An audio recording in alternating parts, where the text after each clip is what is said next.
She is stunningly beautiful, yet appears to be the quintessential good girl, forced to draw in a corner. What a tedious woman, he remarked. But in the blink of an eye, Lu Mingyu astonished him. She destroyed her artwork and extended a cold invitation. Following that, she vanished. Their next encounter was 3 months later. After a night together, Duan Xiuming scribbled his phone number on a note. If you need anything, reach out. Don't misbehave. Lu Mingyu playfully pinched the note between her fingers and asked, Are you at my beck and call?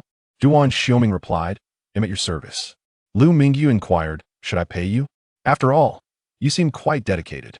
With that, she casually tossed the note into the trash bin. Others claim that the Lu family upholds strict family rules, and that the second young lady of the Lu family is an obedient good girl. Duan Xiuming scoffed, What a splendid good girl. The good girl was arranged for an arranged marriage, sending a message half an hour before the banquet. Is a marriage snatch? Chapter 1. Who wears a bathrobe to a wedding? Today, the Lu residence buzzes with excitement. The Qin family has come to escort the bride. Laughter and chatter abound. Yet on the third floor, in the innermost part, a room remains locked.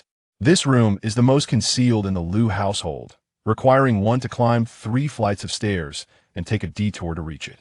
Lu Mingyu has lived here for 10 years. Her room is small, accommodating only a bed and a desk, with an easel propped in the corner. There is no space for an extra chair, so she either sits on the bed or stands to paint. At this moment, she painted quietly here, the only sound being the gentle friction of the brush against the paper. A mere door separated 2 worlds. As noon approached, the Lu family commenced the wedding procession. Amidst the well wishes of relatives and friends, the bride, Lu Qian, was lifted by the groom, Qin Lian, into the wedding carriage destined for the groom's home. Lu Qian was the cousin of Lu Mingyu, the daughter of her uncle and the esteemed young lady of the Lu family, set to marry the eldest son of the distinguished Qin family of Zitzikin. G.it was indeed a prestigious match. Once the raucous celebration faded into silence, the sound of a key turning in the narrow room's door disrupted the stillness. Lu Mingyu swiftly turned the paper before her, securing it once more, and grasped her pen with a different hand, hastily sketching a few strokes. With a click, the door swung open. The butler, Wang Qi, respectfully announced, Miss Lu Air, please come out for your meal. Lu Mingyu set down her brush and rose to descend the stairs. This luncheon was a solitary affair. The Lu family members were either following the wedding carriage to the groom's home or busy preparing the banquet at the hotel of the household. As bustling with activity, only she and her grandmother remained. Lu Mingyu sat alone at the long dining table, her place set at the very end. Even when dining alone, she had no choice but to occupy this spot. Butler Wang Qi stood by the table, dutifully serving or removing dishes with meticulous precision. His demeanor was rigid and devoid of emotion, performing the same tasks day after day, year after year, like a machine. He concealed his emotions and exhibited no vulnerabilities. After Lu Mingyu quietly finished her meal, she rose and made her way toward the backyard. Yet, the door was locked. Wang Qi appeared behind her, stating, Miss, you cannot go to the backyard. Lu Mingyu remarked, Manager Wang, I am merely taking a stroll to admire the ginkgo trees. Wang Qi smiled and reiterated, Miss, you must not venture into the backyard. Lu Mingyu replied, Understood. She then set up her easel and resumed painting. During dinner time, the bustling hotel lobby was alive with activity. Duan Xiuming encountered Duan Xiuming, who was dressed in formal attire. He halted, tilting his head, silently inquiring with his gaze. Duan Xiuming explained, There is a wedding of a distant relative. Would you care to join the merriment? Mingyu? Duan Xiuming responded, Sure. Xiong continued, All right then, allow me to accompany you to change into something more suitable. Duan Xiuming questioned, Change into what? Mingyu, are you really planning to attend the wedding in a bathrobe? Duan Xiong observed him closely. Duan Xiuming replied, Is that not acceptable? Duan Xiong glanced again at the hotel slippers adorning his feet, his expression a mix of apprehension and disbelief. Well, however, the combination of bathrobe and slippers was indeed quite striking. His tall stature and commanding presence, coupled with his formidable features, drew considerable attention. It was as if he were intent on causing a scene. Ultimately, Duan Xiong hesitated to lead him into the banquet. At the entrance, he wiped his brow and suggested, Mingyu, How about you head to the private room on the second floor? You can still catch a glimpse of the wedding. There are refreshments available, and a terrace for some fresh air and smoking. Haha. Duan Xiuming regarded him with an inscrutable expression, leaving Zhang Xiang uncertain of whether he was pleased or displeased. Zhang Xiang, his expression bordering on despair, pleaded, "Brother, we are in a foreign place. Your boldness frightens me." Duan Xiuming raised an eyebrow, declaring, "I shall go to the private room." Zhang Xiang exclaimed, "That's splendid, brother." Duan Xiuming ascended to the second floor, seeking a secluded private room. Upon entering, he uncorked a bottle of wine and leaned against the railing, gazing down at the banquet hall below. Though he held little interest in weddings, he could not resist the allure of shared joy. At that moment, the ceremony had commenced, the MC exuberantly engaging the audience, and the hall was awash in bright lights. Duan Xiuming's eyes wandered across the venue, pausing at a certain corner. There stood a young woman, seemingly without a seat, adorned in a lustrous white qipao. Her long black hair elegantly pinned up, she exuded an enchanting presence. The attire appeared slightly oversized, reminiscent of a banquet server's uniform, yet she radiated a captivating beauty and ethereal charm that set her apart from all others creati, an almost palpable barrier between her and the festivities. A circle of onlookers was captivated by her, some even rising from their seats to steal a glance. The attention she commanded was rivaled only by that of the newlyweds. Shortly thereafter, a bridesmaid approached the young woman, whispering something, and the latter followed her away. Duan Xiuming's interest waned as he scanned the room, once more finding no further amusement. He decided to retreat to the terrace with his wine. The wedding proved to be rather tedious. This private room featured a corner terrace, one side open to the adjoining space, with a railing overlooking the hall below, while the opposite side led outdoors. Duan Xiuming stepped onto the outdoor terrace, settling down to admire the scenery, pulling aside a portion of the curtain to shield himself from the banquet's dazzling lights. The hotel, situated within a wetland, offered an unrivaled natural vista. As he beheld the lush greenery of Shizi City for the first time, he found himself entranced by the verdant landscape before him, towering trees reaching for the heavens, a testament of the passage of time. Just as he was immersed in the grandeur of a colossal ancient tree in the distance, a creaking sound interrupted his reverie. The door to the private room swung open, and a commanding voice echoed within. "I hear you possess the talent for painting. Create a depiction of a wedding scene." With a resounding thud, the door closed. Duan Xiuming tilted his head, casting a glance at the interior. The bridesmaid had departed, leaving behind a captivating beauty clad in a cheongsam. Unbeknownst to her, concealed in the visual blind spot beyond the curtain, someone occupied the terrace as she set up her easel, engrossed in her own world. With her right hand, she grasped the paintbrush and commenced her work. Her back was impeccably straight, slender as a willow, with hair elegantly pinned up, revealing a neck so delicate it appeared fragile. Even her silhouette was breathtakingly beautiful. How lovely, yet how dreadfully tedious. Duan Xiuming closed his eyes, indulging in a brief respite. Silence reigned. It was uncertain how much time had elapsed when the room erupted with enthusiastic applause. Duan Xiuming opened his eyes and surveyed the private chamber. Ah, this woman possesses a commendable ability to paint. Though time was insufficient for meticulous detailing, she had captured the essence of the wedding with romantic color pairings. However, there was a complete lack of soul. She followed orders without question, painting when instructed, and throughout the entire wedding, she had not partaken in a single morsel, consumed only by her art. Dull, rigid, and submissive, what a waste of such stunning beauty. Disappointing. Duan Xiuming closed his eyes once more, as if surrendering to slumber. After a considerable interval, applause resonated through the hall once again. Duan Xiuming opened his eyes, preparing to depart. The festive spirit had dissipated. He drew back the curtain and stepped inside, just in time to witness the woman toss her paintbrush to the ground with a resounding clatter. Ah, he had nearly forgotten. Here was this insipid woman, still lost in her painting. A man clad in a bathrobe, casually adorned with hotel slippers, stood before her. He was not a native of Zizisheng. His tall and imposing figure boasted half-dry hair swept back, revealing an unobstructed visage that showcased his striking features and contours. With eyebrows like swords and eyes that sparkled with an innate authority, Through the open bathrobe, his chiseled chest was visible, its lines smooth and powerful, reminiscent of a poised and ready leopard. This physique exuded an aura of majesty. Destruction of art. The two stood less than 2 meters apart. Duan Xiuming did not cast a glance in her direction. Instead, his gaze was fixed intently upon the painting. It vividly recreated the scene of a wedding, where the groom kissed the bride amidst a cascade of pink petals. However, there was an unsettling addition. Upon the romantic backdrop of soft pink and white, she had inscribed, in a bold crimson hue, the figure of a skull.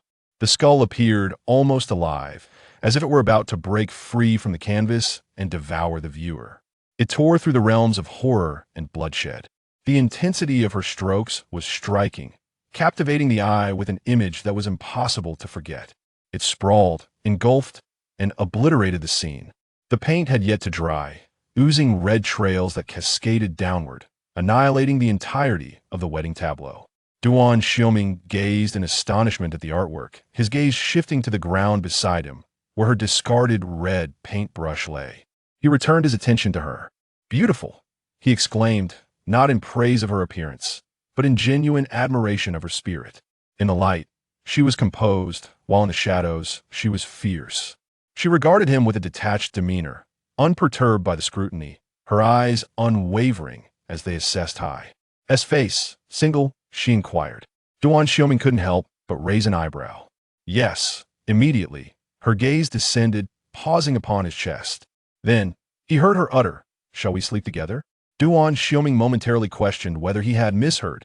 Amidst the apocalyptic aura of the blood-red skull, he discerned the incongruity of the woman before him. She was clad in an exquisitely demure, albeit ill-fitting, qipao, standing in an elegantly poised profile. The corners of her lips curled slightly, her smile demure and devoid of teeth, exuding an air of grace. Yet her eyes, they were alarmingly sharp. Upon closer inspection, they harbored a hidden luminescence, like a blade tempered in ice.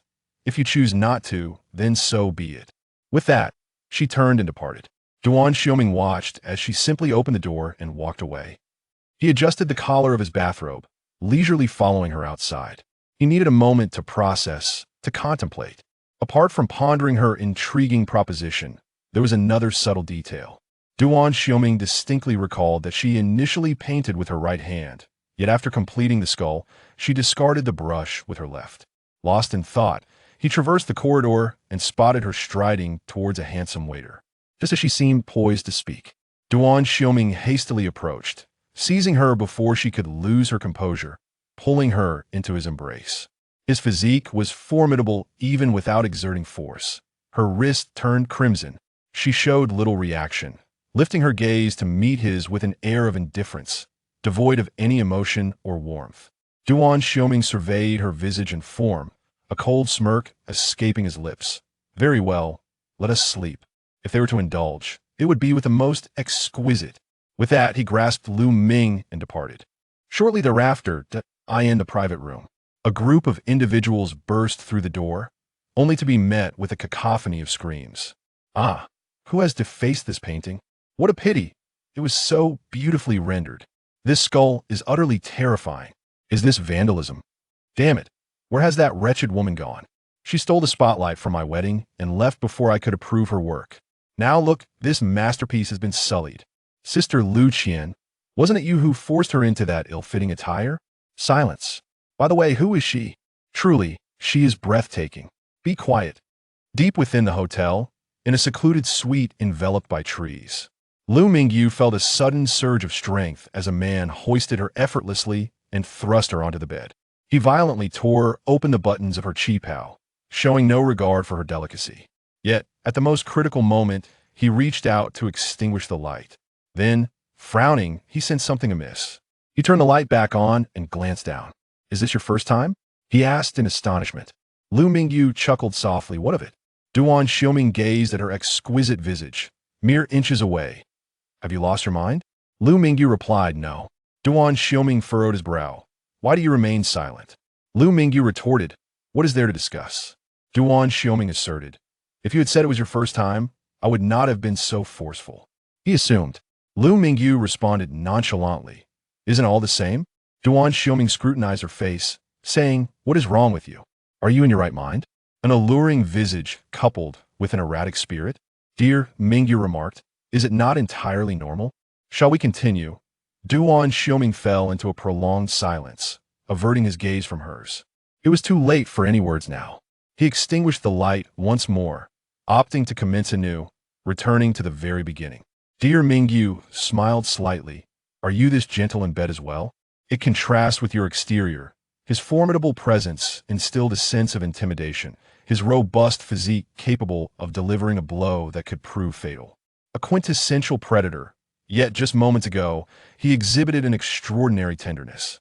"I have not," he uttered in a husky tone. Time slipped by, its passage uncertain. Duan Xiuming paused, then rose to adjust his position, cradling her and shifting her to the side.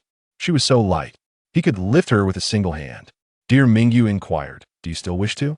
Duan Xiuming's voice resonated deeply. "May I turn on the light? I wish to see you." Without a word, Dear Mingyu reached for the lamp on the bedside table and illuminated the room. Duan Xiuming closed his eyes. Dear Mingyu gazed at the figure above her. Did you not wish to see? She beheld him, and indeed, he possessed an astonishing physique. Broad shoulders, a narrow waist, long legs, his shaped torso, and abdominal muscles were nothing short of perfection, emanating an overwhelming and enduring strength. Duan Xiuming turned his head, diverting his gaze, only to return after a considerable pause. This time, he gently bestowed several kisses upon her. As he kissed her, she laughed. Dear Mingyu said, "I like it." Duan Xiuming replied, "You do not even know who I am, yet you express affection?" Dear Mingyu retorted, "I appreciate your kissing technique." His eyes remained distant, and despite the warmth of her body, her gaze retained its sharpness. Duan Xiuming kissed her eyes softly, whispering, "Indeed, you possess no heart." He then descended, pressing his lips against hers. His breath was warm, as if he were enduring something, applying gentle pressure with one hand cupping her face. Lu Mingyu chuckled. "What are you afraid of?" Duan Xiuming replied, "Afraid that you might break a bone." As night fell, Duan Xiuming listened to the sounds emanating from the shower room. He donned a bathrobe and pushed open the glass door, making his way to the rattan chair in the courtyard. He sat down and lit a cigarette, reflecting on his own madness for following this woman into her own frenzy. Before long, Lu Mingyu emerged, impeccably dressed. Duan Xiuming furrowed his brow in confusion, pondering her intentions. Before he could voice his inquiry, he noticed her slender fingers extracting a cigarette from his case. With a swift flick, she ignited it effortlessly, her gaze fixed on the distance as she exhaled delicate rings of smoke. Duan Xiuming scrutinized her, questioning, "What manner of personality do you possess? Are you suffering from split personality?" He added, "Given our familiarity, I presumed you indulged in this habit regularly." Lu Mingyu retorted, "Your cigarettes are simply unpalatable." Duan Xiuming rose, declaring, "I shall fetch some for you, perhaps some lady cigarettes." He resolved to buy some snacks as well, recalling that she had not eaten a single morsel at the wedding. Lu Mingyu smiled silently as she approached the courtyard gate, and without any hesitation, she opened the door and departed. When Duan Xiuming emerged, he was met with an empty space. The next day, Zhan Xiang, perplexed, inquired, "Who?" "What?" Duan Xiuming replied, "The woman in the qipao at the wedding yesterday, the most beautiful one." Zhan Xiang shook his head frantically, exclaiming, "There is no such person." Duan Xiuming, infuriated, retorted, "Are your eyes blind? She is more beautiful than a star. She only wore light makeup." Zhan Xiang, bewildered, shook his head once more. "If she were truly that beautiful, I would surely remember, but I can assure you, there is no qipao beauty more stunning than a star." Duan Xiuming's expression darkened as he sneered. "So, I met a female ghost yesterday, did I?"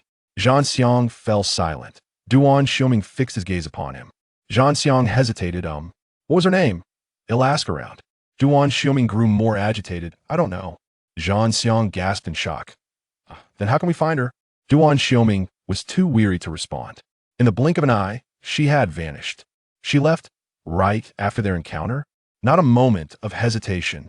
Heartless, truly deserving of the title of one who destroys their own artwork. Zhan Xiang felt an unsettling sense of wrongness and inquired, "Brother Ming, the wedding you attended yesterday, was it my great-uncle's golden anniversary?" Duan Xiuming paused. Golden anniversary? Zhang Xiang nodded vigorously. Duan Xiuming remained silent. Zhang Xiang pressed on. Did you go to the wrong one? Duan Xiuming replied. Wasn't there a multitude of weddings held at that hotel yesterday? Zhang Xiang confirmed 5 events. Duan Xiuming fixed him with a determined gaze. Find her. Zhang Xiang felt compelled to kneel, pleading, Brother Ming. This is not our territory. How am I to search? She is merely a guest at someone else's wedding. Duan Xiuming shot back. Your great-uncle? Zhang Xiang lamented. How many generations have passed? We haven't seen each other in over a decade. He is but a distant relative. Duan Xiuming gritted his teeth. You possess no connections at all? Zhang Xiang inquired.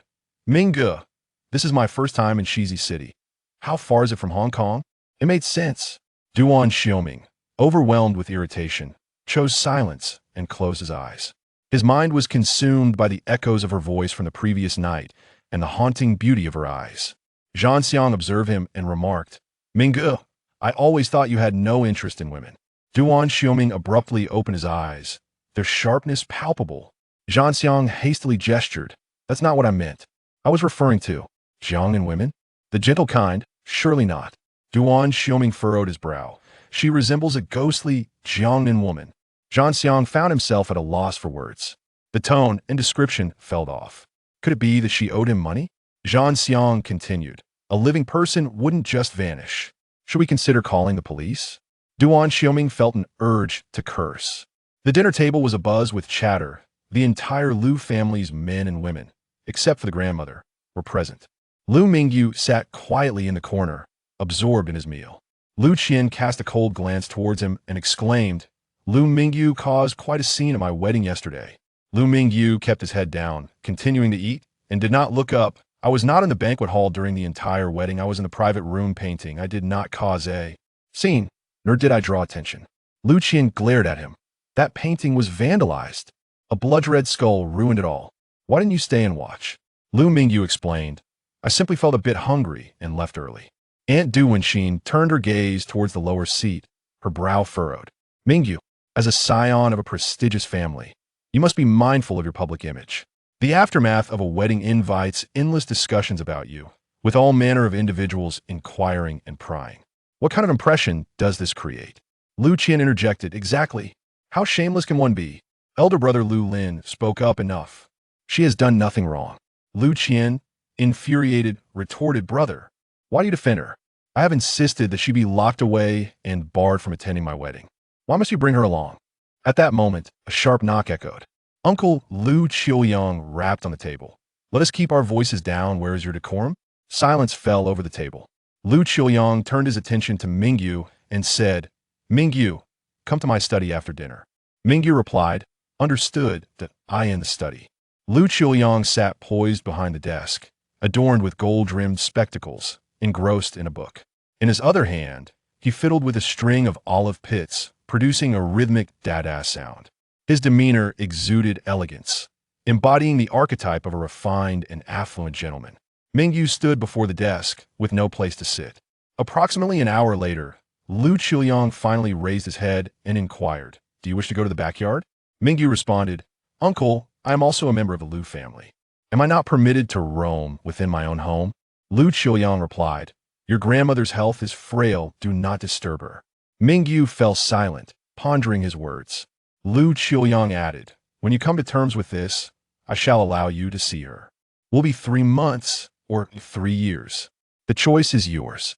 Mingyu remained quiet, lost in thought. Lu Qiuyang's gentle gaze fell upon her as he slowly remarked, As long as you agree to me, you shall be able to see your grandmother at any time. Me. Lu Mingyu retorted with 2 words, Go die.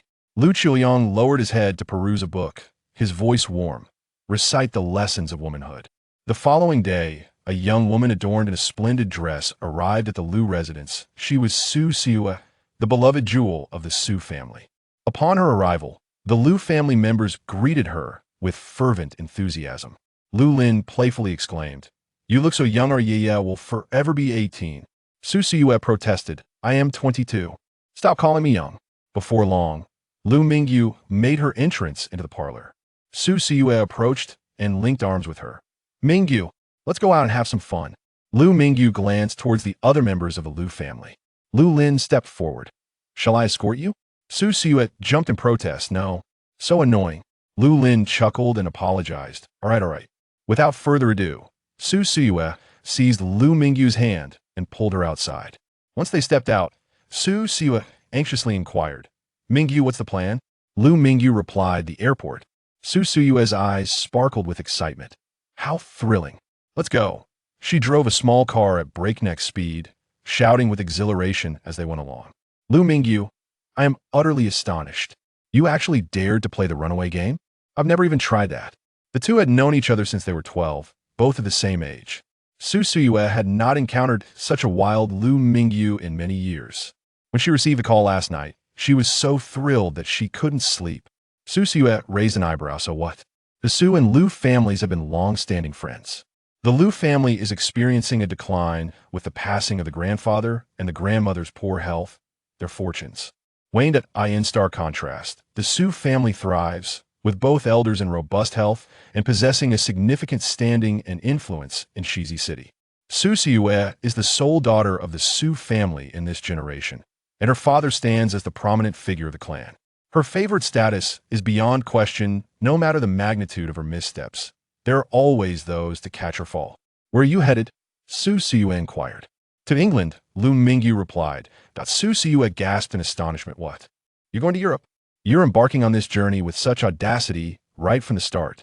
Lu Mingyu chuckled softly. London, to pursue my master's degree. On the high seas cruise, Su Siyue exclaimed in astonishment. Wow, you are truly impressive. Lu Mingyu responded, it's confidential. Su Siyue replied, of course. I will keep it a secret. The Lu family has its quirks. Except for you, of course.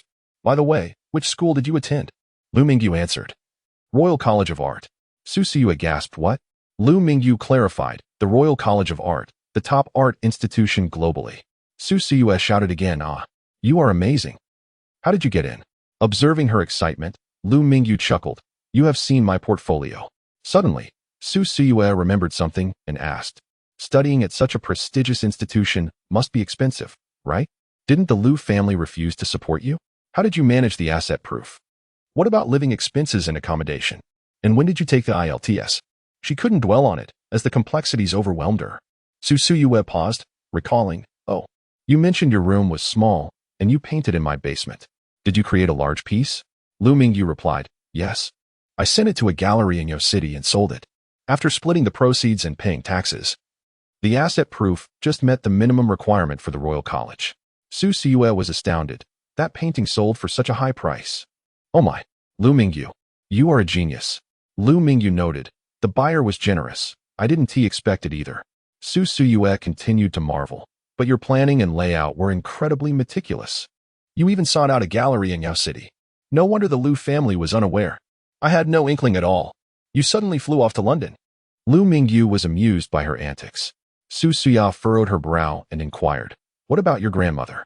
The smile faded from Lu Mingyu's face as she replied, they haven't allowed me to see her for 3 whole years. There's no need to prolong this. Her room was situated deep within the 3rd floor of the main building, while her grandmother's room was in the small building at the backyard. Despite being in the same estate, the Lu family had kept the two apart for 3 years. Her grandfather had passed away early, and the Lu family was governed by her uncle, Lu Qiuyang. Lu Mingyu's father was the 2nd son of the Lu family, who had relinquished his claim to inheritance to follow Lu Mingyu's mother to the Demon City. Lu Mingyu was born, raised, and attended primary school in the Demon City, living a blissful life with her parents. However, when she turned 12, her parents perished in a car accident.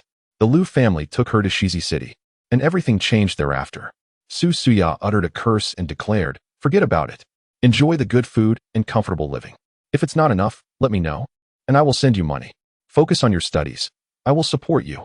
3 months later, a colossal cruise ship, departing from Xiangshan Bay, gradually made its way into international waters. The interior sparkled with opulence, a veritable paradise of excess, bustling with patrons in the entertainment areas. The elevator descended slowly from the top floor, and as the doors opened, several bodyguards swiftly moved to shield the view of the crowd. In the center walked a tall man clad in a black, collarless suit, striding with an air of authority that left the onlookers unable to catch a glimpse of him. Accompanying him was a similarly aged young man, whose strides matched his own, remaining steadfastly at his side. Yin Tianzhua. Mingyu, I too desire to visit Zizisheng.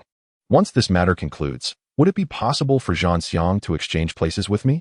Duan Xiuming, however, did not respond, his mood evidently somber. Unfazed by his demeanor, Yin Tianzhua continued, I have heard from Duan Xiuming that Zizisheng is breathtakingly beautiful. I yearn to see towering ancient trees clustered together, and to sip tea at a barn nestled within the woods. Duan Xiuming's lips curled into a strange semblance of a smile. Shizi, encouraged. Yin Tianzhua grew animated. Yes, yes. Zizisheng is home to Shizi. I long to go. Once the matters in Hong Kong are settled, please take me along, Mingyu. I wish to behold the beauties of Jiangnan. However, the smile vanished from Duan Xiuming's face. His gaze turned frigid, and his strides lengthened. What an enchanting Zizisheng. What exquisite Jiangnan beauties. After 3 months of searching, they have seemingly vanished from the face of the earth. What did he say wrong? At a dining table within a cruise restaurant sat 3 women and 1 man. Lu Mingyu was engaged in her meal. Su Wenjun glanced over and inquired, Mingyu, are you not going to partake in any games? It's the final day. Shall we visit the entertainment venue together? Lu Mingyu shook her head. I have no money. Su Wenjun generously replied, That's all right. We can engage in small games. I shall treat you. Lu Mingyu shook her head once more. I do not gamble. Su Wenjun continued. If you prefer not to play, how about simply entering to take a look, since we're already here? Su Suya shot a glare at the person opposite her. Brother, are you not tired of asking? She has already said she won't go. Are you deaf? Su Wenjun fell silent, yet his mood soured further. Lu Mingyu's spirits plummeted even more. She arrived at Hong Kong airport and, in a moment of spontaneity, decided to visit Xiangshan Bay to broaden her artistic inspiration. She specifically boarded this cruise ship, having heard that its owner had a penchant for collecting masterpieces, with many renowned works displayed throughout. To her surprise, she encountered a trio of travelers heading south. The meeting was marked by an awkward silence. Su Suyu was utterly astonished. She had not anticipated Lu Mingyu's presence here. Upon recollecting, she realized that the Royal Academy operated on a 3-semester system, and as 3 months coincided with the end of a term, it was now a holiday period. Su Suyu felt speechless, astonished by such a coincidence. Who would have thought they would meet so far from Shizi City? Had she known, they could have communicated beforehand. Sang-Chi nestled in Su Wenjun's embrace, playfully declaring, I want to have fun. Su Wenjun wrapped his arm around her, responding, Today, I'll ensure you have a splendid time. We shall indulge ourselves. Su Suyu interjected, I want to join as well. No one can stop me. Su Wenjun retorted, What do you think you are? A third wheel? Are you of age? No one under 21 is allowed. Su Suyu shouted back. I am already 22. Growing more frustrated, she continued. What about Lu Mingyu? She is also 22. Why must she go, and not me? I think you're being unreasonable. Su Wenjun replied, My concern for her is genuine. Do you truly not understand? Or are you merely pretending? 3 months ago, your reckless behavior had Uncle Lu worried sick. Su Suyu countered, What is the big deal? It's just a 3-month trip. Su Wenjun admonished, You are you. And she is she. She is a refined young lady. Not everyone can be as wild as you. In his eyes, it seemed she had been spoiled. Sang-Chi intervened, urging, Enough, enough. Why should siblings quarrel? After settling the bill, the trio did not proceed directly to the entertainment venue, but instead escorted Lu Mingyu to her room. Nodding in acknowledgement, Lu Mingyu responded, All right. Just before closing the door, Su Wenjun reminded her, Refrain from wandering about. After all, this is international waters, not Shizi City. And it is not safe. With a soft click, the door shut. Lu Mingyu quietly sat on the bed, using her right hand to unlock her phone screen. Her device boasted a dual system, and at that moment, the secondary system was inundated with missed calls and unread messages. As soon as she unlocked it, a call from Shizi City chimed in, confirming that Su Wenjun had indeed informed her family. She then rose and departed, carrying only a handheld travel bag. The cruise ship was grand and luxurious. During the past 3 days, Su Wenjun had kept a vigilant watch over her, leaving her little opportunity for exploration. Wandering into the lobby, she ambled about in confusion, taking in the myriad of extravagant decor and the priceless paintings adorning the walls. She came to a halt before one particular painting, standing transfixed for 10 minutes. Nearby, a spiral staircase caught her attention. The surrounding bodyguards also paused. Yin Tianzhu, distracted, nearly collided with one of the bodyguards, narrowly managing to come to a stop. He turned his head in confusion, exclaiming, Mingyu? Duan Xiuming, fixated on the figure ahead, gestured subtly. The bodyguards silently retreated, vanishing around the corner. Yin Tianzu pointed at himself, silently inquiring. Duan Xiuming had yet to lower his hand gesture, his fingers moving slightly. Yin Tianzu immediately retreated, his steps quieter than those of the bodyguards, ascending the stairs with stealth. He quickly entered a state of alertness, even reaching for his lower back. His eyes gleaming with an ominous intensity. Uncertain of the unfolding events, he remained poised for action, ready to respond at a moment's notice to Mingju's command. In the midst of a profoundly serious atmosphere, Duan Xiuming adjusted his collar and descended the staircase step by step. At that moment, Lu Mingyu stood before a painting, marveling at its brilliance, oblivious to the presence behind her. Duan Xiuming lingered for a moment, yet she remained unaware, even shifting her stance to admire the next masterpiece. He raised his hand. Snap! He made a sharp sound with his fingers. To her astonishment, it was that man. Today. He was not clad in a bathrobe, nor was he overly formal. Beneath the collarless suit jacket, he wore a t-shirt. His hair was impeccably styled, forming a dashing Hong Kong slick back, revealing a prominent forehead that showcased his superior bone structure. He exuded a confidence in his features, having appeared twice without any concealment. She sensed an air of nonchalance and audacity about him. He possessed something she yearned for but could not attain. A subtle smile played on Duan Xiuming's lips. He had not anticipated encountering her here, not in Shizi City, but in the open sea, aboard his vessel. Gazing at her stunning visage, he remained silent, fixated on her expressive eyes. In contrast, Lu Mingyu's gaze towards him was filled with curiosity. Single? She inquired. Duan Xiuming raised an eyebrow, a smile dancing in his eyes. Why else would I be looking for you? To sleep with someone else? She replied. Duan Xiuming frowned. After 3 months apart, you just want to jump into bed? Not even a word of conversation? He scrutinized her, his gaze sweeping over her travel bag. And his mood plummeted. Yet, he soon laughed, a hint of mockery evident in his tone. All right.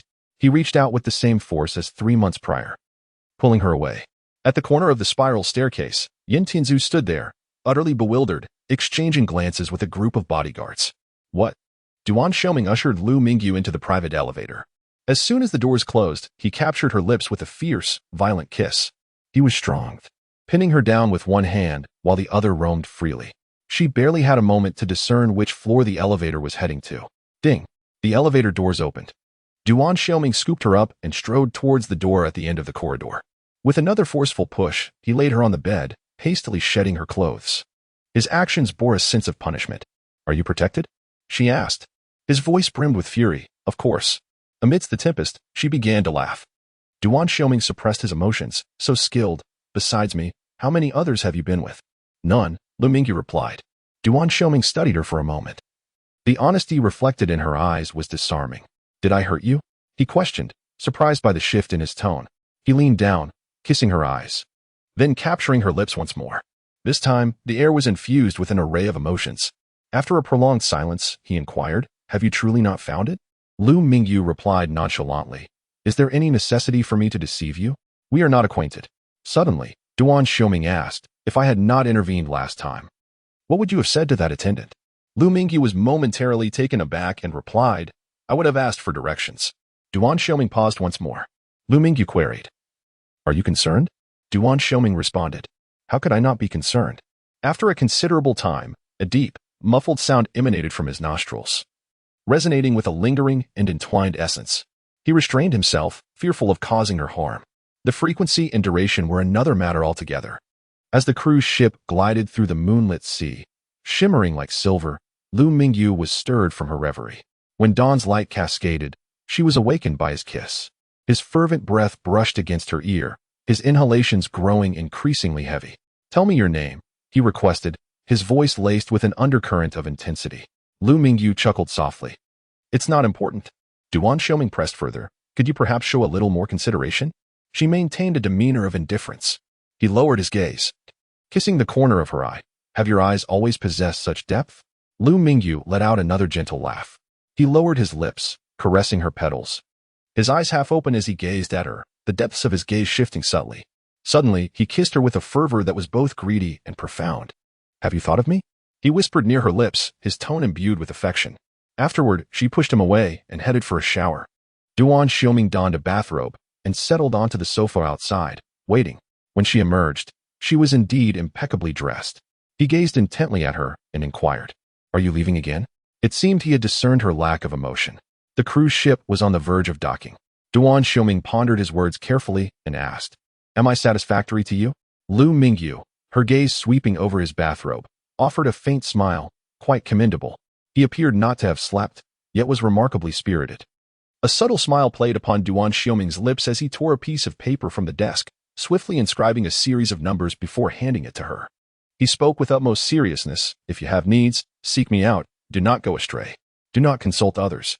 Lu Mingyu pinched the note between her fingers, playfully asking, "Are you at my beck and call?" Duan Xiuming nodded, "At your service." Lu Mingyu, somewhat indifferent, inquired, "Should I pay you? After all, you are quite devoted."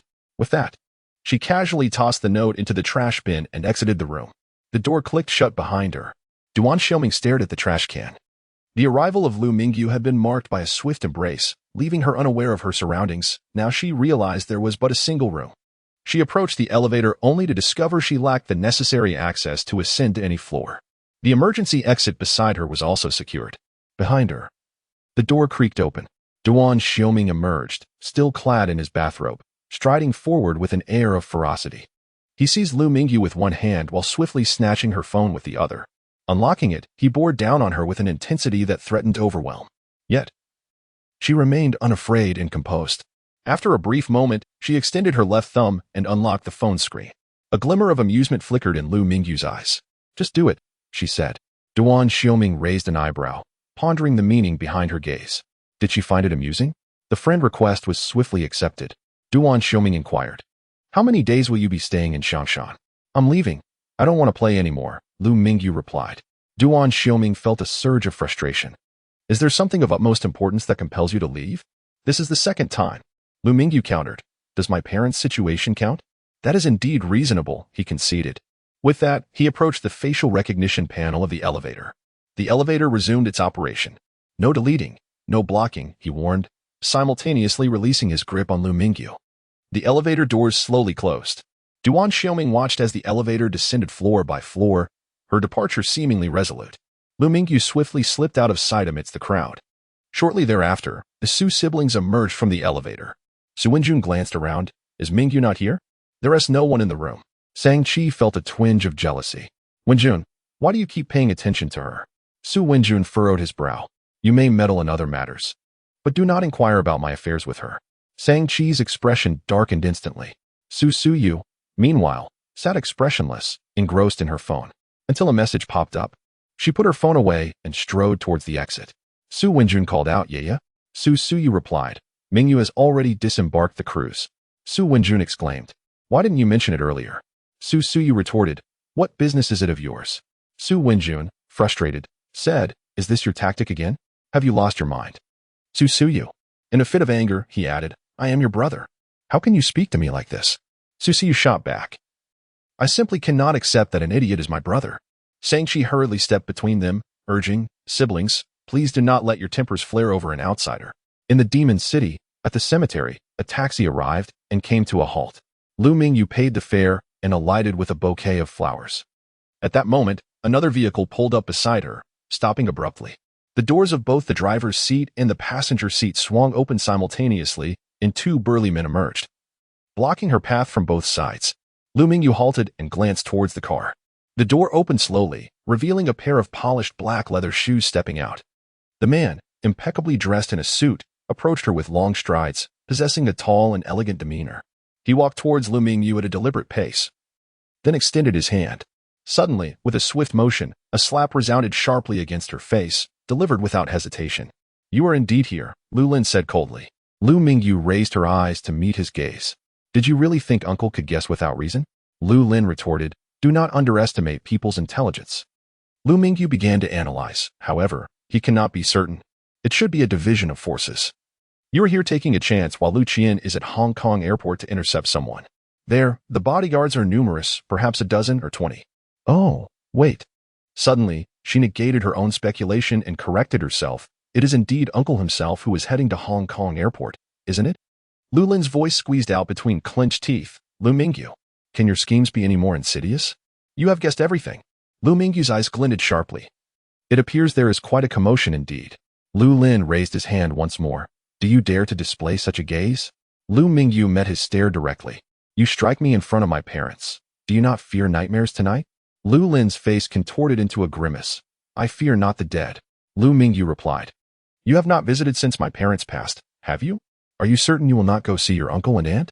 Lu Lin's voice dripped with derision. I do not acknowledge her as my aunt. Lu Mingyu smiled. My mother is 100 times more beautiful than yours. Shut your mouth.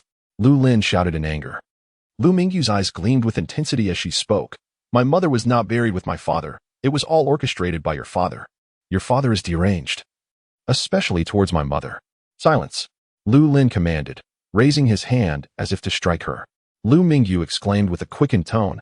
Oh, by the way, if you were to mar this face of mine, can you imagine how your father would react? Lu Lin, consumed by rage, seized her by the neck. Nearly driven to the brink of murder. The elegance that once characterized him faded, as Lu Mingyu's words transformed him into a veritable demon. Yet, Lu Mingyu appeared oblivious to the pain, gazing at him as he frantically tightened his grip around her throat. Ultimately, 2 bodyguards intervened, separating the two. As Lu Lin struggled to regain his composure, taking a deep breath, he lifted his gaze only to meet her defiant stare. I truly wish to gouge out your eyes. He spat venomously. Lu Mingyu merely smiled at him, calling him a clown. Lu Lin lost control once more, shouting, Lu Mingyu. Nevertheless, she turned away, clutching the bouquet of flowers, and made her way toward the cemetery. Stop right there. You cannot go. He bellowed, striding after her. Lu Mingyu. He roared. Yet he dared not take another step forward, fear gripping him at the side of the cemetery. He barked at the 2 bodyguards. Are you blind? Bring her back to me. The 2 immediately stepped forward, blocking Lu Mingyu at the cemetery entrance. She raised her pale face and asked, having come this far, am I still not allowed to enter? The guards, feeling a pang of sympathy, shook their heads in response. With a bitter smile, Lu Mingyu inquired, May I leave the flowers with the guard for the staff to take inside? They nodded reluctantly, recognizing her plight. Lu Mingyu approached the guard and placed the flowers down. The 2 bodyguards, unable to bear the sight, refrained from following her closely, instead keeping watch with vigilant eyes to prevent her escape. As Lu Mingyu stood with her back to the 2 bodyguards, she swiftly retrieved something from her travel bag and concealed it beneath a bouquet, while discreetly instructing the doorman. She hastily sent a text message on her phone. In scarcely a minute, she turned and departed. The 2 bodyguards exhaled in relief as they escorted her toward the vehicle. Lu Mingyu clutched her phone while placing the travel bag into the trunk. Inside the car, Lu Lin awaited in the back seat. When the door opened, Lu Mingyu entered and sat beside him. Lu Lin extended his hand, demanding, hand over your phone. Without any resistance, Lu Mingyu powered down her device and passed it to him. Lu Lin declared, you shall not contact anyone. You can no longer shield you. This ruse will not succeed a second time. Lu Mingyu remained silent throughout. After casting a glance at her, Lu Lin's attention suddenly shifted toward the trunk behind the seat. That bag. At that moment, Lu Mingyu spoke up, I'm thirsty. Lu Lin disregarded her plea. Brother. Lu Lin frowned, directing his gaze at her. Brother Lin, do you remember how I used to call you that when we were young? We were very close back then. Lu Lin suddenly roared, shut your mouth. Lu Mingyu laughed, huh? What a clown. Lu Lin gritted his teeth, seething with rage. You are truly vile. Lu Mingyu retorted, you are forcing my hand. Lu Lin's fist clenched, hatred surging within him as memories surged forth, colliding chaotically in his mind. He was initially unaware of his father's sordid intentions until many years ago, when Lu Mingyu deliberately provoked Duan Xiuming into madness and inadvertently revealed them during a quarrel. At that moment, Lu Lin stood nearby, a silent witness to the exchange. Lu Mingyu's mocking expression remains etched in his memory to this day. She was exacting her revenge. A decade prior, when Lu Mingyu first arrived at the Lu household, a fierce conflict erupted between her and Lu Qian. Lu Lin unwaveringly sided with his younger sister, Lu Qian, watching as their 12-year-old cousin, Lu Mingyu, endured 3 days of confinement, emerging battered and bruised. The bond of kinship among the cousins was irrevocably severed 10 years ago. In a restaurant in Changshanao, Shangqi observed the estrangement between the siblings, her patience waning. Their discord had escalated from the hotel to the dining establishment, revealing to Shangqi many distressing truths. It became apparent that the stunningly beautiful Lu Mingyu shared a long-standing familial connection with the 2 siblings, as their families had been close for generations. Su Yue and Lu Mingyu were of the same age, while Su Wenjun was 2 years their senior. Remarkably, Su Wenjun had pursued Lu Mingyu for 3 long years. Yet his efforts bore no fruit. He had known her since she was 12, a childhood bond that had endured. This was the first time Sang-Chi learned of these revelations. Moreover, she and Su Wenjun were university alumni. She was also 22, while he was 2 years her senior, having courted her during his 3rd year as she was in her 1st. At that moment, despair washed over her. The trio sat in silence, their meal consumed in an atmosphere heavy with unspoken words. Suddenly, Su Siyue glanced at her phone, rose, and began to gather her belongings, intending to leave. Su Wenjun called out to her, "What are you planning to do now?" Su Siyue responded with indifference, "Mind your own business." Su Wenjun rose to his feet as well, inquiring, "Is it related to Mingyu's information? Show me your phone." Su Siyue quickened her pace, breaking into a run. Su Wenjun attempted to pursue her, but at that moment, Sang-Chi restrained him, her irritation evident. "Su Wenjun, if you continue like this, we might as well break up. For years of university, and I even came to work in your city. Have you ever respected me?" Su Wenjun furrowed his brow and, with a sigh, took his seat once more. "Let us eat," he muttered. Meanwhile, Su Siyue dashed out of the restaurant and swiftly hailed a taxi, asking, "Driver, can you cross the border?" The driver shook his head. "No, I cannot," Su Siyue replied. "Then take me to the customs entrance." After a brief drive, they approached a bend where a Rolls-Royce had emerged, parked sideways on the main road. Following closely behind, an array of additional Rolls-Royces appeared, totaling 9 vehicles escorting the rarest one at the center. The convoy executed a swift maneuver, ensuring that 8 cars surrounded the central one, causing all other vehicles on the highway to come to a halt until the procession had passed. Su Siyue gazed in astonishment. A whole fleet of Rolls-Royces? Their turning formation is simply magnificent. Luxurious. The taxi driver, whose Mandarin was rather poor, remarked, "This is your first time seeing it, right? We often spot them around here." Su Siyue, intrigued, pointed ahead and asked, "Is the one in the middle custom-made?" The driver, taken aback, replied, "How did you know?" Su Siyue beamed. "I have a passion for cars. That model is neither available for sale nor limited edition. It's undoubtedly bespoke." "What is the name of that vehicle?" "Driver, the Shadow of the Abyss, the one and only." Su Siyue, "Wow, what a name. Whose vehicle is this?" The driver gave a thumbs up. "It belongs to the tyrant of Xiangshan Bay. Everyone refers to him as the Shark of the High Seas." Su Siyue, "What an imposing title. The Shark, does he own a ship in international waters?" Driver, "Not a small boat, but a cruise ship. More than one." Su Siyue chuckled. "Incredible. Where are they headed?" Driver, "They should be going to Hong Kong." Su Siyue paused, then slowly analyzed. "It's only a 2-hour journey from Xiangshan Bay to Hong Kong, yet such a grand display. Surely all these vehicles are bulletproof?" "Aside from the one in the middle, are all 8 vehicles filled with bodyguards?" The driver was astonished. "You're quite knowledgeable for a young lady." He intended to engage in lengthy conversation, as matters concerning the high seas are best kept under wraps. However, intrigued by her curiosity, he found himself divulging more. Su Siyue became intrigued. "Has there been an assassination attempt?" The driver nodded with a smile. "Many have sought to deal with him. This man is ruthless, driving away anyone who has crossed him, sparing not even small boats. Moreover, there are many who owe him money on the cruise ship, desperate to eliminate him." Su Siyue raised an eyebrow. "So ruthless. Isn't he afraid of being too harsh?" Su Siyue, "What does dark imply? Surely it doesn't involve unsavory dealings?" Driver, "Decades ago, perhaps. But it's not as exaggerated now." Su Siyue nodded. "So those cruise ships in international waters are the hidden assets of Hong Kong's elite?" The driver laughed. "Not belonging to any family, but rather his own enterprises." Su Siyue inquired, her surprise evident. "What has he done to possess such things?" She continued, "Is it somewhat legendary, and has he now begun to cheat?" The driver affirmed, "Indeed. His family provided him with substantial funds, and within a few short years, he has flourished in Xiangshan AO. According to whispers, he once saved the family head's life, earning considerable favor.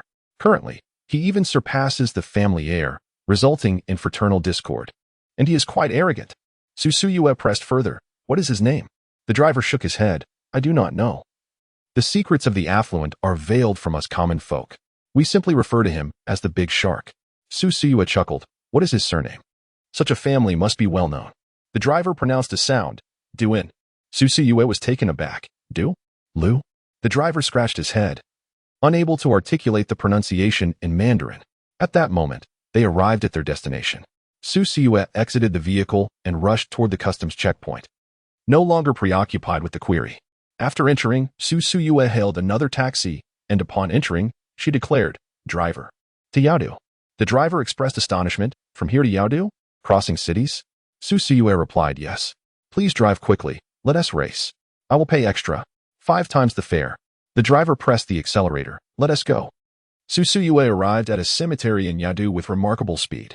She rushed to the security desk and called out, "Excuse me, dear security uncle. Is there a stunningly beautiful girl who left something here?" The head of security looked at her and asked, "What is your name?" Su Suyue responded, "Today, I intend to kill someone." The security captain chuckled at her and rose, saying, "Indeed, the code is correct. I shall fetch it for you." Shortly thereafter, he handed her a bouquet of flowers along with a passport. Su Suyue let out a sigh of relief. "Thank you, uncle." The security captain waved his hand dismissively. No need for thanks. However, she did not enter. She merely left her belongings and departed. Su Suyue replied, "Yes, I will visit her grave." She pulled out her phone, cross-referencing the burial plot number sent by Lu Mingyu as she ventured to find it. Upon locating the grave, she gazed at the name inscribed on the tombstone, her mouth agape in astonishment. At that moment, Lu Mingyu was being escorted by Lu Lin to the Yaodu airport. He extended his hand towards her, demanding documents. Lu Mingyu opened her travel bag and produced her ID. Observing this scene, Lu Lin suddenly had a realization.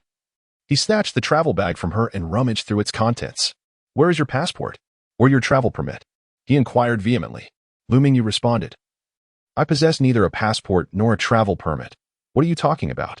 Lu Lin shouted in exasperation. "Then how did you reach Xiangshan AO? Do you take me for a fool, Lu Mingyu?" Unable to contain her laughter, Lu Mingyu nodded. "Indeed, brother Lin."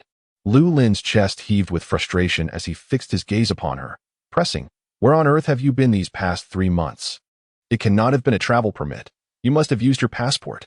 Where is it? Speak quickly."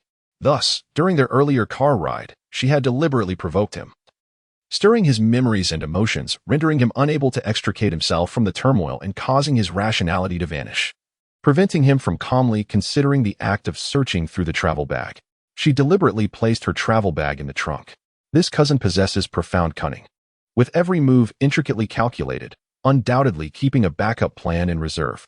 He cannot outsmart her. Among the entire Lu family, only his father, Lu Qiuyang, can suppress her. Lu Lin seethed with frustration.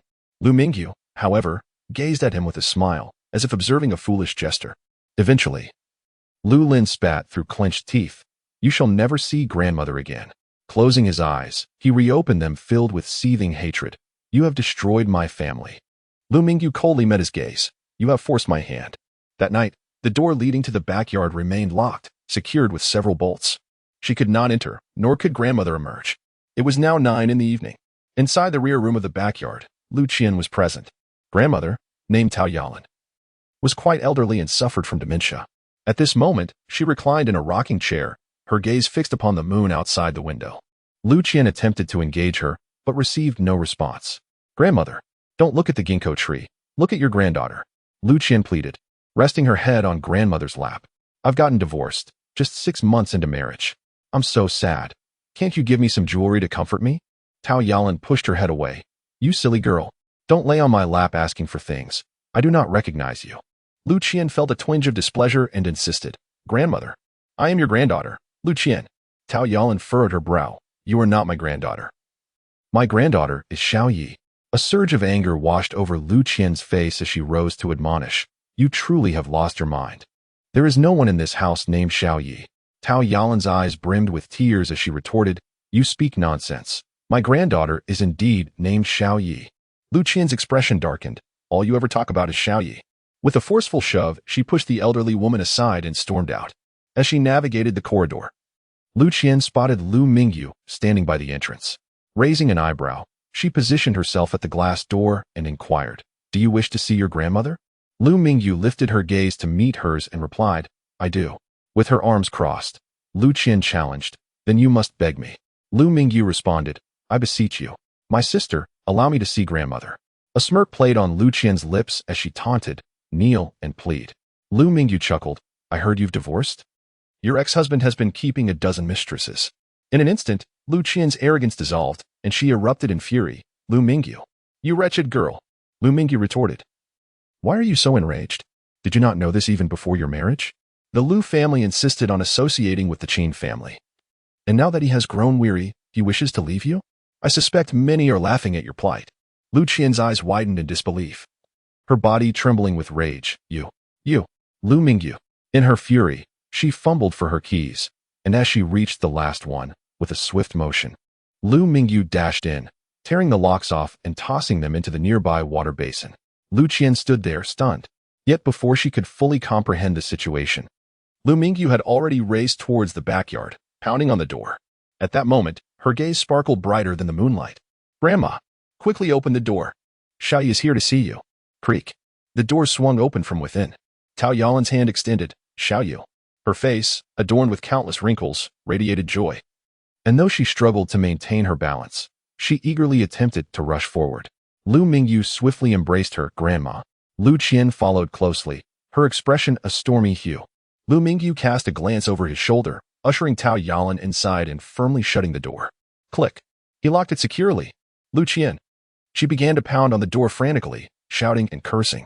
Lu Mingyu ignored her, assisting his grandmother to settle down in the inner room, covering her with a blanket. Tao Yalan looked at him with a smile. Xiaoyi, how are your parents in the Demon City? Her dementia was severe.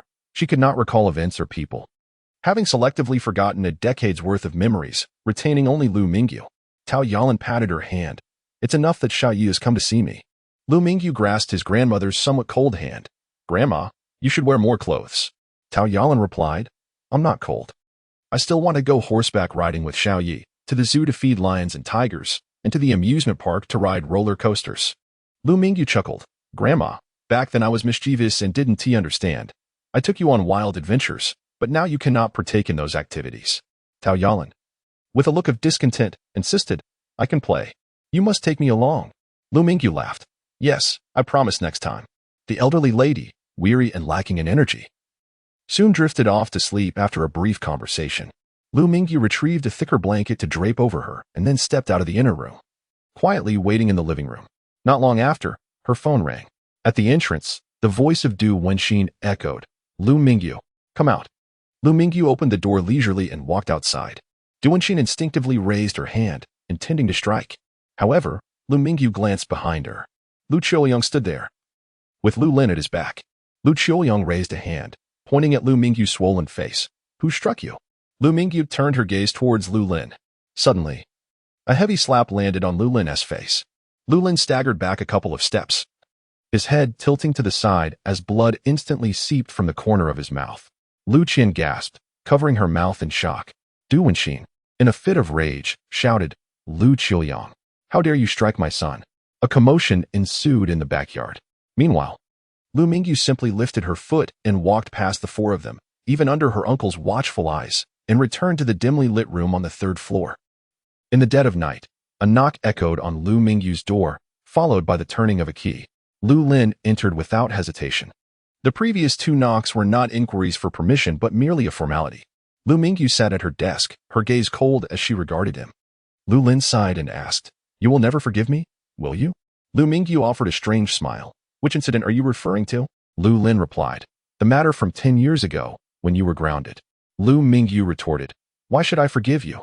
Lu Lin furrowed his brow. After learning the truth, father had already punished Lu Qian.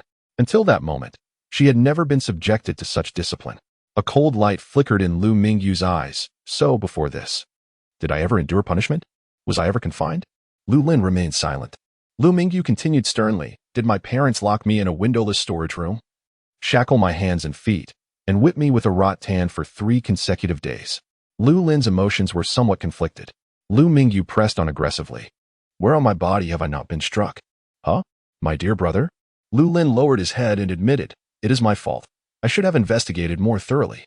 Lu Mingyu replied, It's too late. Lu Lin raised his head. Must you escalate matters in this manner? We are siblings. Lu Qian is your sister. We share blood ties. Lu Mingyu retorted, Then you should also be confined for 3 days, whipped with a rattan, and have salt rubbed into your wounds. Lu Lin's brow twisted in anger. How can you be so cruel? Lu Mingyu let out a light laugh. You seem to be living as if you were a joke. Lu Lin.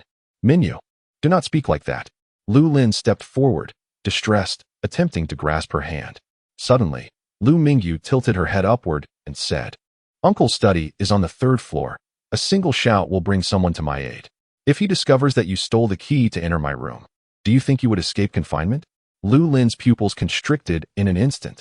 Lu Mingyu demanded, return my phone. Lu Lin, filled with regret, replied, I have given it to my mother. Lu Lin frowned. It's somewhat difficult. She wants to unlock it and check your information. Lu Lin, Mingyu. You. Lu Mingyu began to speak, softly uttering, Lu Lin, I understand. I will bring it to you tomorrow. Certainly. He exited the room, closing the door behind him. Lu Mingyu wearily lowered her head, letting out a deep sigh. So exhausted. The following morning, Lu Mingyu was summoned to the study by Lu Xiuming. This time, he provided her with a seat, sparing her the discomfort of standing. Lu Mingyu sat in silence, not uttering a word.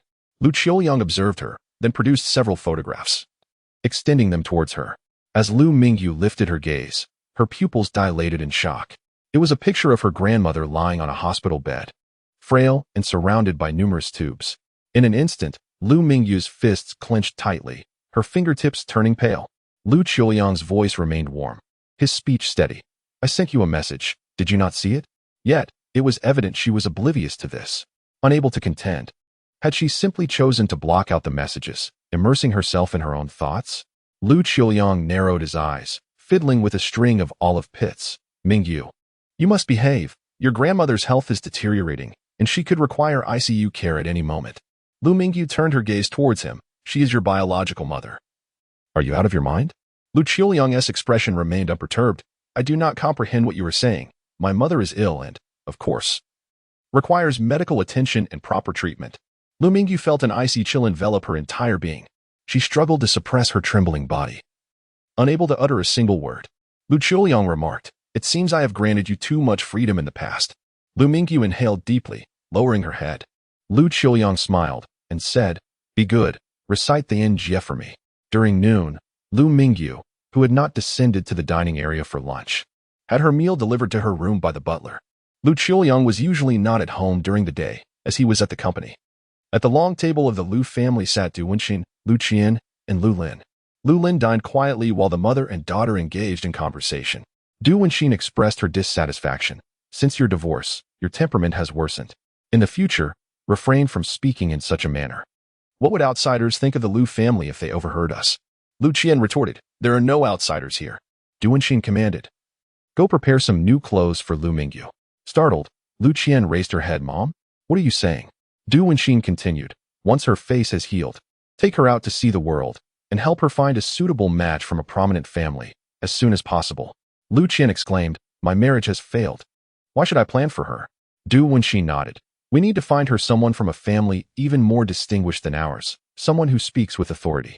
Lu Qian shouted, Mother, have you lost your mind? It was my uncle who brought shame upon the Lu family, turning us into a laughingstock in Shizi City. How can she still leverage the Lu family name for such alliances? Duan Xiuming patted Lu Qian's hand. Listen, can I harm you? I don't want you to choose a worthy husband for her. I would prefer she marry a beggar. The key is that the family must have more influence than the Lu family, someone who can overshadow your father. Do you understand? Unbeknownst to others. Can she not discern it? After 3 months of absconding, Lu Mingyu's departure has driven Lu Xiuming to the brink of madness. Duan Xiuming can no longer endure this torment. Lu Qian was taken aback. Duan Xiuming whispered, keep these matters to yourself. You must not let Lu Mingyu or your father know. Lu Qian nodded vigorously. At that moment, Lu Lin stood up and said, I am finished eating. You may continue at your leisure before ascending the stairs. Duan Xiuming found this peculiar and inquired, Lu Lin, aren't you going to the company? Lu Lin paused. How can I go out with this face? Duan Xiuming looked at her son with a heart full of sorrow. I shall certainly help you exact revenge on her. Lu Lin remained silent, and upon reaching the upper floor, he turned a corner and entered Duan Xiuming's dressing room, beginning to search for his phone. However, he could not find it. Just as he was about to continue his search in Duan Xiuming's room, he overheard the conversation between the mother and daughter as they entered the room together. Lu Lin ascended to the 3rd floor and knocked on the door. Lacking a key, he could not open it directly. The door swung open from within. Upon seeing him, Lu Mingyu asked, have you found the phone? Lu Lin replied, not yet. It should be in my mother's room. Please wait a moment.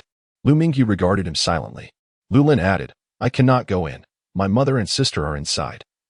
Whispering, Lu Mingyu inquired, what are they discussing? Lu Lin responded, "They are talking about how father hit me. They are quite upset." Lu Mingyu, with a hint of amusement, remarked, "It is astonishing that they did not discuss me." Lu Lin frowned. "Do you truly suspect this? They are also contemplating how to torment you next, after all. You are the one who caused me to be struck." As for other matters, he remained silent. Between his biological mother, sister, and cousin, he undoubtedly chose the former. Within a splendid hillside mansion in Xiangshan, Duan Xiuming gazed at the dialogue box on his phone. It was not merely an hour or two, but a full day, exceeding 24 hours. After some contemplation, he sent another message and continued to wait. Very well. She lacks heart. Duan Xiuming promptly booked the nearest available flight. A few hours later, he arrived at Shizi City Airport. Zhanxiang drove an extraordinarily flashy Lamborghini to pick him up, its color a striking dark night green. "Brother Ming, weren't you supposed to stay in Hong Kong for a few days? Why the sudden arrival?" he inquired. "Ah, what do you think of my car?" he added. Duan Xiuming retorted, "Have you found the person? Which lady's family?" He now questioned whether she was even from Shizi City. Zhanxiang sighed. "Brother, Shizi City spans an impressive 16,000 square kilometers, with a population exceeding 10 million. His scalp tingled with anxiety. "Without a photo or a name. This is the mainland, not the land of the bald eagle. Some things are difficult to pursue. Am I to search for a needle in a haystack? Brother Ming, please. Have some compassion. My life is at stake too." Duan Xiuming. It should be a pinyin transliteration, a phonetic approximation of her name. Zhanxiang. This presents a considerable challenge. I desperately need assistance. The following day, Lu Lin, at the same hour, rapped on the door of Lu Mingyu's chamber. For 2 consecutive days, she had remained sequestered within, awaiting the delivery of her meals. Upon the door's opening, she promptly extended her hand, uttering merely 2 words, "The mobile device." Lu Lin, somewhat incensed, retorted, "Adopt a more courteous demeanor." Lu Mingyu regarded him with indifference. "Then you may as well perish." Lu Lin, through clenched teeth, threatened, "Should you persist in this insolent conduct, father shall compel you to transcribe the N a hundredfold. It appears that after a mere 3 months of absence, your arrogance has resurfaced, has it not? Lu Mingyu, it is innate, an inherent rebellious spirit." Lu Lin scoffed. "So, you employ a dual system interface? What clandestine activities have you been engaging in through your alternate account?" Lu Mingyu's lips curled into a subtle smile. The self-destruction feature of the mobile device proves exceptionally convenient. They dared to investigate, yet unearthed nothing, instead precipitating the device's obliteration. And this cousin was merely stalling her. It was all a charade. Lu Lin realized that his words had inadvertently exposed him, and he fixed his cold gaze upon her, saying, "Lu Mingyu, you are truly wicked to the core." Lu Mingyu retorted with the same defiance, "You all forced me into this." Meanwhile, in an apartment within Shizi City, Duan Xiuming was engrossed in tossing a dart. It had been 2 days. He seemed to have vanished without a trace, as if he had evaporated from the world. Zhanxiang entered and remarked, "Brother Ming, I've come to know someone named Hisong, and I managed to extract some information." He mentioned that during that wedding, everyone spoke in unison, and no one dared to ask the questions they wanted. Duan Xiuming lifted his gaze, intrigued. Was it intentional? 3 months prior, he had inquired about that wedding, noting that the newlyweds hailed from 2 prominent families in Shizi City.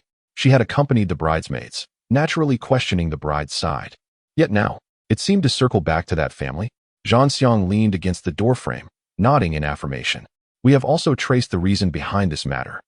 Duan Xiuming raised an eyebrow. Were there many inquiries? Zhanxiang's eyes widened in astonishment as he began to applaud. "Well, brother, you guessed it. After that wedding, the unmarried scions from prestigious families have been probing." Duan Xiuming scoffed. "Huh? Everyone is inquiring. Is there a rush among so many?" Zhanxiang shrugged nonchalantly. Yet they still couldn't find anything. The uniform response is quite peculiar. It seems they are deliberately concealing something, as if afraid of embarrassment. "A love child?" Duan Xiuming countered. "She does not resemble a love child. The defiance she displayed while drawing skulls does not suggest she is a foster daughter either. She is neither of those types, nor is she a typical young lady from a noble family." Zhanxiang concluded, "Then she must be a child of a prominent family. I have procured a list of notable families from Shizi City. All the key figures are included." Duan Xiuming picked up the document, gave it a cursory glance, and tossed it onto the table. "She did not sit at the main table," he remarked. Zhanxiang frowned. "It is even more challenging to locate peripheral figures, especially without specific names. The quantity is staggering. Duan Xiuming's expression remained inscrutable, revealing neither joy nor anger. How vexing, he exclaimed. Xiuming blinked and inquired. In a few days, there will be a private gathering at the Forest Lounge, a crowded venue. Perhaps we could glean some information. Shall we go? Duan Xiuming flung a dart from his hand, which struck the bullseye with a swift whoosh. Let us go, he replied. Xiuming glanced at the dart. Brother, you are quite intimidating. How much does she owe you? 9 figures? This debt is pursued with such urgency. Duan Xiuming furrowed his brow. Who told you she owes me money? Xiuming was taken aback. Then why are you going to such lengths to find her? Duan Xiuming replied, to date her. Xiuming was astonished. What? In the L family residence, an additional table had been placed in the study of the elder. Mingyu was diligently copying texts, repeating the task over and over. Qiliang sat behind his desk, meticulously polishing an olive pit. His golden-rimmed glasses gleaming brightly as he observed her without engaging in other pursuits. After copying the text 3 times, Mingyu set down her pen. Qiliang looked at her with refined gentility. Dear, it's best to retire early. Mingyu suppressed her nausea and strode towards the study door. Qiliang called out, Etiquette, have you forgotten again? Mingyu inhaled deeply, slowing her pace as she approached the door. Xiaoyi. A rich baritone from behind summoned her. Bang. With a heavy slam of the door, Lu Ming stormed out. What a well-behaved girl. 3 days later, at 8 o'clock in the evening, a lounge commenced its daily operations, nestled deep within the serene and secluded Westlake City wetland forest. This lounge, having opened only a few months ago, had already garnered a stellar reputation and was exceedingly popular. However, it remained largely inaccessible to the public, frequently reserved for private gatherings by a group of affluent young heirs from Westlake City. The interior of the lounge was a hidden gem, resembling a small labyrinth. With courtyards connecting to parts of the surrounding forest, and outdoor rattan chairs placed at intervals. There was also a picturesque pond. On pleasant days, both the indoor and outdoor settings were delightful. At this moment, Duan Xiuming sat beside the pond, observing the koi swimming gracefully within. How many days had it been? He was too indifferent to count. Every message he had sent had vanished without a trace, the recipient seemingly choosing to ignore him entirely, which was infuriating. Not far behind him, in a corner, Zhanxiang was engaged in conversation with a young man named Yisong. Among the many scions of Westlake City, Zhanxiang had specifically chosen Yisong, as most of his information came from him. Zhanxiang was quite the conversationalist, deftly extracting information, while Yisong was enamored with Zhanxiang's Lamborghini and hoped to borrow it for a spin. As time passed, the sounds of voices at the entrance grew louder, signaling the arrival of the promised heirs, who entered the lounge one after another. Within the lounge, patrons began to indulge in drinks, some accompanied by youthful companions. Lu Qian and Lu Ming soon made their appearance. Lu Qian dressed flamboyantly, showing no trace of sorrow after her recent divorce. Upon entering, she greeted everyone with familiarity. Lu Mingyu donned a sleeveless white dress that reached her knees, her hair styled in a ponytail, and her makeup understated, embodying the quintessential image of a well-behaved girl. As she stepped inside, Su Siyue leaped up and exclaimed, Wow, Mingyu, you're here. You look stunning today. She rushed over and embraced Lu Mingyu's arm. Lu Qian's gaze swept over the 2 girls linked together, and she remarked, Yeah, I truly apologize for Mingyu's thoughtlessness. She caused you trouble at Xiangshanao and made you worry. Sang-Chi approached to greet, Lu, it's good to see you again. Lu Mingyu exchanged pleasantries with everyone. My phone was confiscated and destroyed, she stated. Su Siyue, in disbelief, retorted, Are you out of your mind? How could things escalate to this extent? Seriously. Thankfully. They believe you are traveling. If they discover you're attending school, especially such a prestigious one, they might just lose it. Lu Mingyu replied, Who says otherwise? Su Siyue then proposed, Shall I take you to my house to fetch your passport and make a run for it? Lu Mingyu sighed. My grandmother's health is deteriorating. Her current situation is akin to house arrest. Su Siyue frowned. No boundaries? They threaten you like this? How long is your holiday? Lu Mingyu responded, Less than a month. Su Siyue, slightly anxious, exclaimed, That's too short. We're in a difficult position. Studying her friend's face, Su Siyue suddenly smiled. From now on, may I call you Xiaoyi? Lu Mingyu replied, Did you see that? Su Siyue playfully winked. You look remarkably like your mother. Lu Mingyu chuckled softly. Su Siyue then inquired, How did Lu Qian end up bringing you out? Lu Mingyu replied nonchalantly, I don't know. Who cares? Su Siyue pressed further. But you have no connection to the Shizi city family. What brings you here? Suddenly wishing to make acquaintances? Lu Mingyu shrugged, just looking for someone to kill. Su Siyue gasped in shock. What? Are you in a stable state of mind? Before they could exchange more words, Lu Qian called out, Mingyu, come over and greet everyone. Lu Mingyu walked over. Lu Qian smiled as she introduced her. This is my sister, Lu Mingyu. She's very obedient and has always been kept in seclusion. The crowd erupted in exclamations. Well, isn't that the beauty from Lu Qian's wedding? So she's a local? The second young lady of the Lu family. How come Miss Lu never showed her face before? Lu Qian, your family is quite adept at hiding. Is she really your biological sister?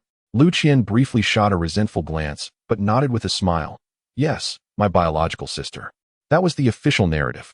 The Lu family did not acknowledge the existence of their uncle, especially Lu Qiuyang. They could claim she was an adopted daughter, but Du Wenxin forbade it, insisting it was easier to manage a biological child. In reality, it served as a warning to Lu Qiuyang. Outside, Duan Xiuming opened his eyes and observed the scene. He gestured subtly to someone behind him. Zhang Xiang immediately stepped forward, leaning in to listen. Duan Xiuming pointed towards the interior, her. Zhang Xiang quickly raised his gaze, and his eyes widened in astonishment. Wow, she is indeed stunning. More beautiful than a star. No wonder Mingyu has been captivated by her. Zhang Xiang nodded eagerly. Immediately, Duan Xiuming shifted from a lounging position to sitting upright, observing Lu Mingyu's demure demeanor amidst the crowd. What a skilled actress. Zhang Xiang turned and approached the corner, patting Yisong on the shoulder. We have a task. Yisong, brimming with excitement, inquired, What is it? Zhang Xiang replied with a smile. The beauty in the white dress inside. Find out more about her. I'll lend you my Lamborghini. Yisong responded with a salute. Absolutely. With so many people present, how could I not gather information? It's essential. Not long after, Duan Xiuming, with a stoic expression, asked, Who is she? Yisong replied, The second young lady of the Lu family, Lu Mingyu. Duan Xiuming inquired, What are the three characters? Zhang Xiang promptly handed over paper and pen. Yisong marveled at Zhang Xiang's preparedness, swiftly jotting it down. Duan Xiuming glanced at it, then disdainfully tossed it aside. Lu Mingyu, what a splendid name. Her wild nature truly reflects her name. Yisong nodded in agreement.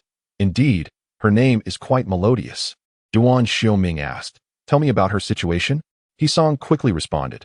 She is the youngest daughter of the Lu family, but is not favored. Duan Xiuming inquired further. How old is she? Yisong replied. She is 22 this year. Duan Xiuming asked again. Has she always been like this? So demure and mild-mannered? Yisong nodded. She is gentle and behaves like a model daughter, sheltered in her family's estate for over 20 years. Duan Xiuming suddenly smiled with profound meaning. What a good girl. H.S.ing, somewhat perplexed by his tone and demeanor, cast an inquiring glance toward Zhang Xiing, equally bewildered, observed and remarked, She does indeed appear quite obedient. Surely, she has never tasted alcohol before. H.S.ing replied, She must be entirely abstinent. It's her first time stepping into society. Her sister explicitly stated that L.M. is the type to submissively comply, particularly suited for He left the latter part unspoken. Suited for a matrimonial alliance. The intention was evident.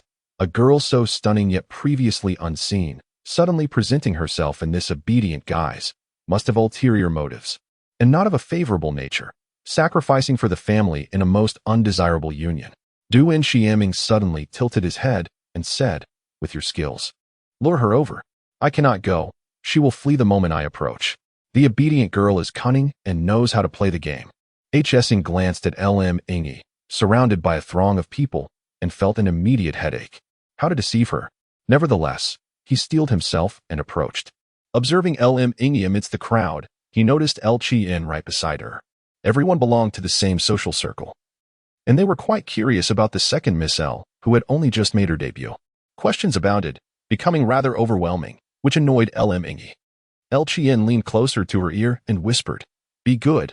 Don't forget your current status. If you disgrace the L family, father will be furious, and mother will have your head. L.M. smiled. You are the most foolish in the entire L family. Perhaps you should speak less. L. Chi-in, infuriated, exclaimed, You. Lu Mingyu's smile was exquisite as she adjusted her companion's skirt, reminding her, Mind your image. Disgracing the Lu family will lead to consequences for you as well, and I shall embellish the tale. Lu Qian ceased her speech, her chest heaving with indignation. The two spoke in hushed tones, drawing close, their voices barely audible to anyone nearby. Su Wenjun remarked, "The bond between these sisters is truly remarkable." Su Suya shot him a look of disdain. Before long, He Song approached with a greeting. "Would you care for a drink, Miss Luer?" Lu Qian smiled and declined. "Thank you, Mr. He, but my sister does not drink." The He family held a respectable position among the gentry, yet He Song lacked the necessary cunning. Lu Qian harbored a desire to see Lu Mingyu wed swiftly, while simultaneously hoping her marriage would not be overly favorable. He Song, sensing the underlying tensions, inquired, "Would you prefer juice instead?" "That sounds delightful," Lu Mingyu replied. Su Suya raised her hand. "I would like fruit wine." He Song responded, "I shall fetch it for you." Lu Qian shot a warning glare at Lu Mingyu, who then stood up to excuse herself to the restroom. Lu Qian turned to another table.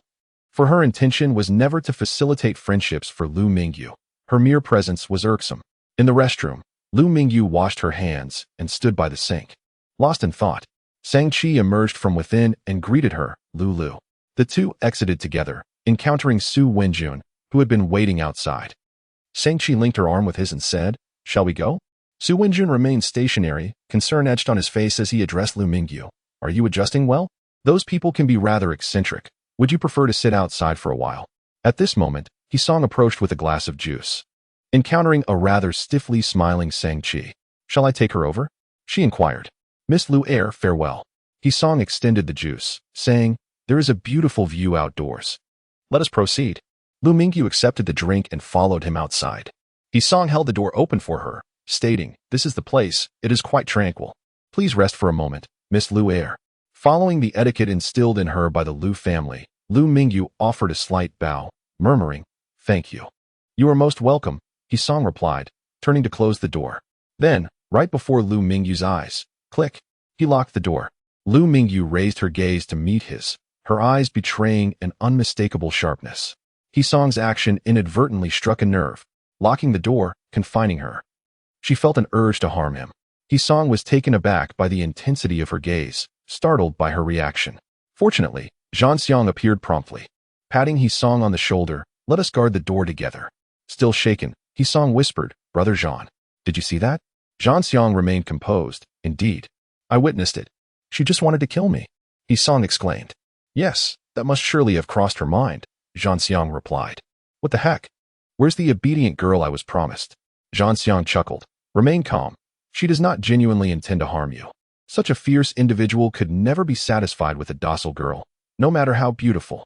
Duan Xiuming's ideal partner is a comrade, not a pet. They must either be equals in strength or possess extraordinary abilities." Lu Mingyu observed the two individuals for a while. Regrettably, neither of them made eye contact with her. Separated by the glass door and a considerable distance, she could not discern their conversation. Relinquishing her efforts, she turned away. Behind her lay an expansive wetland forest, adorned with towering ancient trees. This lounge was nestled deep within the urban wetland forest, enveloped by foliage, a serene oasis amidst the city's clamor. It would undoubtedly offer a splendid view by daylight. Yet, it was now night, and the scenery was lost to her. Moreover, her spirits were low. Lu Mingyu gazed into the night-shrouded woods, momentarily immobilized. Suddenly, a sharp snap echoed from her right. She turned her gaze. A distance away, outdoor tables and chairs were arranged. Seated in a rattan chair was a man, boldly reclining as he fixated on her without blinking. He appeared to don a collarless suit, complemented by either a shirt or a t-shirt. With a slick-back hairstyle reminiscent of Hong Kong style, his chiseled features and piercing gaze exuded an intense aura of aggression. Though undeniably handsome, his lack of a smile rendered him somewhat menacing. Lu Mingyu lifted her foot and approached. This was a tranquil retreat from the indoor noise. With rattan chairs and tables positioned beside a scenic pond, leading directly into the wetland forest. Lu Mingyu settled into the seat opposite the man, placing her juice down as she began to observe. The rattan table bore several bottles of liquor and 2 empty glasses, while beside the man rested 2 packs of cigarettes, 1 pack of opened men's cigarettes and another of unopened women's cigarettes.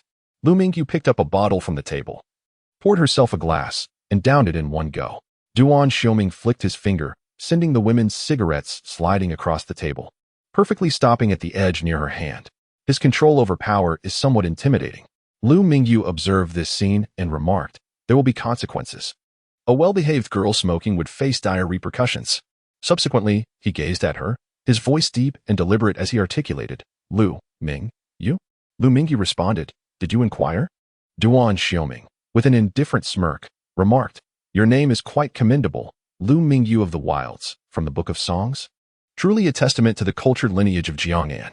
After speaking, he picked up a pen and inscribed her name on a piece of paper, deftly sliding it towards her. The force and angle were just right. Lu Mingyu did not reach for it. Instead, she cast a nonchalant glance downward and commented, you are rather fierce. Duan Xiuming chuckled softly, not nearly as imposing as your arrogance, which leaves others in the dust. Quite tantalizing. Lu Mingyu observed the koi in the pond. A fleeting glimmer of intrigue passing through her eyes. Where are you from? She inquired. Duan Xiuming replied, if you are asking about my origins, I hail from Hong Kong. Lu Mingyu remarked, I would not have guessed. Your Mandarin is excellent. Duan Xiuming countered, and you? Where do you come from? Lu Mingyu smiled. I am, of course, from Shizi City. Duan Xiuming responded, you bear no resemblance to that. Lu Mingyu turned to him, her lips curving into a smile. Then where do I resemble? Duan Xiuming's gaze held a penetrating quality as he replied, like a venomous scorpion emerging from the desert. Lu Mingyu responded, thank you for the compliment. Duan Xiuming turned away, peering into the distance as he asked, may I inquire, Miss Lu, why the duality in your demeanor? Lu Mingyu answered, family rules are stringent. A pause ensued in the conversation. Duan Xiuming languidly reclined against the backrest and suddenly uttered, are you seeking a man to share your bed under the strict household rules? Lu Mingyu, casting a sidelong glance at him, scrutinized his demeanor. Yet, Duan Xiuming offered her not a single glance. His gaze fixed ahead. How does the well-mannered girl raised in the depths of the Lu family call out so melodiously beneath me? Lu Mingyu retorted, look me in the eyes when you speak. Duan Xiuming shot her a fleeting glance before averting his gaze, pressing his lips together in silence. Nevertheless, Lu Mingyu maintained her unwavering stare, having been probing him since she took her seat. Suddenly, she broke the silence. Your muffled groans are more exquisite than mine. Duan Xiuming remained speechless. Lu Mingyu continued, how do you produce such sounds? Especially that last one. You possess a remarkable talent for it. Why not lend your voice to special scenes? Duan Xiuming regarded her, his expression laden with discontent. After a moment, he retorted, are you trying to show off in front of me? You seem to bow and scrape before those others quite well. Lu Mingyu remained unfazed. If you wish for me to feign, I can do so. With a slight arch of her brow, she shifted the topic. Why does Song heed your words? Duan Xiuming replied, he is a friend of my brother. Brother? Lu Mingyu cast a glance at the glass door, inquiring, what is his name? Duan Xiuming raised an eyebrow, questioning her intent behind such detailed inquiries. Lu Mingyu gazed at the towering ancient tree ahead and mused, oh, Zhanxiang. Duan Xiuming softened his tone, saying, all right, I did not come to quarrel with you.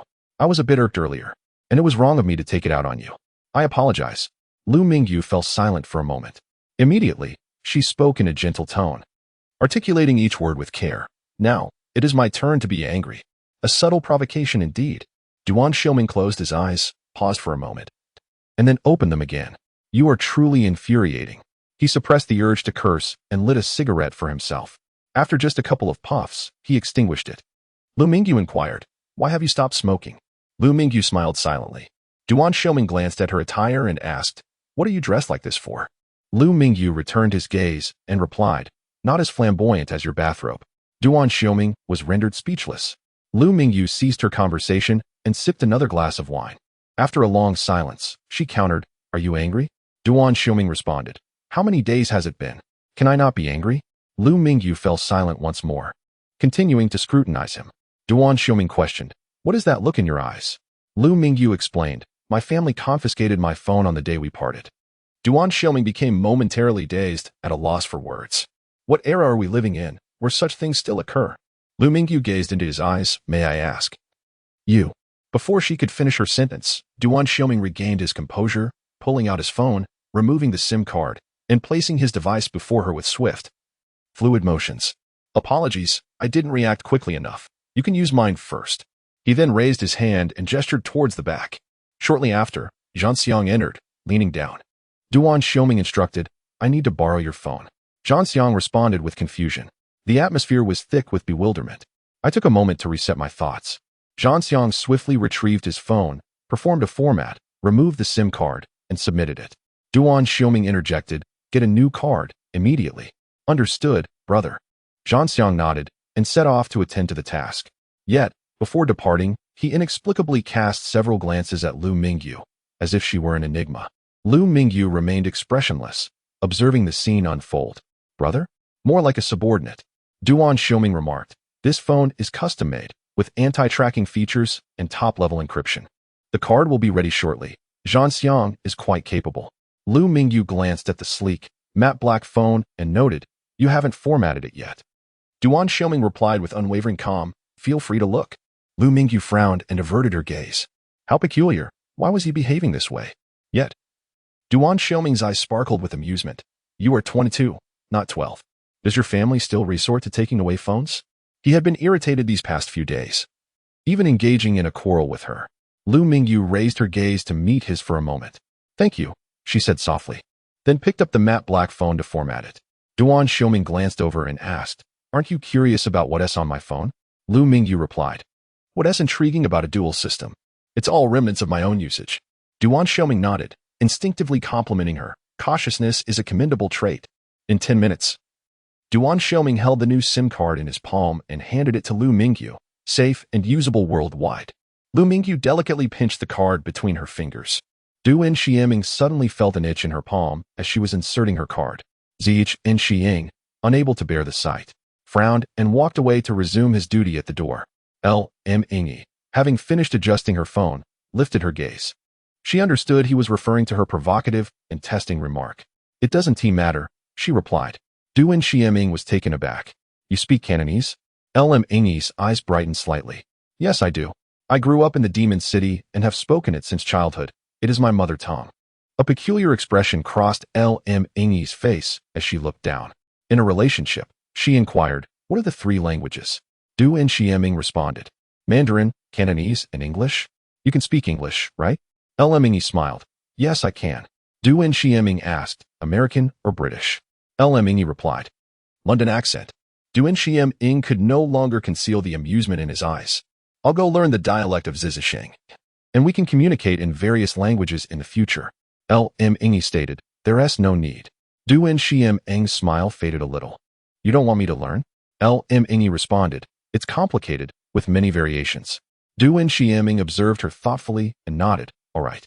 It's somewhat strange, but it doesn't matter." Ming glanced at the time. "I must be leaving." Duan Xiuming frowned. "We've only just begun to chat?" Ming explained, "You know my family has strict rules." Duan Xiuming retorted, "Is it really that bothersome?" As he spoke, he gestured behind him. The door swung open immediately. Duan Xiuming fixed his gaze on her. "If you keep smiling at me like that, do you believe I would tie you up and take you to Hong Kong to marry you?" "There are no language barriers." Lu Ming paused in her steps and glanced at him. Duan Xiuming scrutinized her expression. "Is she angry again?"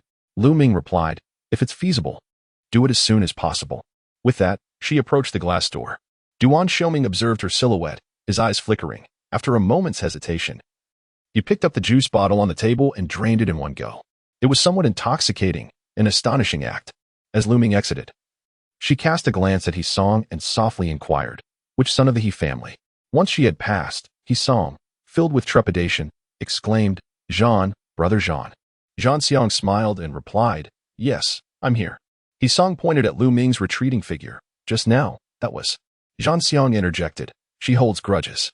He-song broke out in a cold sweat. "Will she kill me? In a dismembering manner?" He-song continued, "But the contrast is too startling.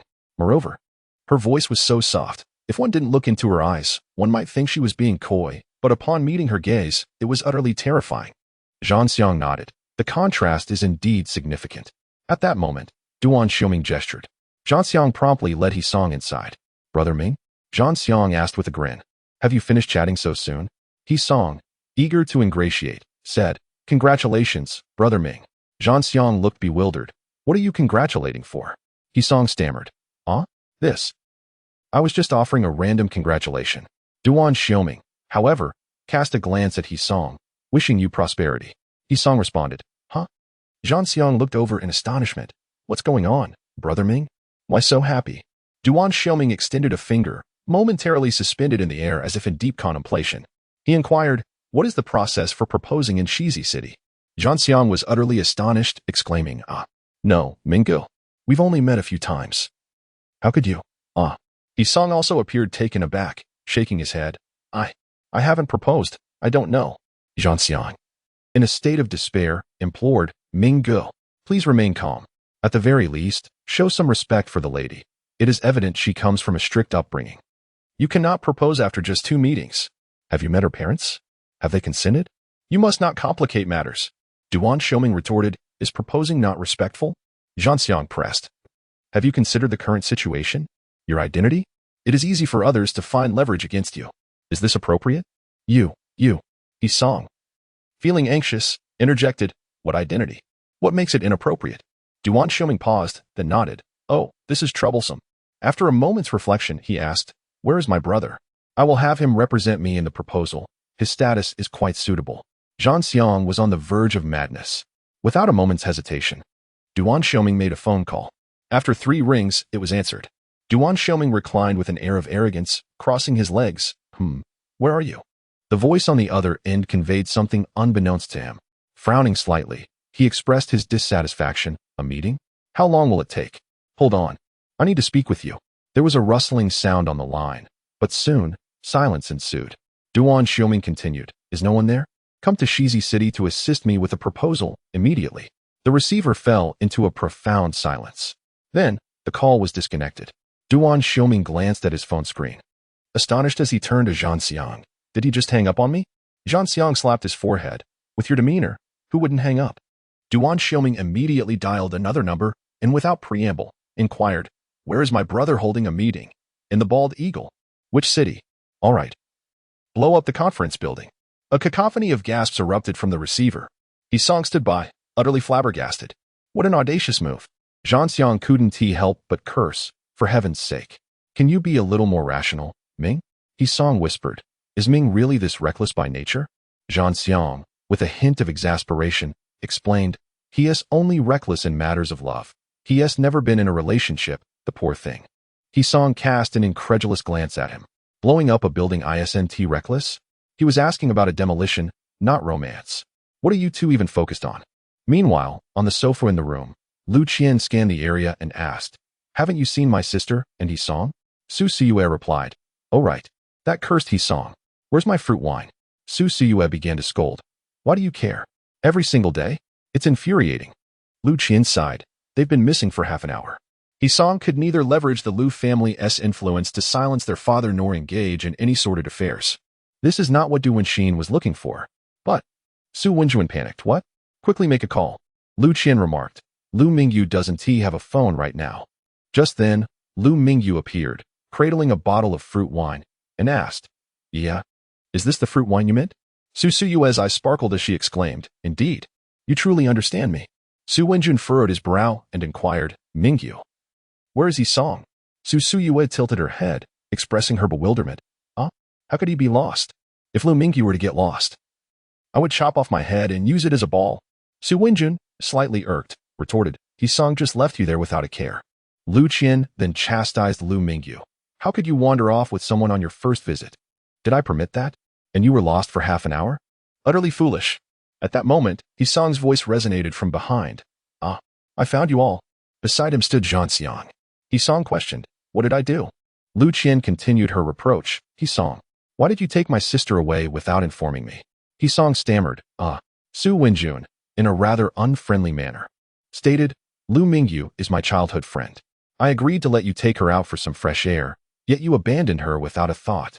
Yisong, you organized this gathering, didn't you? This is not how one treats their guests. Su Siyue frowned and turned to her brother. Lu Qian seized the opportunity to admonish. Yisong, please have some self-awareness and keep your distance from my sister. She cannot roam freely without my permission. It wasn't a grave matter. But she felt the need to scold him. Su Wenjun added, and who is this Zhan? Zhan Xiang, bewildered, pointed to himself. My surname is Zhan. What of it? Su Wenjun continued his tirade, seemingly unable to contain his frustration. Yisong, realizing the gravity of the situation, cast a furtive glance at Lu Mingyu. What a predicament. Waiting here. The scolding from the two left him utterly bewildered. Zhan Xiang glanced at Lu Mingyu, momentarily taken aback. Such a temper? Resorting to underhanded tactics? Does Mingyu have a penchant for cunning? After a moment's contemplation, Duan Xiuming approached and patted Yisong's shoulder. Xiao, aren't these all your friends? Care to introduce them? Interrupting the spellcasting, Yisong looked increasingly pale as the scolding continued.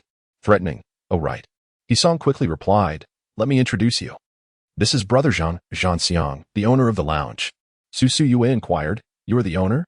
Duan Xiuming smiled at her. Indeed, little sister. Su Wenjun appeared somewhat astonished. This wetland, nestled in the heart of the city, was exceptionally well preserved. To his knowledge, acquiring commercial land here was quite a challenge. What background does this Jean have? Lu Qian then asked, so this lounge is yours? Is that imposing green supercar outside yours as well? Every time they visited. A striking dark green Lamborghini was parked outside the lounge, an undeniable presence as they passed the independent parking space. Duan Xiuming nodded. It is mine. Su Yue exclaimed. I love Lamborghinis too, but my dad won't let me have an expensive car. He only allows me to drive a smaller model. Duan Xiuming found the girl rather amusing and said, perhaps you could switch it up occasionally? Su Yue's eyes sparkled with excitement. Really? You're not joking with me, are you? Yisong, feeling a tad anxious, whispered, Brother Duan. What about me?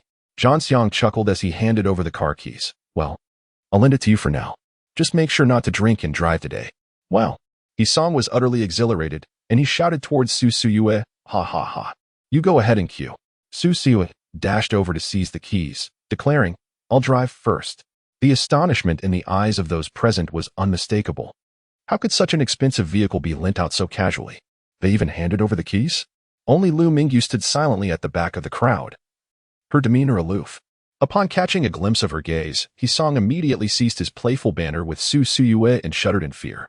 Duan Xiuming, too, noticed this and let out a barely perceptible sigh. The obedient girl certainly bore a grudge. At that moment, an individual from the adjacent table approached, holding 2 glasses of wine. Lu Qian promptly pulled Lu Mingyu forward, saying, Mingyu, this is Hao Lushing, the son of the Hao family. Be sure to greet him.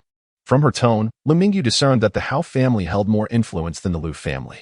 Hao Lushing fixed his gaze intently on Lu Mingyu and extended a glass towards her, saying, Miss Lu Air, would you care for a drink? Lu Mingyu replied, I apologize, but I cannot hold my liquor. Su Wenjun stepped in to intervene, stating, Young Master Hao, she doesn't drink. Hao Lushing appeared somewhat displeased, responding, surely. It's not that serious? Lu Qian frowned, insisting, Mingyu, it's just a glass of wine. Young Master Hao is personally toasting you. Do not decline. With that, she took the glass from Hao Lushing's hand, forcefully attempting to offer it to Lu Mingyu. Hurry up and drink. Later, you can take the initiative to toast young Master Hao. However, at that moment, Su Yue suddenly twisted her ankle and collided into Lu Qian's arm. Splash! The wine in Lu Qian's hand spilled everywhere. Ah, my apologies. Su Yue exclaimed, picking up another cup from the table and offering it with a smile. I'm so sorry. The 2 cups bore an identical hue, appearing indistinguishable from one another. Lu Qian handed the new cup to Lu Mingyu, whispering a stern warning. Drink it, quickly. Lu Mingyu accepted it and drained the contents. What Su Yue had given her was merely juice. Hao Lushing glanced at Lu Mingyu and suggested, shall we sit together for a while? Let us have a chat. However, Duan Xiuming suddenly emerged, enthusiastically draping an arm around Hao Lushing's shoulder. Why didn't you inform me that young Master Hao was here? I would have brought out some fine wine to entertain you.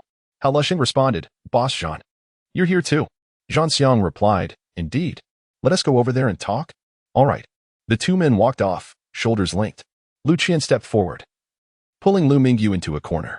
With an intense gaze, she insisted, You must accompany the guests later. Do you understand? Make sure to attend to young Master Hao well. Lu Qian sneered. You have something over me. It is you who is in peril. Lu Mingyu replied calmly. Pray tell. What leverage do you possess? Lu Qian snapped. Put away that attitude. Go and toast. You must make sure that Hao Lushing is in good spirits today. The Hao family is far more suitable, overshadowing the Lu family. Besides, Hao Lushing's lifestyle is rather chaotic, and he may even have issues. Lu Mingyu retorted. I want ego. Lu Qian warned. You must. I saw you following Yisong, and I have pictures. Are you not afraid? I can deal with you right now. Lu Mingyu replied coolly, Good luck, you worthless thing. Lu Qian's face turned pale at her words. Yet she persisted. What do you think Dad would do if he saw the photo? You shouldn't be in a place like this. Lu Mingyu looked at her with amusement. You brought me here, sis. Lu Qian threatened. Are you going to toast or not? If not, I will show the photo to Dad, and he will have every right to confine you. I'll tear your face and pour salt water on it. Lu Mingyu replied. My face? Are you certain? Lu Qian's pupils narrowed suddenly, and she hissed in anger, Lu Mingyu, you vixen. You're just like your mother, a shameless woman. Lu Mingyu smiled faintly. Just wait for your doom, my sister. At that moment, Su Suyu exclaimed, all right, let us go. Su and Jun took out the car keys. I'll give you a ride. Su Suyu retorted, brother, aren't you drunk driving? Su and Jun replied, my car has 4 seats. I can hire a chauffeur. Lu Mingyu declined, saying, I need to talk to Yaya for a bit. Su Suyu shot Su and Jun a disapproving glance and walked out alongside Lu Mingyu. Upon reaching the door, Lu Mingyu produced a matte black phone. Excuse me. I have a phone. Su Suyu stared in disbelief. Where did that come from? Didn't you just say you didn't have one? By the way, this color is quite cool. Lu Mingyu explained, it belongs to the lounge owner. Su Suyu was puzzled. Huh? Zhanxiang? Lu Mingyu shook her head. No. Another one.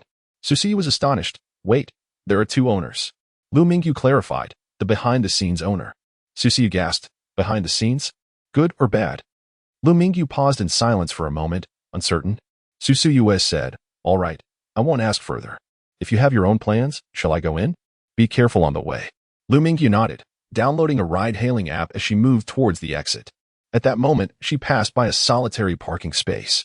He was exceptionally tall, his long legs dangling off the ground as he casually lounged on the hood of a supercar. Zhanxiang unexpectedly dashed out from behind, tossing the keys. Mingyu.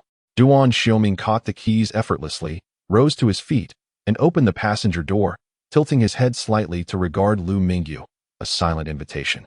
Lu Mingyu hesitated for merely 2 seconds before approaching and settling into the car. A subtle smile played at the corners of Duan Xiuming's lips as he ensured her comfort.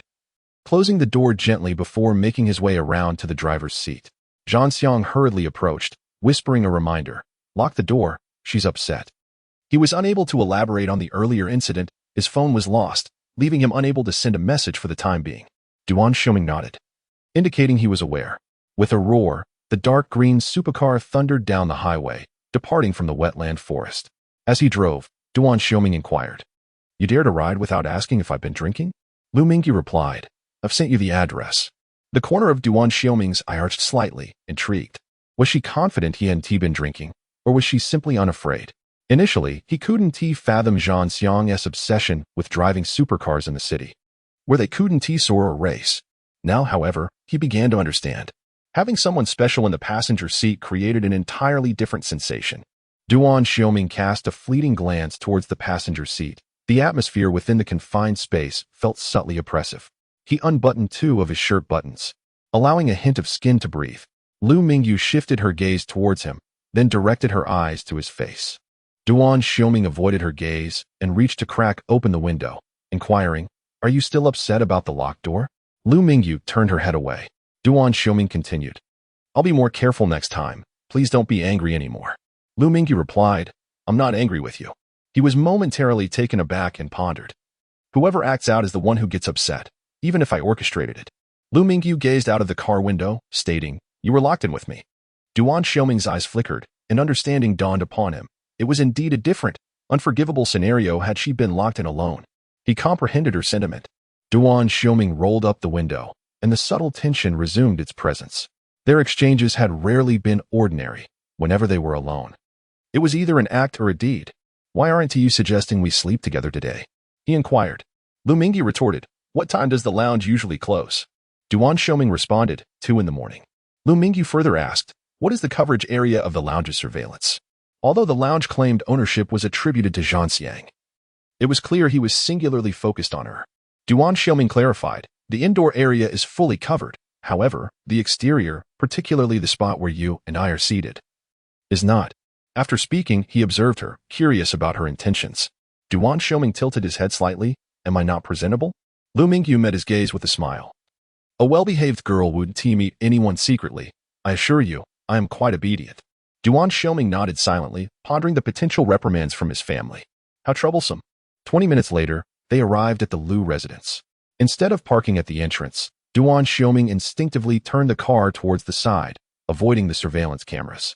Lu Mingyu glanced at the parking position and unfastened her seatbelt. Suddenly, Duan Xiuming reached out, leaning towards the passenger's seat, halting just 10 centimeters away from her. With a few buttons of his shirt already undone, the proximity revealed an expanse of his chest. His skin was not particularly fair, a shade deeper than hers. This physique was honed to perfection, lean and powerful, devoid of any excess flesh. Both his stature and appearance exuded a palpable aggression, yet when his intensity was subdued, it created a striking contrast. Duan Xiuming seemed to deliberate for a moment before inquiring, sneaking out in the dead of night? We could indulge in a midnight snack. Enjoy the breeze, or even paddle to the center of the lake. I can fetch you with a quieter vehicle. Not going to sleep. We lack an emotional foundation. Lu Mingyu replied. Can't escape, she added. Duan Xiuming frowned. Is it that serious? Lu Mingyu glanced at the time. I need to get out now. Duan Xiuming nodded but did not release her. His fingertips caressed her own as he unfastened her seatbelt, intending to exit the car and open the door for her. Lu Mingyu quickly placed her hand on his to stop him. Don't get out. In the inky darkness, the glimmer in her eyes was not overt. Duan Xiuming remained composed, not moving, his gaze shifting downward to rest upon her lips, revealing a look that only surfaced in exceptional circumstances. The atmosphere was tinged with a burning intensity. Although there was no emotional foundation, Lu Mingyu gazed into his eyes, her hands suddenly slackening. She opened the door, alighted from the vehicle, and approached the grand entrance. Pushing open the heavy general's gate, she stepped over the threshold and swiftly closed the door behind her. In that fleeting moment, the brilliance in her eyes was unmistakable. The mastermind behind the scenes must not be disappointed. Inside the car, Duan Xiuming sat in silence for a considerable time before rolling down the window. He reached for the box of lady cigarettes placed in the central console, unwrapped it, and lit one. Within the premises, Lu Mingyu traversed the lengthy corridor, entering the main building. In the grand hall, she spotted Lu Qiuyang seated and enjoying tea. Lu Mingyu approached him and greeted, Uncle. Lu Qiuyang glanced at her and inquired, Where did you get that dress? Lu Mingyu replied, It belongs to Sister Lu Qian. Lu Qiuyang frowned. You are not to wear it again. Where have you been? I have waited for you for quite some time. Lu Mingyu explained. Sister Lu Qian took me to the lounge. Lu Qiuyang paused, his hand playing with the olive pit. The lounge? He then asked, Did you drink? Lu Mingyu nodded again. Yes, Sister Lu Qian had me toast. The air in the hall suddenly became taut. He lifted his gaze and questioned, To whom did you toast? Lu Mingyu responded, To the young master of the Hao family. Upon hearing this, she distinctly observed the veins bulging on her uncle's forehead. Lu Mingyu added, I took a taxi. Lu Qiuyang fixed his stare upon her. Was that car particularly loud? The roar of the engine could be heard even from this distance. Lu Mingyu explained. A sports car passed by. Aren't there many luxury vehicles here? As soon as the voice fell, a sudden roar of a supercar resonated. At the entrance. Inside the vehicle, after a puff of smoke, Duan Xiuming restarted the engine and departed. Lu Qiuyang calmed his emotions and said, Go up and copy the female ring twice. The residence was situated in the luxurious district of Shizi City, and at this hour, the nightlife of wealthy young masters and ladies was just beginning to unfold. It was hardly surprising. Lu Mingyu replied, Understood. She swiftly ascended the stairs, entered her room, concealed her phone, and then waited in silence. In the hall on the first floor, a rhythmic knock echoed as Lu Qiuyang tapped the table. The butler, Wang Qi, appeared, presenting a tablet. Lu Qiuyang sipped his tea while perusing the surveillance footage on the device. Unbeknownst to him, whether intentionally or not, the car was outside the monitoring range. And only the scene of Lu Mingyu approaching the door alone was captured. He set the tablet aside and dialed a number on his phone. In the private parking area of the lounge, Zhang Xiang awaited the arrival of his backup vehicle. Before the car arrived, he heard the roar of the supercar growing increasingly louder. The dark green sports car executed a perfect drift and came to a steady halt in the parking space. Duan Xiuming continued walking. Show me the surveillance footage. Her casual inquiry about the monitoring implied that something was amiss. Zhang Xiang paused, then chuckled. There's something I was just about to tell you. Half an hour later, a heated argument erupted in the hall on the first floor. Lu Mingyu remained on the third floor in her small room until a furious pounding on the door resounded. Come out. Lu Mingyu, Duanxin shouted. The sound of a deer calling went unheard. After a moment of banging on the door, Duanxin fetched the key to unlock it. Come out. Auntie rushed in a frenzy to seize her. Lu Mingyu was yanked, colliding with the foot of the bed. Unable to steady herself, she crashed heavily against the adjacent wall. Duanxin continued her relentless tugging, consequently propelled by inertia. Bang! Lu Mingyu slammed against the wall with a thud. A sharp pain shot through her right shoulder. Almost immediately, her entire right arm began to spasm. Beads of sweat erupted on her forehead, the agony rendering her voiceless. Having lived in the Lu household for a decade, she was forbidden any form of exercise, her body having deteriorated to an alarming state. Physically, she was a mere shadow of herself, easily subdued by anyone. Duan Xiuming's forceful pulling had injured her. Yet, Duan Xiuming disregarded this, dragging her down the stairs and thrusting her in front of Lu Qiuliang. The atmosphere in the hall was tense. Lu Qian was crying, her face a mask of anger and grievance. Lu Lin stood nearby, frowning. Lu Qiuliang sat gracefully behind the tea table, sipping tea with poise. Duan Xiuming shouted angrily, "Come, let us confront this. Let us see who is lying." Lu Mingyu rubbed her sore shoulder, gazing at the four lunatics before her. Lu Qian shouted, "Daddy, it was just a private gathering, exclusive to us. There were no random strangers. Everyone knows each other." Lu Qiuliang glanced over and asked, "Did you make her accompany you for drinks?" Lu Qian, "What do you mean by accompanying for drinks? Don't speak so harshly.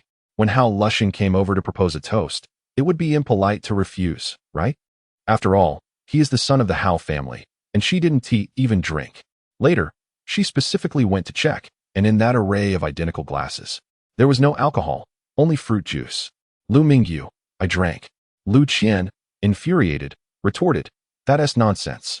What you consumed was the juice Su Suya gave you." Lu Mingyu, "How about we test for alcohol?" Seeing her reaction, Lu Qian was livid, shouting, "You must have drunk in private, right? It must have been during that half hour you disappeared with Yi Song." Lu Qiuliang suddenly narrowed his eyes and looked over. Lu Mingyu calmly replied, "I already stated that Yi Song was with the bar owner. During that half hour alone, I did not drink." Lu Qian, "You're lying. You are nothing but a bundle of lies." Lu Qian sneered. "Half an hour is ample time for anything." As she spoke, she pulled out her phone and displayed a photograph. "Look for yourselves." She was alone with Yi Song. The photo indeed captured Lu Mingyu following Yi Song as they departed. One after the other, Duan Xiuming, arms crossed, gazed at the head of the table. "Dear, after all your efforts in raising such a refined young lady, she runs off to disappear with a stranger for half an hour? How utterly careless." Lu Qiuliang's expression darkened instantly, his resentful gaze sweeping over Lu Mingyu, examining her from head to toe. Lu Mingyu remained composed. Lu Qiuliang turned to Lu Lin. "Go fetch the surveillance footage." Lu Lin nodded and rose to leave.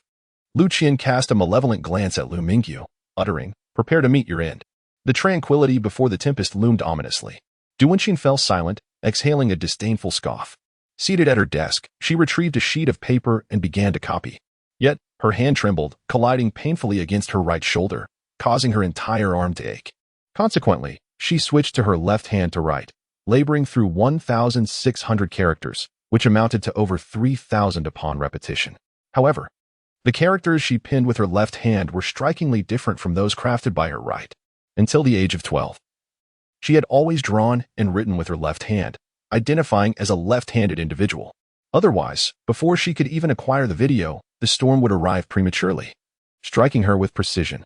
Her uncle, in a fit of rage, would disregard any semblance of truth. His fury had reached a critical threshold. He was a madman. She needed to write swiftly, relentlessly. After several minutes had elapsed, Lu Mingyu set down her pen, yet Lu Lin had not returned. Rising, she glanced at the firmly shut door and retrieved her phone, hidden beneath her pillow. Su Suyue had indeed sent her a message, almost like a live broadcast. However, due to the overwhelming number of notifications, Lu Mingyu could not peruse them all individually and merely scan the content. It generally recounted Lu Lin's frantic rush to the lounge to monitor the situation. Exiting the chat window, she noticed another unread message from 20 minutes prior. In the first floor lobby, the atmosphere was suffocating and oppressive. Lu Qiuliang sipped tea, incessantly fiddling with the olive pit in his hand. Duan Xiuming wore an expression of cold detachment, seated silently on the adjacent sofa. Meanwhile, Lu Qian stared downwards, her face etched with anxiety. For an extended period, their parents had exchanged not a single word. The suffocating sensation enveloped her, leaving her utterly uncomfortable. Lu Mingyu's voice shattered the silence. "I have completed my work." Lu Qiuliang, without lifting his gaze, replied gently, "Let me have a look." Lu Mingyu rose and approached, handing over the sheets of paper.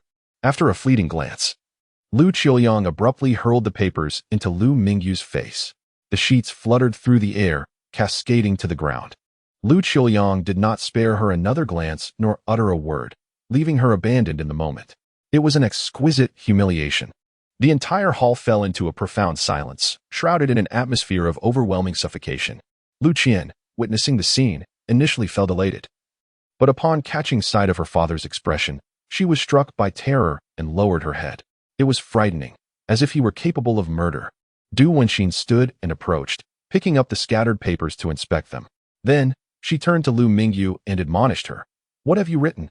Did I not instruct you to refrain from cursive?" Lu Mingyu replied with a calm demeanor, "My shoulder is injured." Duan Xiuming retorted, "That does not excuse you from writing in cursive. This is not the style you should practice. What have you been taught at home? Have you forgotten your own surname after 3 months of playing outside?" Lu Mingyu responded, "Aunt, you just dragged me down the stairs, and now I cannot hold a pen with my right hand." At last, Lu Qiuyang turned his gaze towards her, then directed it to Duan Xiuming. Duan Xiuming scoffed. "How delicate. A mere tug and you're injured. Truly a sheltered young lady." Tap, tap. Lu Qiuyang rapped on the table. The steward stepped forward to inquire. Lu Qiuyang commanded, "Take the second young lady to the hospital tomorrow." He did not say to go immediately, but rather postponed it until tomorrow, as the matters of this evening remain unresolved. This indicates that his temper is on the verge of eruption. Gao Ming and Lu Qian fixated on the scattered sheets of paper on the ground, watching the flamboyant cursive characters, their expressions twisting with every passing moment. 12 years ago, when grandfather was still alive, a grand birthday banquet was held. Young Lu Mingyu, merely 10 years old, was brought to Shizi City by her parents. The celebration was extravagant, attended by numerous prominent figures. Lu Mingyu composed a congratulatory poem for her grandfather on site, and the elderly gentleman treasured it as a gem, surrounding her with effusive praise. Cursive script. Wild cursive. How did they extol her back then? The strokes are vigorous, fluid, and expansive, bold and majestic, with an imperial grandeur. At just 10 years old, to possess such vigor, her starting point is exceedingly high. She is destined to become a master. A girl practicing cursive, how impressive. What? You can also paint. Is it traditional Chinese painting? A prodigy. Little wild one. Talent must be nurtured. Remember to promote the essence of our culture. Such a young child with such a remarkable cultural talent. This is the revival of culture, cultural confidence, and the journey of traditional Chinese studies into the world. Haha. At that birthday banquet, the aura of the young lady of the Lu family faded. No one paid her mind. All attention was on the second young lady of the Lu family. Lu Mingyu could paint and write. She was not demure or the epitome of a refined young lady. In fact, she was quite mischievous. Yet, she endeared herself to that group of elderly gentlemen. They remarked on her uniqueness. Her grandfather praised her writing as bold and incisive, and her paintings as grand and magnificent. Lu Qian felt a profound sense of injustice as she sought her grandmother, who was proudly introducing her little granddaughter, Lu Mingyu, to others. The memory of Lu Mingyu's radiant smile on that day lingered in Lu Qian's mind, along with the confidence she exuded while introducing herself and her eyes, which sparkled like stars. "I am Lu Mingyu. I am 10 years old." All of this ignited a jealousy within Lu Qian that drove her nearly to madness. Soon after, Lu Qiuyang raised his gaze. "Let it go." Lu Lin presented the video to his father. Duan Xiuming promptly approached to take a look. Yisong brought Lu Mingyu to a door, where she stood outside in a daze, while Yisong remained behind, conversing with another man. After a considerable pause, Lu Mingyu turned and entered the room to assist Su Siyue in locating fruit wine from the cabinet. The next scene depicted her reuniting with the Su siblings, with Lu Qian observing from the side. Upon witnessing this, Lu Qian's expression soured considerably. Conversely, Lu Qiuyang appeared much more relaxed. Duan Xiuming and Lu Lin's expressions were neutral, as they showed no inclination to halt their viewing. Yet, Lu Mingyu was taken aback. She realized that the surveillance footage had been tampered with, and the content had undergone alterations. However, within the footage, she had never strayed far from that door. At that moment, Hao Lushing approached, offering 2 glasses of wine to share with Lu Mingyu, scrutinizing her with an unkind gaze. Lu Mingyu declined, stating her inability to handle alcohol. Lu Qian seized the glass, forcefully placing it in Lu Mingyu's hand, and Lu Qian's voice echoed in the scene. "Drink up quickly. Later, let's proactively offer Hao Xiao a drink." Lu Ming took the cup and drank. As for Su Siyue's sprained ankle, the spilled juice, there was no mention of that in the video at all. The drink and the juice appeared identical in color, showing no discernible difference. Lu Qian was aghast, exclaiming, "No, it's not like that. This video is fabricated." Lu Lin, with a hint of disappointment, replied, "Lu Qian, there's audio. Why do you persist in deceiving?" Lu Qian retorted, "I am not lying. The video has been altered." Lu Lin shook his head. "I only spent 10 minutes at the lounge. They couldn't have possibly edited it beforehand, could they? What could be changed in 10 minutes? Who would be available to make alterations at such a late hour?" Lu Qian insisted, "It has truly been modified. You must believe me." Lu Lin countered, "Stop your deceit. It was the same 10 years ago." Duan Xiuming, unfazed, remarked, "So what if you drank? It's merely a glass of wine." No sooner had she spoken than Lu Qiuyang stood up, slamming the olive pit bracelet on the table with a resounding bang. Lu Qian's eyes filled with dread as she contemplated apologizing and begging for mercy. However, Lu Qiuyang stepped forward, seizing her hair and dragging her into a small room devoid of windows. The door shut, and terrifying sounds of beating and cries ensued. Duan Xiuming rushed to the door, pounding on it. "Lu Qiuyang, you lunatic! Release my daughter. You've lost your mind." Lu Lin felt a surge of panic but knew he must not provoke his father further, so he hurriedly stepped in to intervene. When his father was enraged, even his mother was not spared. In a state of disarray, Lu Mingyu approached the tea table, selected a pristine new cup, and poured herself a cup of tea. With the door securely locked, she retrieved her matte black phone. There were unread messages. "Duan Xiuming, are you all right?" Lu Mingyu gazed at the message and typed with her left hand. "Lu Mingyu, all is well, thank you." She was somewhat taken aback by his perceptiveness and skill. Yet she refrained from inquiring how he had discerned her state. Winning was all that mattered, a race against time. "Duan Xiuming, is your sister bullying you?" Upon reading this, Lu Mingyu couldn't help but chuckle. When she first arrived at the Lu household, she was entirely unaware of the situation and had indeed suffered greatly at the hands of Lu Qian. But now, the sounds of scolding and violence echoed from the hall below, reverberating throughout the space. "Lu Mingyu, who was bullying whom?" A peculiar silence ensued on the other end, with only the words "typing" lingering at the top. After a considerable pause, a new message appeared. "Duan Xiuming, do you fancy Cantonese cuisine? I'll pick you up for dinner tomorrow." Following this was a restaurant reservation. "Lu Mingyu, tomorrow doesn't work. I need to behave for a few days." "Duan Xiuming, so you really are a good girl? You're already 22 TSK. He had added quotation marks, laced with a hint of mockery. In a private booth of a lounge, Duan Xiuming set down his phone, in good spirits. Beside him were two technicians packing their belongings in preparation to leave. "Duan Xiuming, what expression is that?" Zhang Xiang shrugged, speechless. "Brother Ming, what on earth is going on with the Lu family? For such a trivial matter." Her brother came running in the middle of the night to demand surveillance footage. Duan Xiuming frowned. What a hassle. Bound and constrained, difficult to pursue. Zhang Xiang, with a hint of disdain, remarked, "No wonder the Lu family is on the decline. Their vision is too narrow. Over a trivial matter, they create a scene as if it were a crime." Mingyu, being indulgent, feared that the obedient girl would face reprimand from her family. So he anticipated the situation and proactively dispatched technical personnel. The speed at which they arrived was impressive. Zhang Xiang chuckled again. Yet how has the second Miss Lu developed such a fierce temperament in such a stifling environment? Duan Xiuming replied, "This is something I too find perplexing." The following morning, Lu Mingyu was traveling in the Lu family's vehicle towards the hospital, accompanied by the butler, Wang Qi, who guided her through the registration and queuing process for her injury examination. Meanwhile, Lu Qian was accompanied by Du Wenxin to a prestigious hospital in Shaoshan, renowned for its exceptional service and treatment, with a plethora of experts available. Since a decade ago, the disparity in their quality of life had been evident. Du Wenxin hailed from a distinguished family. The Du family had once intermarried with the Lu family, and she was determined that her daughter would not suffer any indignities. Uncle Lu Qiuyang never concerned himself with such trivial matters, possessing a pronounced sense of male superiority. Lu Lin was equally indifferent, unconcerned with his cousin's grievances as long as his own sister was unharmed. Lu Mingyu stood in line, and after taking her x-rays and collecting her medication, it was already evening. After an extensive delay, the butler Wang Qi, having settled the payment, was called away by a phone call from Du Wenxin, and the Lu family's vehicle departed. Alone, Lu Mingyu exited the hospital, clutching her medication, and approached the roadside to hail a taxi. Suddenly, someone called out to her, "Lu Mingyu, is that really you?" At that moment, a young woman clad in professional attire pulled over in her compact car, rolling down the window with a look of astonishment. Lu Mingyu quickly recognized her. Xiang Yi, it has been quite some time. Xiang Yi took out her phone. We haven't seen each other since graduating high school. Shall we add each other on WeChat? Lu Mingyu nodded, unlocking her secondary system with her right hand's fingerprint. Xiang Yi continued, You're not in the group. Shall I add you? Lu Mingyu replied affirmatively. Xiang Yi glanced at her again and inquired, Are you here to see a doctor? Lu Mingyu responded, Yes, I injured my hand.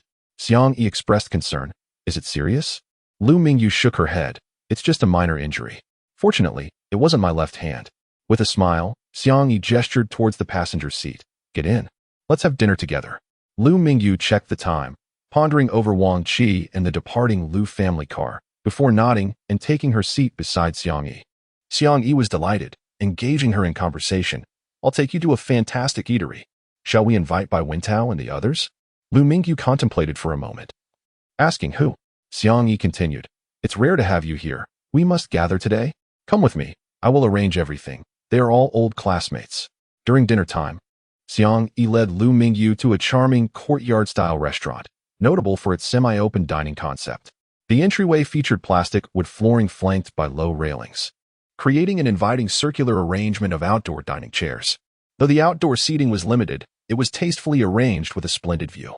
The two individuals arrived early and settled into an outdoor seat, with a vast expanse of open space visible beyond the railing, allowing for a clear view of the surrounding scenery, their backs resting against a parking lot adjacent to the road. Shortly after, a man jogged over and took a seat opposite them, apologizing for his tardiness, breathless. Lu Mingyu observed him intently for a while, but could not recall who he was. Late? We just got here, Xiang Yi replied with a smile. Bai Wintao, what a surprise! Lu Mingyu exclaimed. To this, Bai Wintao nodded but merely cast a hurried glance at Lu Mingyu before lowering his gaze to his drink. Xiang Yi continued to grin. After all these years, why are you so shy? Bai Wintao waved his hands vigorously. I am not. Stop saying nonsense. Xiang Yi then turned to Lu Mingyu, saying, Do you remember back in high school when Bai Wintao would lean over to your desk twice a day, once in the morning and once at noon? I don't recall, Lu Mingyu replied succinctly. Xiang Yi paused, taken aback. Bai Wintao's anxiety seemed to ease as he remarked, Yes, during that time. Lu Mingyu was always engrossed in drawing or reading, completely oblivious to her surroundings. Lu Mingyu nodded in agreement. Indeed, that was true. She looked once more at the person sitting across from her, noting his delicate features, his ears flushed from his hurried arrival, gently cradling her teacup. Lu Mingyu took a small sip, still unable to remember. Xiang Yi patted her shoulder softly and whispered, It's all right. It's just a gathering of old classmates. Don't worry about it. Just enjoy the meal. The Cantonese cuisine here is truly delightful. Lu Mingyu replied with an affirmative nod. Xiang Yi and Bai Wintao clearly maintained a close rapport, engaging in lively discussions about their meal choices without any awkward pauses. Lu Mingyu occasionally interjected with a few words, remaining consistently subdued. After ordering, Bai Wintao cast a glance at her, noting that Lu Mingyu was still as she had always been, obedient, reticent, and composed. Lu Mingyu lowered her eyes. Indeed, she was quiet, speaking only when necessary. Xiang Yi remarked with a smile, But you are still as beautiful as ever. No, even more so.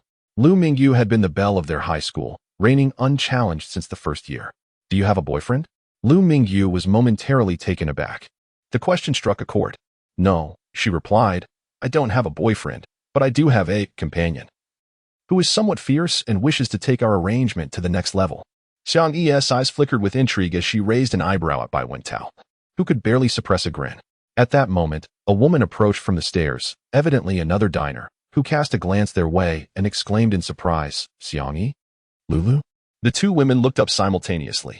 It was Sang Chi, who appeared to have just finished work, still clad in her professional attire. Lu Mingyu nodded in greeting to Sang Chi, while Xiang Yi, brimming with excitement, rose to her feet. Sang Chi, you're here in Shizi City? Aren't you in Modu? Sang Chi smiled. Yes, I've come to work in my boyfriend's city. Xiang Yi inquired, dining with your boyfriend? Sang Chi replied, No. I'm meeting a client here. Xiang Yi smiled and remarked, I have encountered a university classmate. Allow me to exchange a few words. Bai Wintao, Lu Mingyu. Please engage in conversation while I attend to this matter. The dishes will be served shortly, so do not wait for me. Bai Wintao replied, Very well, you may proceed. After conveying her message, Xiang Yi walked towards Sang Chi and the two settled at an outdoor table positioned diagonally opposite, engaging in conversation. The distance from Lu Mingyu was somewhat considerable. Bai Wentao turned his gaze towards the individual seated across from him, momentarily finding himself at a loss for words due to the awkwardness of the situation. Lu Mingyu lowered her head, sipping her tea in silence. At that moment, the dishes began to arrive at the table. Bai Wentao finally seized the opportunity to initiate a conversation, reaching for a dish. Wow, this is my favorite. This restaurant truly excels at this. Lu Mingyu patiently awaited her turn, only taking from the dishes closest to her.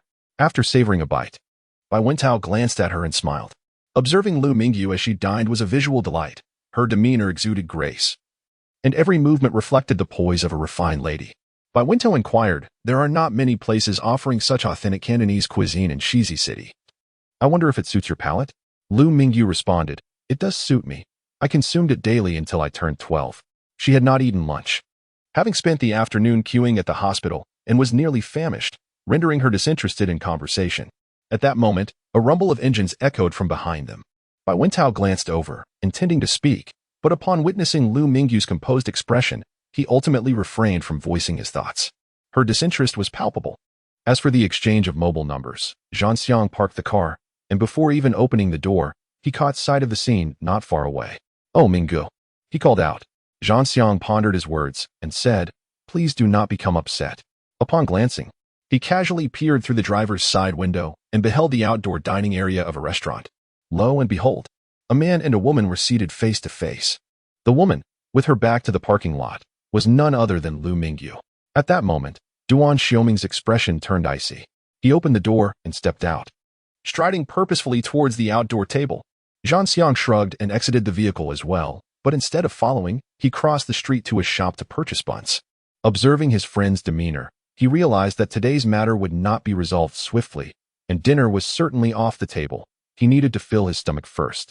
At that moment, several tables in the outdoor area fell silent, glancing over with surprise, aside from Lu Mingyu, who remained oblivious to the parking lot.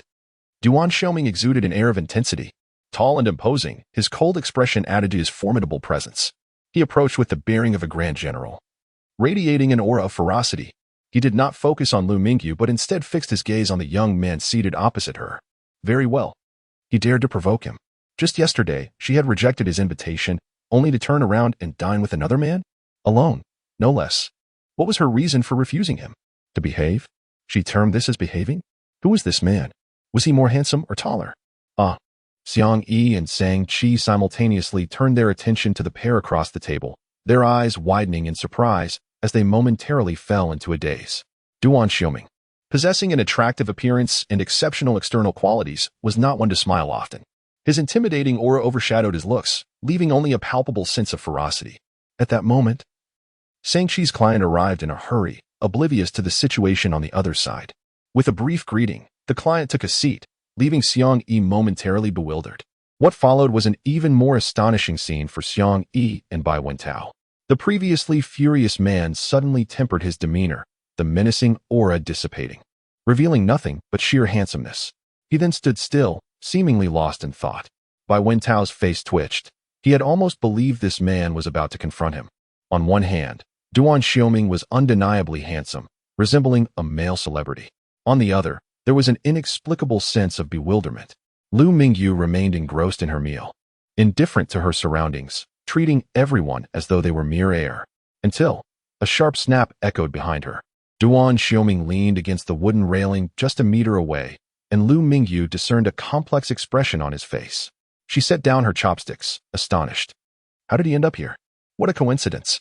Duan Xiuming raised his hand, seemingly about to speak, but upon glancing at Bai Wentao and Xiang Yi, he abruptly changed his mind. Eating? He inquired. Lu Mingyu glanced at her plate and then at the table, which held 5 dishes that had already been partially consumed. What was she doing if not eating? She nodded in response. Duan Xiuming briefly lowered his head and then reminded her, "I sent you the restaurant's location yesterday. Do you remember?" Lu Mingyu suddenly recalled, "Yes, Cantonese cuisine." She declined his invitation, stating that she wanted to behave herself for a few days. Yet, she turned around and ended up dining here with a high school classmate, which made for a rather awkward situation. Upon seeing her expression, Duan Xiuming had a good idea of what was transpiring. He cast a glance at Bai Wentao, who sat across from her. His mood remained sour. What kind of look was that boy giving her? It was merely a coincidence. Lu Mingyu attempted to explain. The housekeeper of the Lu family had left her at the hospital after settling the bill, and she had not anticipated running into an old classmate at the entrance. Moreover, she was genuinely hungry since she had skipped lunch, so she had accompanied Xiangyi to this place. Such an uncanny coincidence. Duan Xiuming nodded. Give me your phone.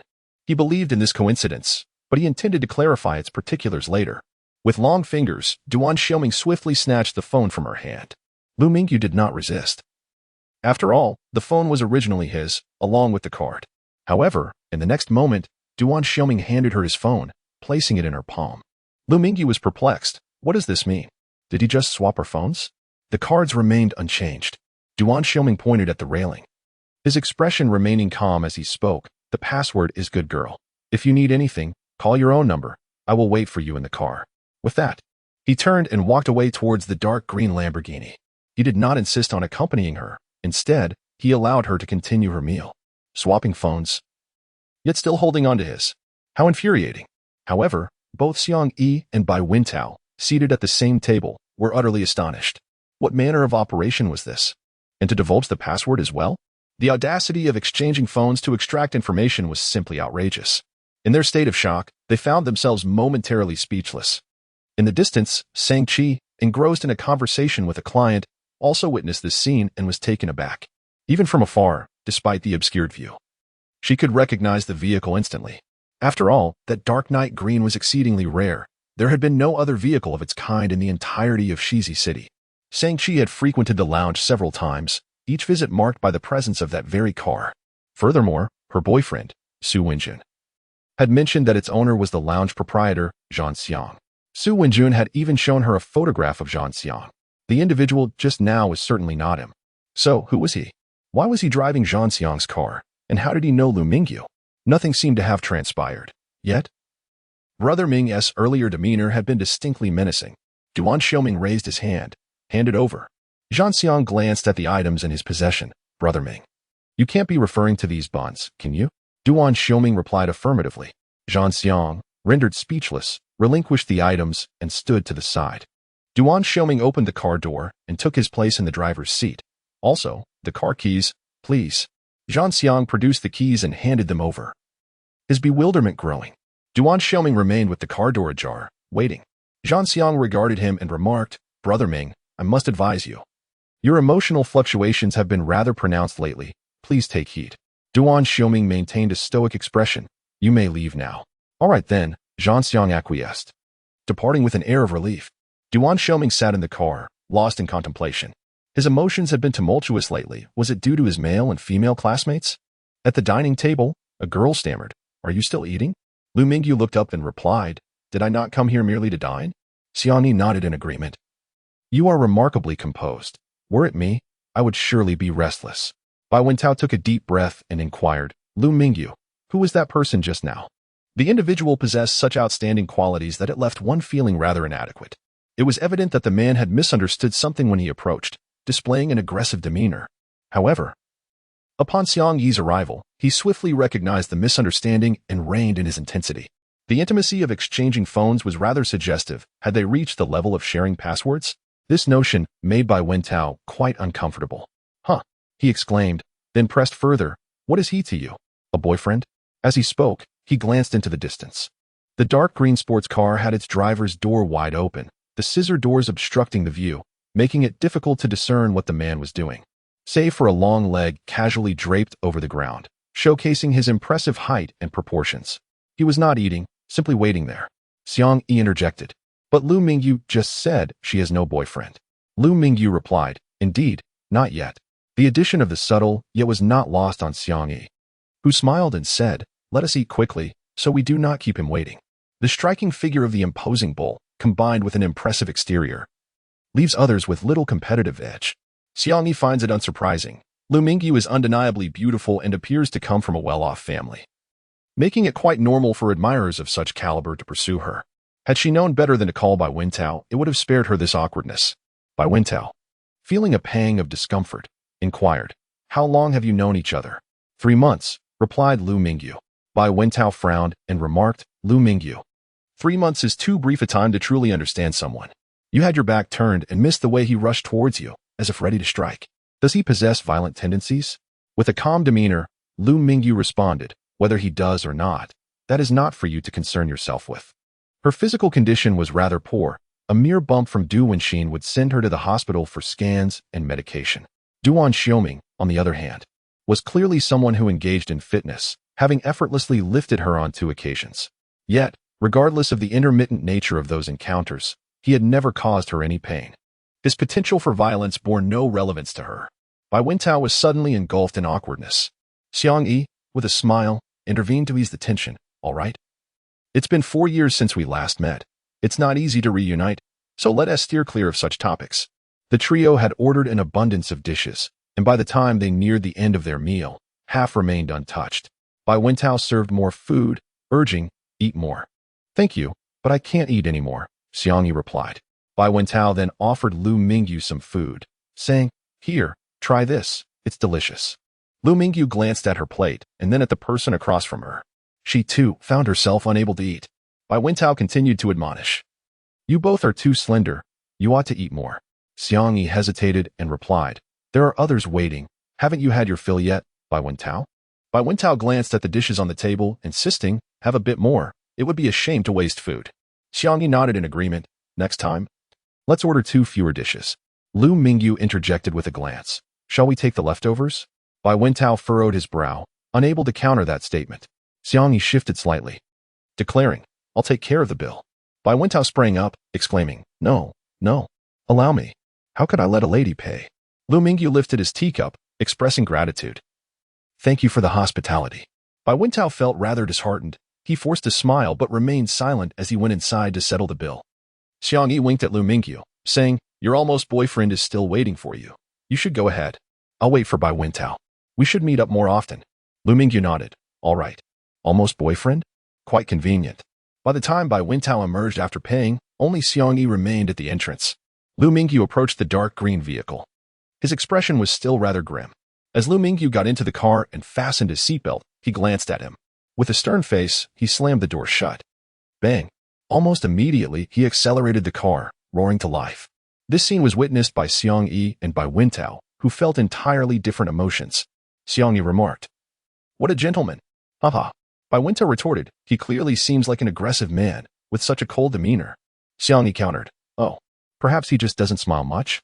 Bai Wentao scoffed, do you women always let your perspectives be swayed by appearances? In the vehicle, Lu Mingyu noticed several steamed buns placed in the center console and took a bite. They had already grown cold. As Duan Xiuming drove, he did not glance at her. Keeping his eyes fixed on the road ahead, and coldly inquired, now, explain yourself. What a coincidence. Lu Mingyu replied, could you please adjust your tone? Duan Xiuming inhaled deeply and, at a red light, turned to gaze out the window. He sighed in resignation. After observing him for a moment, Lu Mingyu began to explain. It truly was a coincidence. I ran into a high school classmate at the hospital entrance, and they brought me here. I had no idea it was the restaurant you recommended yesterday. Duan Xiuming abruptly turned to her. What were you doing at the hospital? Lu Mingyu waved the medication in her hand. I injured my hand. Her gaze lingered on his face. Duan Xiuming continued to furrow his brow. Was your encounter with a male or female classmate? Lu Mingyu asked, does it matter? Duan Xiuming replied, if it were a female classmate, it would be one thing. If it were a male classmate, I would want to confront him. Lu Mingyu retorted, do you have violent tendencies? Duan Xiuming scoffed, raising his voice indeed. Very much so. Lu Mingyu regarded him in silence. Duan Xiuming glanced at her. So it was a male classmate you met? You went off with him? Alone? Speak up. Lu Mingyu. Lu Mingyu responded, you. Duan Xiuming furrowed his brow again. What is it with you? Lu Mingyu countered. What gives you the right to ask so much? What is your relationship to me?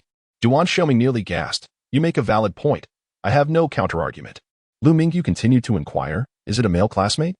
Lu Mingyu added, are you not going to hit me? Duan Xiuming replied, why would I strike you? You must be out of your mind. Lu Mingyu gazed out the window. It's a female classmate. Duan Xiuming's expression relaxed. Then there is no issue. Lu Mingyu asked, haven't you eaten? Duan Xiuming scoffed. Eat? Not a chance. I was supposed to dine with Zhan Xiang, but your antics fill me up. Such an odd person. Amid their conversation, the vehicle entered a luxurious apartment parking lot with Lakeview residences.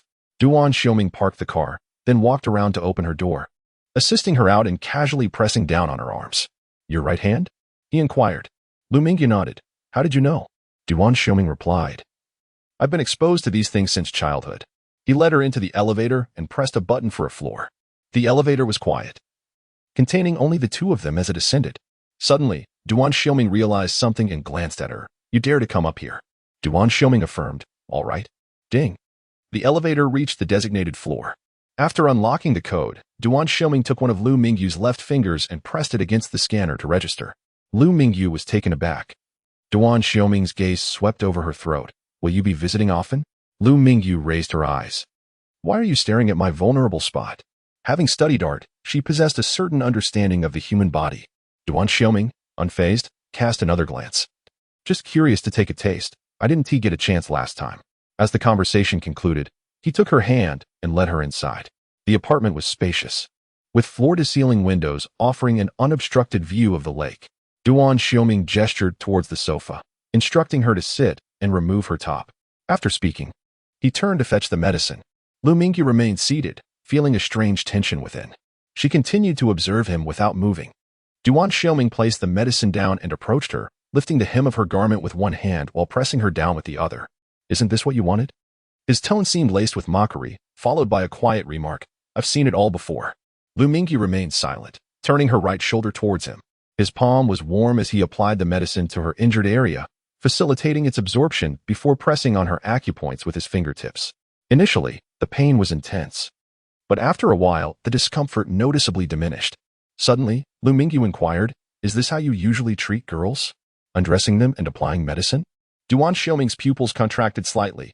You truly have a knack for wild assumptions. Lu Mingyu replied, you seem too at ease. Duan Xiuming's tone shifted. It's not that I'm at ease, but you're injured, and I cannot act otherwise. Lu Mingyu tilted her head, glancing back with her peripheral vision. You possess remarkable self-control? Duan Xiuming replied, what else would I be doing? Lu Mingyu countered, then why are you still lying down? Duan Xiuming stated, that is my choice. It has nothing to do with self-control. Lu Mingyu frowned, deep in thought.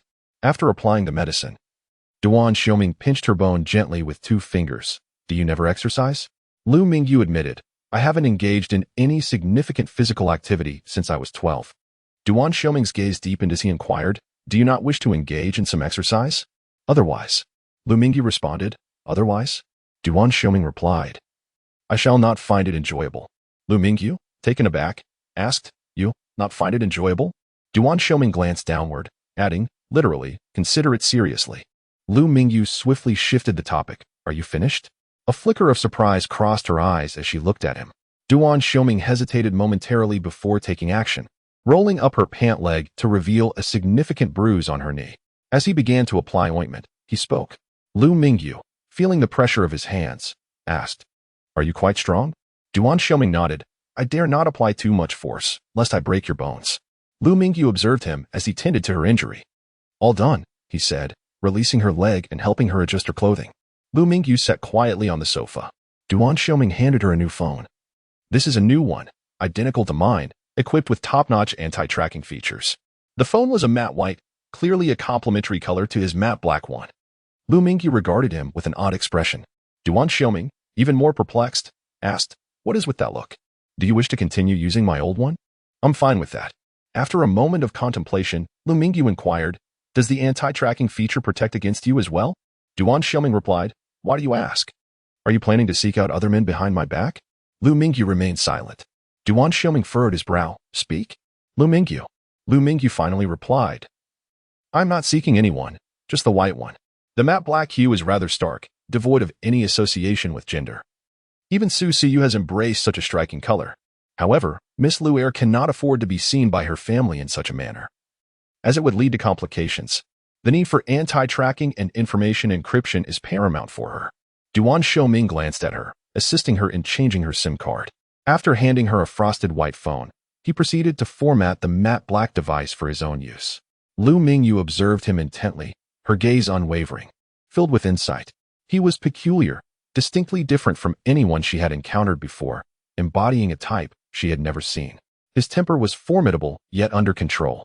His physical strength was astonishing, yet manageable, and even his composure was effortlessly maintained.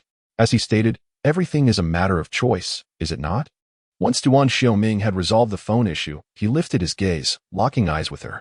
For a moment, he remained still, neither moving nor averting his gaze.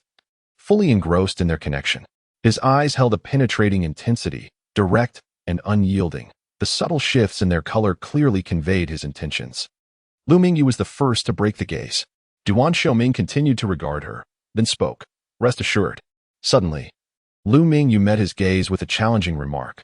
What if I were to use this phone to disappear? Duan Xiuming pressed his lips together, inquiring. Are you certain? Lu Mingyu regarded him with a gentle demeanor. Just asking, out of curiosity. He exuded confidence, abundantly so, with a hint of arrogance.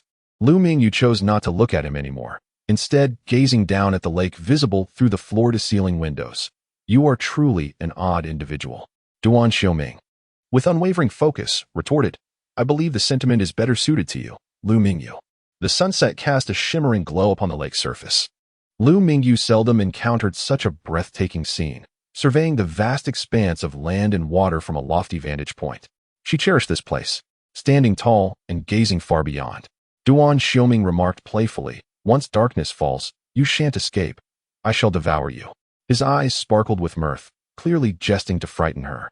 As twilight descended, the light softened the sharp contours of his face. Perhaps due to years of rigorous training, his physique was impressive, and his gaze shone brightly, quite the contrast to hers.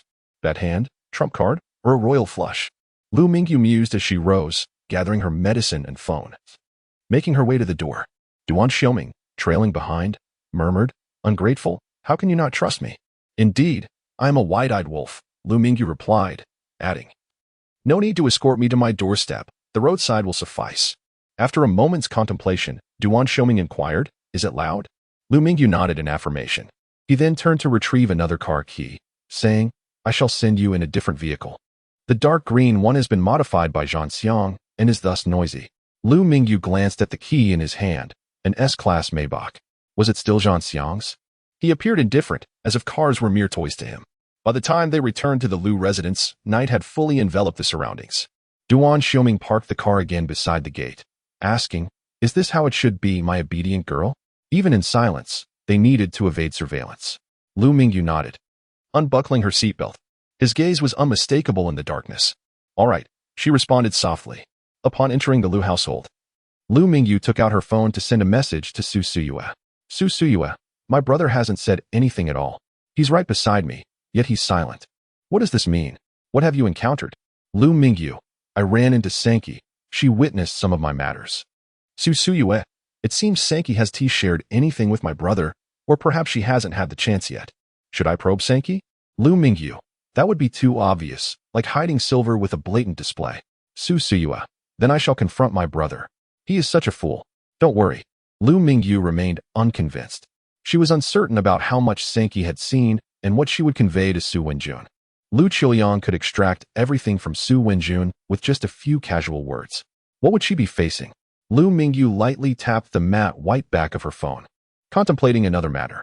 Duan Xiuming. Who is he? His control over power is terrifyingly precise, and his intelligence is commendable. His remarkable acuity in certain aspects suggests he has undergone specialized training. The apartment boasts a panoramic view of the lake, appearing far from rented, with a price exceeding 200,000 per square meter, totaling over 40 million. However, it only has a 40-year ownership, and only those with immense wealth would consider such an extravagant purchase. It is not merely a matter of finances. The crucial element lies within this phone. What does top-tier anti-tracking entail? Information encryption? And what of that wetland? Where a bar lounge is nestled among the trees? How did he obtain the necessary approvals? This phone can connect directly to the external internet. Lu Mingyu accessed a Hong Kong website, searching for his name. Nothing surfaced. Yet an abundance of news articles emerged. At the age of 35, the heir Duan Liqing delivered a passionate speech, condemning the heinous actions of the underworld. She was unfamiliar with these matters, as the Lu family had never allowed her to engage with them. Her knowledge primarily stemmed from Su Suyue, who had previously enlightened her on the intricacies of elite families. The core members of top-tier aristocracy were expected to travel in grand convoys of luxury vehicles, accompanied by numerous bodyguards, employing strategic maneuvers to secure their passage. It was evident that this gentleman embodied the essence of a cultured businessman, impeccably dressed yet exuding a gentle and restrained demeanor. His elegance stood in stark contrast to Lu Qiuyang's, not a mere facade, but a reflection of his inner grace, radiating sophistication through his every gesture and movement. In comparison, Lu Qiuyang appeared to be merely pretending. Lu Mingyu paused, observing the sensational headlines from Hong Kong news. The phrase spitting blood during the speech was particularly striking. She had failed to notice any signs of distress from this gentleman. His noble composure was unwavering, though his words were sharp and incisive. A clear denunciation of the injustices he faced. It seemed this air had reached his breaking point regarding the atrocities perpetrated by the underworld. Who were the collateral branches? The brothers? Was Duan Xiuming his elder brother? The eldest son appeared to be a peripheral figure, while the second son was of little significance. Was Duan Xiuming merely a side branch, the illegitimate son without inheritance rights? A high-end apartment? A refuge? Lu Mingyu continued to tap the edge of her phone. Lost in contemplation. It felt peculiar. A poor hand? A trump card? Or a wild card? She closed the web page and unlocked the secondary system of her phone. A deluge of messages flooded in, from various aristocratic families and high school classmates, with more unread notifications in the group chat. She glanced at the overwhelming influx of information, feeling a throbbing headache from the sheer volume. To Xiang Yi, I sincerely apologize for not inviting Bai Wentao to join us next time we go out alone. He usually does not behave in such a manner. To Lu Mingyu, in truth, I had completely forgotten who he was. To Xiang Yi, how absurd. By the way, your boyfriend is truly handsome.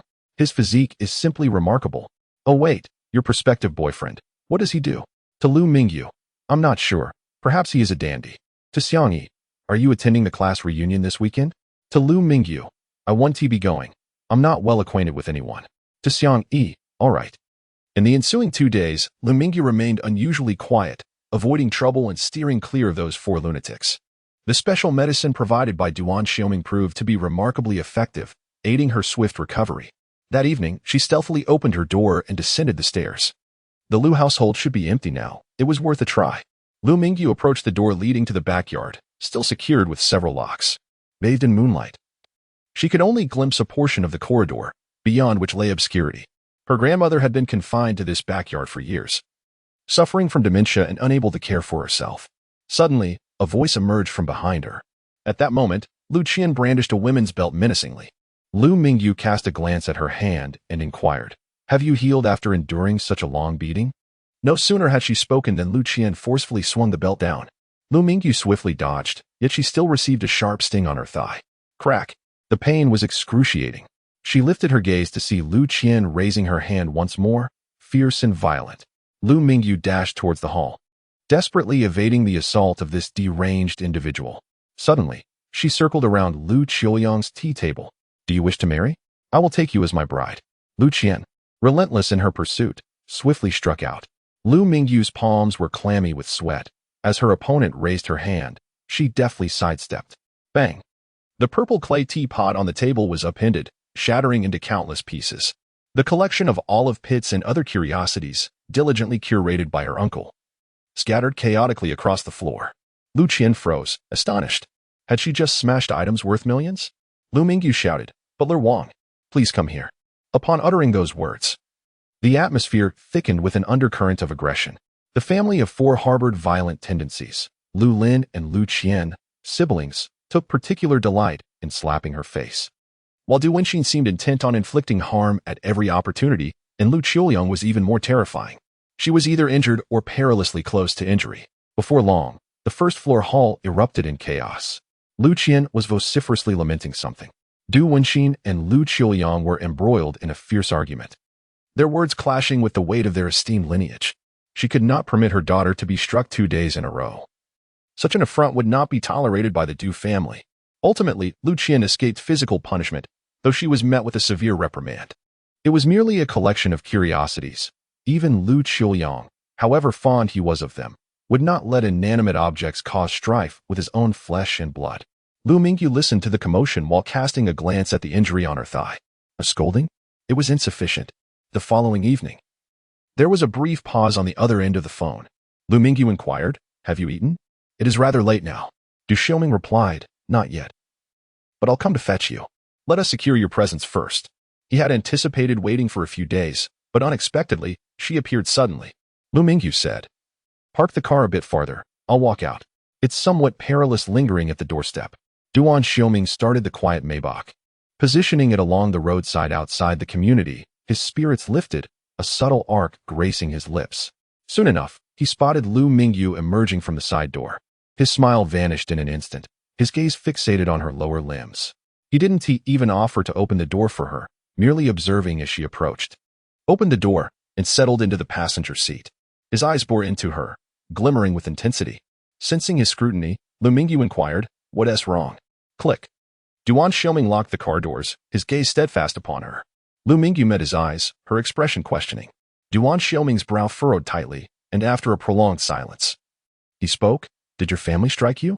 He had intended to ask that day. How could she have sustained injuries on her legs and arms? Today, was it another leg?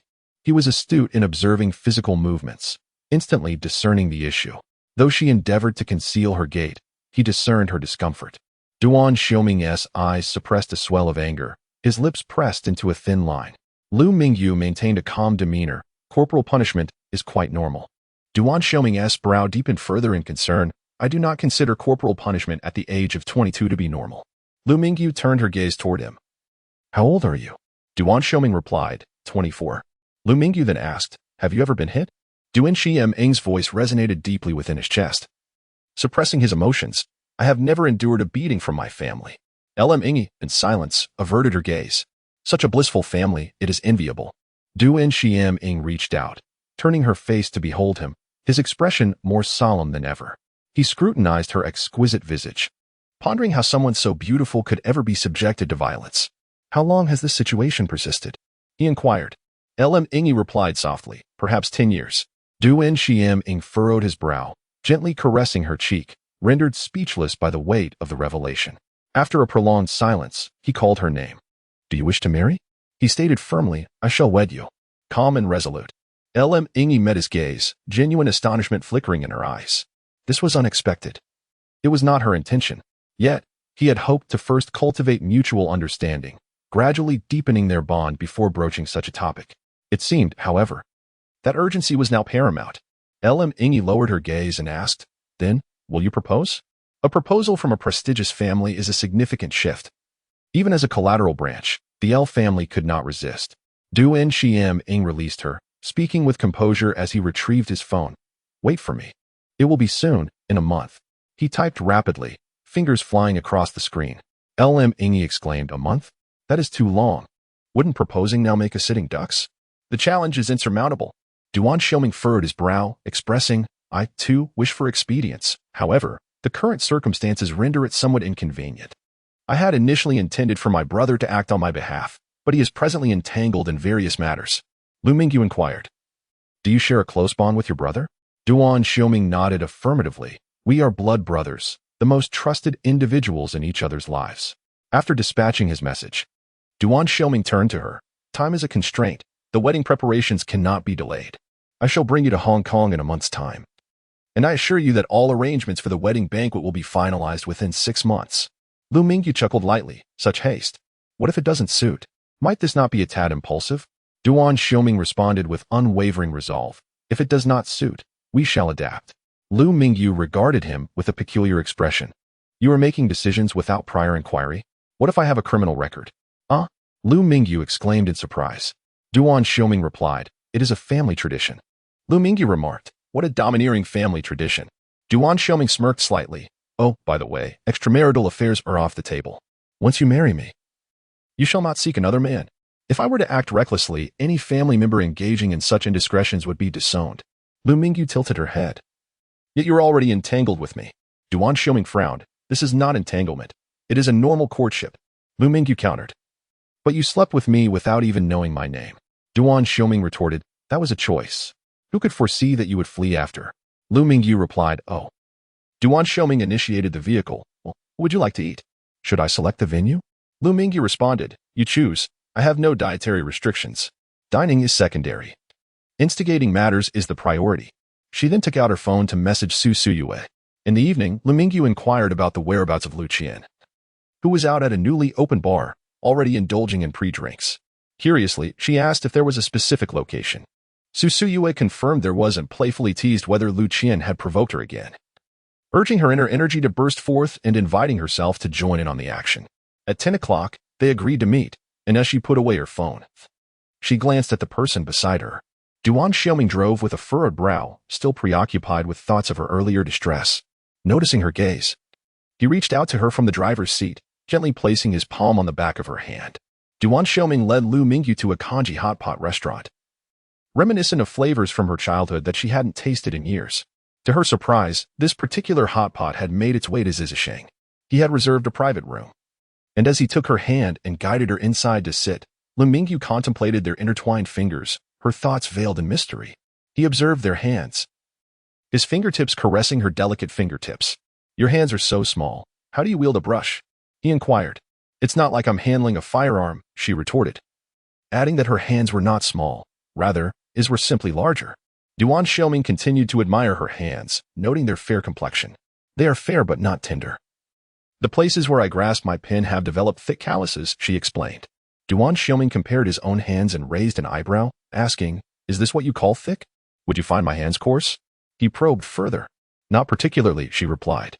Duan Xiuming inquired, "Is there anything about me that dissatisfies you?" He sought to amend it. Ingi pondered for a moment, then shook her head. "No." Duan Xiuming continued, "Do you have no expectations of me? How is it that you are so accommodating?" Ingi fell silent. She was not good. She was indeed very bad, exceedingly so. At that moment, the hot pot simmered, and they began to cook the vegetables. Once cooked, Duan Xiuming deftly picked up his chopsticks and offered the first morsel to her. Ingi stood frozen in place. Duan Xiuming, somewhat bewildered, asked, "What's wrong?" Ingi lifted her gaze, gazing deeply into his eyes. It had been a decade since anyone had treated her in such a manner, offering her the first piece of food rather than the remnants left on the plate. The happiness she had once been elevated to was shattered at the age of 12. Duan Xiuming continued his motions, selecting various ingredients for her before attending to himself. After a prolonged silence, Ingi asked, "You seem quite adept at caring for a girl. Where did you acquire such experience?" Duan Xiuming looked up. "Are you feeling jealous?" Ingi retorted. "Do I have anyone to be jealous of?" Duan Xiuming replied, "No, I have no other girls around me. My experience stems from my parents and my older brother and sister-in-law, who flaunt their coupledom before me. Haven't I seen pigs run after having eaten pork?" Ingi regarded him with surprise. "What are you trying to convey?" she asked. Duan Xiuming replied, "As a boyfriend, shouldn't there be certain expectations?" Ingi raised an eyebrow such as? Duan Xiuming's gaze swept over her lips. For instance, affection and embraces, to stay up a little later, and to wait until you are healed. "Lu Mingyu, I thought you would say something like I shouldn't dine with men." Duan Xiuming's expression changed. "I wish I could. But your rebellious nature." Lu Mingyu, "So it's permissible for me to dine alone with someone?" Duan Xiuming's face darkened. "Can you not be more self-aware? Are you not afraid of inciting my anger? My temper is quite formidable." Lu Mingyu smiled at him. "And then you would just beat someone up?" Duan Xiuming resumed serving her food, his face cold. "Let us be fair. I have no female friends, so you are prohibited from having male friends." Lu Mingyu, "I do not have male friends." Duan Xiuming began to interrogate her. "Was the person I saw that day an apparition? And who was that man in the bar, persistently conversing with you? Now that you've clarified your relationship, I need to get to the bottom of this." Lu Mingyu, "I only have 2 female friends, believe it or not." Duan Xiuming, "I believe you. However, you must eat. You look terribly thin." Lu Mingyu regarded him deeply. Overbearing, quick-tempered, possessive. Yet, he treats her with an excess of kindness. His sincerity makes it hard to act against him. At 10 o'clock in the evening, the car halted in front of a bar. Duan Xiuming, seated in the driver's seat, took her hand without inquiring about her purpose for being there. Not far behind, a small motorcycle stood still. Further away was a dark green motorcycle. "Zhanxiang is here too?" Lu Mingyu asked. Duan Xiuming, "He has recently become quite familiar with the people in Shizi's circle." Lu Mingyu looked at him and inquired, "Is it possible to damage Lu Qian's phone with water? Ideally, it should be rendered useless." Duan Xiuming's expression turned icy. "Is the injury on your leg inflicted by her?" Lu Mingyu merely asked, "Can it be done?" Duan Xiuming took out his phone and sent a message, 2 minutes. Lu Mingyu lowered her gaze momentarily before suddenly propping herself up and crawling towards him. Duan Xiuming, taken aback, instinctively reminded her, "Your injury." Yet his hand moved swiftly. supporting her waist to prevent her from hurting herself. Lu Mingyu shifted from the passenger seat to straddle his legs, leaning against the steering wheel. Duan Xiuming adjusted the seat to provide her with more space. He glanced at her posture, his tone shifting, and asked, "What do you intend to do?" "Kiss me," she commanded. Duan Xiuming's eyes darkened momentarily as he cradled her and leaned in for a kiss. Lu Mingyu's hand reached out, pressing a button, and the window rolled down. The night breeze tousled her hair, brushing against his throat. Outside the car, sounds emerged from the bar entrance, where Lu Qian was cursing as she walked out. Duan Xiuming instinctively leaned back, attempting to create distance. However, Lu Mingyu stubbornly drew closer, her voice melding into his lips. "Let her see." Duan Xiuming half closed his eyes, pressing her against the steering wheel, his breath growing heavier. "Move," she urged. He subdued his expression and obediently complied. As Lu Mingyu was lifted, her peripheral vision caught a glimpse outside the window. Lu Qian's angry tirade abruptly ceased, replaced by a chorus of screams. Solid evidence. Lu Mingyu was in deep trouble. Inside the car, the two individuals who shared a kiss quickly parted ways. Duan Xiuming took a deep breath and opened the car door. Lu Mingyu stepped out and urged him, "Let's go." Without uttering another word, Duan Xiuming's gaze swept over her as he started the vehicle and sped away. Not far behind, a Lamborghini Gallardo approached, coming to a halt beside Lu Mingyu. She walked over to the passenger seat and climbed in. Su Suya, gripping the steering wheel with both hands, fixed her piercing gaze upon her. Lu Mingyu flashed her a smile, and Su Suya's eyes sparkled with excitement. Incredible. However, this was not the time for chatter. As a throng of people poured out from the bar, Zhan Xiang, He Song, Hao Lusheng, Su Wenjun, Sang Qi, a large group was present. Lu Qian was at the forefront, holding up an unknown person's phone to film. "Right here. Lu Mingyu is in the car with a guy, huh?" Her voice abruptly halted as she stared in shock at the Lamborghini Gallardo before her. Su Suya rolled down the window, glaring fiercely. "What are you doing? Looking for a fight?" Lu Mingyu, seated in the passenger seat, leaned out to observe with a look of confusion. "What's wrong, sis?" she inquired. "Trouble is brewing," came the response. In the deep of night, the Lu household was abuzz with activity. Lu Qiuyang sat at the tea table, frowning as he listened to Lu Qian's loud complaints. Lu Mingyu stood quietly beside her. Lu Qian's voice rang out. "I'm not lying. I saw it." Lu Mingyu was kissing a guy in the car. They might have even gone further. Su Suya immediately retorted, "You're talking nonsense. Either get your head examined or your eyes checked. She is the cherished jewel of the Su family, utterly indifferent to offending others." Su Wenjun, unusually refraining from rebuking his sister with foul language, spoke up, "Sister Lu Qian, please refrain from speaking recklessly. You have already gone too far at the bar entrance, nearly tarnishing Lu Mingyu's reputation." Lu Qian shouted in fury, "You all don't believe me. What I said is the truth." Su Suyu rolled her eyes, retorting, "Lu Mingyu has been in my car the entire time. I drove her back and forth. Are you out of your mind, Lu Qian?" Lu Qian trembled with rage. Turning to Lu Qiuyang, "Father, you must check the surveillance footage. Hurry and check it." At that moment, Lu Lin sternly interjected, "Lu Qian, how long do you intend to frame Lu Mingyu?" Lu Qian looked at Lu Lin in shock. "Brother, you don't believe me either?" Duan Xin was about to speak, but Lu Mingyu interjected, "Uncle, Aunt, I am truly quite fatigued. Could you please ask my sister to cease this commotion? Must it always be that whatever she claims leads to chaos? Can we not live our lives in peace?" Lu Qian charged forward. "How dare you speak? You wretched person." Su Suyu stepped forward hastily. "You mad woman. Do you intend to strike someone?" Su Wenjun was taken aback, realizing for the first time the extent of Lu Qian's madness at home. Does she truly have mental issues? "Enough," Lu Qiuyang declared, his tone grave. The hall fell into silence. Suppressing the anger simmering beneath, Lu Qiuyang smiled at the Su siblings. "I apologize for the spectacle. It is getting rather late." Su Wenjun immediately nodded. "I apologize, Uncle Lu. After all, this is a private matter for the Lu family, so we shall not intrude." Lu Qiuyang smiled at Du Wenxin and said, "Would you see them off?" Du Wenxin furrowed her brow momentarily, but she could not refuse at this juncture. Otherwise, the reputations of both the Lu and Du families would be called into question. She forced a smile, warmly leading the Su siblings towards the exit. Su Wenjun initially intended to decline, but Su Suya unexpectedly linked her arm with Du Wenxin's, engaging in conversation as if they were mother and daughter. The three exchanged pleasantries at the entrance, trading small gifts back and forth. Su Wenjun remarked, "Aunt Du, Uncle Lu is truly gentle. If it were my father, he would have expressed his anger long ago." Duan Xiuming, suppressing her anxiousness, replied, "He is simply a good-natured person, haha." Su Suya's cheeks twitched, yet she continued to play along to buy time. "No, I think Uncle Lu is just well-mannered. Unlike my father, who only knows how to scold."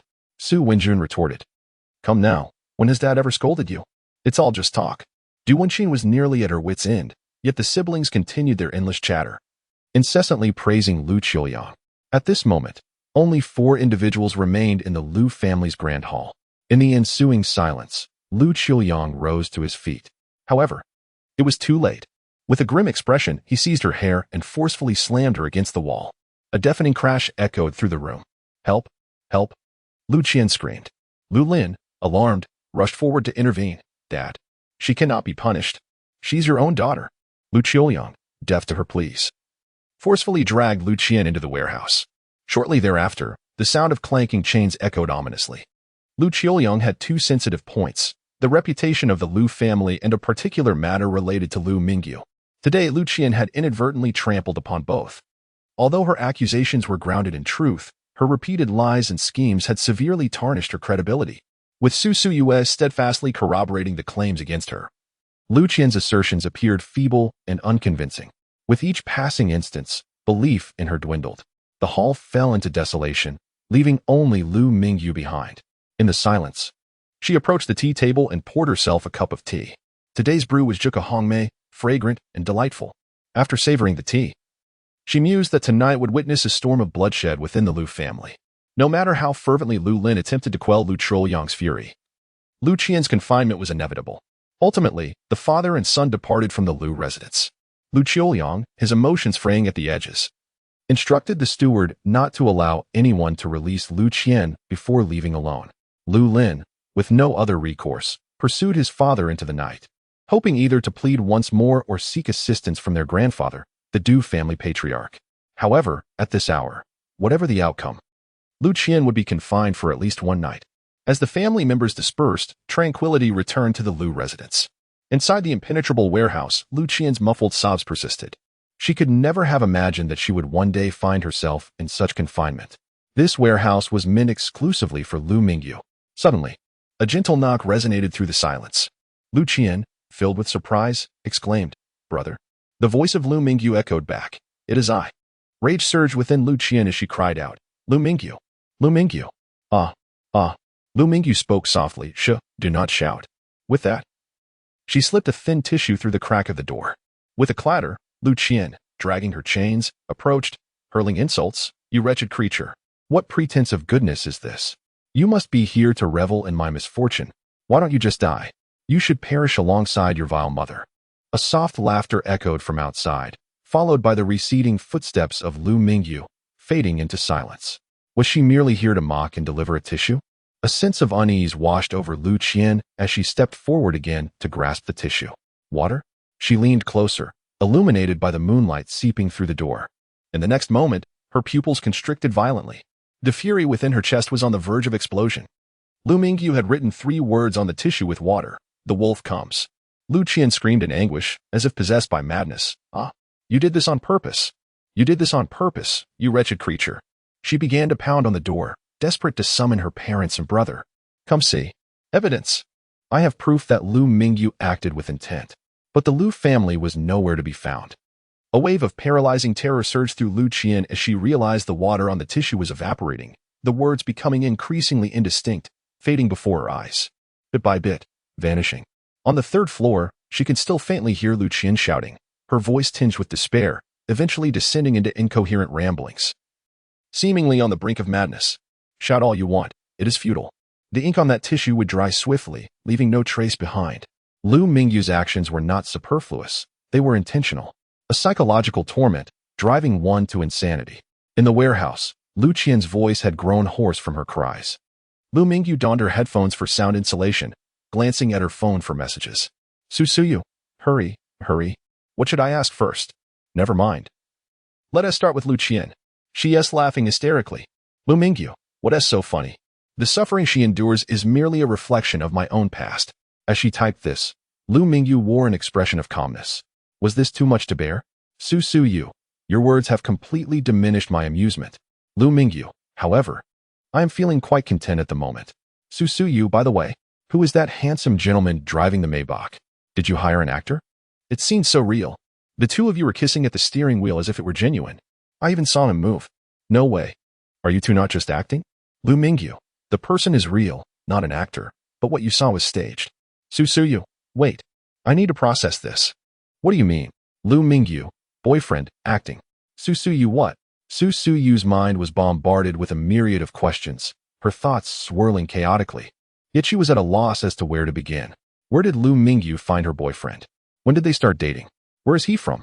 However, in the end, Susuyu refrained from probing too deeply. She had grown somewhat accustomed to the shocks that Lu Mingyu occasionally delivered. From childhood to adulthood, Lu Mingyu had always been this way. Typically quiet, yet capable of astonishing revelations. Only those with a resilient heart could hope to befriend Lu Mingyu. She had never received even a single message from him. Yet, the 5 conspicuous words, typing, illuminated the screen, having persisted for quite some time. After a moment of contemplation, Lu Mingyu initiated a video call. Upon connection, the initial view was enveloped in darkness, soon revealing a floor-to-ceiling window overlooking a lake. The scene shifted. He had just bathed, his hair slicked back, showcasing his features entirely. He sat on the sofa, his gaze complex. Following a moment of unsettling silence, Lu Mingyu inquired, "Are you enjoying the view?" Duan Xiuming retorted, "And you?" Lu Mingyu replied, "I am splendid, truly wonderful." After another pause, Duan Xiuming asked, "What makes it wonderful?" Lu Mingyu responded, "My sister has been confined, and I frightened her to madness. Is that not wonderful enough?" Lu Mingyu. Duan Xiuming's tone shifted. "Did you not feel it in the car? Did you flirt and then flee?" Lu Mingyu, taken aback, replied, "That was several hours ago." Duan Xiuming stated, "Shall I come to pick you up now?" Immediately, he rose, preparing to depart. Lu Mingyu, startled, exclaimed, "No, have you lost your mind? The Lu family may be away, but the butler is present." Lu Mingyu added, "Apologies. I shall be more cautious next time." Duan Xiuming raised an eyebrow in dissatisfaction. "Are you going to set a fire and not extinguish it? Am I supposed to sleep today?" Lu Mingyu replied, "Perhaps you should exercise some self-restraint." Duan Xiuming retorted, "I have a girlfriend now. What need do I have for restraint?" Lu Mingyu lamented, "I'm still not fully recovered." A silence fell on the other end of the video call. Lu Mingyu asked, "Should I hang up then?" Duan Xiuming gritted his teeth. "Why are you so infuriating? Do you believe I would resort to kidnapping you?" Lu Mingyu chuckled lightly. Duan Xiuming's demeanor turned serious. No laughing. Duan Xiuming was taken aback. "You suddenly addressed me by both my name and surname." Lu Mingyu gazed at him. Her eyes tranquil, yet filled with strength. "Your execution ability is unparalleled in my experience." Her words constituted the highest form of praise. Today's plans had not been discussed with him. Each step was entirely her own decision. Yet, he acted upon her words without a moment's hesitation, without a single superfluous remark. Such formidable execution, such extraordinary trust. He did not even inquire about the reasons, only the outcomes. How remarkably decisive. He was like a knife in her hand, sharp and easy to wield. Duan Xiuming smiled nonchalantly. "Where are we even at?" Lu Mingyu gazed at his smile, her heart's rhythm gradually accelerating. Within the apartment, after the video call ended, the phone screen remained illuminated, displaying several unread messages from Duan Xiuming, updating her on the developments of the evening's affair. Duan Xiuming, the matters concerning the Lu family are truly numerous. The second Miss Lu's sister is quite the troublemaker. After her antics, we lost all interest in playing together. Duan Xiuming. However, after today, Lu Qian's reputation shall be tarnished. To slander her own younger sister, she will find herself ostracized by those in the circle. Duan Xiuming, moreover. There are numerous pieces of information, interspersed with some of his personal opinions. Duan Xiuming did not peruse a single one.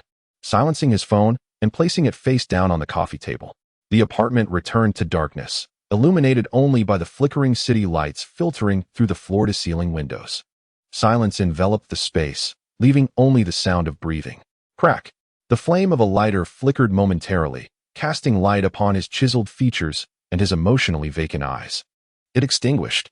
He did not smoke. The flame merely illuminated for an instant before he tore off a sticky note from the coffee table and inscribed a line of text. These were words he had spoken the last time he brought her to the apartment. He then pinned 2 more lines. "Do your family members hit you? Corporal punishment." This was the conversation prior to dinner today. Once more, he took up his pen, writing 3 words. Letter C. This encapsulated her entire scheme for the day. From the moment he discerned her concealed gate to the turmoil within the Liu family of the Westlake Circle, it was a series of interconnected events. Who enters the game, and who becomes merely a pawn? Quite intriguing. She understands the art of resource utilization. Yet, she could not have fathomed that he intended to marry her. Crack. The flame ignited once more. Duan Xiuming pinched the note between his fingers, bringing it close to the flame until it was consumed entirely. I cherish the version of you that resides within. On the second day, Lu Qian was released, but she seemed to have truly lost her sanity. For the next 2 days, her mental state was erratic. She would suddenly awaken in the middle of the night and run through the house, shouting in terror. Meanwhile, Lu Lin had seemingly moved on from the incident, preoccupied with his own affairs, leaving home early and returning late each day. Lu Qiuliang, on the other hand, remained unchanged, exhibiting no differences in his demeanor. 2 days later, a rather curt, unread message from someone appeared on her phone. Duan Xiuming. Miss Lu Er, it has been several days since our last meeting. I sought you out, yet you have rejected me multiple times. What is the meaning of this? His tone was rather rude, especially now that their relationship had been established. He occasionally revealed his true nature. Lu Mingyu. Are you asking me to dinner? Duan Xiuming. Your indifference is hard to fathom, considering we are to be wed soon. Duan Xiuming. Have your injuries healed? I am preparing to make my move. Lu Mingyu. Are you still eating? Duan Xiuming. Yes.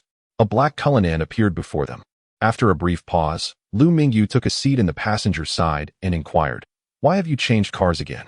Duan Xiuming. Wasn't that large Mercedes spotted by your sister? He spoke casually, as if exchanging vehicles were as trivial as changing clothes, despite each one being worth several million.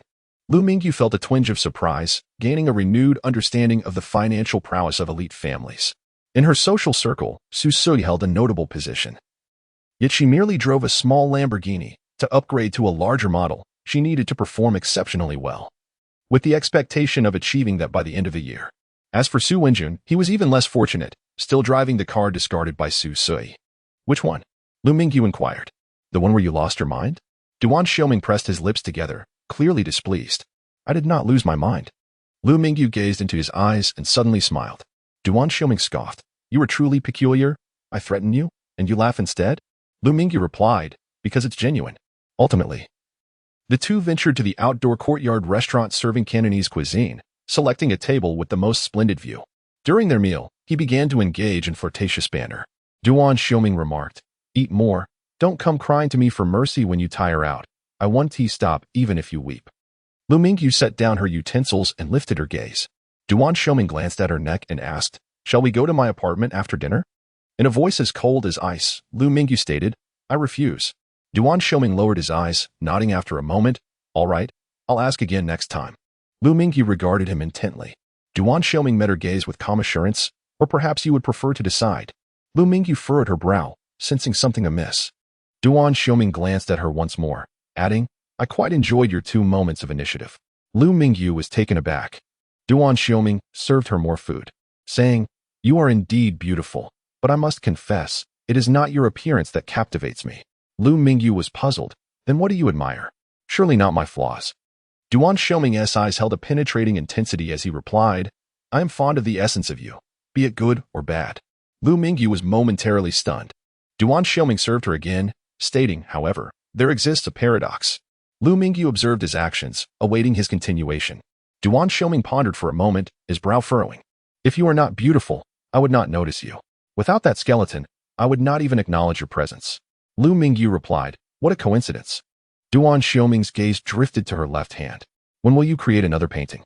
His curiosity was piqued, for he had never truly witnessed her artistic prowess. Lu Mingyu lowered her head. When the opportunity arises. In the midst of their conversation, a group of people emerged from the indoor area after finishing their meal. As they passed by the outdoor dining area, their steps faltered. Lu Mingyu.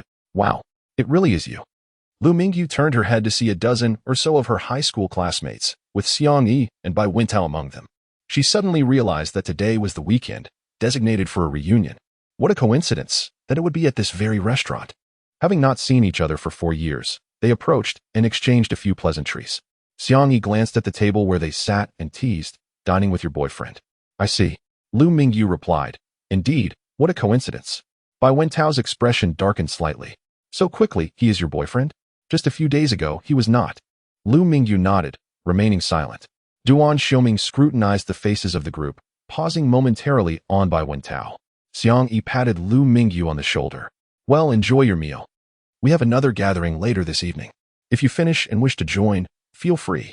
Before Lu Mingyu could respond, Come on, Lu Mingyu, Bai Wentao urged. Extending an invitation, Duan Xiuming met his gaze directly. Bai Wentao disregarded the penetrating gaze and turned to look at Lu Mingyu, saying, This meal is on me. You must come. With that, he promptly turned to settle the bill for the entire table, leaving no room for refusal. He forced a smile at Xiang Yi and added, I've sent the address to the group chat. Lu Mingyu, feel free to join or not. You should have dinner with your boyfriend first. After saying this, she hurriedly pulled the others away, inadvertently taking Bai Wentao with her as he emerged after paying the bill. It was all so awkward. Once the group had departed, he turned his head aside and muttered a curse under his breath. Lu Mingyu suddenly burst into laughter, looking at him with mirth. She continued to chuckle, remarking, Your reaction is amusing. As she spoke, she scrutinized his face and physique. Goodness! The more she pondered, the more incensed she became. Lu Mingyu shook her head and replied, I truly haven't. Duan Xiuming raised an eyebrow at her. Lu Mingyu elaborated, Before I met you, I seldom ventured outside. Even at the Royal Academy, I mostly traverse between the studio and my residence. The tuition at the Royal Academy is exorbitantly high, and living expenses in London are ridiculously steep. I hardly had spare money for leisure activities. It was a rare occasion for me to visit Xiangshan Island, and I ended up getting caught. Duan Xiuming contemplated for a moment before stating, You should really venture out more to experience the world. Painting may require solitude, but inspiration needs to be sought externally. Lu Mingyu was somewhat taken aback by his words. Duan Xiuming then fixed his gaze on her again, warning, But if you dare to go today, just try it. Lu Mingyu's lips curled into a slight smile. Duan Xiuming scoffed, You're about to get engaged, so behave yourself. You're not allowed to see other men, understand? Lu Mingyu replied. Am I not obedient? Duan Xiuming chuckled. Lu Mingyu, are you obedient? Lu Mingyu sincerely nodded. With a playful glint in her eyes, she remarked, Aren't you fond of that version of me? Your choice. Duan Xiuming was momentarily taken aback, then nodded. You win. At 9 o'clock in the evening, Annie greeted her. Duan Xin stood before her, scrutinizing her with a cold sneer. You are utterly malicious. With just a few words, you've thrown the household into chaos. I bet you were thrilled to see Lu Qian locked up, weren't you? Lu Mingyu responded, I nearly set off firecrackers. Duan Xin retorted angrily, You vile creature. My daughter did not lie, did she? It is you who caused her to be confined. Lu Mingyu replied, I didn't lock her up, that was uncle. Besides, she really needs to reevaluate her mindset. The whole family could benefit from a little introspection. Duan Xin exclaimed, You truly are a calamity for the Lu family. And your mother, that wretched woman, is the reason my husband and I have been living apart for over a decade. Lu Mingyu raised her gaze, Andy. My mother has never bestowed even a glance upon uncle. Can you and your husband possess a modicum of self-awareness? With that, she turned away and ascended the stairs, ignoring the tumult behind her. Duan Xin's face twisted in rage as she glared at Lu Mingyu's retreating figure. Just wait. I will make your life a living hell. I will even desecrate your mother's grave. Lu Mingyu paused on the staircase, casting a cryptic glance over her shoulder before continuing upward. While Duan Xin's incessant tirade echoed behind her, she sat silently at her desk, pondering the day's events. Had it not been for Duan Xin's urgency to leave, she might have resorted to violence against her. After adjusting her emotions, Lu Mingyu took out her phone and opened the most popular social media platform at the moment. Duan Xiuming reminded her that she had not picked up a paintbrush in quite some time. At that moment, her account displayed a staggering 999 notifications for likes, comments, new followers, and private messages, which made Lu Mingyu's head spin. It had been ages since she last logged in. Her last post was a piece from the previous semester that had captivated the entire art community. She had only managed this account for a little over 3 months. Without any deliberate intention, simply sharing her works from time to time. She was uncertain as to why it garnered such popularity. Beyond the abundant praise, there were numerous requests for commissions, with prices escalating impressively. Currently, she lacked the resources at the Lu household to create, and she was reluctant to accept private commissions, preferring to build her reputation through the platform. Occasionally, she would take on a commission to cover living expenses, as the platform's share was indeed quite substantial. Lu Mingyu scrolled through the private messages in the back end, overwhelmed by the sheer volume. She spent quite a while perusing them. At that moment, her phone's secondary notification pinged. It was a message from her high school classmates group, tagging her with a location and a few photos. Today's gathering was set to be a night event. A group of people were currently at a rather unique venue, resembling a hidden bar concealed within a convenience store. One needed to provide a password to gain entry. Lu Mingyu casually glanced at the photos and was about to exit when another image was shared in the group. Suddenly, she spotted something and zoomed in on the photo. In the corner of the image, she recognized Duan Xiuming. Had her aunt dressed up elegantly to visit the hidden bar today? Lu Mingyu pondered for a moment before opening the chat window with Xiang Yi. Lu Mingyu, why does that bar require a code word? Xiang Yi, shoo. It's a special occasion. It's my first time here, quite thrilling. It's an invitation. Are you interested? Lu Mingyu, not interested. She chose not to elaborate further. Exiting the chat, she fixated on the photograph in contemplation. Subsequently, she opened the chat window with Su Suyue and sent a message. Su Suyue, why are you suddenly using this account? I barely registered it. Lu Mingyu, location, do you know this bar? Su Suyue, no, but it's quite close to the club my brother is visiting today. It seems to be directly across from it. Lu Mingyu, club? Su Suyue, a place for extravagant entertainment. That street is quite flamboyant. My brother even took Shang-Chi with him. I can't believe it. It's absurd. Lu Mingyu. Oh, in what way is it extravagant? Upon mentioning Shang-Chi, she felt a twinge of curiosity. Had Shang-Chi not informed Su Wenjun about that day's events? Or was she simply not inclined to share? Su Suyue, it's just a wild place. Why are you asking this all of a sudden? Do you want to go? Lu Mingyu. Yes, let's go. Su Suyue. Lu Mingyu. Right now. Su Suyue. Wait, let me check. They all seem to be there. Should I come pick you up? Lu Mingyu. Sure. Su Suyue was the type to leap into excitement whenever there was a lively gathering, especially when Lu Mingyu expressed interest, which promised to be a grand affair. She dashed to the Lu residence in record time, picked up Lu Mingyu, and they set off. How to put it? Su Suyue was brimming with excitement and suddenly asked, Hey, won't your boyfriend be upset if you go to that street? Lu Mingyu was momentarily taken aback, then nodded in affirmation. I will. Su Suyue replied, You are quite sincere. I hardly know how to respond to that. Lu Mingyu remarked. There are matters of greater importance than his anger. After pondering for a moment, Su Suyue inquired, So, are we heading to a bar or a club? The bar I've heard about is somewhat chaotic, whereas the club is more upscale and frequented by many. After a brief contemplation, Lu Mingyu decided, the club it is. Su Suyue immediately pressed the accelerator. Before long, the two arrived at the street. Su Suyue pointed to a resplendent building nearby, exclaiming, Look, that is the club. Lu Mingyu glanced across the street and indeed spotted a convenience store. The bar was not visible from the outside. One had to traverse through the convenience store and provide a secret code to the clerk in order to access the hidden entrance. After observing for a moment, she turned her gaze to either side of the road. Numerous cars were parked, one of which belonged to Duan Xiuming. It was a vehicle she seldom drove.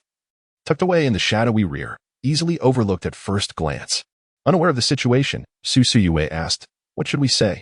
Lu Mingyu replied, Is there a place in the club where one can see this road?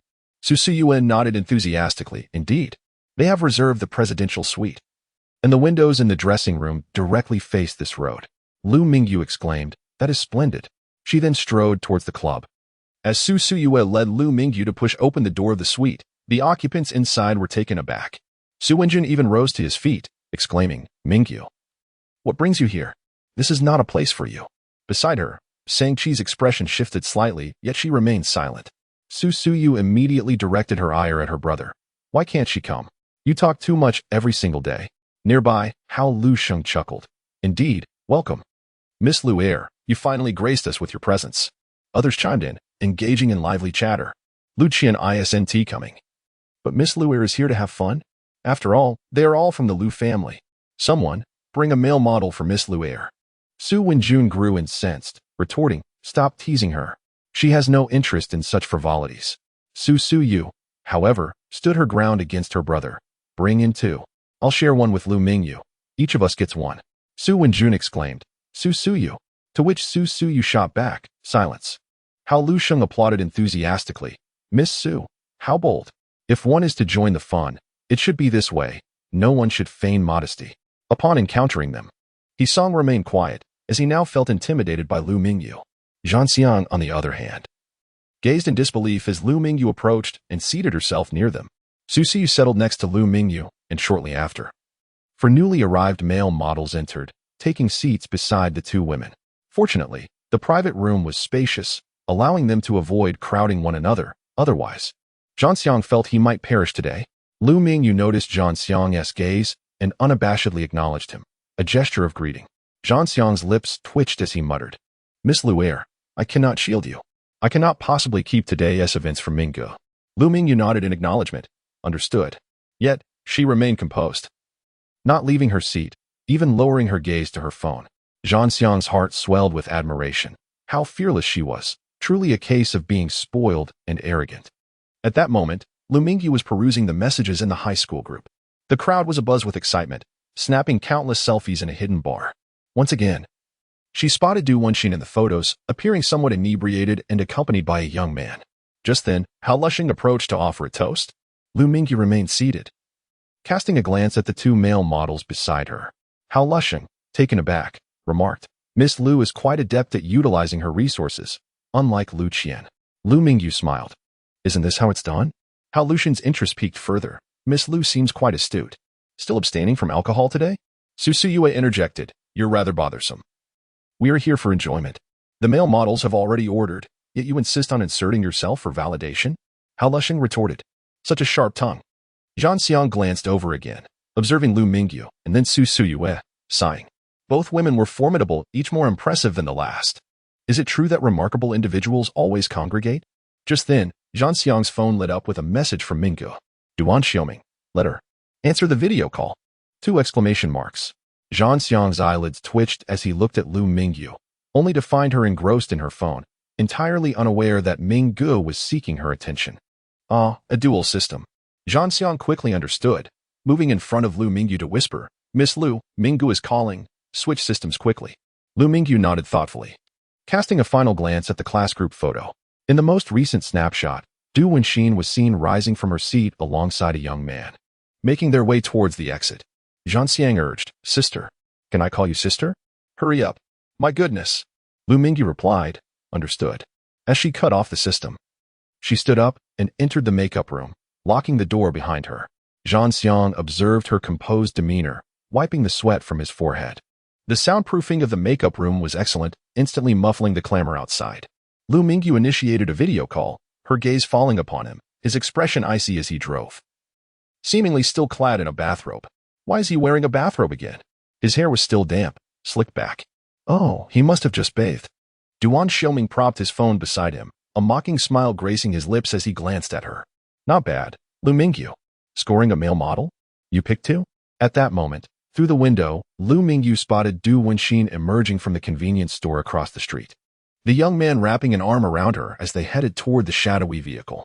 Duan Xiuming raised his voice, "Lu Mingyu, I'm talking to you." Lu Mingyu did not divert her attention from the video, her eyes sparkling as she fixated on the street outside. A finger raised to her lips in a shushing gesture. "Shuh." Duan Xiuming raised an eyebrow at the video call. "What are you shushing about?" And quite seductively, I might add. Lu Mingyu remained focused on the scene below, where Duan Xiuming and the young man embraced each other, lost in a passionate kiss against the car door. As they continued kissing, they both slipped into the back seat. Huh? The back seat? At this moment, the voice of Duan Xiuming resonated once more. Imbued with a chilling tone, "I have arrived. Shall I ascend to seize you, or will you descend to accompany me?" Lu Mingyu replied, "So soon?" As her words fell, she beheld the imposing black Cullinan stationed a mere 10 meters behind Duan Xiuming's vehicle. With a mockery that was palpable, Duan Xiuming continued, "Can it be any swifter to capture you? What of the obedient girl of that male model?" Lu Mingyu met his gaze through the video call. "Do you see the car ahead?" Duan Xiuming cast a glance. "Indeed, it is swaying. Are you also inclined towards a vehicular rendezvous? I harbor no objections, provided your waist can withstand it." With a raised brow, he urged, "Speak plainly. Reveal your claws." Lu Mingyu fixed her gaze and, with her crimson lips parting, commanded, "Collide with it." In an instant, Duan Xiuming lifted his hand and engaged the gear. Without a moment's hesitation, he pressed the accelerator to the floor. The resounding crash echoed forth. The tremendous impact sent a nearby phone soaring, yet he caught it effortlessly with one hand, as if anticipating the event.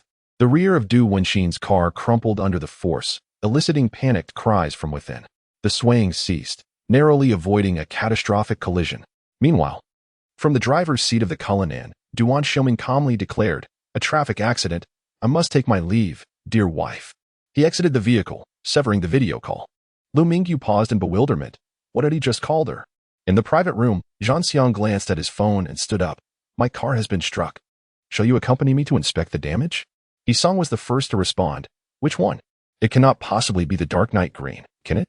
Duan Xiuming. No. It's the Black Knight Cullinan. Hao Lushing exclaimed in surprise. You have a Cullinan as well? We must go and take a look.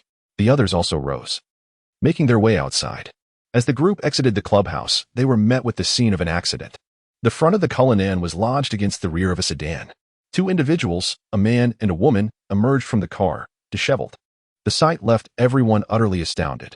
Not only had the collision occurred during an intimate encounter, but even more shocking was the revelation that the woman was none other than Madame Duan Xiuming of the Liu family.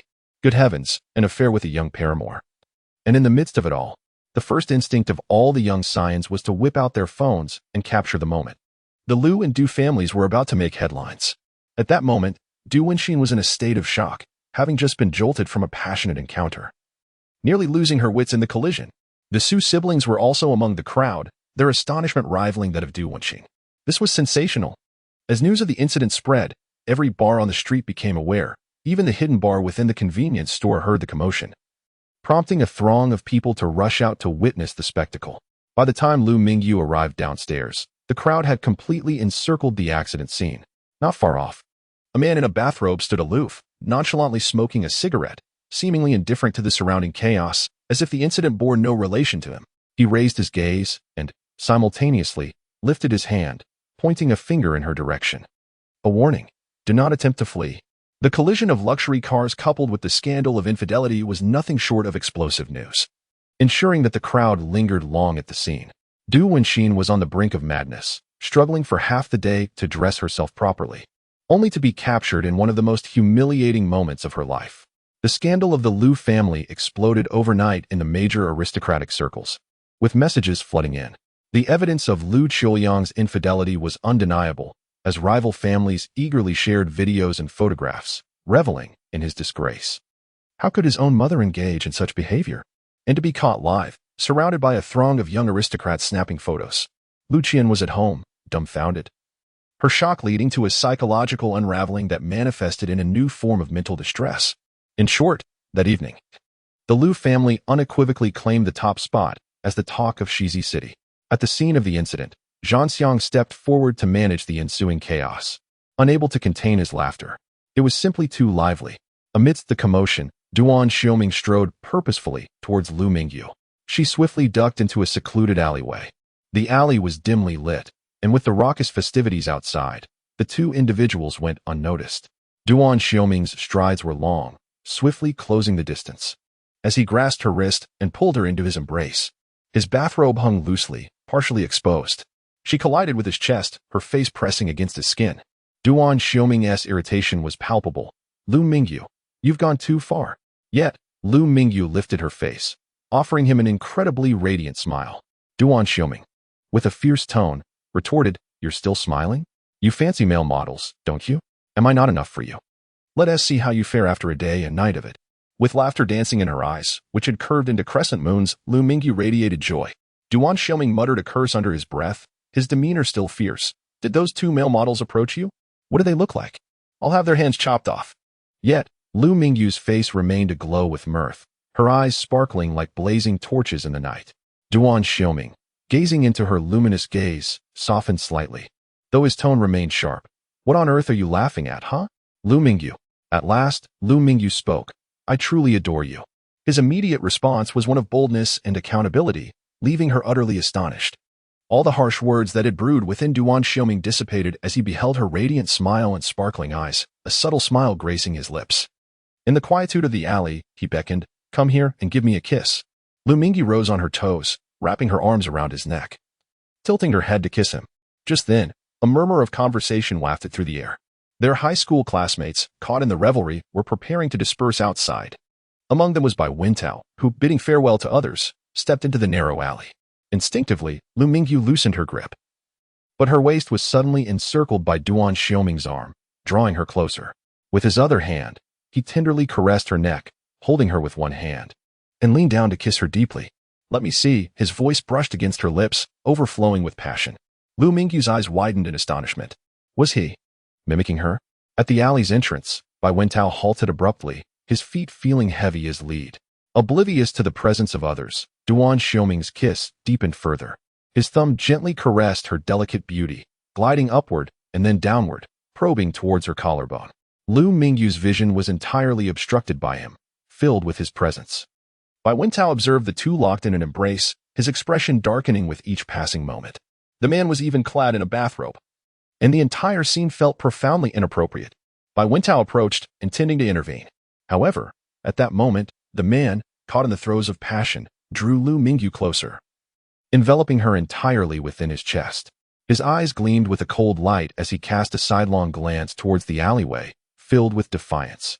Simultaneously, Duan Xiuming, right before that man's eyes, parted his lips and captured her lips in a kiss. One hand cradled the back of her head, while the other tenderly caressed her lower back. Countless gestures proclaimed his claim. Bai Wentao turned and left, his pace quickening until he nearly bolted out of the scene. Time seemed to stretch endlessly. Eventually, Duan Xiuming released Lu Mingyu, a smug satisfaction evident on his face. Lu Mingyu glanced aside, realizing the alleyway was now deserted. Duan Xiuming then grasped her face with one hand, insisting, "Who are you looking at? Look at me." Lu Mingyu swept her gaze over his hand, following his fingers to his wrist. His index and middle fingers anchored her jaw, while his ring and pinky fingers rested on her collarbone, and his thumb held her chin. With a mere twist of his thumb, he had effortlessly turned her face towards him. Duan Xiuming's gaze followed her movements as he inquired, "What are you looking at now?" The sound of Lu Mingyu carried an inquisitive tone. "Why is it that when you pinch my face, I cannot resist, yet it does not hurt? Where has that force gone?" Duan Xiuming lightly tapped her collarbone with 2 fingers, responding casually, "It's about releasing the force." Lu Mingyu looked up at him, her eyes filled with a thirst for knowledge. Duan Xiuming asked, "Do you wish to learn?" Lu Mingyu nodded. A glimmer of amusement flickered in Duan Xiuming's eyes. "Have you ever played pool?" Lu Mingyu shook her head. Duan Xiuming frowned slightly and inquired, "Have you played marbles?" Lu Mingyu nodded. He took one of her hands, his palm covering the back of hers, guiding her fingers. "Bend, then flick and retract. Feel it," he instructed. Lu Mingyu replied, "I cramped." Duan Xiuming was taken aback by her poor physical condition. "Take it slow. You truly need to exercise," he said, beginning to massage her thumb's tendons. Lu Mingyu chuckled softly, then asked, "What about the accident?" Duan Xiuming replied, "Isn't Zhanxiang handling it?" Lu Mingyu blinked. "What about the Cullinan?" Duan Xiuming reiterated, "Zhanxiang is managing it." Lu Mingyu expressed her surprise and asked, "Repairing it must be quite troublesome, right? It's not an ordinary car. The Rolls-Royce Cullinan costs nearly 10 million, and the black badge is a custom color, making it even more expensive. The repairs from such a collision involve more than just money. The original paint alone is a headache." Duan Xiuming dismissed her concerns. "It's not a big deal." The scene of the accident. Zhanxiang initially appeared unfazed, sporting a broad smile. The minor incident was merely a triviality, and the vibrant atmosphere was undeniably entertaining. However, his mirth was swiftly extinguished when Song interjected, "Zhang Ge, this lady is named Du Wenxin, the wife of the Lu family." Zhanxiang responded in disbelief. "Ah?" Song's expression grew peculiar as he continued, "She is the mother of Lu Qian and Lu Mingyu." Zhanxiang's eyes widened in terror as he gazed at the disheveled woman before him, his mind momentarily blank. A pallor crept across his face. What on earth was happening? Had Mingyu collided with the mother of the second Miss Lu, inadvertently exposing her indiscretion? No, could the second Miss Lu possibly endure such a blow? With urgency, Zhanxiang hastened to manage the situation, striving to restore order and disperse the gathering crowd. "That's enough commotion," he urged, beads of sweat dotting his forehead. After a flurry of activity, the crowd finally began to thin, yet the news had already spread like wildfire. Shortly thereafter, a business vehicle arrived. Zhanxiang promptly opened the rear door and took his seat. As anticipated, Mingyu occupied the back seat, his demeanor notably buoyant. The driver engaged the engine, propelling the vehicle forward. Inside the car, Duan Xiuming wore a beaming smile, while Zhanxiang hesitated, grappling with his words. Ultimately, Zhanxiang broke the silence. "Brother, you're still laughing? You can't just recklessly crash when you're angry. Do you even know who was in the car you hit?" Duan Xiuming cast a sidelong glance at him, dismissing his concern. Zhanxiang, exasperated, sighed heavily. "Brother, you've just unveiled a scandal involving the mother of the second Miss Lu." Duan Xiuming raised an eyebrow. "Is that her mother?" Zhanxiang nodded vigorously. "Indeed." Duan Xiuming's gaze flickered. "Are you certain it is her biological mother?" Not a stepmother? Zhang Xiang replied, it's all in the household registration. Her mother. Everyone in the circle knows. She and Lu Qian are full-blooded sisters. Lu Qian herself said so. Duan Xiuming nodded slightly, choosing to remain silent. Zhang Xiang continued with a sigh, Brother Ming, your relationship with your future in-laws could not be any worse. Duan Xiuming retorted, I beg to differ. Meanwhile, the Su siblings and Sang Qi were engaged in conversation. Su Suyu held her phone, animatedly chatting while gesturing excitedly. Su Wenjun appeared at a loss for words. His expression awkward. Sang Qi, bewildered, could hardly follow the intricacies of the discussion, as she was not from Shizi City. Suddenly, Lu Mingyu emerged from the shadows, striding towards Su Suyu. The trio turned to her in unison, astonishment flickering in their eyes. Lu Mingyu raised an eyebrow. What's the matter? Su Suyu appraised her and burst into laughter. Wow. Lu Mingyu inquired with a smile. What is it? Su Suyu exclaimed. I haven't seen you smile so radiantly in ages. It looks wonderful. You truly are a star. Lu Mingyu paused in surprise. Did I really just smile so brilliantly? Su Suyu nodded fervently. Yes. Not only radiant, but dazzling. Just like when you were 10. Lu Mingyu was momentarily taken aback. Su Suyu stepped forward, intertwining her fingers with hers. You recognized me at 12, but I saw you when I was just 10. Back then, you radiated brilliance in the midst of the crowd. It's quite normal that you don't remember me. Xiaoniu strode away, leaving a cloud of exhaust in his wake. She was the one he had admired throughout his youth. Yet it was the first time he had witnessed such a smile from her. Sang Qi gazed at him and softly suggested, shall we also take our leave? Indeed. Sang Qi replied. As Su Suyu drove, she was still exhilarated, but she quickly regained her composure and glanced at the passenger seat.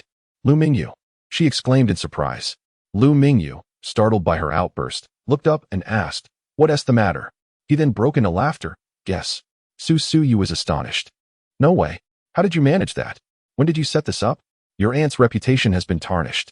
The Lu family was in turmoil. Su Suyu remained bewildered. That is just too coincidental. I haven't understood anything from beginning to end. Lu Mingyu replied, I can't even explain it myself.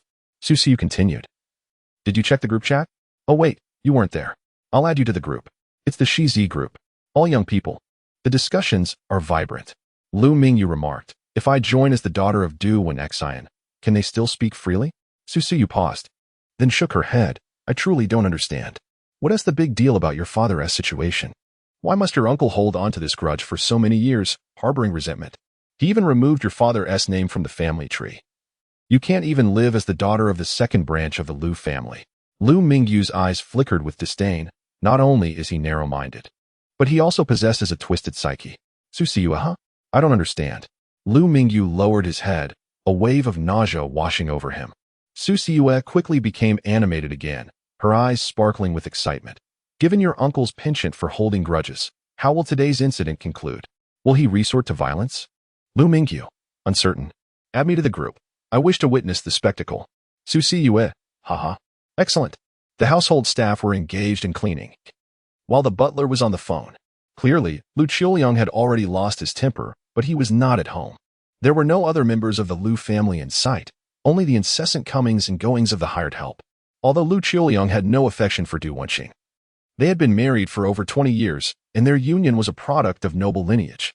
Families of status are concerned with their reputation. Following this night, the Lu family would become the laughingstock of Shizi City, and Lu Qiuliang would be burdened with various stigmas. As for Duan Xiuming, her reputation would be utterly tarnished. A double blow. Su Suyu had quietly added her to the group. It was a chat for the younger generation of prominent families in Shizi City. The group was bustling, encompassing 80 of the young masters and ladies from prestigious families, with the remaining 20 either unable or unwilling to join. At that moment, messages flew through the group at an astonishing rate. Never before had it been so lively, all discussing the same topic, to the point that no one noticed Lu Mingyu's arrival. She discreetly observed, silently reveling in their unabashed mockery of the Lu and Du families. Lu Mingyu discovered that Lu Lin and Lu Qian were also in the group, yet the siblings remained silent. Over the next 2 days, Lu Mingyu enjoyed a brief respite, secretly attempting to access the door to the backyard, but to no avail. Grandmother had always been in the backyard, yet she could never emerge. The need for a guardian due to dementia, alongside the inability to care for oneself, became Lu Qiuliang's rightful justification. That afternoon, while browsing through documents in her room, a notification popped up on her phone. There were no words, merely a nudge from someone. Shortly after, a message arrived. Duan Xiuming, have you calmed down? Come out for a date with your husband.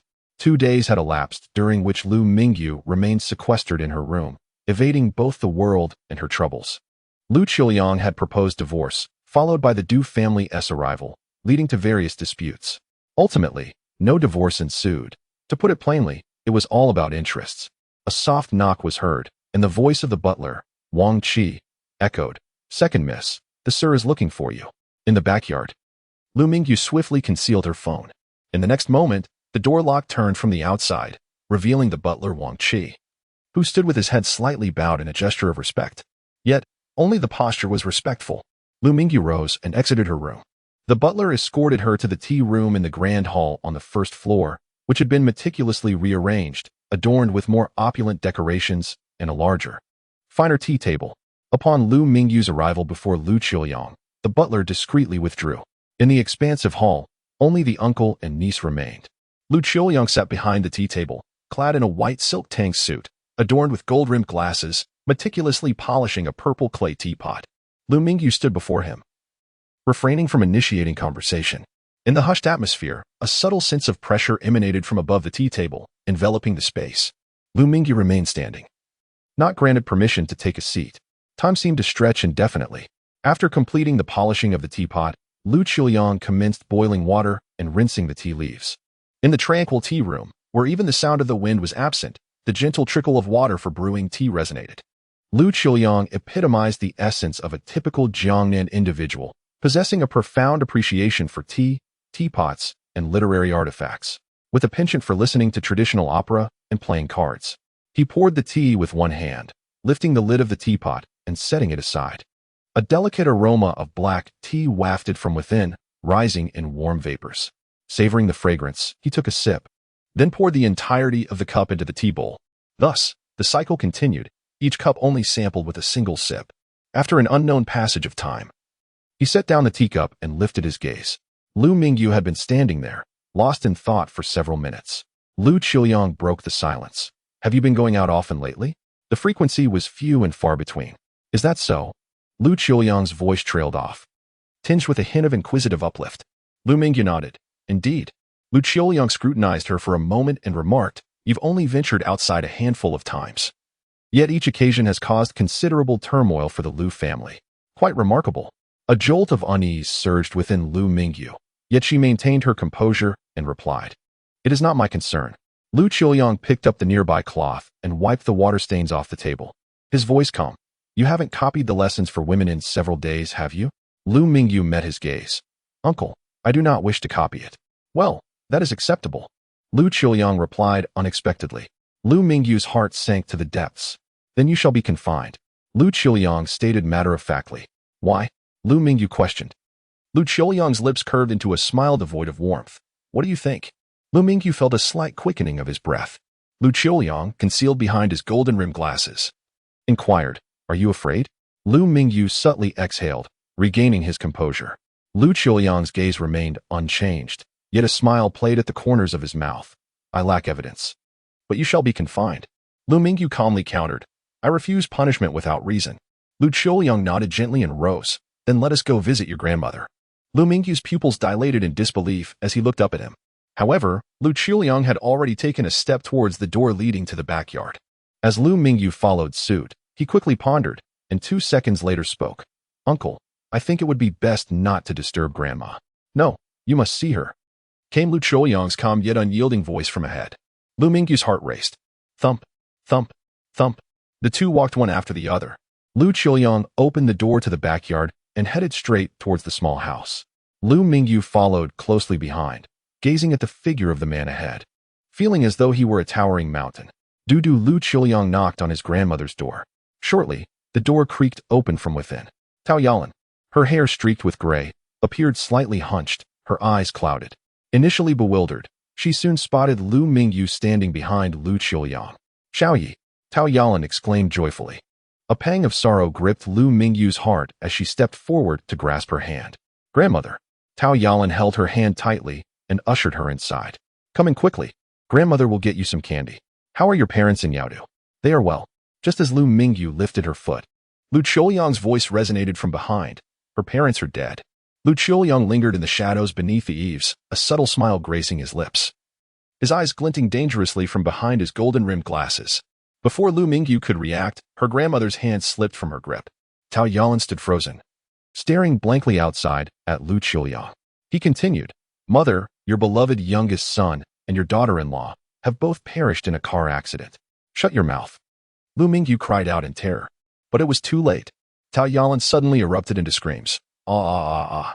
The elderly woman, her hair streaked with gray, let out a piercing wail, her hands fiercely tugging at her own hair, yanking it with abandon, seemingly oblivious to the pain.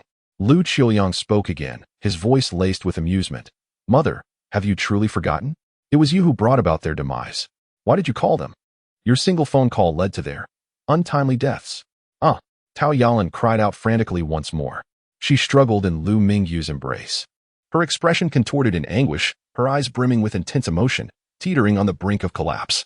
Lu Mingyu covered her ears with both hands, exclaiming, "Grandma, do not listen to his wild accusations. Ignore him. Mom and Dad are doing well in Yaodu." Yet Tao Yalan, fueled by an inexplicable strength, forcefully pushed her away. She dashed into the room, seizing a pair of scissors, raising them high as if to plunge them into herself. Lu Mingyu rushed forward, intent on wresting the scissors from her grasp. Tao Yalan flung her aside with alarming force. Communication was futile with someone consumed by madness. At that moment, Tao Yalan was fixated on the thought of ending her own life. With extraordinary strength, she struck Lu Mingyu against the corner of the cabinet, repeatedly bouncing off the wall. Lu Mingyu, in her weakened state, could not subdue the frenzied elderly woman. In the struggle, the sharp scissors grazed Tao Yalan's sleeve, leaving a vivid crimson mark on her skin. Blood began to trickle out in small droplets. Lu Mingyu pressed down on her grandmother with all her might. Turning her head to glance outside the door, there stood Lu Qiuyang, motionless in the shadows, a faint smile gracing his lips as he observed the tragic scene, one seeking self-harm, the other exerting every ounce of strength, yet unable to intervene. Everything revealed how effortlessly he could manipulate the fate of an elderly woman, all without lifting a finger. Simultaneously, she conveyed to Lu Mingyu the harrowing events of the 3 months she had been absent, detailing how her beloved grandmother had been admitted to the hospital, how she lay on the sickbed, ensnared by tubes, and how she had effortlessly transitioned into the ICU. Lu Mingyu's voice trembled. "Uncle, it is my fault. Please confine me." Lu Qiuyang chuckled softly. "Good girl." He then turned his gaze to the side. 2 hired men promptly exited the room, each grasping a limb of Tao Yalan and administering an injection.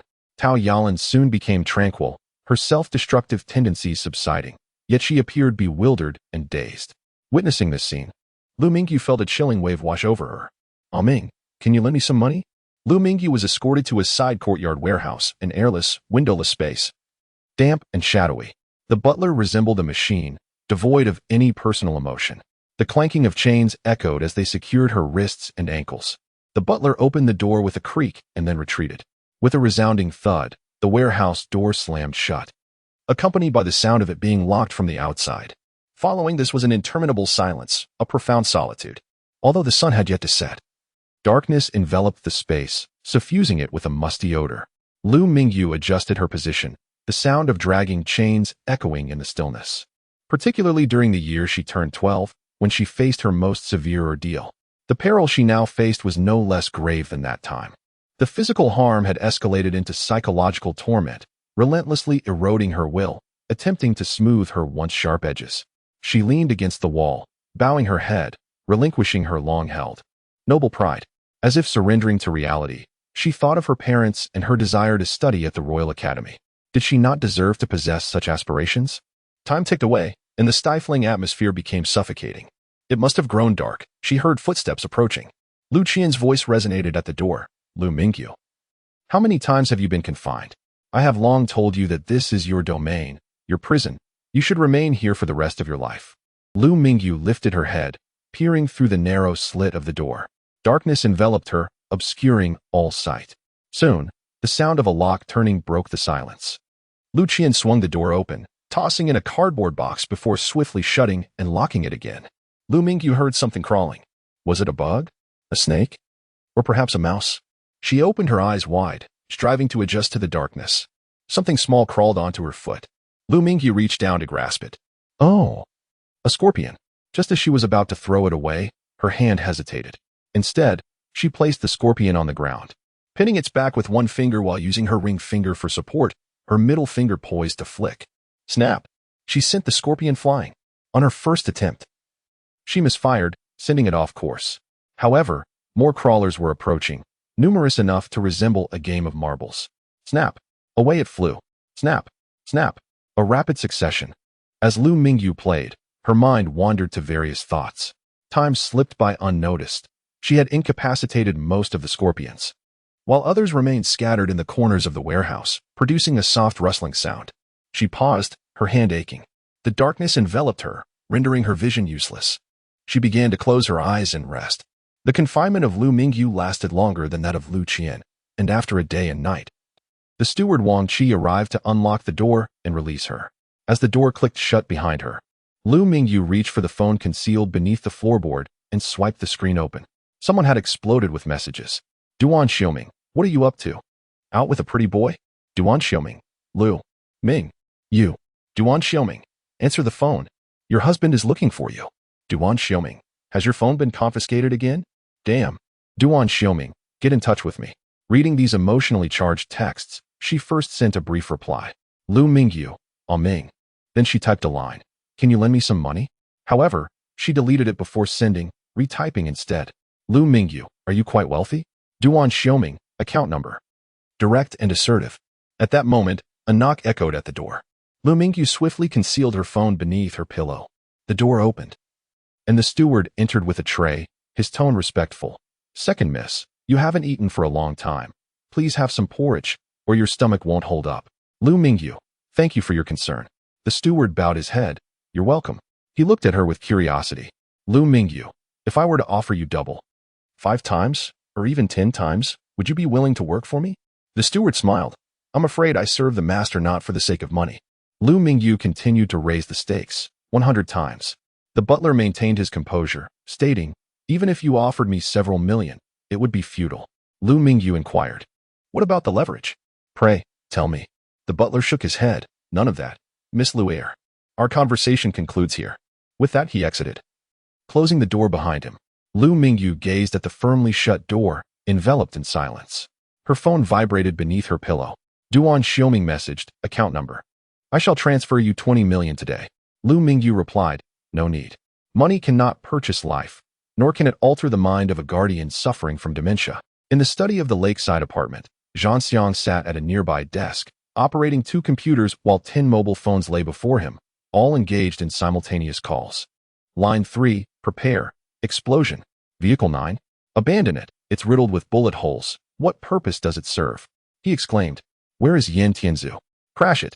His voice was methodical, akin to directing a complex online game. After some time, Zhang Xiang glanced towards the sofa, chuckling, Mingyu. It's time to wrap up for today. Your tactics have left them utterly bewildered. Duan Xiuming, fiddling with his matte black phone, stared out at the lake view through the floor-to-ceiling windows, not bothering to turn his head. Zhang Xiang, exasperated, implored, Mingyu, Tianzu and I have been tirelessly occupied. Could you at least show some engagement? Duan Xiuming finally cast a glance. Is it necessary? We shall proceed as planned. Zhang Xiang retorted, what if an unforeseen circumstance arises? Not everyone possesses your level of confidence. Duan Xiuming continued to gaze out the window. Then let my brother adapt as needed. Zhang Xiang was momentarily taken aback and remarked, truly, you are brothers. Your elder brother once expressed a similar sentiment. Your mutual trust is remarkable. Suddenly, Duan Xiuming interjected with a statement that seemed incongruous with the current situation. Is she in dire need of money? Zhang Xiang, bewildered, inquired, huh? What? Who needs money?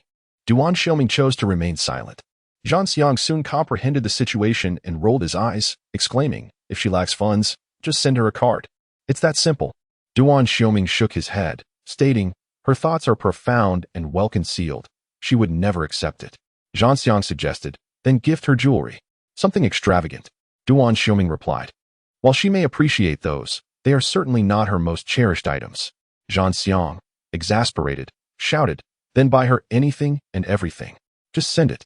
Duan Xiuming raised a hand to halt them, saying, do refrain from offering such trite suggestions. They lack refinement.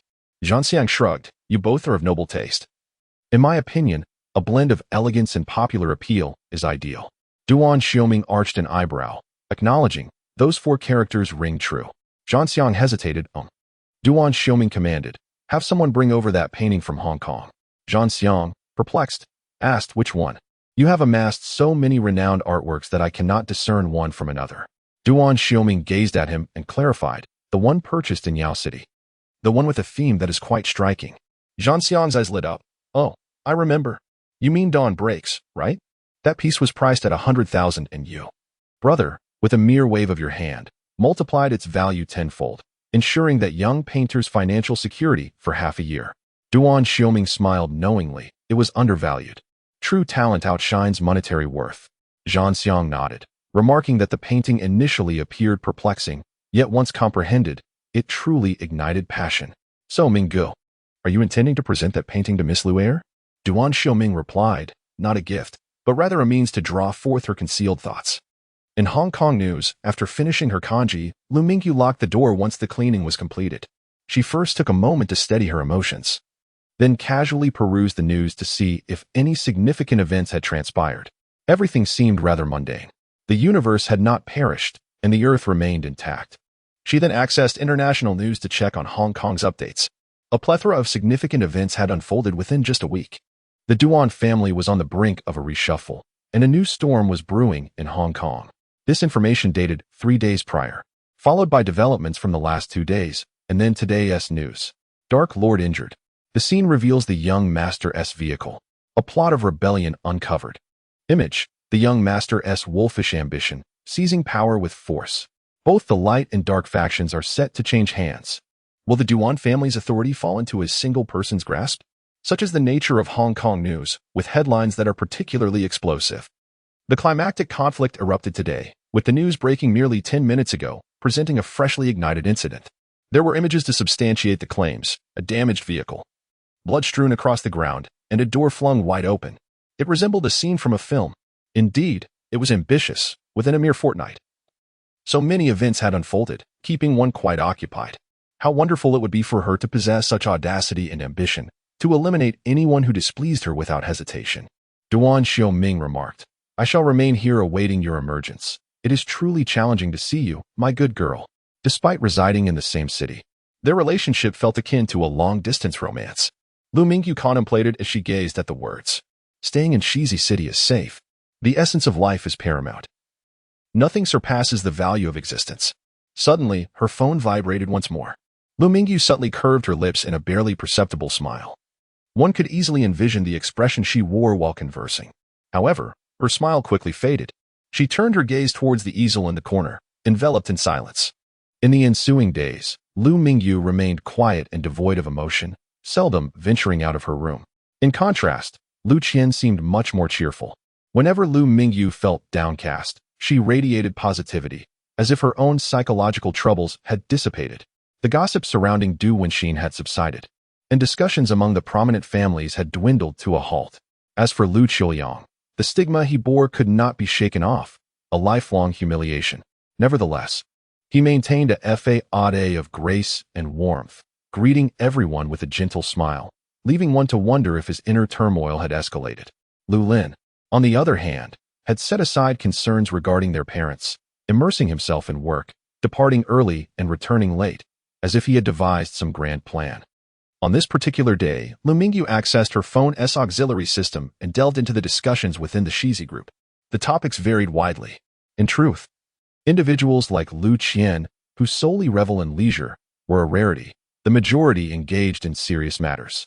At that moment, the group was buzzing about an exhibition event, with the scions of scholarly families sharing their creations. An art exhibition. Mingyu rose, concealing her phone, then positioned herself at her desk, clearing its surface before laying down a sheet of paper to begin her painting. Midway through her work, the sound of a key turning in the lock resonated. Bypassing the customary knock entirely, Mingyu's hand halted, the ink painting left unfinished as the door swung open. Lu Lin entered and beheld her artwork. What are you painting? He inquired coldly. Mingyu set down her brush. I wish to participate in an art exhibition. Lu Lin stepped closer, glancing at the table, and scoffed. An exhibition for your paintings of tigers? Or perhaps leopards? Although he could not discern the specific creature depicted. It was evident that it was a fierce beast, sharp fangs, and a menacing expression. Is there a problem with that? Lu Mingyu replied defiantly. Indeed, there is. Lu Lin's face contorted with anger. I am aware of the exhibition you wish to join. It is intended for the eldest daughter of the Qin family. This is crucial for maintaining good relations between the Lu and Qin families. You should refrain from seeking the limelight. Lu Qian has already divorced. How can we maintain good relations? Lu Mingyu retorted. You are truly ignorant. Do you believe that connections between noble families are solely through marriage? The Lu family's tarnished reputation requires a remedy.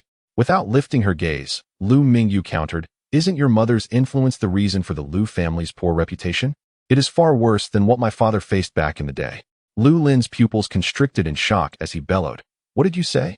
A smirk curled on Lu Mingyu's lips. Compared to my father's romantic sacrifices for love, your mother's infidelity with a younger man, engaging in scandalous acts, has sullied the family name to a degree that could easily erase both your and Lu Qian's names from the family tree.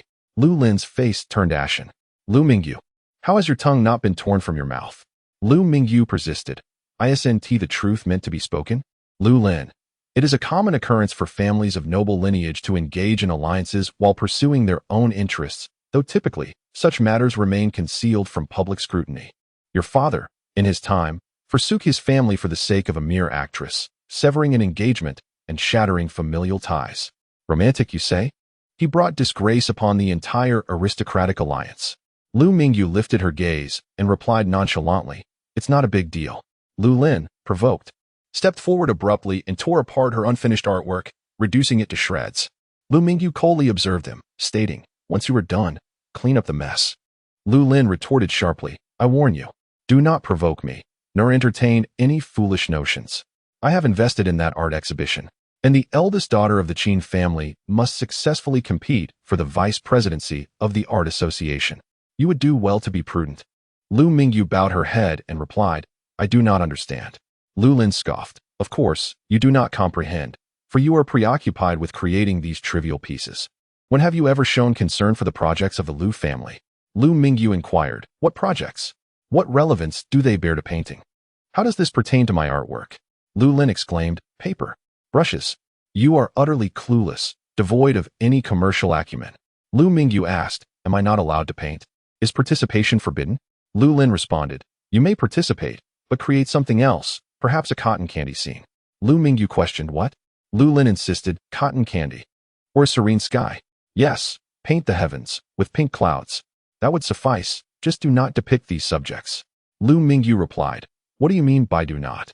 The essence of painting? Lu Lin declared, You are forbidden from painting animals or flowers. You must not touch upon the very subjects that the eldest daughter of the Qin family excels in. Lu Mingyu, well, can I participate in the art exhibition in my own capacity? Lu Lin frowned. What capacity do you have? Lu Mingyu, my ID number. Lu Lin, that works. With that, he slammed the door and left. Feel free to curse a bit more. I enjoy it, Lu Mingyu thought. He locked the door again, tidied up the scattered papers on the floor, and then took out his phone to message Su Suya. Lu Mingyu, drawing paper, brushes, paint, stone minerals, ink, and let's add glue, boards, frames, everything related to the artwork. Su Suya? Lu Mingyu, there's a project behind the exhibition, but I'm not sure of the specifics. I'm not well versed in business. Perhaps it's a collaboration with the art association? From the exhibition venue to training institutions? A monopoly? Su Suya, the one in the group?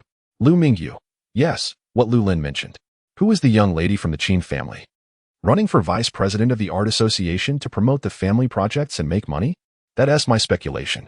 Su Suya, that's a lot of information. Lu Mingyu, is it useful to you? Su Suya, how could it not be? I had no idea about this intrigue. Perhaps my brother knows, but he is an idiot.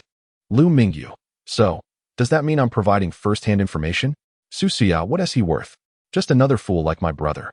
Lu Mingyu, feel free to curse more. I love it. The phone began to vibrate intensely, erupting with Su Suya's frenzied rants, unfiltered and unabashed. A true best friend, indeed. After exiting the chat, Lu Mingyu put away his phone, laid out fresh sheets of paper, and began to paint. Half an hour later, Lu Ling visited again, and upon seeing her painting pink clouds, she departed with satisfaction. Lu Mingyu had been engrossed in her artwork, completing the blue sky and pink cotton candy that Lu Ling had requested. As night enveloped the world in silence, She retrieved another sheet of paper and began to mix her ink. Her eyes shimmered with a fervent, creative desire. Each student at the Royal Academy possessed their own studio, and hers boasted tall, lofty walls, accommodating 2-meter-high canvases where she could freely unleash her talent. The Liu family in Shizi City had nothing.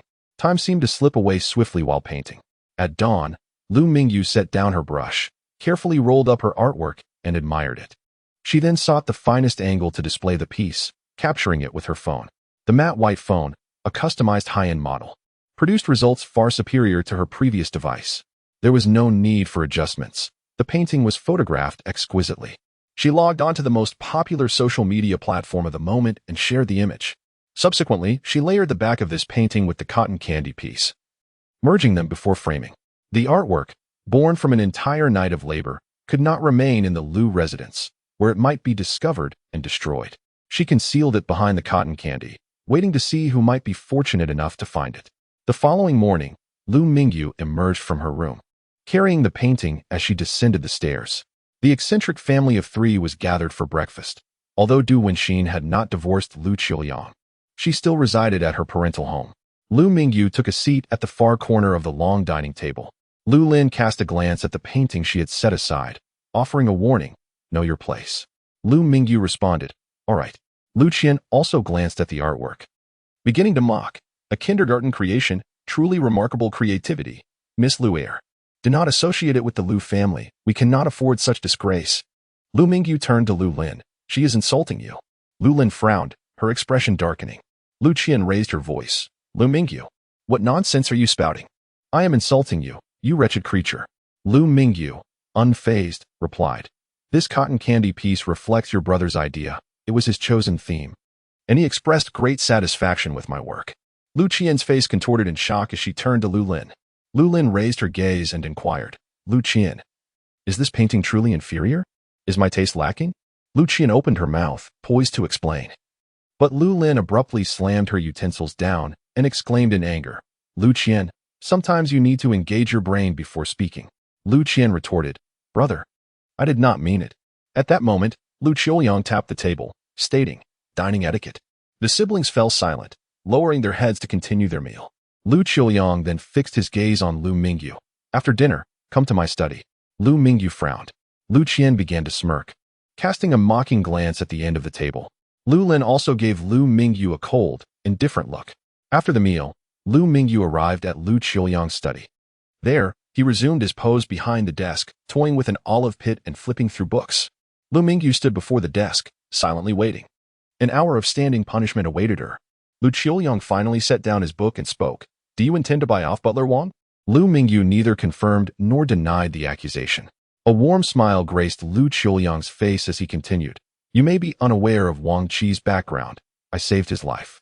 He remains by my side out of gratitude. Money cannot sway him." Liu Mingyu nodded in understanding. Liu Qiuyang continued, "But from where do you procure the funds to buy Wang Qi? Have you become entangled with a wealthy heir?" Suddenly, Liu Mingyu met his gaze, unabashedly declaring, "Indeed. My boyfriend is fabulously wealthy." A provocation, a display of bravado, an audacious defiance. Silence enveloped the room. Liu Qiuyang's forced smile faltered, his eyes growing fierce. The olive pit in his hand was rubbed incessantly, producing a sharp crackling sound. "Very well," he spat through clenched teeth, nodding. "It appears you care not for your grandmother's life at all." Liu Mingyu lowered her head, enveloped in silence. Liu Qiuyang let out a laugh, his expression darkening with an inexplicable gloom. "Mingyu, after all these years, you remain unchanged. Is this temperament of yours unyielding?" Liu Mingyu continued to remain silent. Liu Qiuyang speculated, "Are you perhaps waiting for your grandmother's demise to play a grand game with me?" Liu Mingyu smiled slightly. "Uncle, I will break up." Liu Qiuyang returned the smile, obedient. Liu Mingyu's voice resonated once more, in the next life. With that, the olive pit was hurled violently, striking her face. Liu Mingyu's expression remained impassive as she lifted her gaze, reminding him, "Uncle, manners." Liu Qiuyang's face twisted in anger, his expression ferocious. Liu Mingyu observed his countenance and chuckled. "Stop pretending. Isn't it exhausting to act like a cultured businessman all day?" Liu Qiuyang's eyes nearly sparked with fury as he spat through clenched teeth. "Are you considering confinement again?" Liu Mingyu remained composed. "I cannot be confined in the coming days. I have already announced my participation in the art exhibition within the aristocratic circle. The exhibition lasts a month, and I must attend the setup today. Su Siyue is on her way to fetch me. My absence would raise suspicions. Suddenly, Lu Qiuyang sprang to his feet. Are you scheming against me? Engaging in conspiracies? Lu Mingyu corrected him. Uncle, this is called an open strategy. You ought to read more. Your books are upside down. As the project was usurped, Lu Qiuyang instinctively glanced at the book beside him, only to be shocked to find it was not inverted at all. It was Lu Mingyu, deliberately provoking him. His anger was reaching a boiling point, his psychological defenses crumbling, teetering on the brink of collapse. The gloom in Lu Qiuyang's eyes could no longer be concealed. What a sharp tongue you have. At that moment, the sound of a vibrating phone broke the tension. Lu Mingyu smiled. Su Siyue has arrived to pick me up. It would be impolite to keep the Su family's treasured jewel waiting. Farewell, uncle. With that, she turned and exited the study. In the lobby downstairs, Su Siyue lounged casually, one leg crossed over the other, awaiting her companion. Beside her, Lu Lin sat on the sofa, gently peeling grapes for her. I do not fancy grapes, Su Siyue remarked. Lu Lin replied tenderly, you loved them as a child. I have always remembered. Su Siyue, all day long, reminiscing about childhood, I mentioned my aversion to grapes. Lu Lin, all right, no grapes. Lu Mingyu descended the stairs with the painting, observing the two, one coaxing and the other explosive. The scene was poignant. Suddenly, Su Siyue stood up and rushed towards Lu Mingyu. Let us go? Lu Mingyu left the Lu residence alongside her, heading towards the little cow. Once in the car, Su Siyue cast a glance at the painting, her lips twitching silently as she drove. After a while, she finally spoke. Don't tell me you painted this? Lu Mingyu nodded. Yes, I did. Su Siyue stuttered. You intend to submit this for an art exhibition? Lu Mingyu nodded again. Indeed. Su Siyue began to vent. With your remarkable artistic talent, what purpose does this serve? It resembles a child's drawing. Lu Mingyu, the person who just peeled grapes for you made me paint this, and even tore up my previous work. Su Siyue abruptly slammed the brakes. Turn around. I'll go teach him a lesson. Lu Mingyu started to laugh. It's all right. I was merely seeking an excuse to go out and have some fun. Su Siyue resumed driving. You just wanted some fresh air. You haven't been grounded again, have you? Lu Mingyu. Yes, I was confined for 24 hours. Su Siyue began to curse, berating the entire Lu family. Lu Mingyu listened with amusement as she scolded. The exhibition hall was bustling with activity. The space vast. After she hung the painting, the surrounding staff expressed their relief that it was placed in an inconspicuous spot. Amidst a multitude of exquisite paintings, there exists one that appears as an unsightly duckling intruding upon a flock of swans. In terms of color, creativity, and quality, it is woefully mismatched with the theme of this art exhibition. In the distance, a pair of siblings strides forth with vibrant energy. The young woman is Qin Yuan, the eldest daughter of the Qin family, while beside her walks the eldest son, Qin Lian. Yet, in stark contrast to Qin Yuan's elegant demeanor, Qin Lian, despite his status as the eldest son, exudes an air of frivolity. Following closely behind them is Lu Lin, wearing a face of ingratiation. Qin Lian remarked, the arrangement of this exhibition is quite splendid. I assent it, sister. Are you satisfied? Qin Yuan responded with a smile, nodding. Indeed, it is quite impressive. You all have worked hard. Lu Lin quickly waved his hand. It's no trouble at all. It's our duty. Conversely, Qin Lian adopted a different tone, exclaiming, but it was exhausting. Sister, you must reward me generously. Qin Yuan shot him a playful glare. Do not climb the ladder too hastily. With a grin, Qin Lian began to solicit a favor. Sister, I wish to purchase a LaFerrari. The two nodded in acknowledgement as they watched Qin Yuan depart. Lu Lin, smiling, inquired, Young Master Qin, since Miss Qin appears to be in such high spirits, surely the matter is settled? Qin Lian paused in confusion. What matter? Lu Lin, flustered, quickly replied, the project I proposed. The Art Association is promoting it. Oh, right. Qin Lian rubbed his nose and continued, I forgot to mention, regarding your project. My sister has assigned it to the Su family. Lu Lin was taken aback. What? Qin Lian chuckled. I sincerely apologize. I did not forget. It simply slipped my mind until now. Lu Lin's face turned pale, and he struggled to contain his emotions as he said, Qin Xiao, we had an agreement. I have invested both time and money. You cannot let my efforts go to waste. Qin Lian replied, I understand, but my sister is the planner. I lack the authority to make decisions. She believes the proposal from the Su family is more reasonable, and frankly, I did not fully comprehend the specifics of your plan. Lu Lin, growing increasingly agitated, retorted, I can make adjustments. Proposals are not set in stone. Besides, how did the Su family suddenly seize this project? How did they come to know about it? Qin Lian shook his head. I cannot say for certain. Perhaps there are private communications between them and my sister?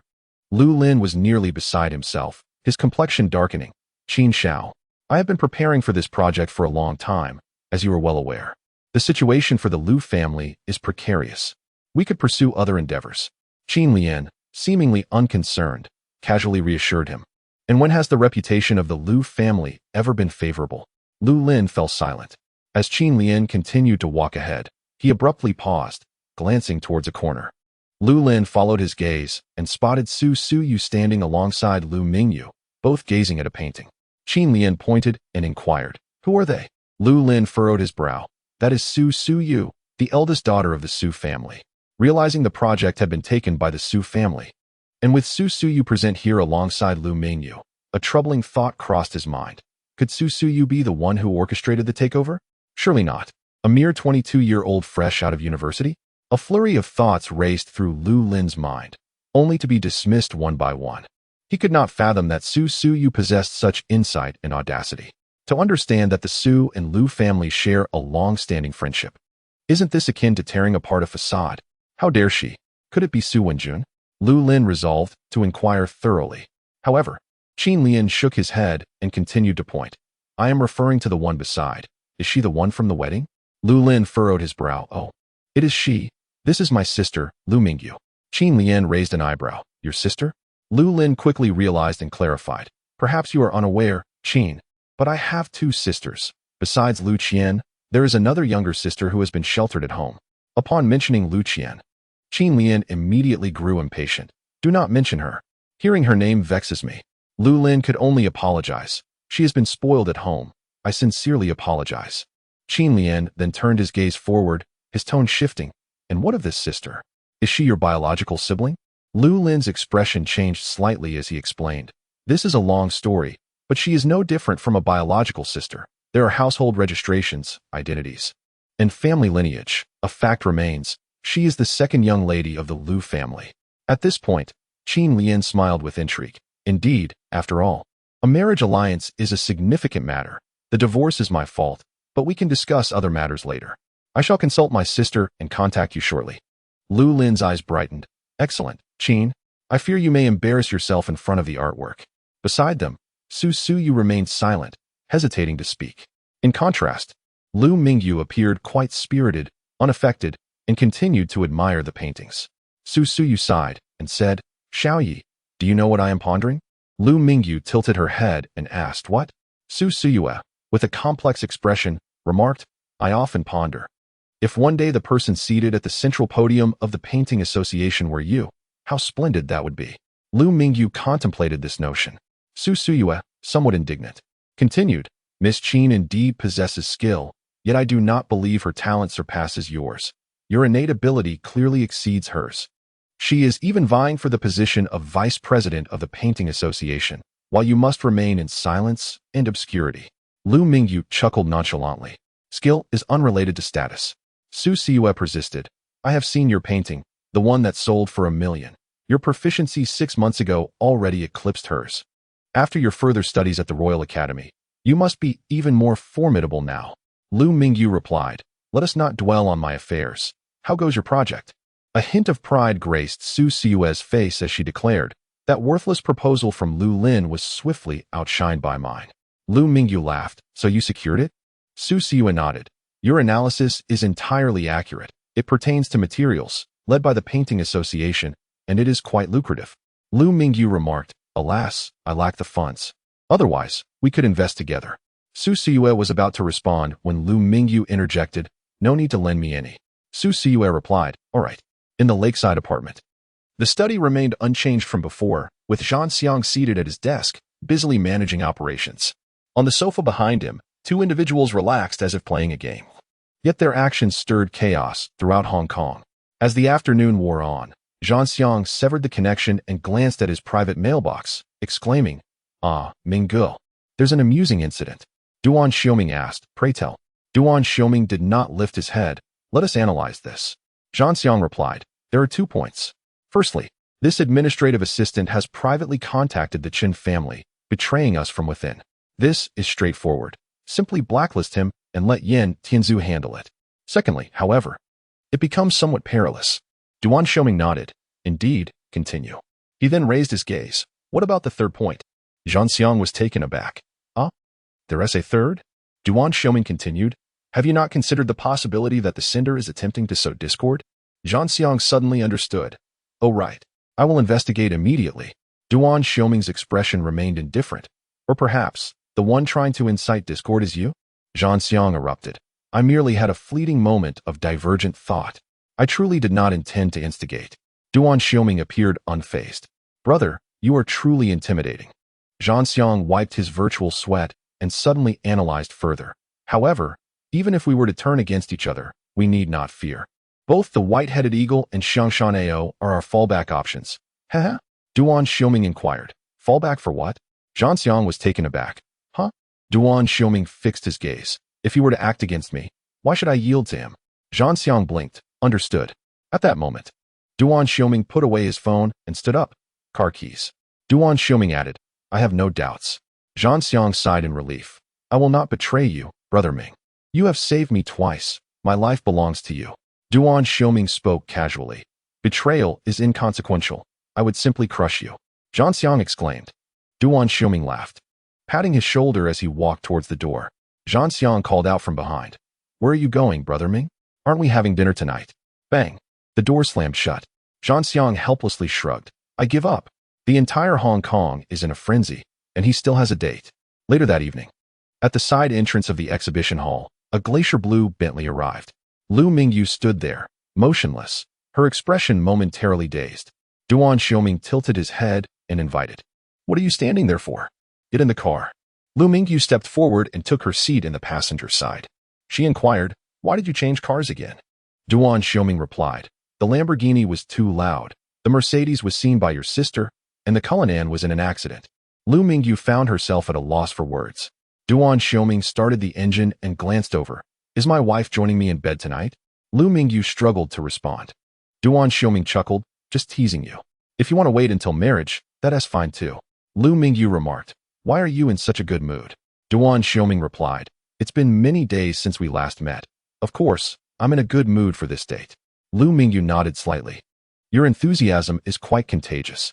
Duan Xiuming glanced at her and asked, are you feeling down? Lu Mingyu responded, not exactly.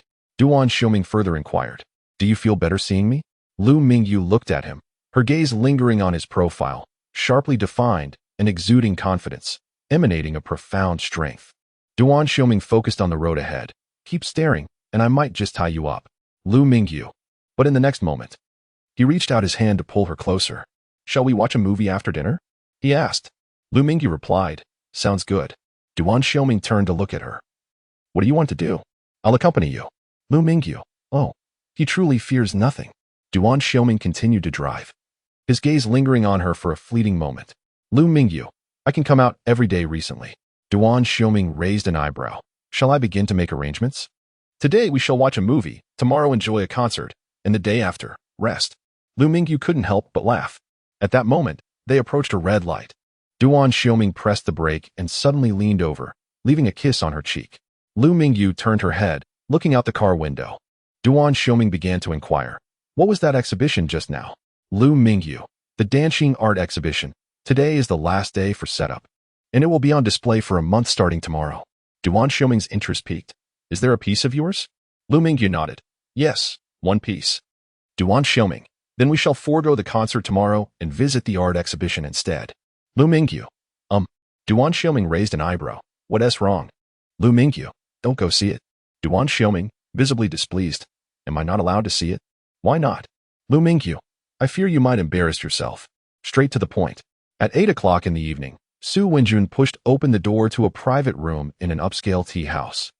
Somewhat surprised as he spoke, Lu Lin, what brings you to invite me for tea? Lu Lin stood and gestured for him to sit. Lu Lin nodded. There are some matters I wish to discuss with you. After Su Wenjun took his seat, he asked, What is it that warrants such seriousness? Lu Lin, you are aware of the Danqing art exhibition, correct? Lu Lin observed his expression, somewhat taken aback. You haven't followed it? Su Wenjun wore a perplexed expression. Why should I concern myself with this? Lu Lin furrowed his brow and tentatively inquired. I encountered Ye at the art exhibition today. Su Wenjun replied. She must have followed Mingyu to the exhibition, as she enjoys aimlessly wandering about. She clearly lacks understanding of this realm and has no reason to seek out such commotion. Lu Lin remained uncertain in his heart, but smiled as he said, Wenjun, given the long-standing friendship between our two families, why has there been no union? Su Wenjun paused, his hand halting mid-air as he looked at Lu Lin, his emotions difficult to conceal. Lu Lin shifted the topic. If this art exhibition is supported by an association, perhaps we could collaborate on some projects and profit together? Su Wenjun frowned. Lu Lin, I find your words increasingly perplexing. Lu Lin clarified. Perhaps you could ask your father if he has invested in any projects promoted by the association? Su Wenjun chuckled. Are you suggesting that if I inquire, the Lu family would agree to marry Lu Mingyu to me? Despite our childhood bond being quite suitable, the Su family has made several attempts, yet your family's stance remains resolute.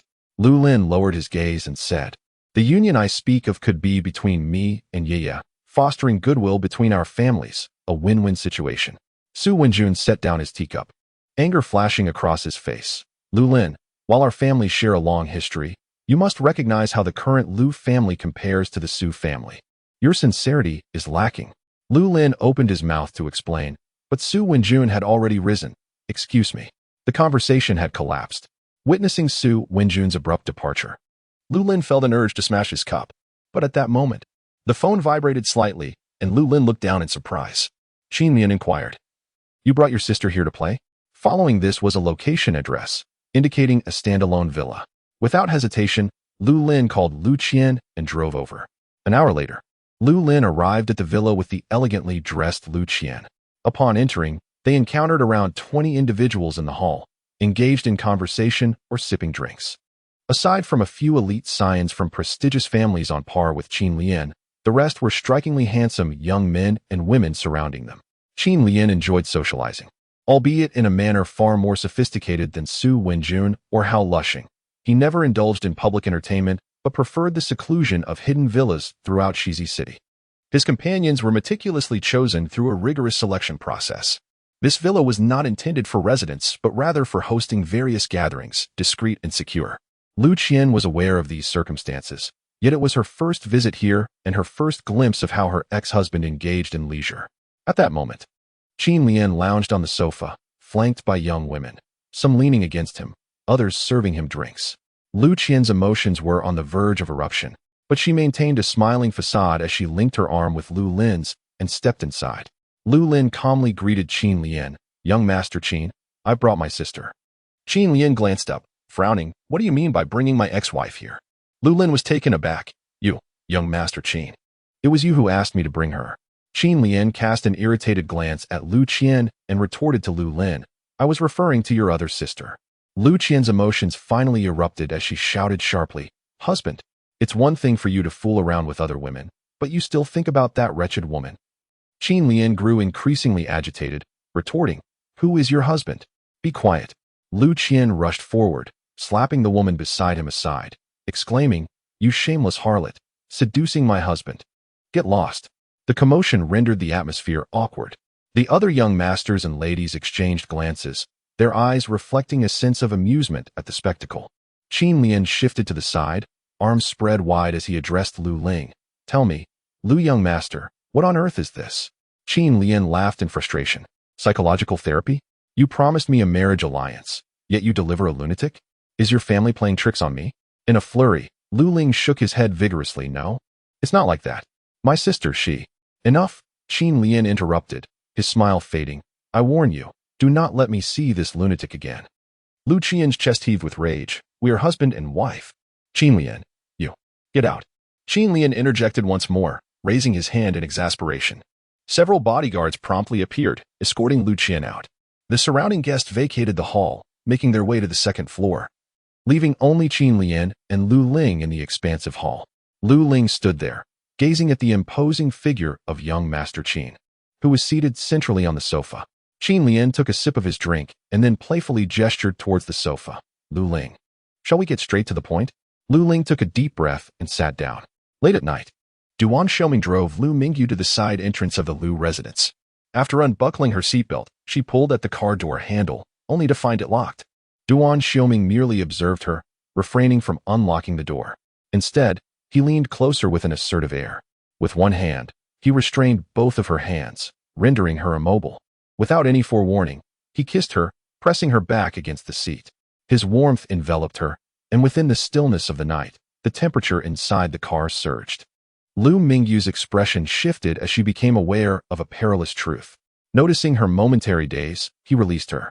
With a click, Duan Xiuming pressed the unlock button, a smirk playing on his lips. It's up to you whether you get out or not.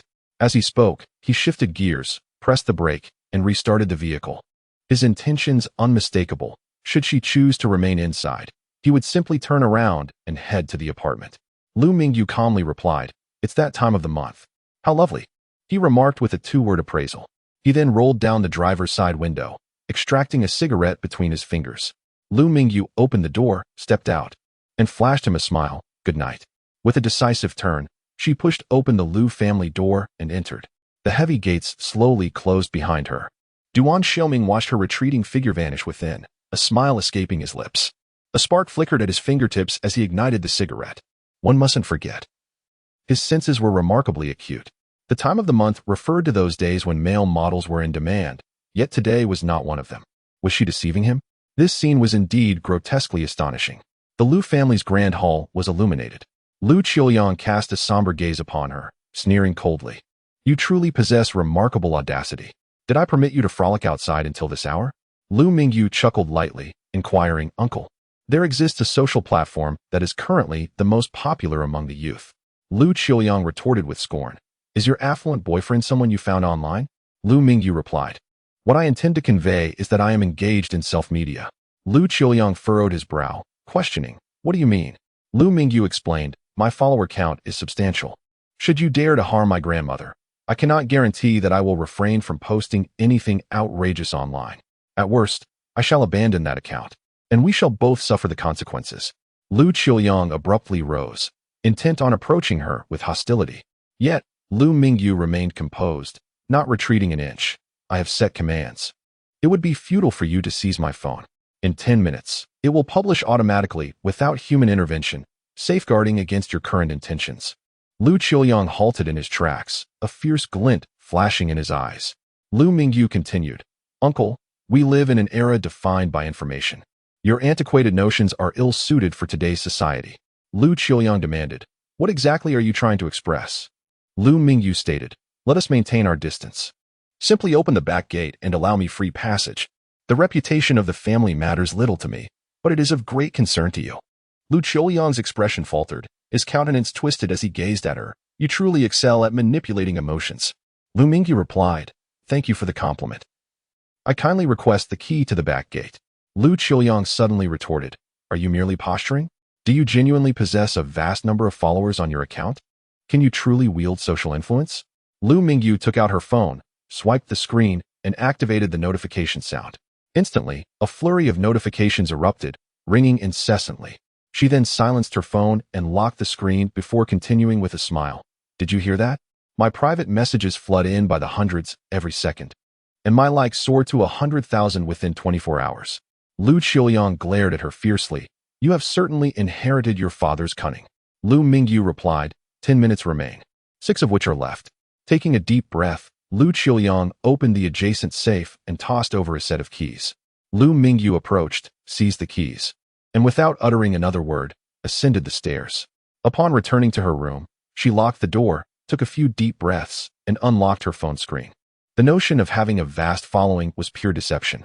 While her recently released artwork had indeed gained a bit of traction, it was far from the exaggerated claims she had made. After all, her account had only been active for 3 months and had garnered a modest reputation within niche circles. Lacking mainstream appeal, there were no intricate maneuvers involved. She was unfamiliar with such sophisticated techniques. The sound she had just played was a recording. She had tricked Lu Qiuyang. Nevertheless, she had finally secured the keys. The following morning, Lu Mingyu had never anticipated breakfast with such enthusiasm.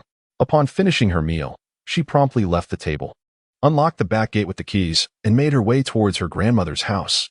Tao Yalan had already finished her breakfast and was reclining in a rocking chair, resting with her eyes closed. In the adjacent room, a classic Cantonese opera played on the television. The melodious strains of the opera mingled with the cheerful chirping of birds outside, creating a delightful ambience. Lu Mingyu stepped forward and clasped her grandmother's hand. Tao Yalan opened her murky eyes, and after a few moments, they brightened. Xiaoyi. Lu Mingyu beamed. Yes, Grandma. Tao Yalan joyfully rose from her rocking chair, grasping her hand and inquiring, what brings you to Shizi City? Are you on holiday? Lu Mingyu nodded. I'm on winter break. Tao Yalan gently stroked her hair and smiled, asking, wonderful. Will you stay in Shizi City for the new year? What about your parents? Lu Mingyu replied, Mom and Dad have to work, so I'm celebrating the new year by myself. Tao Yalan patted her hand, nodding eagerly. Very well, I'll go fetch you some sweets. Lu Mingyu spent the entire morning with her grandmother, sharing countless conversations. By noon, Tao Yalan grew weary and dozed off in her rocking chair. Lu Mingyu covered her with a blanket and quietly left the backyard. In the afternoon, Lu Mingyu hailed a taxi and headed to the exhibition hall. It was the first day of the event, and numerous attendees had come to show their support. Most of the young scions of Shizi City were present, gathered around the central area to admire Miss Qin's artwork, offering praise that flowed for 10 uninterrupted minutes. Lu Mingyu chose not to intrude, instead wandering through the exhibition hall until she reached her own piece. Whenever someone passed by, they could not help but utter a few disparaging remarks. What an ugly piece hanging here. My eyes are assaulted. Is this not an exhibition of traditional Chinese paintings? Why does this particular piece appear here? Could it be the creation of a kindergarten child, auctioned off for charity? It seems rather unnecessary. The themes do not align. Time passed, though how long, one cannot tell. Suddenly, a sharp snap echoed from behind. He stepped closer, standing nearly at her back, and from a certain angle. It appeared as though he had enveloped her in his presence. Lu Mingyu felt a slight warmth in the air. Duan Xiuming, gazing ahead, remarked, this painting is astonishingly hideous. To which Lu Mingyu replied, I painted it. Duan Xiuming paused, reassessing. The color scheme is quite commendable. However, everything else leaves much to be desired. He cast a glance at her left hand. You must have used your right hand, right? It's utterly atrocious. At that moment, his phone vibrated. Duan Xiuming answered, placing it to his ear. Yes, I am at the art exhibition. A voice inquired from the other end. Duan Xiuming glanced at Lu Mingyu and said, there is someone here, your sister-in-law, wishing to say hello. With that, he positioned his matte black phone beside Lu Mingyu's ear. Simultaneously, he tapped the back of the phone twice, producing a soft tap-tap, akin to a signal. A gentle, mature male voice emerged. Hello, Miss Lu, I am Ah Ming's elder brother. As soon as he finished speaking, the person on the other end said something. Duan Xiuming paused for a moment, gestured to himself, and then pointed towards the adjacent terrace. Lu Mingyu nodded slightly, comprehending his intent. Duan Xiuming wandered onto the terrace to converse with his brother. The terrace was adorned with glass doors, rendering the sounds inaudible. However, with a mere turn, Lu Mingyu could meet his gaze. He spoke with an air of indifference, his lips forming words that were somewhat unsettling to decipher. Eliminate him. Let him go, what does it matter? Just then, Zhang Xiang and He-song arrived, catching sight of the painting before Lu Mingyu. He-song burst into laughter, exclaiming, how hideous. Zhang Xiang chimed in with a critique, uniquely ugly. He-song, curious, approached to inspect the work. Let me see who the artist is. Only to fall silent. Zhang Xiang inquired, who is it? Pressing further, he urged, you've seen it. Why not share? The letters are so small. Can't you just announce it? I'm too lazy to walk. He-song remained reticent, his gaze briefly scanning Lu Mingyu. He-song then remarked. At last, Lu Mingyu spoke. I painted it. Zhang Xiang was momentarily rendered speechless, and after a prolonged pause, he gathered his thoughts. The color palette is exquisite, particularly the interplay of red and blue. It is the most harmonious and aesthetically pleasing I have ever encountered. He-song's lips twitched in disbelief, murmuring, that praise feels insincere. Yet, Lu Mingyu responded, feel free to criticize more, I relish it. In an instant, however, the two shifted the conversation and ambled away, retreating in haste. Shortly thereafter, a figure appeared around the corner, approaching directly. Hello, Miss Lu Mingyu, Qin Lian greeted, eyeing her up and down. Lu Mingyu, filled with curiosity, realized she did not recognize this individual. Qin Lian extended her hand towards her shoulder, saying, I am your former brother-in-law. On the terrace, Duan Xiuming raised his phone, asserting, I have no issues. Suddenly, he looked up to see a man standing beside Lu Mingyu, his expression vacant and hollow. As he unceremoniously placed his hand upon Lu Mingyu's shoulder, the man made no further movements, yet his gaze was filled with predatory intent, an exaggerated longing. In his ear, Duan Xiuming's tone turned frigid, then eliminated him. The person on the other end of the line was utterly perplexed. What? With that, he abruptly hung up, striding forward to pull open the glass door of the terrace. At that moment, Qin Lian had just finished her conversation, turning away with a smile. There was no need for such tension during their first meeting. He had merely come to greet her, as this art exhibition held great significance for his sister, and he had no intention of causing disruption. However, the next time may not be the same. Just as Qin Lian was basking in her satisfaction and had taken a few steps, she encountered a tall man approaching her. With a slicked-back hairstyle reminiscent of Hong Kong style, dressed in a collarless suit, and striding with an impressive gait, he exuded an air of dominance. Before Qin Lian could react, she was suddenly bumped into with a loud bang. She was about to curse, but in that instant, she felt a tingling sensation in her right hand. This person had collided with her, brushing past while casually saying, "Excuse me." It took several seconds for Qin Lian's mind to catch up, and after a moment, she suddenly shouted, "Ah! Ah!" Instantly, people rushed over, encircling her protectively. At that moment, Qin Lian had collapsed to the ground, drenched in sweat, gasping for breath while clutching his arm, unable to utter a single word. His arm was broken. Upon hearing the commotion, Lu Mingyu turned around. She was met with the panicked voices of many, alongside Duan Xiuming, who remained unperturbed as he dealt with the chaos. It was utter disarray. Lu Mingyu raised her eyes, casting a questioning gaze at the person before her. However, Duan Xiuming seemed rather indifferent, casually inquiring, "It's getting cold. Shall we have hot pot for dinner?" As he spoke, he swept his gaze over her shoulder, his eyes chilling momentarily before returning to her face, where a smile danced in his eyes. The clamor around them grew louder, with someone shouting for an ambulance. Lu Mingyu shifted her feet, peering around, and asked, "What happened?" Duan Xiuming obstructed her view, replying, "It's not important." The art exhibition had indeed descended into chaos. Yet instead of heading directly for hot pot, he took her to the mall. They were to buy clothes, as the previous one had been discarded by him. Duan Xiuming strode with an air of confidence, inadvertently creating some distance between them. He instinctively reached out to pull her closer but grasped nothing but air. Observing Lu Mingyu struggling to keep pace, he noticed she could not catch up. After catching her breath, Lu Mingyu assessed the length of his strides and glanced down at her own. Duan Xiuming remarked, "Next time, I shall be mindful." He almost forgot how long his strides were and how swiftly he walked, while her stamina lagged behind. He paused, waiting for her breathing to steady before once again taking her hand to lead her forward. Lu Mingyu softly inquired, "Are you angry?" Duan Xiuming raised an eyebrow, replying, "More than that." Lu Mingyu lightly patted his shoulder and asked, "Are you angry?" Duan Xiuming's eyes gleamed with fury as he retorted, "Is that a pat? It feels more like an embrace, doesn't it?" With that, he firmly encircled Lu Mingyu's shoulder, holding him tightly. A surge of invective surged within him, almost bursting forth. Lu Mingyu inquired, "Are you easily jealous?" Duan Xiuming countered, "I am not jealous." Lu Mingyu nodded slightly, "And yet you nearly broke someone's arm." Duan Xiuming fell silent for a moment, his tone composed. It wasn't he breaking. However, he chose not to elaborate further, nor did he seem inclined to explain.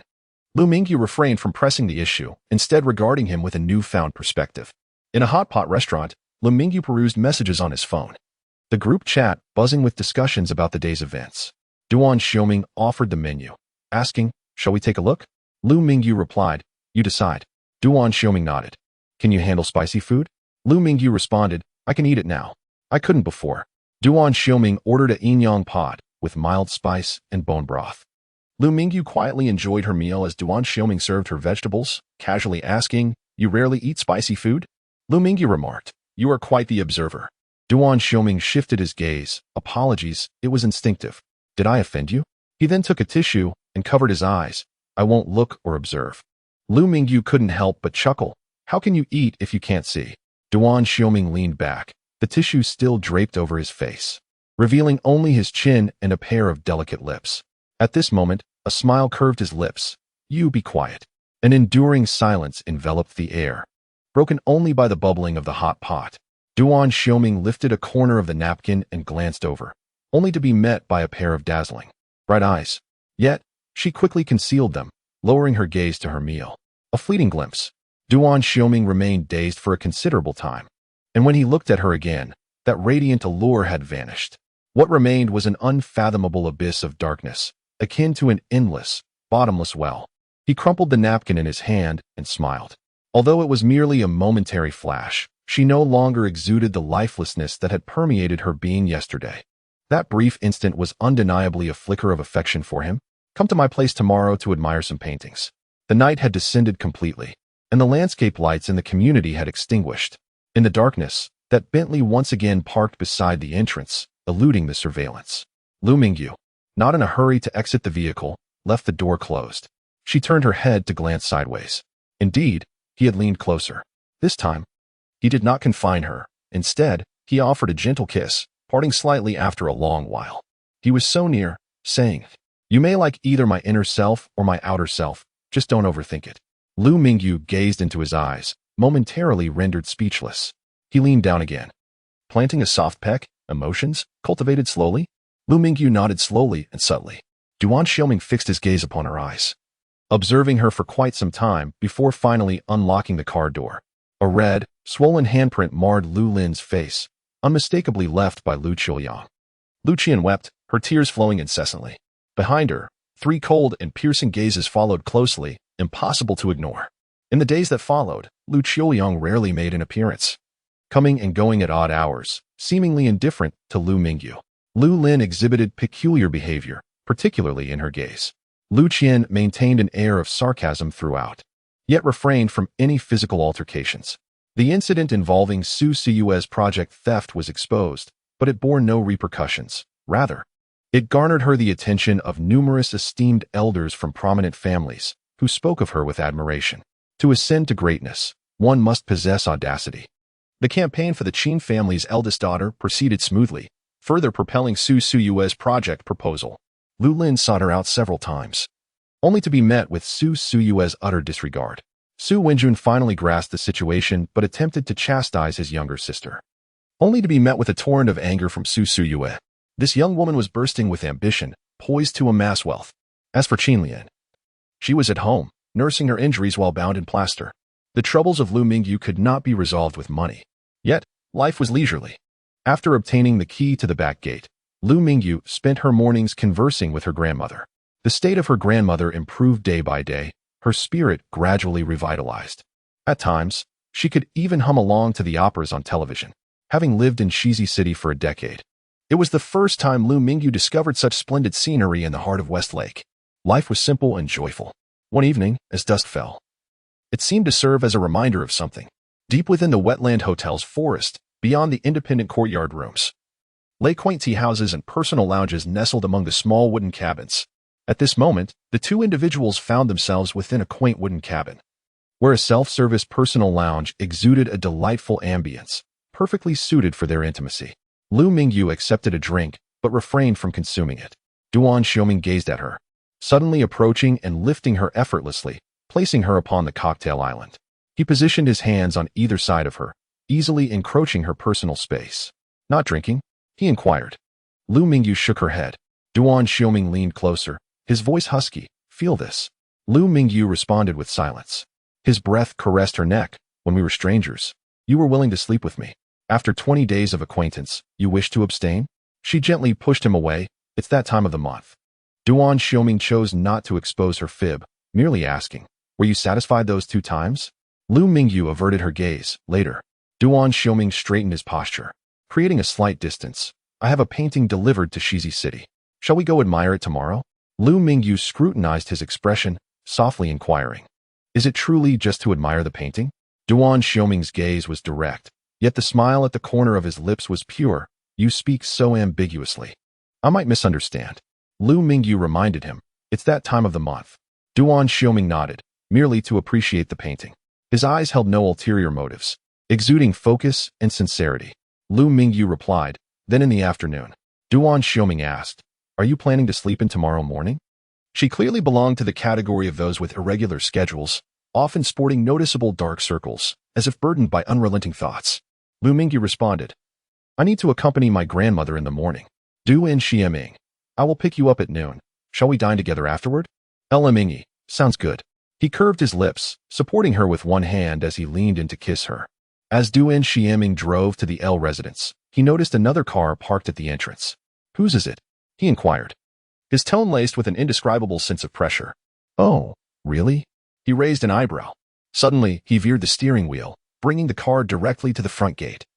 Stopping right in front of the surveillance camera, Mingyu felt a jolt of surprise within her.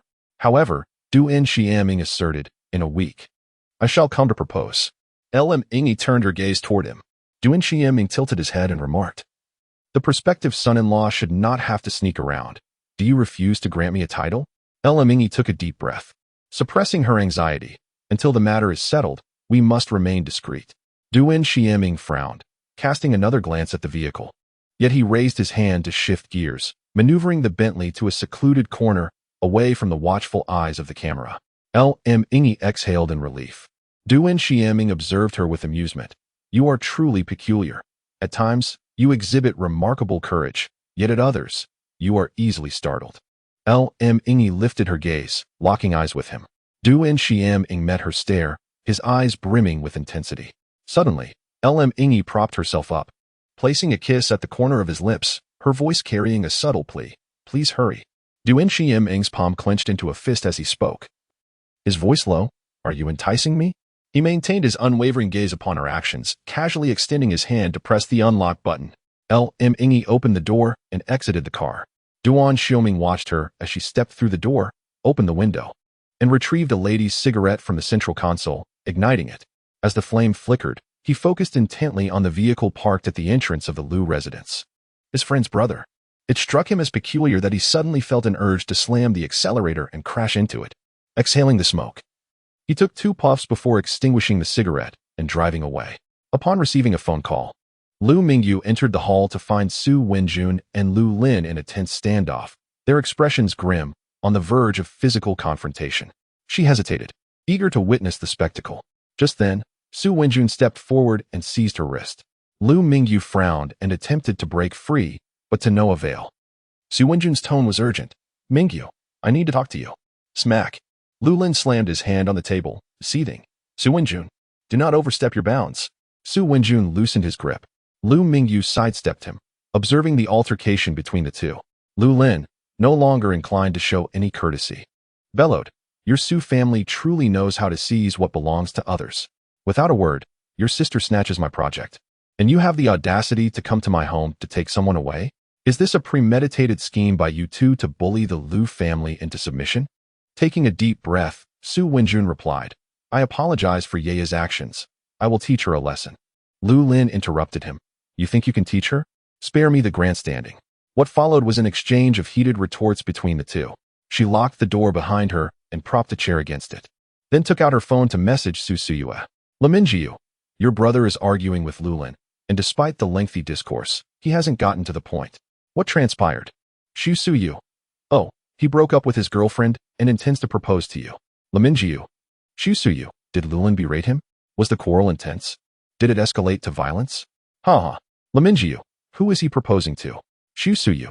To you, are you frightened? Ha. Mingyu. Given the current strained relations between the Lu Ming and Lu Xia families, not only is a union improbable, but a complete severance of ties is also feasible. Is he truly considering a proposal? That seems rather foolish. Shu Suyu. Thus, I assert that my brother is indeed a fool. Yet, despite my efforts to seize the project, I still managed to shield you from romantic advances. I deserve commendation for this. I nipped it in the bud. Praise me. Mingyu, truly remarkable. After setting her phone aside, Mingyu began to ponder. It felt rather peculiar, just as she attempted to organize her thoughts. She keenly noticed signs that someone had entered her room and rummaged through her belongings. Although the intruder had made an effort to restore everything to its original state, she still discerned the disturbance. Mingyu frowned. Fortunately, her passport remained with Shu Suyu, and the painting was cleverly concealed behind the cotton candy. The following day, Mingyu continued her routine of conversing with her grandmother in the backyard, assisting her in her recovery. After several days of diligent effort, Taoyalan no longer suffered from daily memory lapses. In fact, in recent days, She had even recalled Mingyu's visit from the previous day, seamlessly picking up from their discussions 2 days prior. Occasionally, Mingyu would tentatively reminisce about the past, sharing only gentle memories, to which her grandmother responded without agitations, engaging in conversation as if it were entirely normal. Mingyu firmly believed that her grandmother would regain her faculties. Duan Xiuming's car was parked by the roadside outside the residential area, waiting for someone. He was quite displeased with having to stop so far away each time he came to pick someone up during the day. His expression was fierce enough to frighten passing children while he waited with the window down. As Mingyu stepped out, she immediately caught sight of his sour face. Projecting an air of "I have a terrible temper," amused, she got into the car. Duan Xiuming's demeanor quickly returned to normal. Mingyu found it even more amusing and asked, "Did you study Sichuan opera?" As he started the vehicle, Duan Xiuming recounted, "Actually, I grew up in the United States, and there's a bit of cultural gap. However, I have learned about Cantonese opera, and I'm still catching up on other things." Upon hearing the term Cantonese opera, Mingyu paused for a moment before continuing his thought. "No wonder you, being from Hong Kong, can handle spicy food." Duan Xiuming responded, "It was influenced by friends in the United States." Suddenly, Mingyu inquired, "Were you there by yourself, or was your whole family with you?" Duan Xiuming replied, "Just me, but my family often comes to visit, especially my brother. During my rebellious phase, he would visit every few days." Mingyu blinked. "Oh, why was it just him who grew up in the United States? Is he a love child, hence his name not being on the list? But why would a love child have such a good relationship with his brother?" It was a curious point. This topic was somewhat private, so Mingyu refrained from asking further. Soon after, the two arrived at a tea restaurant. Duan Xiuming had already noticed that Mingyu loved Cantonese cuisine. She could eat spicy food but preferred not to, and her taste was particularly suited to the Cantonese region, making her quite fitting to settle in Hong Kong. This tea restaurant, where Mingyu finds herself for the first time, is not an upscale establishment. It lacks private rooms. Yet the flavors are authentically delightful. The two are seated by the window in the main hall. Duan Xiuming sits across from her, his gaze fixed on her as she peruses the menu, observing the graceful movement of her slender, fair fingers as they turn the pages. Catching sight of her hair cascading down, which she gently tucks behind her ear. She wears no makeup and dons a rather ordinary outfit, exuding a serene and tranquil demeanor. Duan Xiuming is aware that this is merely a facade, yet he cannot help but be captivated by her. Regardless of its artifice, her visage is truly enchanting. In the aisle, Xiang Yi and Sang-Chi stroll by, both spotting Mingyu seated by the window. Sang-Chi's eyes are still slightly puffy, and her steps instinctively falter. Xiang Yi intends to greet them, but upon noticing the individual seated opposite Mingyu, she discreetly guides Sang-Chi to a more distant table. At the window-side dining table, as an array of dim sum arrives, Mingyu's eyes sparkle with delight. Duan Xiuming tilts his head and inquires, "Do you enjoy dim sum this much?" Mingyu replies, "Indeed." Duan Xiuming smirks, "In the future, let us go to Hong Kong and indulge in it daily until you tire of it." Mingyu smiles, "I could never tire of it. How could one grow weary of the flavors of home?" Just as Duan Xiuming is about to continue the conversation, his phone on the table vibrates. Mingyu inevitably catches a glimpse of the caller ID, Isabel, a beautifully melodic English name. Surprised, she raises her gaze. And Duan Xiuming has already swiftly answered the call, his expression intensely focused. In the next moment, a mature and graceful female voice resonated from the receiver, aiming. The volume was somewhat loud, accompanied by peculiar noises, thumping sounds. Mingyu, seated nearby, caught part of the conversation. The person on the other end uttered something else. Duan Xiuming raised his phone and gazed across the table, his eyes reflecting something unsaid. Mingyu was momentarily taken aback, then pushed her chair back slightly. She hadn't clearly heard the previous statement, but keeping a distance seemed prudent. The call concluded swiftly. Duan Xiuming's expression transformed just as quickly. He sat up straight, as if confronted with something of great importance.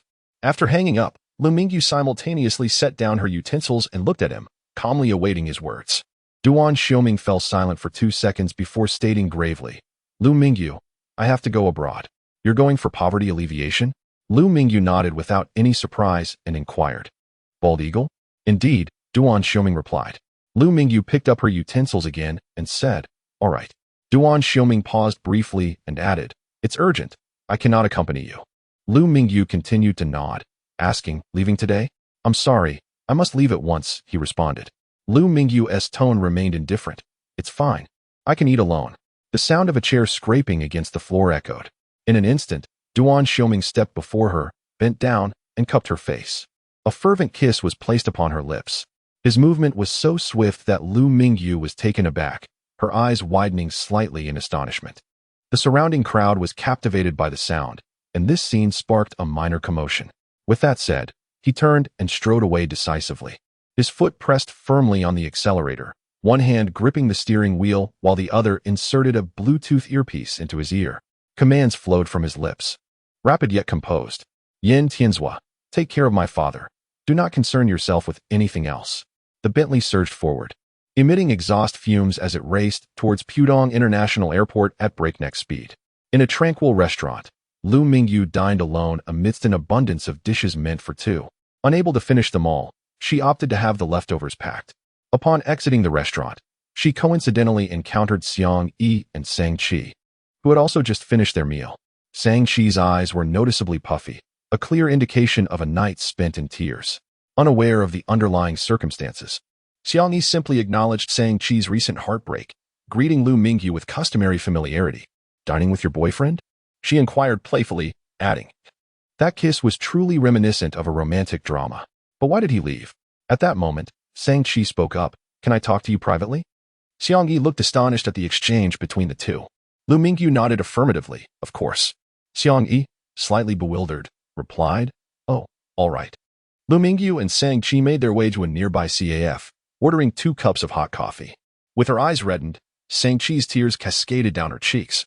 Devoid of any bitterness, only an overwhelming sense of sorrow and despair. She was so overcome with emotion that words escaped her.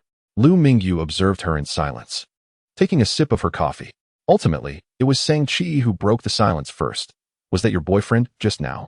I caught a glimpse of him from afar at another Guangfu restaurant.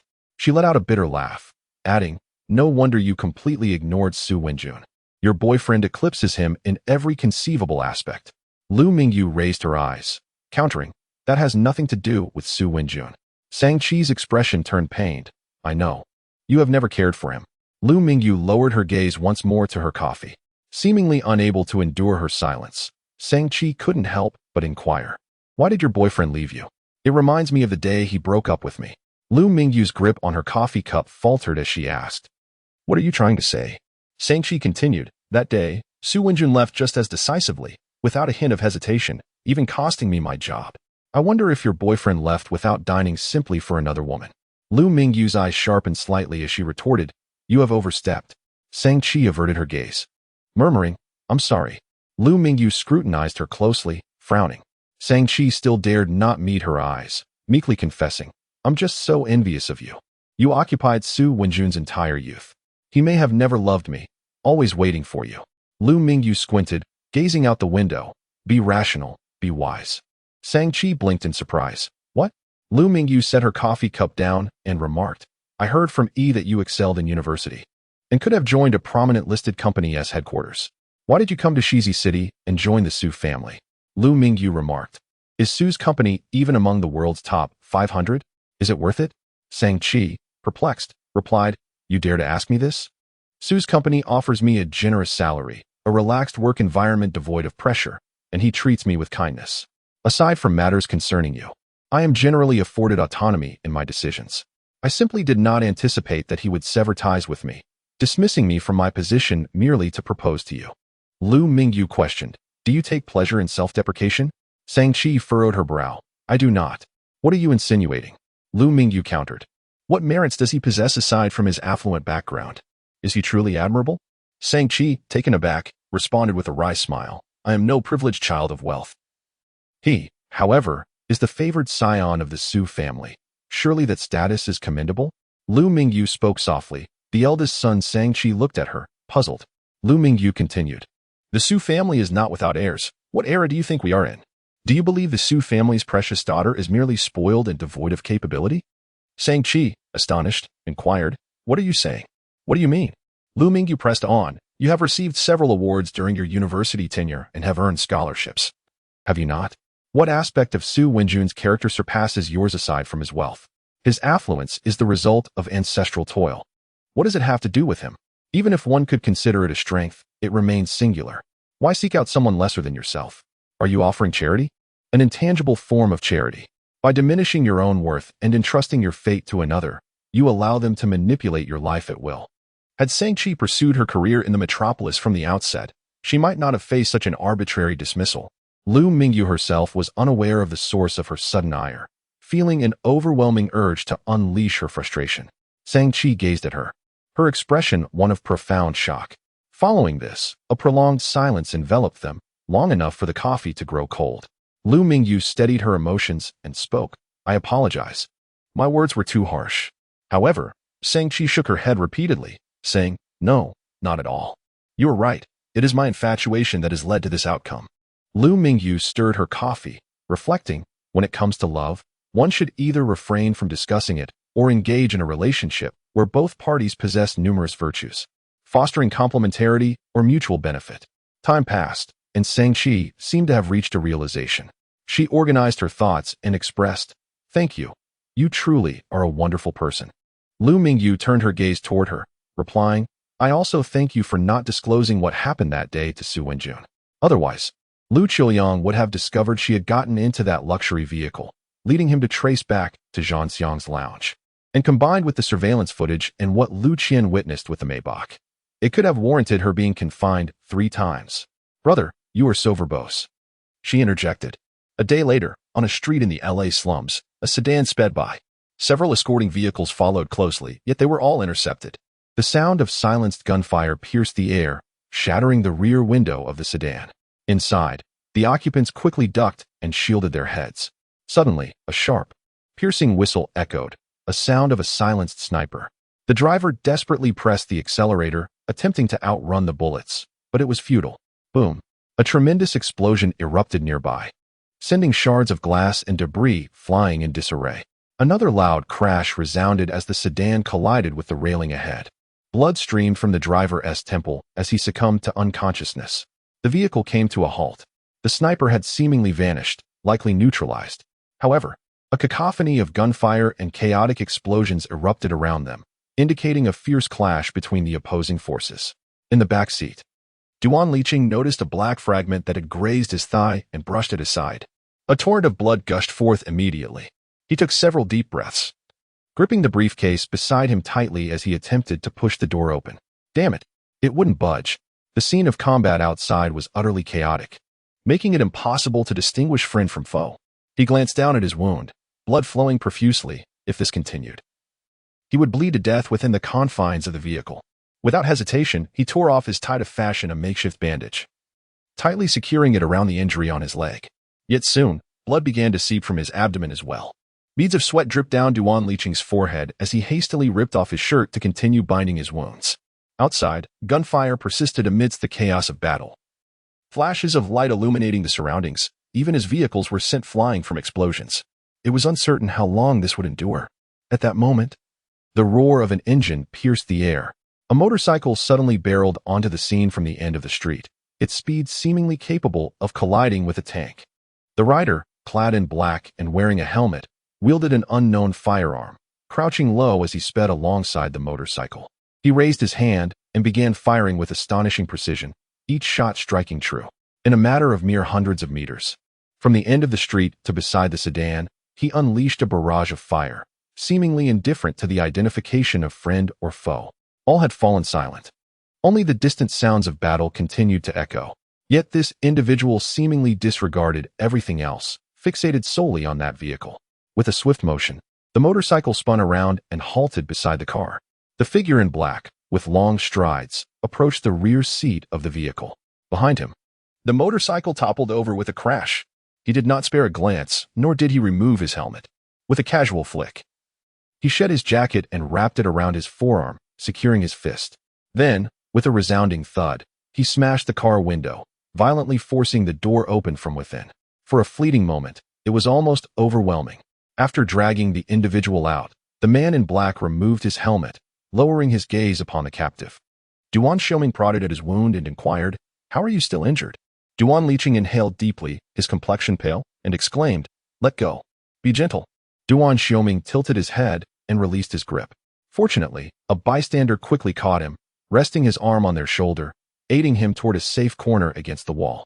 With a playful tone, Duan Xiuming remarked, "You need to practice. You're so inept." Duan Liqing gasped for breath, supporting his brother's shoulder. "I will practice more. I will. My foundation is poor, and I lack talent." Duan Xiuming observed him resting against the wall, his gaze drifting to the briefcase. "All for this? You and your sister-in-law nearly risked your lives?" Duan Liqing, agitated, retorted, "This has been years in the making." "What do you mean, just this?" "There are 3 copies. I secured one, your sister-in-law will be fine, and I was supposed to retrieve the last one, but I nearly perished here." Duan Xiuming glanced toward the distant crossroads where combat still ensued. "Well then, since we are here, I shall go." Duan Liqing raised his gaze towards him. "This matter does not pertain to the dark veins. I must trouble you once more, umming." Duan Xiuming crossed his arms. "Do remember to return the favor. However, how many times have I saved your life?" Duan Liqing extended his hand, signaling a number, 8 times. "I owe you 8 lives." Duan Xiuming chuckled. "You are actually keeping count?" Duan Liqing shook his head. "Without you, I would have perished long ago. My life may indeed be quite resilient." Duan Xiuming cast another glance towards the distant flames of war. It would soon come to an end. Duan Liqing, suppressing his dizziness, inquired, "Did you arrive so swiftly? Is everything arranged in Hong Kong?" Duan Xiuming tilted his head, regarding him. "It is best you refrain from prying into my affairs." Duan Liqing nodded repeatedly like a chick pecking at rice. "Oh, I see. I shall not inquire about the dark veins." Duan Xiuming laughed. "I was merely teasing you. Everything is settled. Father has Yin Tianzhua on his side, and Zhanxiang has gone to assist the Dark Lord." Duan Liqing continued to nod. "I am just concerned about feeling faint. Let us converse for a while before others arrive." Duan Xiuming replied, "You will not faint. If you cannot endure, I shall give you a punch to ensure you jump up in pain." Duan Liqing's expression shifted slightly. "Ming, there is no need to be so harsh with your elder brother." Duan Xiuming responded, "Very well, then what would you like to discuss?" Duan Liqing suggested, "Let us talk about your girlfriend. How long have you been together?" Duan Xiuming replied, "For over 20 days." Duan Liqing was taken aback. "Ah, so short a time?" Duan Xiuming tilted his head again. "Is there an issue?" Duan Liqing remarked, "Did you not mention wanting to propose? A flash marriage, perhaps?" Duan Xiuming nodded. "Indeed, feelings should be nurtured gradually." Duan Liqing wholeheartedly agreed, saying, "First deceive, then deal with the consequences. I engaged in such a manner with your sister-in-law." Duan Xiuming looked at his brother in astonishment. "You deceived Isabel back then?" Duan Liqing immediately shook his head. "Oh no, no. It was your sister-in-law who deceived me. Before marriage, we separated twice and then reconciled." Duan Xiuming was taken aback. "This is the first I've heard of it." Duan Liqing nodded. "You were never interested in relationships before, so we never discussed it. However, your time together is short. Are you in the throes of passionate romance?" Duan Xiuming pondered for a moment and shook his head. "She likes me a little, but not intensely. I, however, have quite strong feelings for her." Duan Liqing urged, "Then hurry and marry her. Don't wait until she loses interest and decides to part ways. Moreover, I must tell you, not everyone can accept your violent and fierce demeanor due to differing backgrounds. You must be gentle and patient. Don't frighten her away, or the young lady will flee." Duan Xiuming could no longer contain himself and interrupted, "Brother, you are truly getting older." Duan Liqing breathed heavily. "There's nothing I can do about it. I am already 35. Don't be too disheartened. Everyone ages." Duan Xiuming retorted, "You are so verbose." Duan Liqing. Just then, a group of formally attired individuals arrived, encircling the area. In the distance, another team, fully armed, began to conduct thorough inspections from various angles.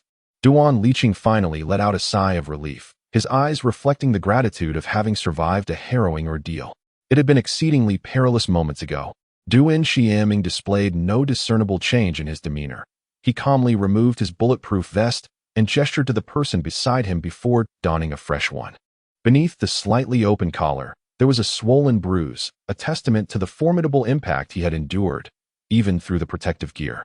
Yet, his expression remained impassive, and he seemed impervious to pain, exuding an air of tranquility that belied the perilous nature of the conflict. Those around him observed this scene with astonishment in their eyes. Duan Lqing closed his eyes momentarily, suppressing his emotions. At that moment, a bespectacled young man rushed in, clutching a laptop, his glasses askew in his haste. Who was this mastermind of the crisis? Never had he been seen before. How remarkably composed. Duan Xiuming was the first to address him. Provide me with the address and the code. No sooner had he spoken than his head tilted, and he succumbed to unconsciousness. Medical personnel sprang into action, diligently attending to him. The others, though internally astonished, maintained a facade of calm. Duan Xiuming? This name was heard for the first time. Was he Duan Xiuming's brother? The level of trust clearly indicated a fraternal bond. Yet he appeared remarkably young, possessing extraordinary skills and an apparent disregard for danger. The age gap between the two brothers was quite significant. The black-clad individuals present stood ready, awaiting commands. However, Duan Xiuming proceeded alone, lifting the fallen motorcycle with a swift kick, mounting it, and securing his helmet. With a roar, the engine came to life, and he sped away in a blaze of power. In XZCHing, within the locked study of the L family, a resounding slap echoed as a heavy hand struck LLN's face, instantly causing it to swell. This marks the second slap he has endured within a week. A man in his 20s, subjected to such humiliating slaps within the confines of his own home. Lu Qiuyang, with a grim expression, inquired, "Where shall I place the dignity of the Lu family? What will outsiders say?" Internally seething with resentment, Lu Lin scoffed. "What dignity does the Lu family possess?" Lu Qiuyang raised his hand once more, delivering yet another slap. Lu Lin lifted his gaze and said, "Father, not even your blows can alter the fact that the Lu family's reputation in Shizi City is in tatters. If you are so concerned about these superficial titles, perhaps you should contemplate how to elevate the Lu family instead. Since we have already lost our dignity, why not pursue profit?" Lu Qiuyang, infuriated, retorted, "It is your mother who has brought shame upon the Lu family." Lu Lin took several deep breaths and replied, "Then, Father, are you not at fault as well? After years of sleeping in separate rooms, you have continually humiliated my mother." Lu Qiuyang's gaze, sharp behind his golden-rimmed glasses, pierced through the air. "Are you presuming to dictate my actions?" Lu Lin shouted in fury. "How long will you continue to deceive yourself? What is of greater importance? The ancestral legacy of the Lu family or that insignificant actress? Lu Ming is nothing more than a performer. How long will you cling to this folly?" With a swift motion, a cup of hot tea was hurled at him, the scalding liquid splashing onto Lu Lin's shoulder. Lu Qiuyang glared ominously at his son. "Your words are utterly reckless. The affairs of the Lu family are not for you to decide." Enduring the burning sensation on his shoulder, Lu Lin fixed his gaze ahead. "This matter is already settled, unless you possess the ability to contend with the Qin family. Father, you are incapable of that. Young Master Qin has already shown considerable sincerity." As the words fell, he disregarded the discontent evident on Lu Qiuyang's face and turned to leave the study. 2 days later, a private jet departed from White Eagle, bound for Hong Kong. Outside the lounge, a woman leaned casually against the door, one leg nonchalantly draped over the door frame. Dressed entirely in black, her striking features revealed a mixed heritage, characterized by a sharp and pronounced appearance, her cropped hair exuding a sense of efficiency. The sound of her movements echoed softly. Isabel scrutinized the doctor with a penetrating gaze, as if attempting to see through him. After 2 seconds, she retracted her leg, granting passage. The moment a knock resonated, both paused their conversation in unison. "Duan Xiuming, I don't need it." Duan Liqing pointed at the collar of his shirt, the implication clear. Duan Xiuming tugged at his collar. "Just a small abrasion." Duan Liqing nodded, ceasing his insistence. His younger brother possessed an almost superhuman resilience, utterly indifferent to such minor injuries. Once the doctor departed, silence enveloped the room. Duan Xiuming inquired, "How was the situation with the executive assistant handled?" "It crossed the line and reached me. I need to know." Duan Liqing smiled. "Out of the picture?" Duan Xiuming asked, "Individually or behind the scenes?" Duan Liqing lifted his gaze. "All of them." Duan Xiuming raised an eyebrow. "All means?" With a smile, Duan Xiuming remarked, "I truly admire you, brother." Duan Liqing replied, "In critical times, such measures are unavoidable. When operating in the open, one must tread cautiously. Not a single error can be tolerated, even at the cost of 1,000 innocents." Duan Xiuming nodded. "Then I trouble you to continue shielding me up front, facilitating my operations in the shadows." Duan Liqing chuckled. "Our duet has thrown the entire Hong Kong into disarray, and your contributions are indispensable." Duan Xiuming, seemingly indifferent, tilted his head slightly. "Isn't it merely following the plan?" Duan Liqing regarded him with admiration. "Your decisiveness and ambition are commendable. My parents truly blessed me with an excellent partner." Duan Xiuming raised an eyebrow and smiled.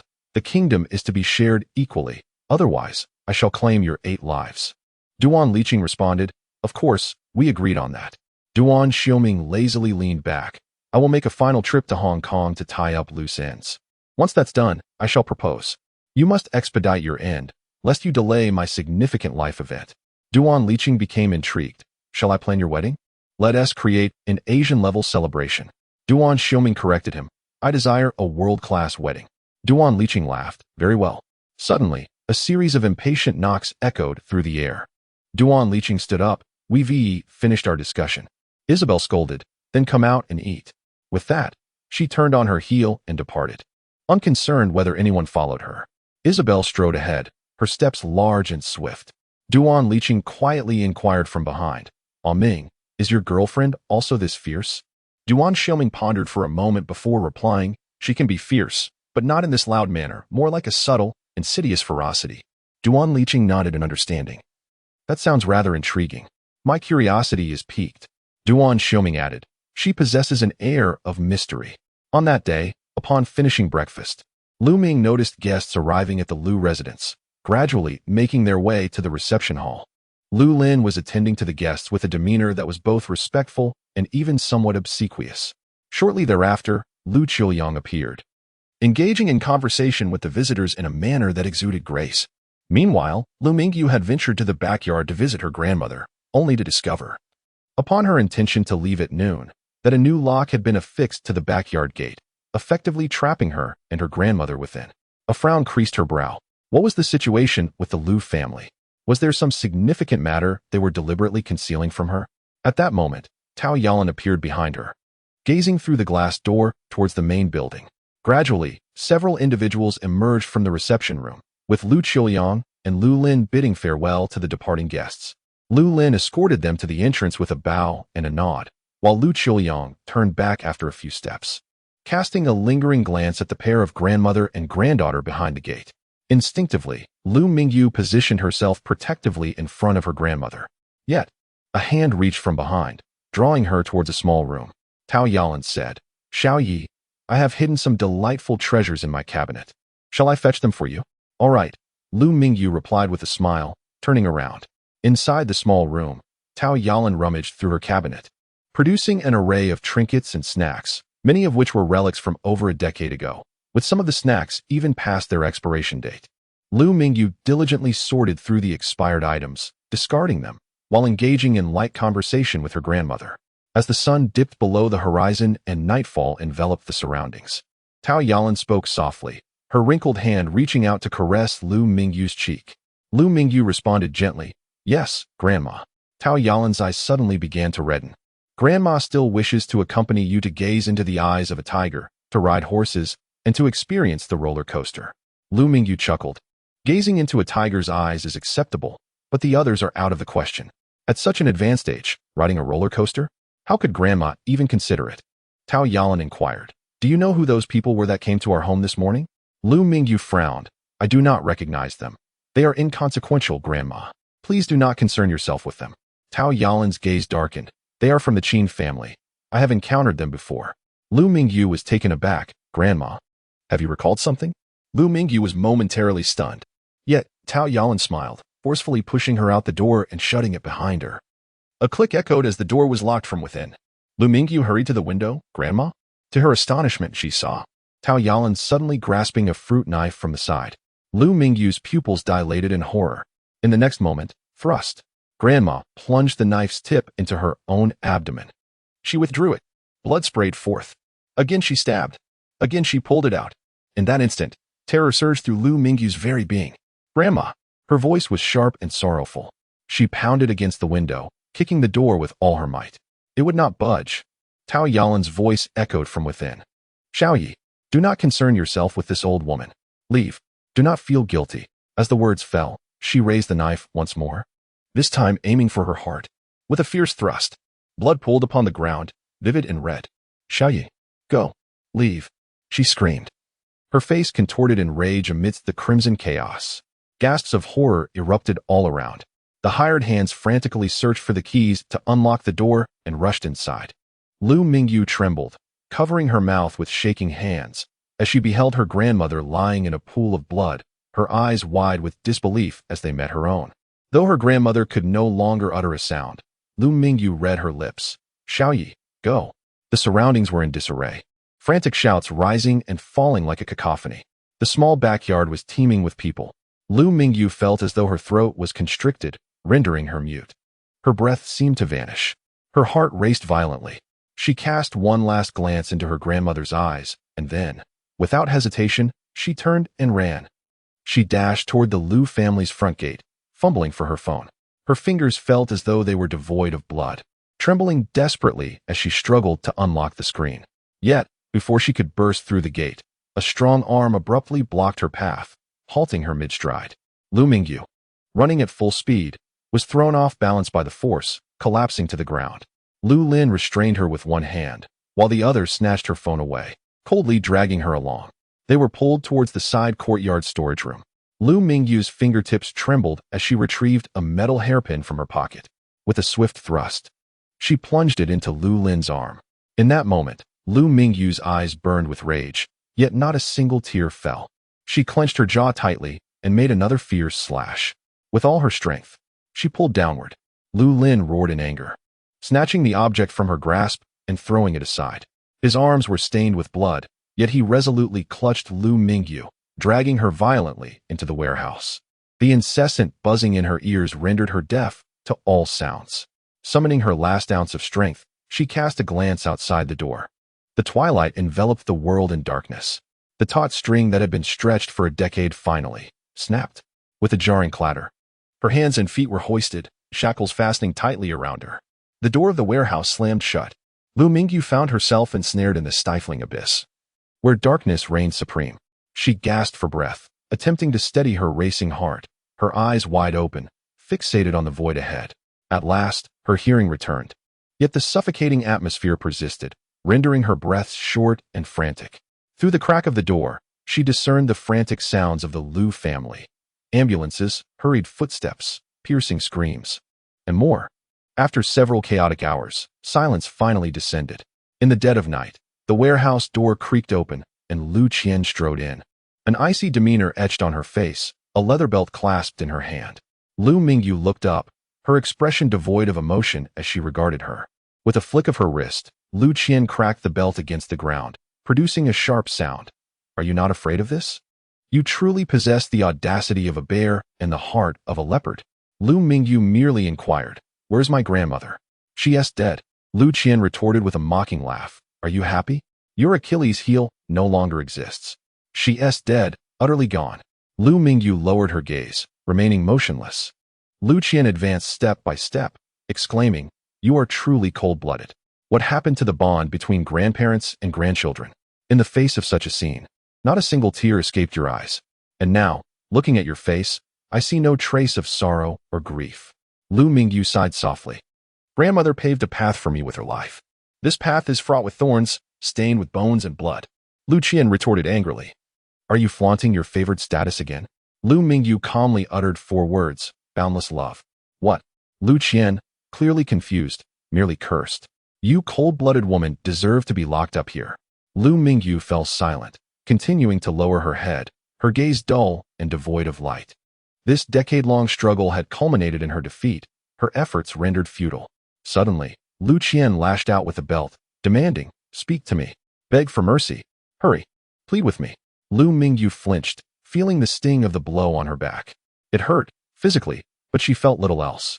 As Lu Qian continued to strike and curse, Lu Mingyu, you wretched woman, just like your mother, a despicable creature, a woman who steals another's husband. I do not go by Lu Mingyu. Finally, she spoke. Her voice intermittent, yet each word pronounced with clarity. I am Lu Mingyu, from the Demon City, Lu Mingyu. Lu Qian could not endure hearing that name.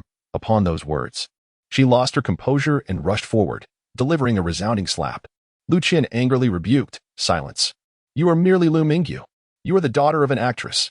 Your mother is a performer of no repute. The blood flowing through you is of the lowest order. Lu Mingyu's face was struck and turned aside. An actress? Her voice was soft, laced with amusement. Suddenly, she added with a hint of playful sarcasm. My mother is a national first-class actor and an inheritor of the intangible cultural heritage of Cantonese opera. As she spoke, Lu Mingyu lifted her head, her eyes shining like stars, locking onto the person before her.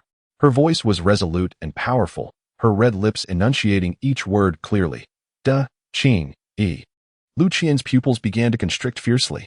She could not bear the gaze of Lu Mingyu, that undeniable brilliance that shone amidst the crowd. Bang!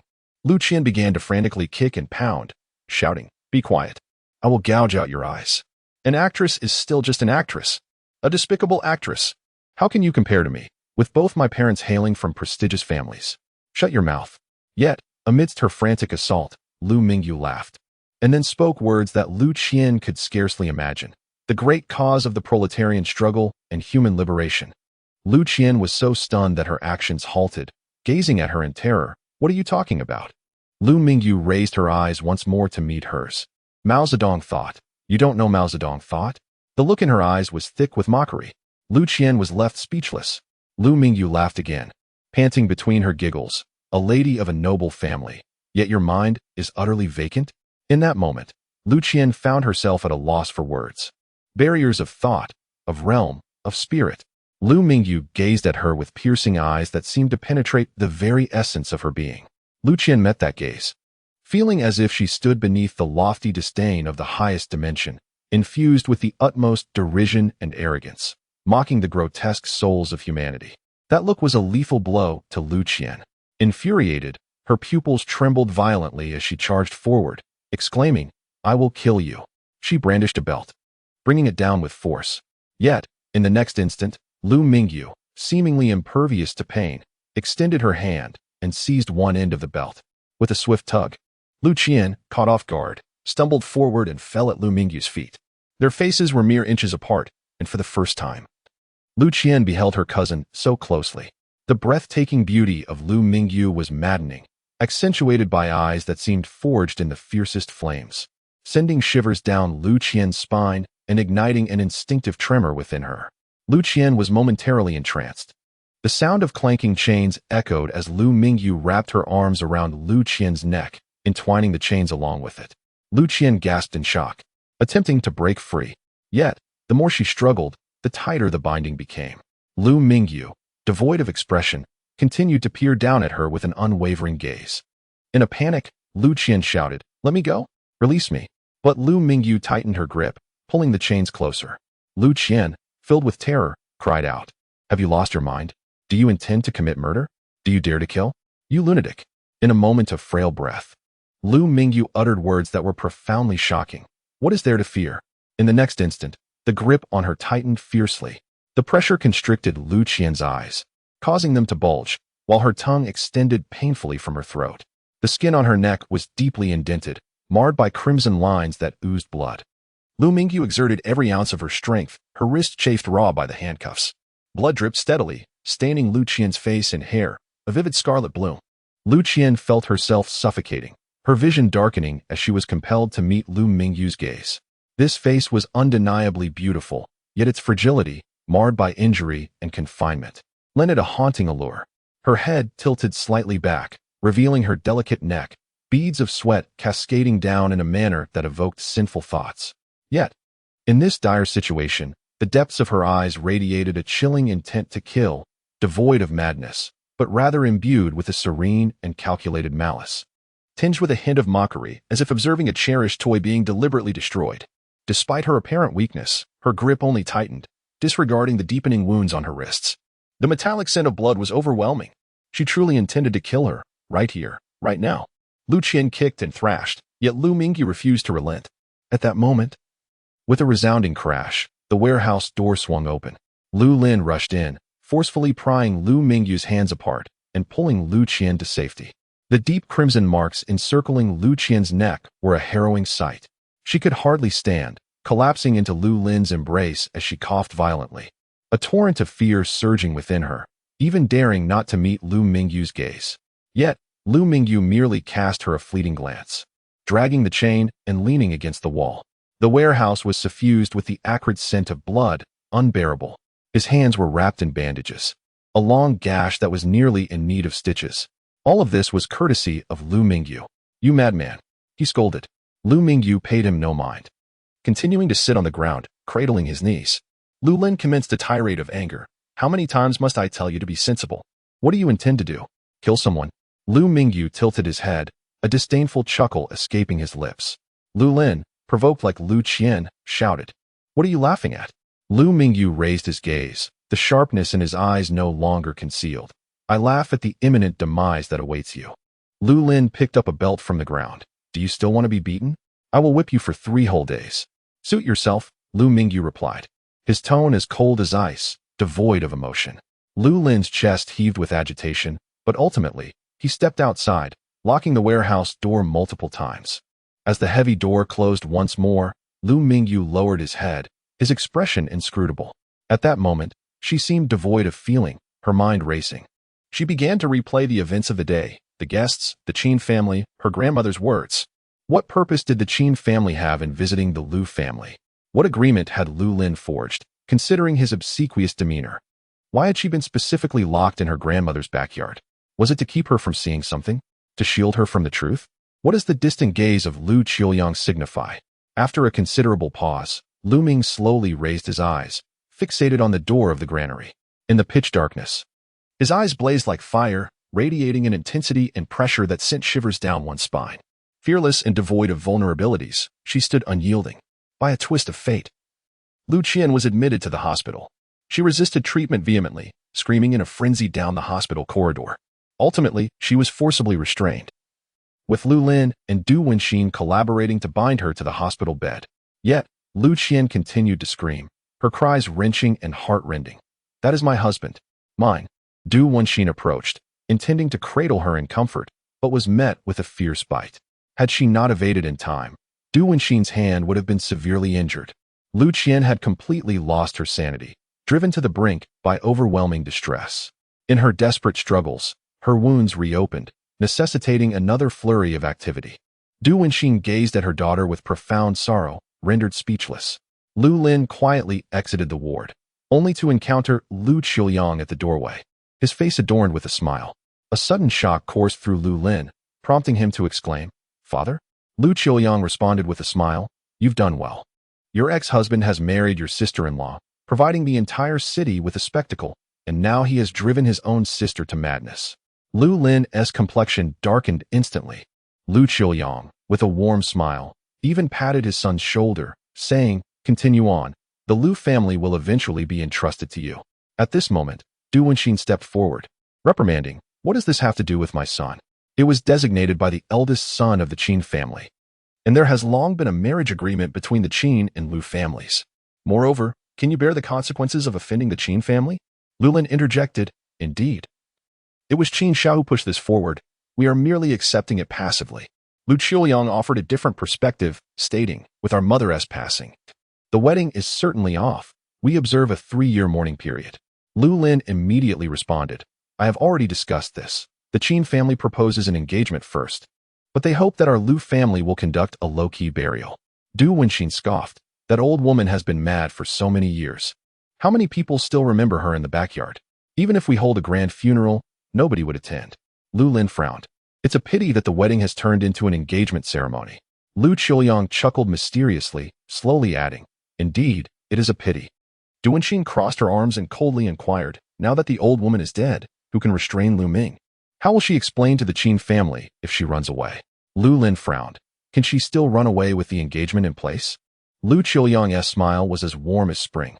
"Keep her confined for nurturing." Du Wenxin's expression darkened as she glared fiercely at Lu Qiuyang. "Confine her to the Qin family. I will not agree to confine her to the Lu family." Lu Qiuyang replied, "This matter concerning the Lu family is not yours to decide." As it appeared that their parents were about to quarrel, Lu Lin hastily diverted the topic. "The Qin family is quite anxious. Let us first discuss her dress. She is currently covered in injuries, and that gown cannot be worn." Du Wenxin, irritated, waved her hand dismissively. "It's winter anyway. Let her wear long sleeves." In a solitary villa, Qin Lian adorned his right hand with the most advanced 3D printed fracture brace, appearing light and unencumbering, save for the immobility of his hand. He was seated on the sofa, his left hand grasping a mobile device, engrossed in its screen. At his feet knelt a young woman, her breaths quickening as she swallowed something before rising to depart. Qin Lian's complexion returned to normal, yet his gaze remained fixated on the phone, ignoring the woman entirely. The screen displayed an enlarged painting, captivating him with its stunning beauty. A knock resounded at the door. Qin Lian turned off the screen, adjusted his attire, and called out, "Enter." Qin Yuan pushed the door open, her brow furrowed as she detected the scent in the air, exclaiming, "Even with a broken hand, you're still fooling around." Qin Lian chuckled, "Sister, have you resolved the matter of the arranged marriage?" Qin Yuan replied, "The family dotes on you too much." Qin Lian maintained his smile, "Sister, I am the sole male heir of the Qin family, your only brother. Who else should they dote upon?" Qin Yuan scowled, "What a waste. Are you destined to be a spoiled brat for life?" Qin Lian shrugged. "What is wrong with being a wastrel? I harbor no ambitions. You can have them all. I merely seek indulgence in food, drink, and leisure." Qin Yuan shot him a sidelong glance. "Let us hope that in 10 years, you still hold such a view and do not attempt to seize the family fortune." Qin Lian responded, "I simply wish to marry that Lu Mingyu. The sooner, the better." Qin Yuan retorted with a cold laugh, "It is arranged for you. Our parents are personally overseeing it, and the engagement banquet is in 2 days. Are you satisfied?" Qin Lian expressed his dissatisfaction. Wasn't it said that the wedding would proceed directly? How did it become an engagement? Qin Yuan, a minor surprise, nothing of great significance. Once the engagement is settled, you can simply take her away, right? However, I must warn you against any thoughts of regret. If you wish to indulge, do so outside. Better to avoid marriage than to marry and then part ways. Qin Lian waved his hand. This time, I certainly want tea. Qin Yuan cast a glance at him. You had better not. After their conversation, she departed. Ding. A message appeared. Qin Lian opened it. Qin Lian, rest assured, you have succeeded. Currently enrolled in the world's top art academy. Truly remarkable. The account has revealed numerous artworks, particularly a recent ink painting that is simply breathtaking. The level of skill is such that even those outside the field, not just professionals in the comments, are utterly captivated, surpassing even his sister's talents. No one in the entirety of Shizi City is aware, a feat accomplished through secrecy. Yet it is quite the coincidence. Qin Lian enjoys socializing, not only within Shizi City but also with a large group of friends from various places. He has boasted about Lu Mingyu's appearance in a group chat. By sheer chance, Xu Renkun from that group is also studying at the Royal Academy, albeit in a different major, and has encountered Lu Mingyu before, instantly recognizing her. Upon learning the true circumstances, Qin Lian's initial playful attitude transformed, prompting him to urge his family to propose immediately. Better to secure her first. The next evening, the warehouse door swung open, and Lu Mingyu was escorted by hired hands to bathe and apply medicine. Her body was covered in injuries. Subsequently, she was confined to a small room on the 3rd floor. Before long, Lu Lin appeared with a matte white phone and commanded, "Unlock it." Lu Mingyu coldly ignored him. Without further ado, Lu Lin grasped her right hand and pressed it against the fingerprint unlocking interface. The screen lit up. Lu Lin proceeded to peruse the contents with no hesitation. Unfortunately, the chat history had been erased, yielding no results. Other folders were equally barren, devoid of even a single photograph. Unperturbed, Lu Lin accessed Lu Mingyu's moments and, under her name, published an engagement announcement, proclaiming it to the entire city. After completing this act, Lu Lin seized Lu Mingyu's left hand, intent on continuing the unlocking process. There must be something within this phone. She had always utilized a dual system. However, at that moment crack, Lu Mingyu abruptly snatched the cup from the table and struck it, causing the glass to shatter into fragments. In the next instant, she decisively pressed her finger against the shards, slicing her thumb and obliterating her left-hand fingerprint. Blood dripped from her fingertips, pooling into a crimson stain on the floor. Her expression remained impassive. The primary system could only be unlocked with her left-hand fingerprint, representing her entire future. She would not permit anyone to sabotage it. Lu Lin barked, "Tell me the password." Quickly, unfazed, Lu Mingyu collected the shards of glass from the ground and, with a swift motion, aimed to stab Lu Lin. Yet her speed and strength were insufficient. Lu Lin retaliated, pushing her aside and causing her to tumble onto the bed. He gritted his teeth in frustration. "You are truly fierce, unyielding to the end." The blood from Lu Mingyu stained the sheets, turning them a deep red. Lu Lin stormed out, shouting, "Butler Wang, Band-Aids." The staff hurried in, flustered, to tend to her wounds. The morning of the burial had arrived. Lu Mingyu was ushered into the largest dressing room of the Lu family, a space primarily used by Duan Xiuming. In the corner hung a long-sleeved gown. Several makeup artists and stylists entered, beginning their work. Lu Mingyu casually reached for a sharp hairpin on the table and pressed it against her throat. "Bring those curs in to see me," she stated coldly. The makeup artists, witnessing such a scene for the first time, were rendered speechless, frozen in fear. One of the hired hands immediately rushed to summon assistance. With a swift motion, Lu Lin burst through the door, forcefully snatching the hairpin from her grasp and tossing it aside. He struggled to suppress his urge to strike her, warning, "Know your place." Lu Mingyu lifted her gaze, speaking with an unwavering calmness. "I wish to see my grandmother." Lu Lin shouted back, "Your grandmother is dead." Lu Mingyu replied, "What about the funeral?" Lu Lin retorted, "She was buried quietly this morning without announcement. The banquet is of utmost importance. Don't cause trouble." Lu Mingyu's tone remained resolute. "I wish to accompany her on her final journey." Lu Lin insisted, "You can go afterwards." Lu Mingyu asserted strongly, "I want to go now." With that, she reached for the makeup table again, where sharp objects lay scattered. Her gaze also swept over Lu Lin's throat. Noticing her intent, Lu Lin instinctively stepped back, the pain from his previous injuries still lingering. He was acutely aware that Lu Mingyu was capable of anything in her current state. Meanwhile, Lu Qian was still lying in the hospital. As they faced off, Duan Xiuming entered, her voice cold as she commanded, "Let her go, just for one last glance." At the cemetery, Lu Mingyu encountered Lu Qiuyang. He did not don his traditional tang suit today. Instead, he was clad in a meticulously tailored black suit. Lu Lin stepped forward and called out, "Dad?" However, Lu Mingyu fixed his gaze upon Lu Qiuyang and inquired, "Was it you who hinted at Grandma's suicide?" Lu Lin suddenly looked up, his eyes scrutinizing his father in disbelief. This development had never crossed his mind. Yet, upon reflection, it was not entirely implausible. Lu Qiuyang merely smiled and replied, "I do not comprehend what you are insinuating." Lu Mingyu chose not to pursue the conversation further and walked over to the gravestone. The photograph of Tao Yalan bore a gentle smile, depicting an elegant elderly lady. Lu Mingyu extended his hand, caressing his grandmother's image, and slowly, he traced the entirety of the gravestone, reluctant to depart, repeating the gesture time and again. A wave of sorrow enveloped him. A light rain began to fall from the sky, droplets landing on Lu Mingyu's face, reflecting the redness around his eyes, as though he were shedding tears. Yet, he possessed no tears to shed. His eyes had wept enough at the age of 12. In Hong Kong, within a brightly lit auditorium, a multitude of media cameras flashed incessantly. Simultaneously, in a corridor of the basement, two figures draped in black strode side by side, their ages significantly disparate. One older and one younger. Yet, both exuded a striking aura, their strides commanding. In the dim lighting, their shadows intertwined as they advanced directly towards a heavy door. Upon pushing it open, the two entered sequentially, and the door closed behind them. Inside, the room was brightly illuminated, furnished with a sofa and an office desk, revealing itself to be a concealed office. Duan Beifu patted the arm of the younger man beside him, proffering a cigar with a smile, saying, "Ah Ming, you have worked hard." Duan Xiuming declined the cigar, lighting a lady's cigarette instead, casually sinking into the sofa. "It's not arduous.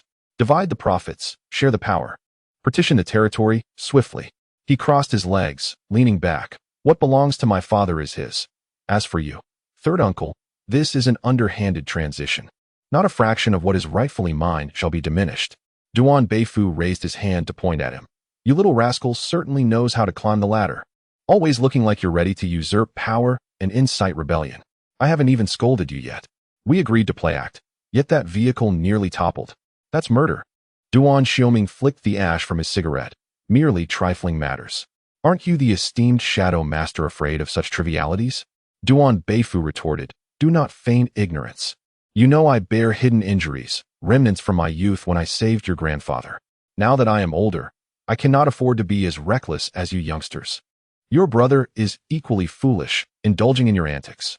Duan Xiuming chuckled, rising to flick his fingers against his uncle's abdomen. "This muscle, and you speak of hidden injuries?" Duan Beifu pointed to his chest. "They're within." Duan Xiuming pressed on.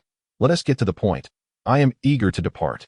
Duan Beifu inquired, "Aren't you attending the family celebration tonight?" Duan Xiuming pondered. "Then I shall leave tomorrow." Duan Xiuming continued, "If we are to cleanse, let it be on a grand scale. Slow and steady is not my style." Duan Xiuming remarked nonchalantly. No need for flattery. If you keep it up, I might as well take the role of Shadow Master while you retire. Duan Xiuming shrugged. It matters not. We are in the shadows. What need have we for reputation? They know not who I am. Duan Beifu smiled, casting a glance at him. Allow me to reveal the next step of the plan. Your father intends to penetrate the mainland market. Duan Xiuming was taken aback. Not continuing to expand overseas? Duan Beifu smiled at him. The mainland is vast. I hear you often venture out. You must have gained considerable insight. Perhaps you could be a pioneer before the plans unfold, to scout the terrain? Duan Xiuming nodded. I have a fondness for traditional Chinese culture. At the entrance of the basement, a group of individuals clad in black stood guard, motionless. Yin Tianzu crossed his arms and stood quietly to the side, patiently awaiting. Zhan Xiang, feeling rather idle, wandered aimlessly, occasionally adjusting the collars of his fellow sentinels. Yin Tianzu, exasperated by his antics, chided, Are you ever going to stop? I might just lose it. With that, he deliberately reached toward his lower back. Zhan Xiang shrugged on board. A speech in the auditorium, clandestine discussions underground. The big shots are all preoccupied. I have nothing to do. After a moment of contemplation, Yin Tianzu suddenly inquired, Hey, once we wrap up here, I plan to visit Shizi City for a few days. How about we swap places? Zhan Xiang replied, You must beg me. Yin Tianzu began to curse. Yet, Zhan Xiang chuckled as he opened his phone's secondary system. Oh, speaking of Shizi City, let me check if the beauties have sent me any messages. Yin Tianzu's eyes lit up. Is Shizi City truly brimming with beauties? Of course. Zhan Xiang replied while accessing his messaging app. A flurry of notifications chimed incessantly. Yin Tianzu expressed his envy. Goodness, how many friends do you have in your contacts? So many people reaching out to you? However, Zhan Xiang's smile vanished as he glanced at a message from Hisong, his expression shifting dramatically. He abruptly stowed his phone away and seized the firearm from Yin Tianzu's lower back. Bang! A barrage of bullets shattered the door lock. Yin Tianzu exclaimed in shock. Have you lost your mind? The Dark Lord and the young master are in a confidential discussion. However, Zhan Xiang disregarded him entirely and rushed towards the basement. This afternoon, as they prepared for the engagement, the black-clad guards instinctively reached for their waists, their gazes towards Zhan Xiang suddenly igniting with murderous intent. In his frantic dash, Zhan Xiang swiftly signaled behind him. The lethal aura directed at him dissipated in an instant, and the dark muzzles of guns were lowered. Yet, Yin Tianzu was utterly terrified. Without a moment's hesitation, he followed suit. The gesture Zhan Xiang had made indicated an urgent state of affairs, warranting a disregard for any significant gathering. What catastrophe had occurred? Inside the underground office, discussions continued unabated. Suddenly, a rapid knocking echoed through the room. Duan Beifu lifted his gaze, a flicker of profound intensity passing through his dark eyes. Is it your people? Are they seeking death? Duan Xiuming frowned and approached the door. Outside stood Zhan Xiang, his face a mask of panic, pallid and stricken. Instantly, the pressure within the conference room plummeted. Duan Beifu closed the document, his sharp gaze fixed upon Zhan Xiang. Beads of cold sweat adorned Zhan Xiang's forehead as he implored. Brother, stay calm. Duan Xiuming's eyes blazed with fury as he retorted. And you still have no idea how to arrange the schedule? Where is your mind? Right away. Zhan Xiang responded promptly. Bang. Duan Xiuming slammed the door shut. He raised his gaze. Proceed. Duan Beifu resumed, flipping through the documents, his speech quickening. The oppressive aura emanating from across the table was overwhelmingly intense. He exhaled softly, lifting his gaze to the junior who occupied most of the office desk, and closed the file. Duan Xiuming's voice was calm. Is that all? Duan Beifu nodded. Without another word, Duan Xiuming turned and walked away. Inside the cabin, Duan Xiuming fiddled with a bottle of mineral water, remaining silent. Zhan Xiang, seated beside him, did not dare to speak. Time seemed to stretch endlessly. Duan Xiuming glanced at him and inquired, what did she post on her social media? Zhan Xiang handed over his phone. I'm not on her friends list. This is a screenshot. Duan Xiuming declined to take the phone, merely casting a fleeting glance before taking another sip of water. He asked, is her account the secondary one? Zhan Xiang, observing his expression, spoke the truth. It must be. This is her primary account. She has used it for many years, with friends from high school and university, as well as people from her social circle. Duan Xiuming chuckled, his smile enigmatic. Charming. The atmosphere in the cabin was oppressive, causing Zhan Xiang to breathe quietly. He silenced his phone, yet messages from the main system continued to pop up incessantly. Yin Tianzu, Zhan Zhan Xiang. What is happening? I don't dare to ask Brother Ming. You must tell me. Yin Tianzhua, hurry up. I've got the brothers ready. What are we going to do? Count me in. Yin Tianzhua, I'm about to explode. Do we have a superior-subordinate relationship? Aren't we equals? Why is it that you know what is going on, but I don't? Zhan Xiang felt overwhelmed, deciding to cut off the auxiliary system and started chatting with Yisong. Yisong, are you coming to the banquet? By the way, where have you been these past few days? Goodness, I was startled when that cunning woman suddenly got engaged. Zhan Xiang, you should say less, it's deadly. Yisong, who is dying? Zhan Xiang, everyone, perhaps. Who knows? The engagement banquet for the Qin and Lu families proceeded as scheduled. In the grand hall, Qin Lian was impeccably dressed in a tailored suit, the brace on his arm now streamlined, adding a touch of fashion to his formal attire. At that moment, he found himself at the center of attention, surrounded by well-wishers offering their congratulations. The Lu father and son, along with Duan Xiuming, were also present, graciously hosting the arriving guests. Lu Qian was absent from this gathering. She remained in the hospital. Backstage, Lu Mingyu was accompanied by several bodyguards, not to protect her, but to keep a watchful eye on her. Wherever she went, that entourage followed closely. Ignoring their gazes, she made her way towards the restroom. The bodyguards, being male, could not accompany her inside. In the restroom, Lu Mingyu turned on all the faucets to their maximum, letting the sound of rushing water drown out the noise outside and confuse the senses of the guards. Su Cus stood nearby, her expression one of utter discontent. Amidst the constant flow of water, she began to vent her frustrations. What on earth happened? Are you all right? What is this engagement nonsense? Why is your gown long-sleeved? And what is this dreadful perfume smell? It's utterly tacky. Who sprayed you? Did they empty an entire bottle? It's unbearable. Lu Mingyu stood before the mirror, glancing at the person behind her. Let us not discuss these matters. We must first address the pressing issue at hand. Su Suya's emotions were on the verge of eruption. What on earth? Why aren't you angry? Hurry up and tell me what happened. Qin Lian is nothing but a worthless scoundrel. Lu Mingyu spoke calmly. Two matters. Su Suya took a few deep breaths and nodded. Go on. Lu Mingyu replied. Your passport. Su Suya promptly handed it over. I have it with me. Lu Mingyu concealed it within his clothing and continued. Your phone is with Lu Lin, the frosted white one. Su Suya glanced outside. But what will we do once we have it? Those bodyguards. Lu Mingyu interrupted her. Just follow my lead. Su Suya affirmed. All right. At the banquet registration area, Lu Lin was entertaining guests, laughing heartily as if securing a match with the Qin family would instantly elevate him to the pinnacle of the aristocracy. Su Suya composed herself and approached Brother Lin. Lu Lin, taken aback, turned to her with eyes gleaming. Yeah. Su Suya maintained her smile. Congratulations, Brother Lin. Lu Lin gently replied. It has been a long time since you called me that. Su Suya lowered her head. I was inconsiderate before. Lu Lin reached out, ruffling her hair. Here, you can always be inconsiderate. Su Suya raised her head and suddenly asked, Could you hug me? Lu Lin looked at her with surprise and delight, stepping forward to embrace her. Su Suya quickly reached into his pocket. Lu Lin exclaimed, Yeah, don't touch there. Su Suya's face turned pale, but her voice remained sweet.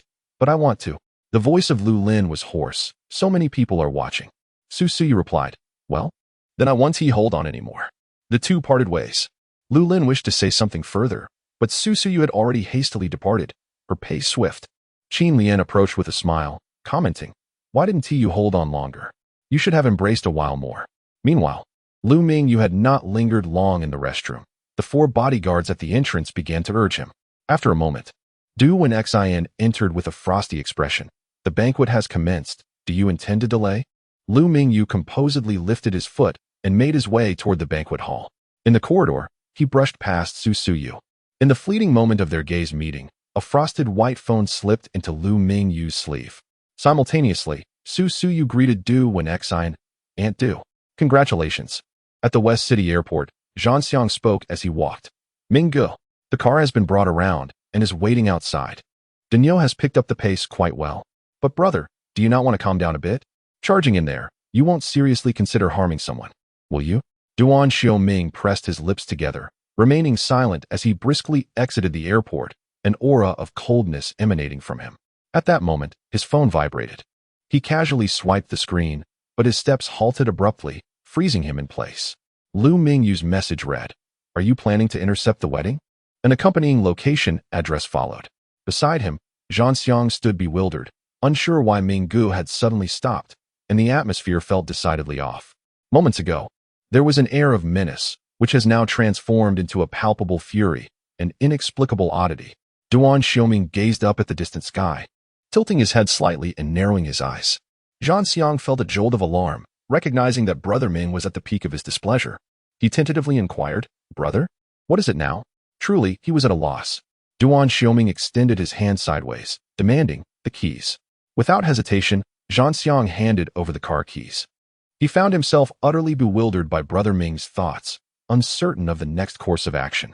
Having never navigated such matters before, he was devoid of experience. Duan Xiuming accepted the keys, unlocked the car door, and settled into the driver's seat. With a roar, he pressed the accelerator and sped away. Duan Xiuming was nearly blinded by the exhaust fumes, almost crying out in astonishment at the reckless speed. He had no time to collect his emotions and hurriedly jumped into another vehicle to give chase.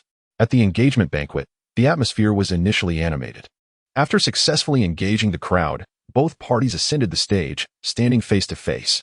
Qin Lian gazed at Lu Mingyu, who was elegantly clad in formal attire, filled with satisfaction that brought an uncontrollable smile to her lips. Even though the long-sleeved gown revealed not a hint of skin, she radiated an extraordinary beauty. The MC presented microphones to the couple. Qin Lian produced the engagement ring and, with heartfelt sincerity, declared, "Lu Mingyu, will you marry me?" A wave of applause erupted from the guests, and the atmosphere reached a fever pitch. Under the watchful eyes of 100 attendees, Lu Mingyu raised her hand, bringing the microphone to her lips, her calm voice resonating throughout the venue. "I will not marry a scoundrel." Silence. A deathly silence enveloped the grand banquet hall, casting an eerie atmosphere over the gathering. The guests were collectively stunned. The Qin family rose abruptly, their faces ashen with fury. Qin Yuan directed a piercing gaze towards the Lu family, though she held disdain for her brother. She would not permit such a humiliating incident to occur within the Qin lineage. As for the Lu family, it was even more disconcerting. Lu Lin stood there, his mind blank, completely at a loss. Du Wenxin struggled to suppress her urge to lash out, her chest heaving with indignation. Lu Qiuyang's complexion shifted dramatically, yet he maintained his poise. The Lu family could not contend with the Qin family. This was a catastrophe waiting to unfold. He gazed incredulously at Lu Mingyu, his mind racing with unanswered questions. Logically, the death of Tao Yaolin, especially under such harrowing circumstances, would leave one haunted by nightmares of the grotesque scene. The psychological trauma must be immense. A normal person would be engulfed by despair and confusion. When she visited the memorial this morning, the overwhelming sorrow nearly consumed her. It was inconceivable that she could feign such composure. At the banquet, Lu Mingyu had delivered a stinging rebuke to all present. On the elevated platform, Qin Lian stared in shock at the figure before her, captivated by her extraordinary beauty, utterly unprepared for the words that escaped her lips. "You, do you even comprehend what you are saying?" He struggled to suppress the urge to strike her, his expression contorting in disbelief. Lu Mingyu scrutinized him with disdain. As if appraising refuse, "Are you a nightclub worker?" More humiliating words poured forth. The furious shouts of the Qin family reverberated, directed towards the Lu family. The other guests began to engage in loud conversations, and the atmosphere instantly transformed into chaos. No one anticipated that the usually gentle and quiet Lu Mingyu would wield such sharp words, especially in such a setting, disregarding everyone around her. Lu Lin abruptly rose, intent on snatching the microphone from Lu Mingyu's grasp. She could not be allowed to speak any further. In her current state, Lu Mingyu seemed unfazed by the occasion, completely indifferent to her own reputation. The situation was explosive. Lu Lin charged forward with great speed, but before he could make much progress, a foot suddenly extended from the side, tripping him. With a thud, Lu Lin fell hard to the ground, and due to his momentum, he crashed into a dining table, overturning it completely. Dishes and drinks scattered everywhere, splattering all over him. What utter chaos ensued. Consequently, the banquet descended into further disorder, with screams echoing throughout the hall. Su Wenjun's eyes widened in shock, and he refrained from reprimanding his sister, recognizing that he was the one most affected by this engagement party gone awry. Who could have foreseen such an upheaval? Yet, the pressing question remained. What to do next? Su Wenjun glanced towards the elevated platform, his expression a complex tapestry of emotions. Lu Mingyu had rejected Qin Lian's proposal, a situation that should have brought him joy. Yet, he could not fathom why Lu Mingyu would utter such words. This was simply not like her. In that moment, from a table in the center, someone suddenly shouted, "Miss Lu is incredible." Seated at the same table, the crowd collectively turned their astonished gazes towards Hisong.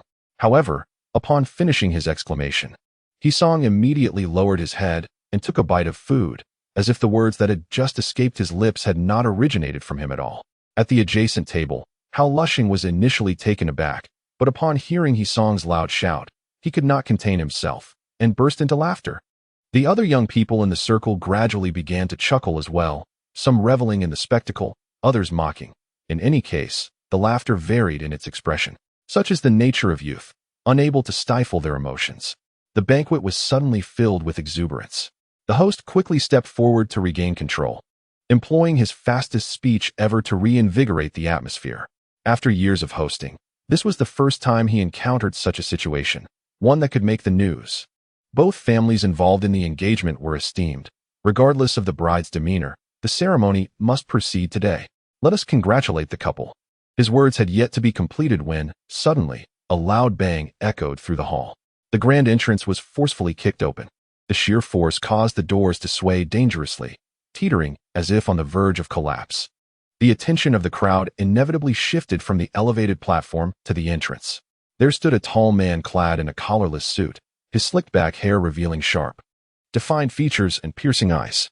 He strode forward with great purpose, his rapid pace creating a gust that flared the corner of his suit. Ignoring the chaotic scene around him, he disregarded everyone and made a beeline for the front. In just a few strides, he traversed the long aisle, arriving directly before Luming. Duan Xiuming first reached out, his fingertip gently flicking beneath her microphone. With a sharp sound, the microphone was sent soaring into the air. In one fluid motion, he caught Lu Mingyu, hoisting him effortlessly onto his shoulder. After a brief assessment, he turned and departed.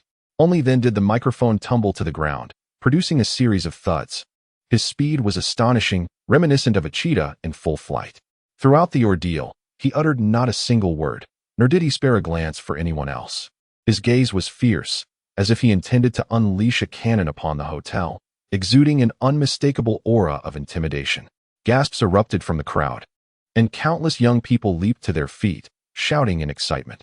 Could this be the legendary act of snatching a bride? What a spectacle! Amidst the chaos, a highball glass was suddenly hurled through the air. It was Lu Qiuyang, consumed by rage, who had thrown it. He had a penchant for throwing objects at others. Unable to contain himself upon witnessing the scene, he let loose the glass of red wine, which was poised to strike Lu Mingyu. In a flash, a hand shot out, catching the glass with precision. The next moment, with a sharp crack, the glass was crushed in his palm, shattering into fragments. He stood there, fist clenched in midair, creating a tense silence where many dared not even breathe. An inexplicable sense of dread surged from the ground up to the heavens. In an instant, his eyes flickered, and with a surge of strength, he unleashed a powerful swing of his arm, sending the shards of glass hurtling back toward Lu Qiuyang without hesitation. Countless shards of glass erupted, gleaming with a sharp, cold light under the illumination, resembling fragmented, lethal blades. Their angles were treacherous and their precision deadly. The bodyguards were struck with terror, rushing forward in an attempt to shield Lu Qiuyang. They managed to cover a significant portion of his vital areas, yet the shards, both small and numerous, scattered in multiple directions. Lu Qiuyang was still struck. The sound of puncturing echoed as fragments grazed his cheeks, neck, and hands. Every exposed inch of skin bore crimson gashes, blood oozing forth in an instant. It trickled down from his forehead and cheeks, leaving a trail. His glasses shielded his eyes, preventing potential blindness. Yet, more minuscule shards embedded themselves beneath the surface of his skin, necessitating a visit to the hospital for extraction. The bodyguards stood frozen in shock. This assault was evidently beyond the ordinary. Panic ensued on the scene, with many frightened individuals seeking refuge beneath tables. Meanwhile, the youth of Shizi's circle were exhilarated to the point of distortion, inexplicably howling in delight. The chaos was palpable. A betrothal banquet had already been rife with humiliation from the bride's side, and an unexpected abduction by a stranger. It was thrilling enough. Now, a brawl was unfolding. Lu Qiuyang's face was a canvas of blood. Duan Xiuming moved with fluid grace, executing his actions seamlessly, hesitating only for a moment before hurling the glass shards. Thereafter carrying Lu Ming forward with unwavering resolve. He headed straight for the exit. Lu Qiuyang shouted, "Stop him!" His composure shattered, his face smeared with blood. He found himself spiraling into a state of chaos. The grand entrance of the banquet hall loomed closely ahead, as bodyguards swiftly converged, with the nearest already blocking the doorway. Lu Mingyu, hoisted upon a shoulder, had a limited field of vision. She could see only a throng of bodyguards, along with the frenzied members of the Lu and Qin families. She felt a slight jolt, almost imperceptible. In the next moment, her view began to sway again. With her head lowered, she caught sight of several bodyguards sprawled on the ground, their faces contorted in pain as they clutched their knees. Duan Xiuming acted with swiftness and precision, leaving Lu Mingyu bewildered by the speed of his movements. More bodyguards attempted to pursue, but time was against them. The scene receded further away, until the entire banquet hall faded from her sight. The hall erupted into chaos. People stood, shouting and clamoring, while others recorded the mayhem on their phones. The Qin family rushed forward to confront the Lu family, hurling accusations in a fit of rage. Su Wenjun, flustered and at a loss, was unsure of what to do. He Song, in a state of exhilaration, frantically sent messages. Su Suya, meanwhile, sat cross-legged, laughing with unrestrained delight.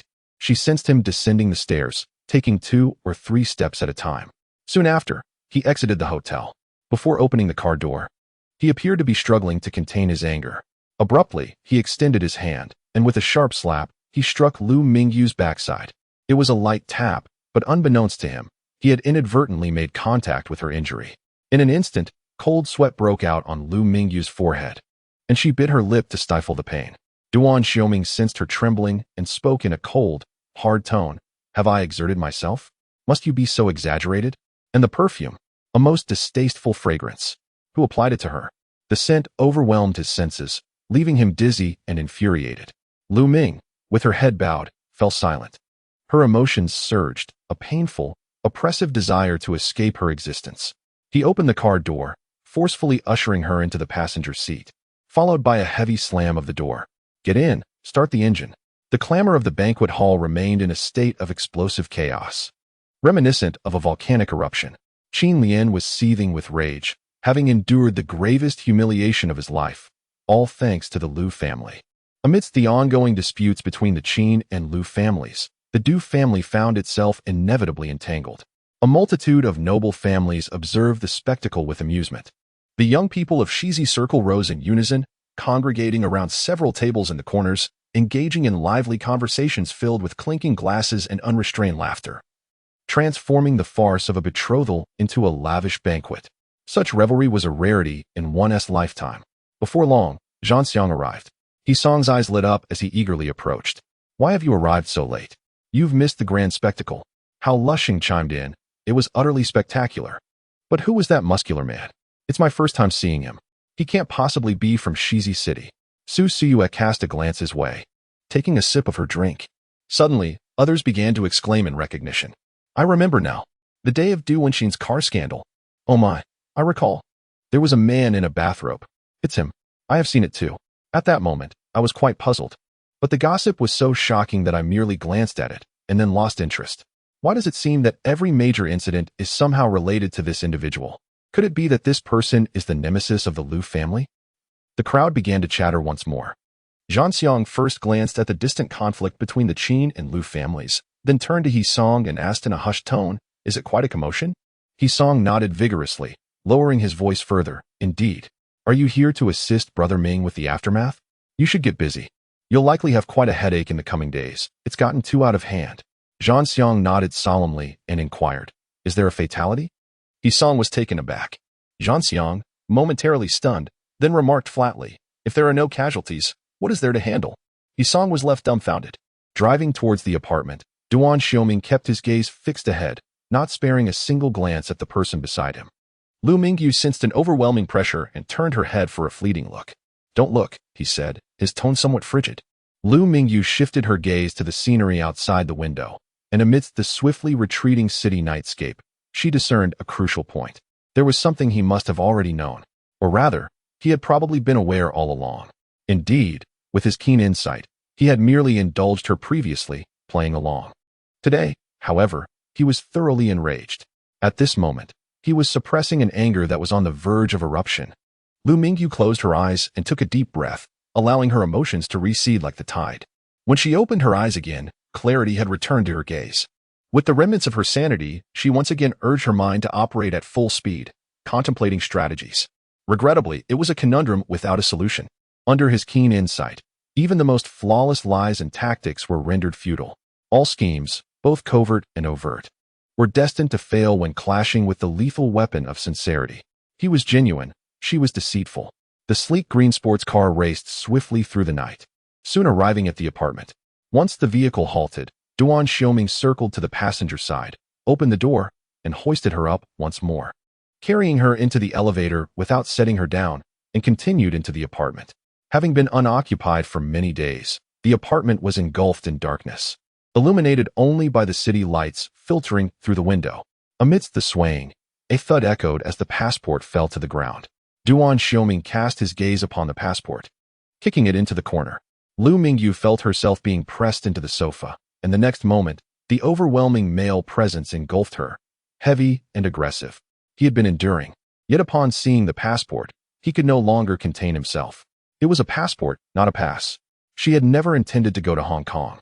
It was all a trap. He hastily shed his coat, tossing it aside, and unfastened the buttons of her collar. Lu Mingyu pushed against him, but he remained unmoved. She spoke, "I don't want to." He halted, his voice laced with fury, "You don't want to?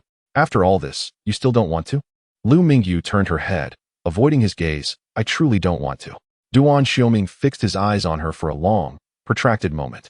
Finally, with a chilling tone, he declared, "Lu Mingyu, tell me the truth. You never intended to develop anything with me, did you?"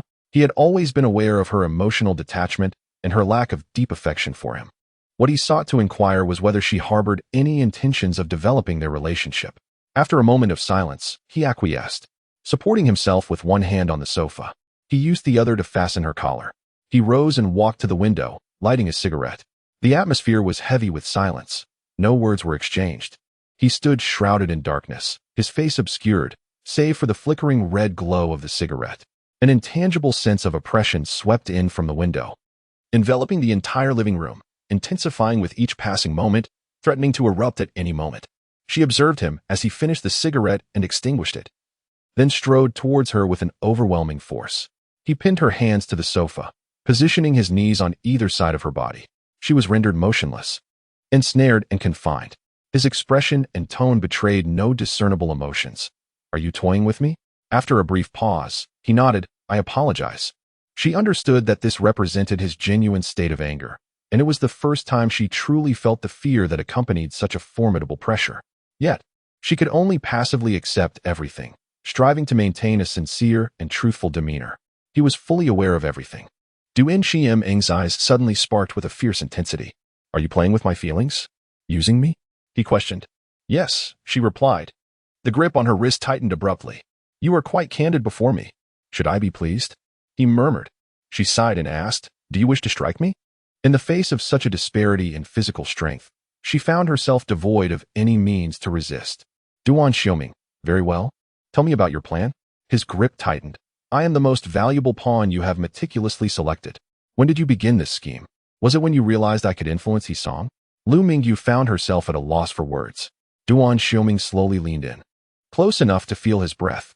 "You have indeed orchestrated a masterful game of using others as instruments and slipping away unnoticed." Lu Mingyu, "Yes, I apologize." Duan Xiuming's eyes turned icy. "You began to exploit me during our third encounter, did you not?" Lu Mingyu, "Yes." She sighed softly, realizing he was fully aware of her intentions. Duan Xiuming scoffed, "Surveillance?" Lu Mingyu, "Yes, it involves both monitoring and the roar of engines. I am uncertain, but it is worth attempting." She had not only capitalized on his influence as the behind-the-scenes owner of the lounge, but had also leveraged a time gap to absolve herself. She discerned his intentions that day. Naturally, he would be contemplative, as their solitude was laden with ambiguity. She had given him a fleeting glance, yet chose to exit the vehicle immediately. Hence, he would surely take a moment to gather his thoughts before departing. As for the surveillance, that was an unexpected twist. Duan Xiuming gritted his teeth. "And then? You have been manipulating me all along, preventing me from attaining what I desire as part of your scheme?" For an entire month. You have led me on step by step. You are remarkably skilled. Lu Mingyu conceded, delaying gratification, enticing you further. Lu Mingyu, it is no longer necessary. She averted her gaze from him. I am sorry. Duan Xiuming exhaled sharply, his breath dangerously tense.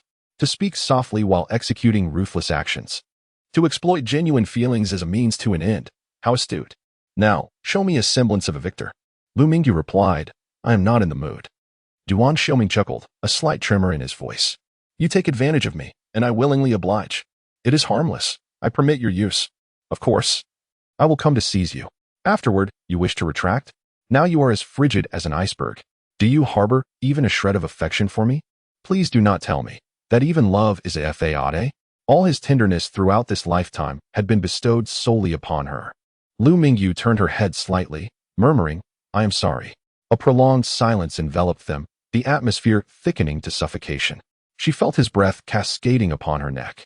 He forcefully pushed her into the sofa, his fervent lips pressed against her nape. Will loving me for a moment lead to your demise? He spoke, his voice laced with suppressed fury. Lu Mingyu, feeling utterly powerless, responded, but I truly cannot love. Those words struck with devastating impact. He became still. After an eternity, Duan Xiuming propped himself up, one hand cradling her cheek, compelling her to meet his gaze. Her eyes appeared hollow, gazing into those lifeless orbs. A wave of desolation washed over him, sapping his strength. He spoke softly, Lu Mingyu, this has lost its meaning. Lu Mingyu replied, I am sorry.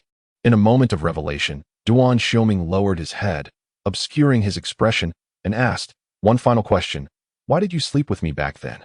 Was it reckless abandon? She was not. Love at first sight was indeed an impossibility. She departed immediately after their encounter. Thus, why did she utter those words when they were strangers? Moreover, she reiterated them twice. Lu Mingyu declared, on the night of our union, I shall choose for myself. Duan Xiuming gazed intently into her eyes, the dark vein's young master. Lu Mingyu's limbs gradually grew cold. She had misjudged. He was not a mere peripheral figure. He resided daily in Shizi City. Though absent, he stirred the winds and clouds. This was the critical point of her miscalculation. Indeed, Lu Mingyu realized. He was unlike her. An individual of such stature orchestrated schemes without needing to engage directly. That someone of his caliber had been manipulated by her, time and again.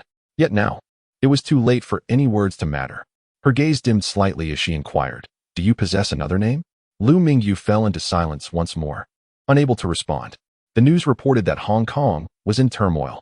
The Duan family was undergoing a massive reshuffle, which even spread to the entirety of Hong Kong, affecting multiple affluent families. The individual before her was the linchpin of this upheaval, targeting heirs, the Dark Lord, the family patriarch, expanding with an overwhelming force.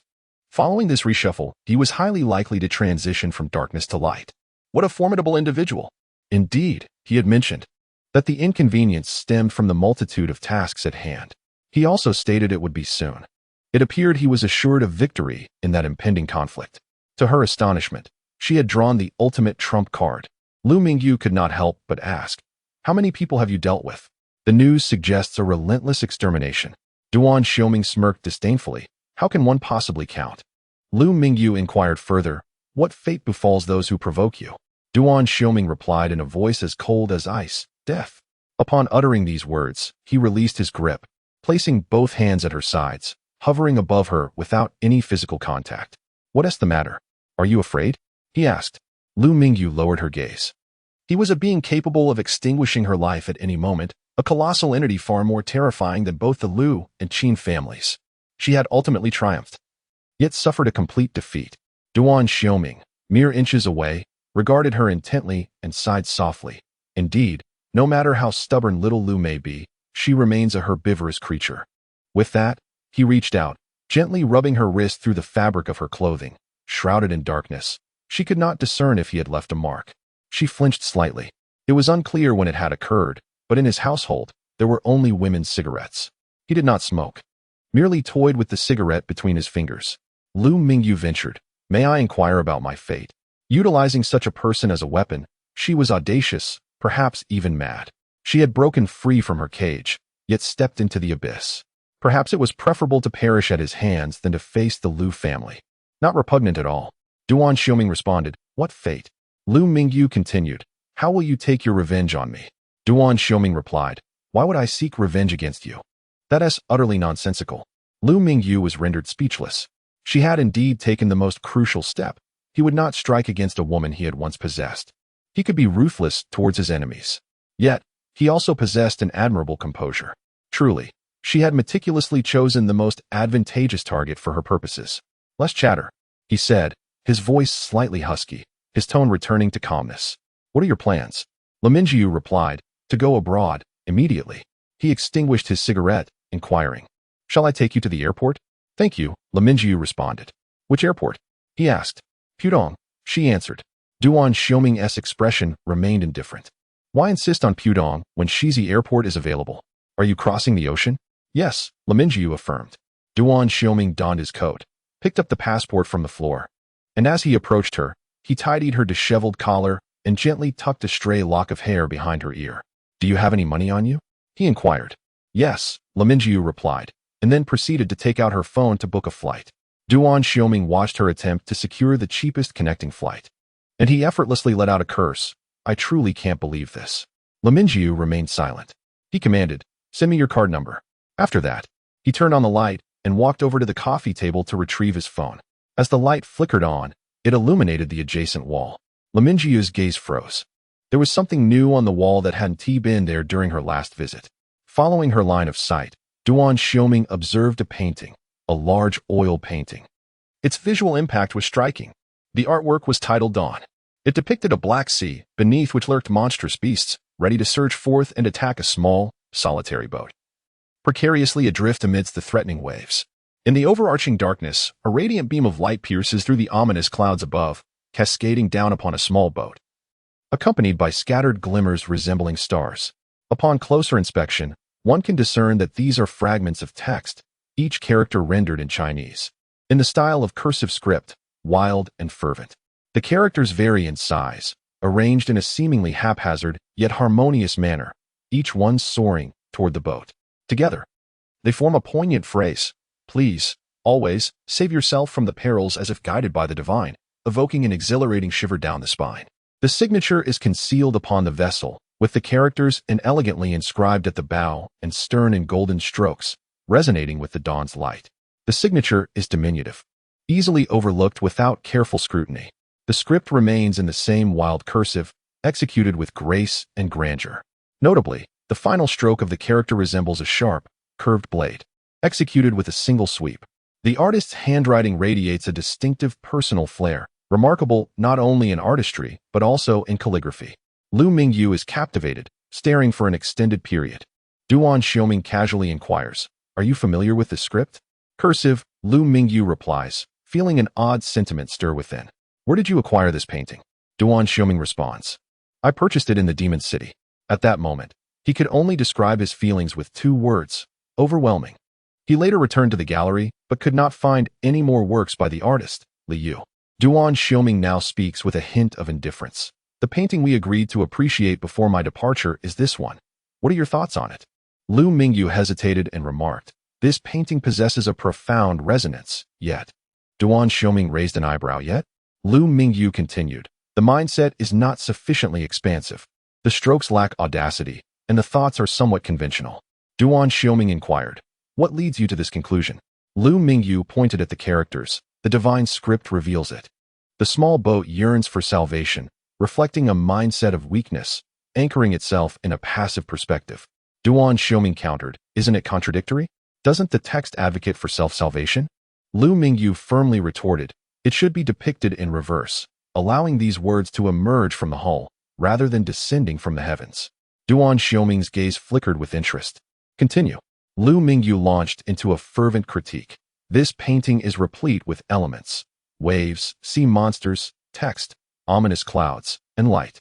The small boat is ensnared, fragile, and dilapidated, only knowing to flee, embodying passive solitude, teetering on the brink of disaster." Duan Xiuming gazed at her intently, his eyes ablaze with intensity. "Do not cease. Elaborate further." Lu Mingyu's voice grew louder. "Why not incite the sea monsters to turn on one another? Harness the waves to ride the winds? Utilize the clouds and light to forge ahead." Duan Xiuming began to guide her. "Is there more? Be bolder. Lu Mingyu replied, or perhaps shift the perspective. At this moment, a glimmer of brilliance sparked in her eyes. Why not abandon the small boat? Become the sea monsters and the tumultuous waves. Duan Xiuming's eyes were filled with astonishment. Do you possess a hunter's mindset?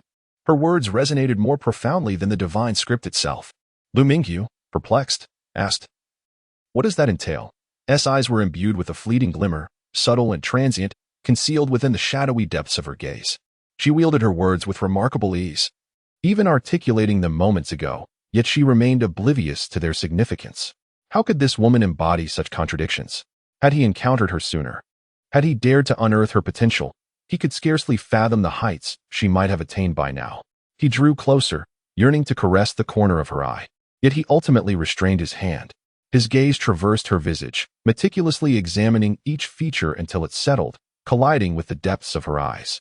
He spoke softly, Lu Mingyu, shall I be of use to you once more? Forge a path, exploit every opportunity, ascend. After all, I can endure. Lu Mingyu steadied her thoughts and shook her head. No, I cannot. I apologize. Perhaps, in an objective light, he was indeed irredeemable, yet his kindness towards her was undeniably impeccable. She resolved never to exploit him again. Regarded her for a moment longer. Unable to restrain himself any further, he erupted. Suddenly, he enveloped her in his embrace, capturing her lips with fervor. In a fervent display of affection, he audaciously drew her closer, lifting the hem of her garment. A heavy breath escaped him, and he succumbed to the intoxicating allure. His hands glided along her waist, ascending unabated. He exhaled heatedly. Today, I shall compel you. It was a statement, not a question. She responded with a dispassionate tone. He pressed against her more tightly, his movements bold and his breaths labored. There will be many instances. I intend to make you pregnant. She replied, still devoid of emotion. He scolded, are you truly so insensitive? He paused, took a few deep breaths, and then lowered his gaze, peering closely at her as if attempting to see through her very being. After a long silence, he sighed and closed his eyes. When he opened them again, he adjusted her collar once more before releasing his hold and stepping back 2 paces to stand still. Duan Xiuming's tone returned to its original state. If you feel weary, simply forget about me. Do not harbor guilt. Do not feel guilty. Lu Mingyu's heart suddenly trembled. Duan Xiuming shook his phone slightly, saying, give me your account number.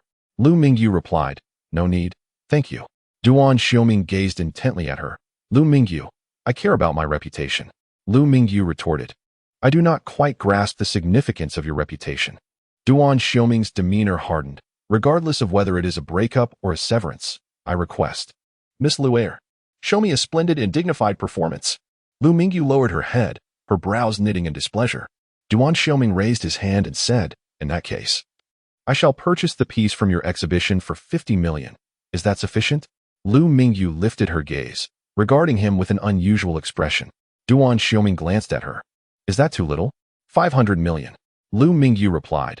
You misspoke. That piece is quite small and not worth such a sum. Duan Xiuming frowned. 20 million? Lu Mingyu pondered for a moment. 100,000. Duan Xiuming pressed his lips together, staring at her. Whom are you insulting? Me? Or yourself? Lu Mingyu blinked. Then, 200,000. Duan Xiuming, exasperated, snapped, account number. Lu Mingyu replied, let us proceed with a platform transaction. He unleashed a torrent of harsh words without restraint, and immediately stormed out. Let Zhang Xiang handle it. His fury was palpable. The dark green car departed from the apartment, speeding towards the airport. Inside the vehicle, silence enveloped them both.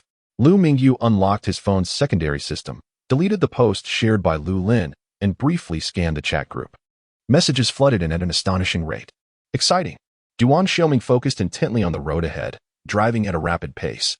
A glance in the rearview mirror revealed a familiar vehicle closely tailing them. Your friend's brother, I presume? Lu Mingyu hesitated for a moment before looking back. He spotted a car closely pursuing them, accelerating further. It was Su Wenjun's vehicle. After a brief contemplation, he decided to speak the truth. He pursued me for 3 years in high school. Duan Xiuming let out a cold laugh and inquired, did you ever date? Lu Mingyu continued with his honesty. You are my first love. Duan Xiuming raised an eyebrow, casting a sidelong glance at his companion, yet chose not to press further. Meanwhile, the car behind them maintained its relentless pursuit. The dark green car occupied the middle lane, flanked on the right by a massive delivery truck, towering enough to crush the sports car with a mere nudge. Suddenly, the vehicle behind accelerated and changed lanes, wedging itself in the fast lane to the left, now driving parallel to the dark green car. Thus, they found themselves trapped between two cars, with vehicles looming both in front and behind. Lu Mingyu turned to his companion, who remained impassive, gripping the steering wheel with an emotionless demeanor. As Su Wenjun maneuvered his vehicle with reckless abandon, he gradually drew closer to the shadowy green hue. The intention was unmistakable. He aimed to force a stop. In the throes of driving, instinctual self-preservation often kicks in. One might either slam on the brakes, colliding with the vehicle behind, or succumb to a moment of panic, swerving right to avoid a car on the left, inevitably crashing into a large truck without regard for the passenger seat's occupancy. In such a tense and irrational moment, the latter scenario holds a higher probability. Should such an incident occur, Lu Mingyu, seated in the passenger seat, would bear the brunt of the impact, potentially sustaining grave injuries or even being reduced to mere remnants. Yes, he relished gambling. He was a true risk-taker. However, Lu Mingyu squinted her eyes. Why should she be the stake in this perilous wager? Unbeknownst to Su Wenjun, Duan Xiuming maintained his relentless speed, hurtling through the life-and-death race. Lu Mingyu edged closer to the center, bracing herself against the potential for a catastrophic collision that could spell her demise. In critical moments, self-preservation is paramount. At that instant, Duan Xiuming cast a glance in the rearview mirror, a flicker of disdain passing through his gaze. He then reached out his palm to her, intertwining their fingers. With his other hand, he abruptly wrenched the steering wheel. To the left. Bang! A dent was made. It was a test of courage. Whoever feared death would be the first to hit the brakes. Su Wenjun abruptly slammed on the brakes, nearly losing control of the steering wheel. After a struggle to steady the vehicle, he came to a halt, narrowly avoiding the rail, sparks flying as the side of the car scraped against it. Yet, Duan Xiuming merely cast a glance in the rearview mirror, a fleeting smirk of mockery evident in his eyes. They hadn't toppled off the bridge. What a pity. His vehicle advanced steadily, the brakes untouched, his foot never relinquishing the accelerator. Suddenly, he pressed down hard and surged forward, roaring as he continued toward the airport. This transpired in the blink of an eye, and throughout, he uttered not a single word. His expression was serene, yet his movements were swift as lightning, nearly leading Su Wenjun to disaster. Midway through the journey, he cast a glance at their intertwined hands. Then, with a sudden motion, he released her hand and gripped the steering wheel firmly. Lu Mingyu observed him intently. Duan Xiuming's peripheral gaze radiated a chilling aura. Would you be frightened if I were to eliminate that man? At that moment, he no longer concealed the ferocity and danger that dwelled within him. Lu Mingyu replied, I would applaud for you. Duan Xiuming tilted his head, casting a cryptic look in her direction. Had she comprehended the recent events? I am her boyfriend, a celestial being. Before long, they arrived at the airport. Duan Xiuming drove with astonishing speed. Lu Mingyu was set to board the last flight to London that day. She carried nothing but her phone and a passport. The dark green vehicle awaited at the entrance. He paid her no mind, staring blankly ahead, lost in thought. Lu Mingyu approached him. Duan Xiuming raised a hand, pointing, your phone. Lu Mingyu retrieved her phone, intending to return it to him. She hesitated, gazing at him. Duan Xiuming's tone turned more menacing. Use it. Lu Mingyu nodded, accepting without resistance. Duan Xiuming pressed his lips together, fixing his gaze upon her for a moment. After a brief pause, he softly inquired, Mingyu, have we truly parted ways? Just as Mingyu was about to respond, Mingyu, a loud shout echoed from the entrance. Su Wenjun, inexplicably having chased them here, rushed towards Mingyu, a look of urgency etched upon his face. Duan Xiuming's anger erupted within him. He took a bold step forward, swiftly enveloping Mingyu in his embrace. Su Wenjun abruptly halted, his gaze fixed on the two before him. Duan Xiuming stood behind Mingyu, one arm wrapped possessively around her waist, the other enclosing her entirely. His towering figure shielding her completely, his chin resting atop her head. A surge of possessiveness peaked. He smiled and queried, is this your fiancé? Mingyu's expression turned peculiar. Did you not see? It is not him. Oh, my apologies. His tone was calm, yet his demeanor exuded an air of disdain that was infuriating. Su Wenjun suppressed his urge to retaliate, introducing himself instead. I am her brother, a childhood companion. We have grown up together as childhood sweethearts. In an instant, Duan Xiuming tightened his grip, pressing Mingyu's back against his chest, drawing her closer, ensuring her waist and lower body were entirely flush against him. He then lowered his head and planted a kiss behind her ear. "Childhood sweethearts, hmm?" he murmured softly. Mingyu stiffened, nearly losing her balance. He was aware of her sensitive spots. Duan Xiuming's hold was firm, supporting her as her entire weight leaned back against him, steady and secure. Mingyu felt enveloped, surrounded, with not a single gap to be found. Then, she heard laughter by her ear. The childhood friend was no match for the unexpected arrival. Su Wenjun's expression darkened to an extreme within an instant. Duan Xiuming reached out again, lifting Mingyu's chin. A kiss, perhaps? Without a moment's hesitation, Mingyu stood on her toes and pressed her lips against his. After the kiss, as Duan Xiuming turned his head to glance at Su Wenjun, a teasing smile adorned his face. Su Wenjun's pupils constricted violently. His gaze swept over the two bodies so closely intertwined. Such intimacy exceeded the bounds of mere flirtation. He was no stranger to this. He understood all too well what it signified. "Mingyu." Su Wenjun's world crumbled in an instant, and he shouted hoarsely, "How could you have changed like this?" "Su Wenjun, I have known you since we were 14. We grew up together. Our families are intertwined." His voice trembled. His eyes reddened, glistening with unshed tears. "Mingyu, and so? Su Wenjun, are you blaming me for not pursuing you further? But I am merely a normal man. You were always so cold and distant. When a gentle girl appeared by my side, I naturally couldn't resist. No one can maintain such control at 20. Mingyu, oh?" Someone had just managed to maintain control back at the apartment. Duan Xiuming casually interjected, "I am not of the same ilk as him. He is utterly worthless." Mingyu couldn't help but chuckle, agreed. Su Wenjun gritted his teeth, on the verge of collapse. "Mingyu, you have always been a refined young lady, so obedient. If you refuse me, so be it. But how could you privately?" He could not utter the last few words. It was simply unbearable for him. Mingyu gazed at him coldly, her eyes flickering with embers of fury. When had she ever been obedient? When had she ever conformed? When had she ever understood propriety? Why should she adhere to decorum? Duan Xiuming tightened his embrace around Mingyu, lowering his chin, his breath drawing close to her as his voice whispered in her ear. "Is this what one would call childhood sweethearts?" Duan Xiuming chuckled, almost laughing aloud. Mingyu remained silent, her head bowed. This was utterly absurd. The Lu family had always been a mistake from the very beginning. Su Wenjun erupted in a frantic shout. "What are you laughing at? What on earth are you two laughing about?" His little dear was not a docile girl to be toyed with. She was the queen of the wild. How could one still consider her obedient and compliant while laughing? It seemed to be an obsession, as he traced along her cheek and pressed a kiss to the corner of her mouth. The warmth was a gentle caress. Afterwards, he let out a soft sigh, loosening his grip on Mingyu. It was nearly time. She should take her leave. Yet, before his hand could fully withdraw, another luxurious car sped into view. It halted just outside the gate. A striking red LaFerrari. Only 599 units exist worldwide, surpassing Duan Xiuming's Lamborghini. Duan Xiuming paused, his hand re-wrapping around her, watching as a figure emerged from the passenger seat, striding purposefully toward the airport. The newcomer was Qin Lian. With a fractured brace still binding his hand, the driver parked the vehicle, his demeanor suggesting he was no ordinary chauffeur, but rather a bodyguard. Duan Xiuming cast a fleeting glance at the person in his arms before turning his attention to the man and inquired, "Fiancé?" Mingyu let out a soft sigh. Yet, before she could fully exhale, a large hand gently lifted her chin, turning her face to the side. Simultaneously, he leaned down, their lips met, intertwining. This kiss was neither the fervent passion he displayed in bed nor a mere fleeting brush. It was a tender possession, neither forceful nor languid, lingering softly before parting. At that moment, Qin Lian was not far away, witnessing the scene unfold before his eyes, and he erupted into a furious tirade. His shouts echoed relentlessly.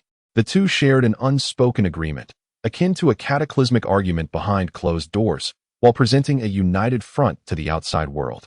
"All right," Mingyu regarded him, responding to an ambiguous statement. It was unclear whether their exchange was a performance or genuine sentiment. Nevertheless, both Qin Lian and Su Wenjun were attentive to the unfolding drama. Qin Lian bellowed, attempting to intervene. "Mingyu, stop right there." Duan Xiuming, towering and imposing, interposed himself, his tone audacious. "Today, she shall leave. Not even the heavens can impede that." With that declaration, he cast his coat aside, fixing his gaze with determination. "I spoke the truth." Duan Xiuming appeared seemingly out of nowhere, catching the thrown coat beside him. Qin Lian charged forth, exclaiming, "You seek death." Duan Xiuming raised his hand, shattering the opponent's fractured brace. Then, with a swift grip, a series of cracking sounds echoed, reverberating through the air. Qin Lian suddenly collapsed to the ground, drenched in sweat. Duan Xiuming kicked him again, commanding him to lie down in a hospital. Crack! A bone in Qin Lian's leg had fractured, the source unknown. At that moment, the driver and bodyguard parked the car and rushed over, launching an immediate attack without uttering a word. Su Wenjun raised his hand. He had refrained from engaging earlier due to a lack of confidence. However, with the Qin family's bodyguards standing in front, the situation had changed. Duan Xiuming confronted the two assailants, and what followed was a relentless flurry of punches. Bang! Wasn't it just a fight? Childhood friends, even a fiancé, let's incapacitate them. Amidst the chaos, the sound of fists colliding resounded throughout the airport terminal. Lu Mingyu did not approach the security check, but stood aside, waiting.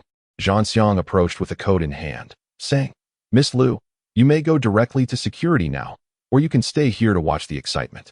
Rest assured, no one can stop you from leaving today." "That is what Mingyu said." Lu Mingyu replied, "Aren't you going to help him?" Zhang Xiang didn't even glance in that direction, smiling. "Oh, I'm not one for fighting." He could hold his own, but he was nowhere near the prowess of Yin Tianzu. Both followed Mingyu, each with their own specialties and distinct missions. Lu Mingyu cast another glance at the fray. She had spoken out of turn.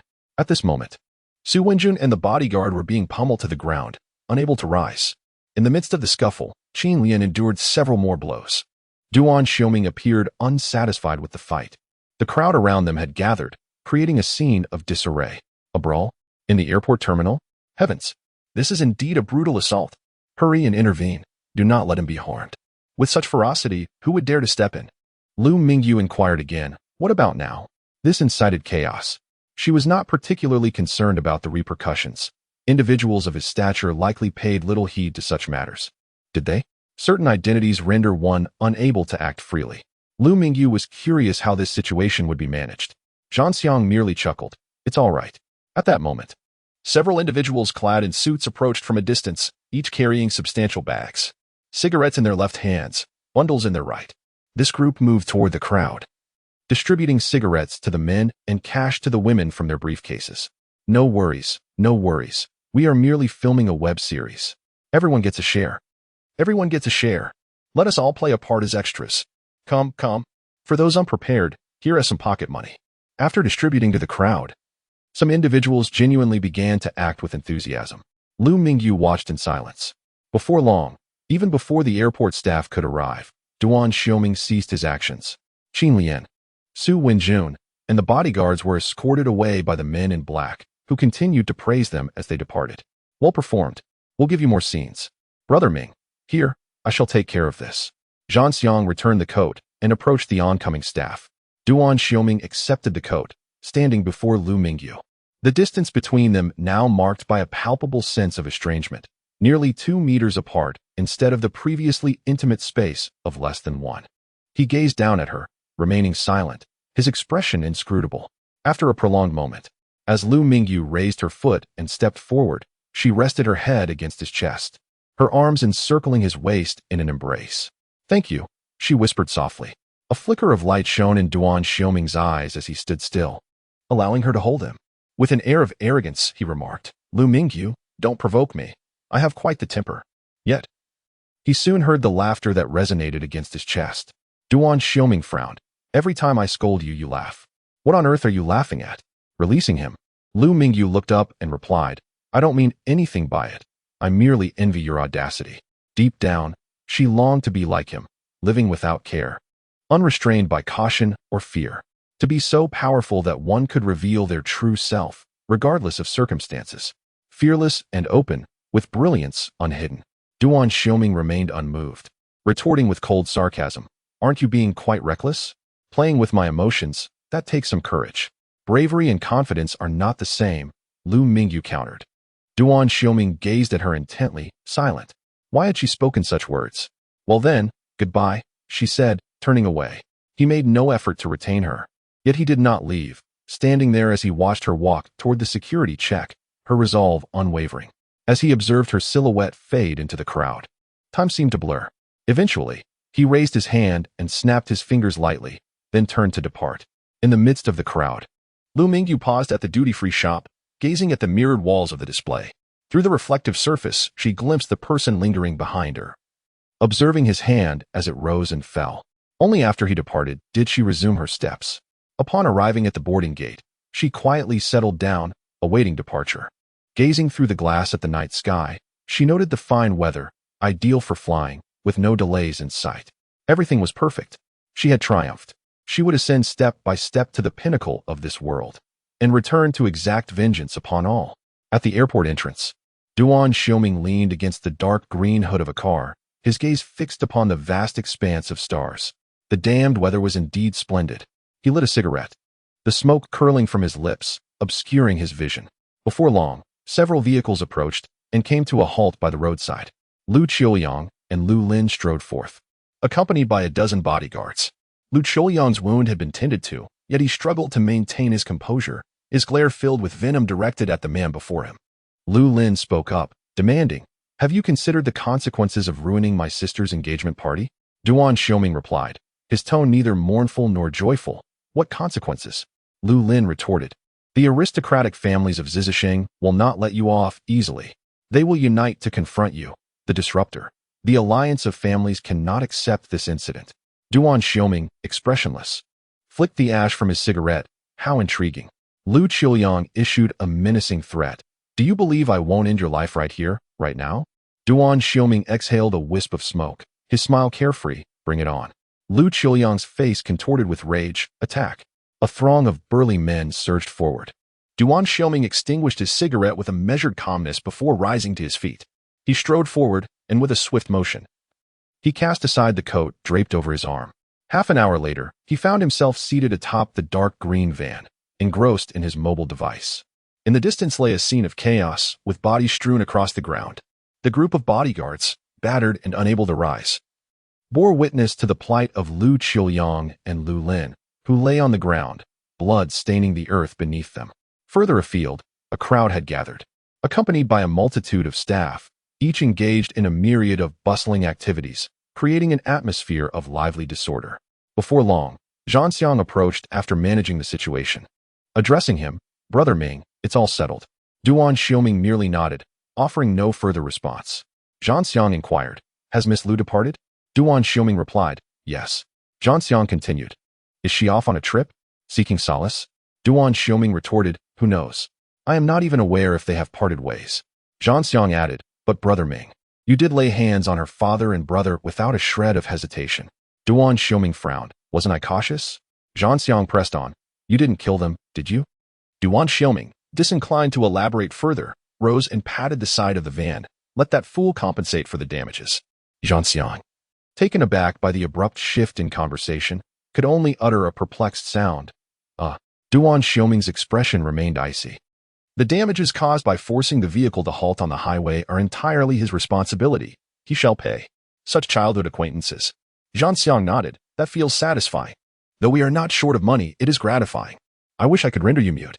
A day later, in London, in the Royal Academy's Pure Art Studio, each floor is divided into several art rooms. Within one such room, Lu Mingyu is unfurling sheets of paper across a vast wall, preparing to paint. During her color mixing, a woman named Chen La, a fellow student and fierce rival of Lu Mingyu, enters the scene. Last semester, the two clashed fiercely over a scholarship, a battle that left them both battered. Chen La seeks glory while Lu Mingyu grapples with financial struggles. Noticing Lu Mingyu's lack of reaction, Chen La strides in boldly. "That Shuren Kuan has been spreading your business around, making quite the fuss. Every Chinese person at the Royal Academy knows, and they are all gossiping about you." Lu Mingyu replies calmly, "Slander is merely a form of admiration. Are you, perchance, admiring me?" Chen La retorts angrily, "Who would admire you? What arrogance! I revel in your misfortune." Lu Mingyu counters, "Chen La, when did you descend to their level? I have always regarded you as my strongest opponent. By aligning yourself with my defeated foes, are you not diminishing your own stature?" Chen La's expression shifts dramatically. After a moment of contemplation, she storms out, her high heels echoing against the floor. Soon, sounds of fierce argument erupt from other studios, escalating from the first floor to the second and third, ultimately spilling outside and into neighboring departments. As night falls, Chen La, realizing the manipulation, exclaims in fury, "You used me as a pawn." Lu Mingyu remains unperturbed, quietly continuing her painting. Chenla, indignant, shouts, "I'm speaking to you, Lu Mingyu. Are you deaf?" Dear Mingyu spoke softly, requesting a moment of silence. Chenlahu's irritation flared. She raised her foot and, with a resounding thud, kicked a wooden plank on the floor. Chenlahu continued to berate, "What is your problem? You look utterly lifeless. Has someone died in your family?" Dear Mingyu paused, her hand faltering. "My last relative has passed away." Chenlahu's expression shifted dramatically. The room fell silent, the stillness palpable. After 2 seconds, Chenlahu suddenly stepped forward, enveloping Dear Mingyu in a tight embrace, patting her back. "I'm so sorry," she said, her brow furrowed with guilt. "I didn't know I am truly sorry." Dear Mingyu pushed her away, gasping, "Let go, I can't breathe." The pain in her body intensified under the woman's unyielding grip. Chenlahu quickly released her, flustered. Dear Mingyu set down her brush. "Please refrain from making noise these next few days. I have a headache." Chenlahu replied softly, "Oh." Dear Mingyu began to tidy her belongings, enveloped in silence. Concerned, Chenlahu asked, "Why aren't you crying?" Dear Mingyu replied, "I can't." Chenlahu pressed on, "You must find a way to vent. Shall I accompany you?" Dear Mingyu inquired, "What do you suggest for venting?" Chenlahu proposed, "Let us go have a drink. My treat, and we won't return until we're intoxicated?" Dear Mingyu nodded, "All right." Chenlahu took her hand and led her outside, adding, "Shall we go beat someone up?" Dear Mingyu nodded again, "All right." Chenlahu continued, "What about killing someone?" After a brief pause, Lu Ming nodded, "All right." That night, the two headed to a bar, seated across from each other, ordering wine, fries, and chicken wings. Chenla began to indulge in food and drink with fervor. Lu Ming remained silent, unable to eat, occasionally sipping her wine. Once Chenla had her fill, she raised her glass and clinked it against Lu Ming's with a cheerful cheers. "Drink. Once you're intoxicated, you can cry it out. It's essential to vent. You've been too hard on yourself. You must understand the importance of balancing work and rest." "I understand," Lu Ming nodded, downing her drink. Chenla finished her wine and refilled her glass, saying, "Don't be too upset. Oh no, scratch that. Feel free to wallow in your sorrow." Lu Ming suddenly remarked, "I detest the name Lu Ming." Chenla found this peculiar and replied, "Haven't I always called you Lu Mingji?" "Oh, are you referring to others? Just tell them." "It's not a big deal." Lu Ming lowered her head. "Indeed, not a big deal, just pretentious." Chenla, feeling somewhat flustered, attempted to clarify, "It's not pretentious. It's just that you're so heartbroken that you can't cry. The passing of a loved one is indeed a great sorrow. When my grandmother passed away, I fell into despair for an entire year. You're doing remarkably well." Lu Ming shook her head. "I am not well at all. I am utterly exhausted." Chenla casually suggested, "Well, why not find a man and spend the night? That's also a form of release." Lu Ming glanced at her and replied, "I've already done that." Chenla nearly dropped the bottle in shock. "What?" Lu Ming nodded. "I found someone and slept with him." Chenla stared at her in astonishment, blinking as she inquired, "So, how does it feel? Is he handsome?" A fleeting smile danced at the corner of Lu Mingyu's eyes as she replied, "He is quite handsome." Chenla suggested, "Then why not sleep with a few more? Find someone even more handsome? Someone better?" Lu Mingyu lowered her gaze, stating, "There is no one better than him." Chenla was taken aback. Such high praise? Just how remarkable is he?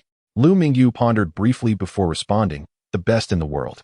After saying this, she took out her phone to glance at the Hong Kong news. To her astonishment, she noticed a shift in the narrative. Duanxi's territory expands. The Chun and Tai families suffered devastating blows. The young master of the Anmai makes a stunning move, relinquishing fame while amassing wealth and power. Lu Mingyu was momentarily stunned, then realized that such authentic information about top-tier aristocracy could not possibly be found online. Anything that appears in the news is merely a smokescreen. What a fraud! She muttered, shaking her head as she set her phone down. Chenla, still astonished, took a sip of her drink and asked, "Just how remarkable and handsome is this man? For you to speak so highly of him, it seems like you ought to bring him along as your study companion." After a moment of silence, Lu Mingyu replied, "Men influence the speed at which I draw my sword." "Well said," Chenla exclaimed, clinking her glass with hers. "Unless, of course, the man himself is the treasured sword." Lu Mingyu's hand holding the glass paused in midair, her gaze lifting with an inscrutable expression. Chenla turned her head and chided, "Drink. What are you waiting for?" Lu Mingyu downed her drink in one gulp and then asked, "Between separation in life and parting in death, which is more painful?" Qianla seemed intoxicated, her hands raised high. Of course, it should be done simultaneously. Both piled up. Explosion. Lu Mingyu sighed and called out. Qianla replied, "Why are you calling my name?" Lu Mingyu said, "I wish I could silence you." Qianla retorted, "Are you out of your mind?" At the Hai Tai King Qiongqi in Shizi City, the lakeside apartment, Duan Xiuming frowned as he glanced at the painting, irritably waving his hand. "It's utterly hideous. Dismantle the frame and stack it up. It's an affront to my eyes." Zhanxiang complied without a word. Duan Xiuming turned his head to gaze out the window. The sky was a brilliant blue, and the air was fresh. He wondered if she thought of him. Probably not. If he didn't message her, she never reached out to him. Oh, so they really have broken up? Damn infuriating. Crack, crack. Zhanxiang was disassembling the frame when he spoke. "Brother Ming, the Shizi City clan has issued a stern warning against you. They uncovered that lounge." Duan Xiuming remarked. "The lounge? Oh, the wetland lounge. I almost forgot I owned that." Zhanxiang chuckled. "The lounge doesn't matter. They can only trace it back to here. But should we continue staying in Shizi City, or perhaps explore another city? After all, the cleanup in Hong Kong has concluded. And Yin Tianzu has been arguing with me daily. Shall we bring him along and traverse the beautiful landscapes of our homeland?" Duan Xiuming fell silent for a moment, not responding. Just then, Zhanxiang emitted a sound of surprise. Duan Xiuming turned to look. He noticed a piece of paper fluttering out from the back of the painting, slowly swaying left and right as it descended. Zhanxiang initially intended to retrieve it, but upon glimpsing the content on the sheet of paper, his hand halted midair. Struck with astonishment, a slender hand emerged, catching it deftly. Duan Xiuming lifted one corner of the artwork, furrowing his brow in contemplation. Zhanxiang stood beside him, eyes wide and mesmerized. This was a piece of ink wash painting. On the modest sheet, a ferocious creature, reminiscent of both a tiger and a leopard, leapt forth from a black sea, its gaping maw agape, revealing its menacing fangs and terrifying jaws. As it roared, the dark waves churned violently beneath it. Enraged, behind the beast, a pair of wings ignited in flames, equally dark, unfurling from its back in the form of black fire. Ascending, it seemed poised to pierce the heavens. It appeared as though it might soar out of the painting itself. The entire composition was dominated by varying shades of ink, both deep and faint. Yet the eyes, the sole splash of red amidst the ink wash. The beast stood sideways, its eyes ablaze like flames, exuding a palpable heat. A stroke of black vertical pupil was added in the center. The finishing touch. Exquisite. It gazed askance, as if tearing through dimensions, coming to life. Fixating its gaze upon the viewer, it radiated ferocity, dominance, and an air of contempt for the world. One instinctively wished to avert their gaze, daunted by the fiery eyes. The beast spread its wings, roaring over the sea, reverberating with power. Was it awakening? No. It was claiming dominion over the ocean. This was no mere painting. It was an embodiment of some impending will ready to burst forth. Such astonishing audacity. The fluidity of the entire painting is truly breathtaking. Each spontaneous stroke is a stroke of genius, and even the deliberate use of negative space is executed with impeccable precision.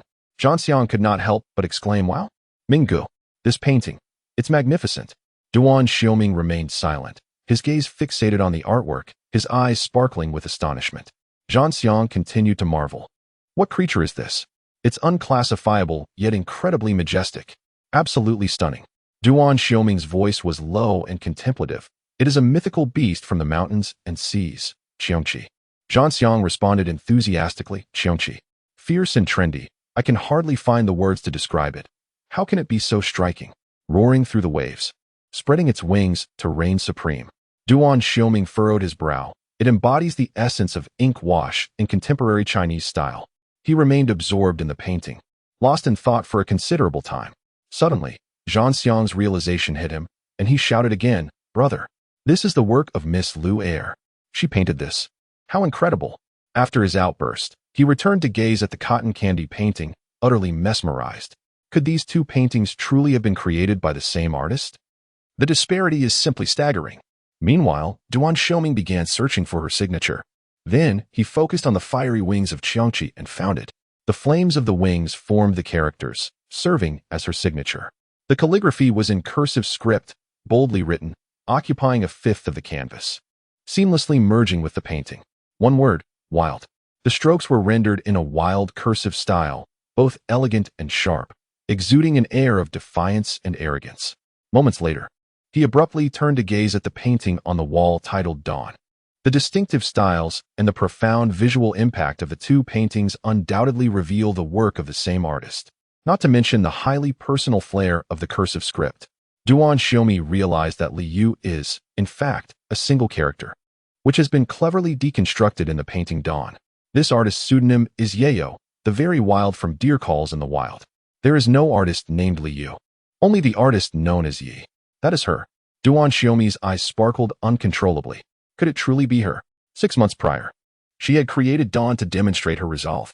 Now, she has painted Xiangqi to manifest her ambitions. In comparison to Dawn, Xiangqi ascends to a higher echelon.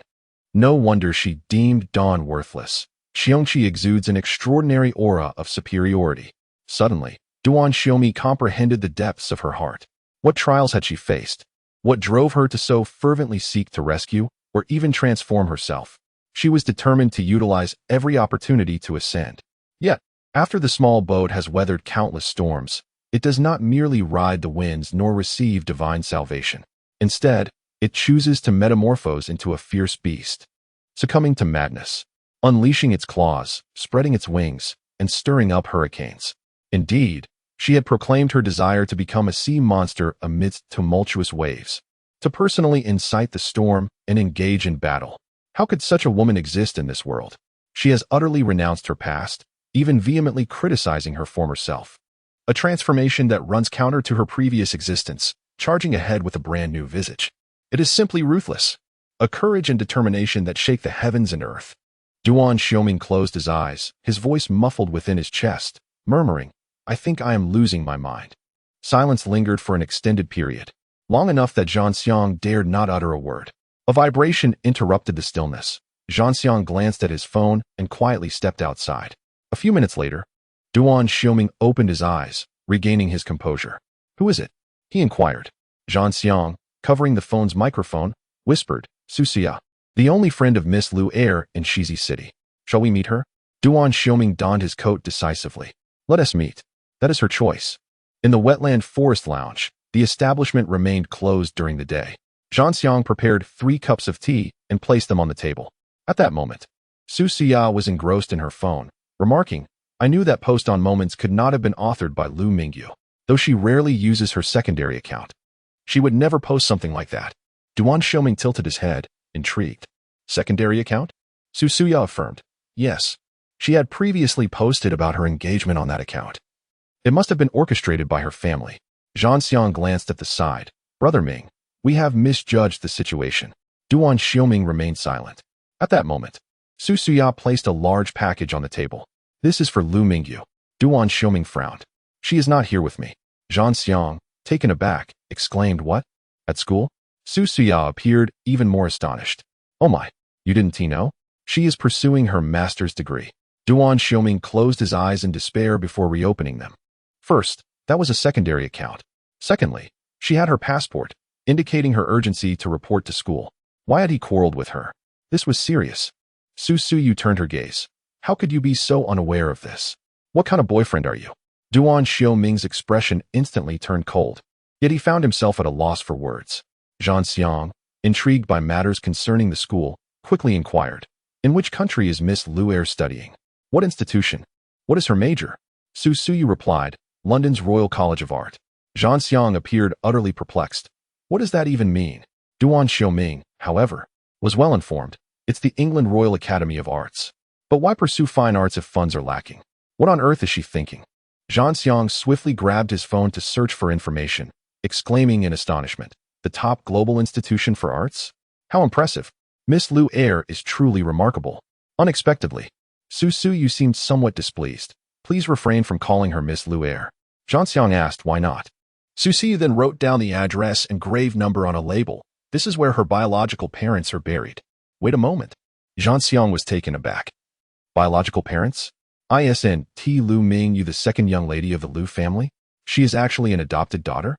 Su Suyu shook her head. No, she is indeed the second young lady of the Lu family, But she is not the daughter of Lu Qiuliang and Duan Xiuming. She is the daughter of the old master Lu's second son. Her father relinquished the rights to the Lu family inheritance to marry her mother and left the family to develop in the Demon City. Zhang Xiang exclaimed, "What?" Su Suyu continued. Lu Mingyu was raised in the Demon City and lost her parents at the age of 12 before being brought to Shizi City. Zhang Xiang slapped his forehead and turned to the side. Mingyu. So the crux lies here. We have been mistaken all along. Duan Xiuming cast another glance out the window. Raised in the Demon City. No wonder she speaks Cantonese and enjoys Cantonese cuisine. He suddenly inquired. Has the Lu family treated her poorly? Su Suyue replied, that is indeed an understatement. You cannot fathom the extent of the mistreatment. It is nothing short of abuse. Zhang Xiang, taken aback, asked, what kind of abuse? Confiscating her phone? Su Suyue responded, confiscating her phone is trivial. It's confinement. Forcing her to transcribe the NGA. Corporal punishment. Coerced marriage. They even forbid her from painting or studying. The list is endless. Duan Xiuming furrowed his brow. Realizing the gravity of the situation exceeded his expectations. The glass shard from the engagement banquet had indeed been restrained, and the actions at the airport had been overly lenient. Zhang Xiang exclaimed, such perversion? They prohibit her from attending such a fine school? If they aren't her biological parents, what do we have to be concerned about? Mingyu. The measures taken at both the engagement banquet and the airport were far too lenient. Duan Xiuming asked, is there more? Su Suyue shook her head. There is nothing more. Yet Duan Xiuming asserted, there must be something else. Su Suyue insisted, there is no other matter. We are the best of friends, and she confides everything in me. Is this not serious enough? It is indeed grave. He had noticed those two paintings, which revealed not only these issues but also her words before she left and the emptiness in her gaze. Taken together, it was evident she had suppressed all her emotions. She harbored something within, something significant. Su Suyue, feeling disgruntled, stated, I grew up alongside her. I know her better than you do. Duan Xiuming, however, retorted with cold sarcasm. I can guarantee that no one in this world truly understands her. Su Suyue lowered her head in contemplation for a moment before nodding in acknowledgement. What you say might indeed be true. I shall wait until she settles down before inquiring further. Nevertheless, she elicits a profound sense of sympathy. Su Suyue shot an indignant glance at him. How could you be so callous? Duan Xiuming turned his back, raising a hand dismissively. Please see her out and book a flight.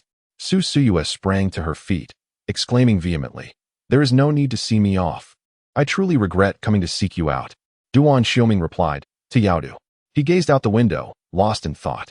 She found herself in a quandary. Yet she rebuffed the pity and compassion of others, unwilling to cast herself in the role of the vulnerable. The ability to create a piece like Qiongqi to negate Dawn clearly indicated her grand ambitions. What she sought was a mentor. She yearned for external validation, respect, the intrinsic value of her existence. He resolved to journey to Yaodu to uncover her past. What sort of person was she truly? Outside the lounge, Zhang Xiang escorted the guests to the door. Su Suyue abruptly turned around and inquired, will you be going to London? Zhang Xiang nodded, given Brother Ming's state. It is inevitable. However, I must say, Miss Lu's secrets are quite numerous. I am astounded. Su Suyue handed him a large bundle. Then please help me deliver these to Lu Mingyu. Zhang Xiang asked, what is it? Does it need to be checked in? Su Suyue opened the bag. This is essence. This is a barrier cream. And these are scar removal ointments. Please make sure she receives them. Zhang Xiang was taken aback and bewildered. Why 10 boxes of scar cream? Are you buying in bulk? And can't these be purchased elsewhere? Su Suyu replied.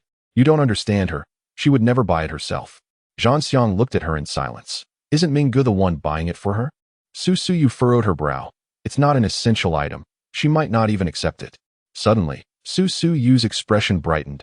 Oh, you're so clever. Zhang Xiang regarded her oddly. Is this what you call cleverness? How foolish are the people you usually interact with? Su Suyu sighed. Don't even get me started. I sometimes doubt whether that fool of a brother is truly my flesh and blood. On that day in Yaodu, the two arrived at a local cemetery. Zhang Xiang was checking the burial plot number, muttering, why isn't it a shared grave?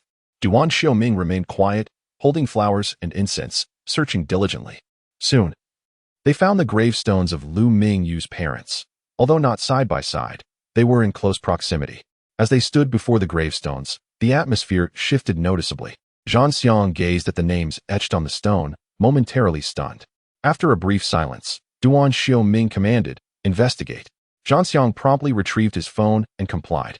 They were familiar with the Guangfu region, possessing connections and an extensive network. Before long, Zhang Xiang spoke up as he examined his phone.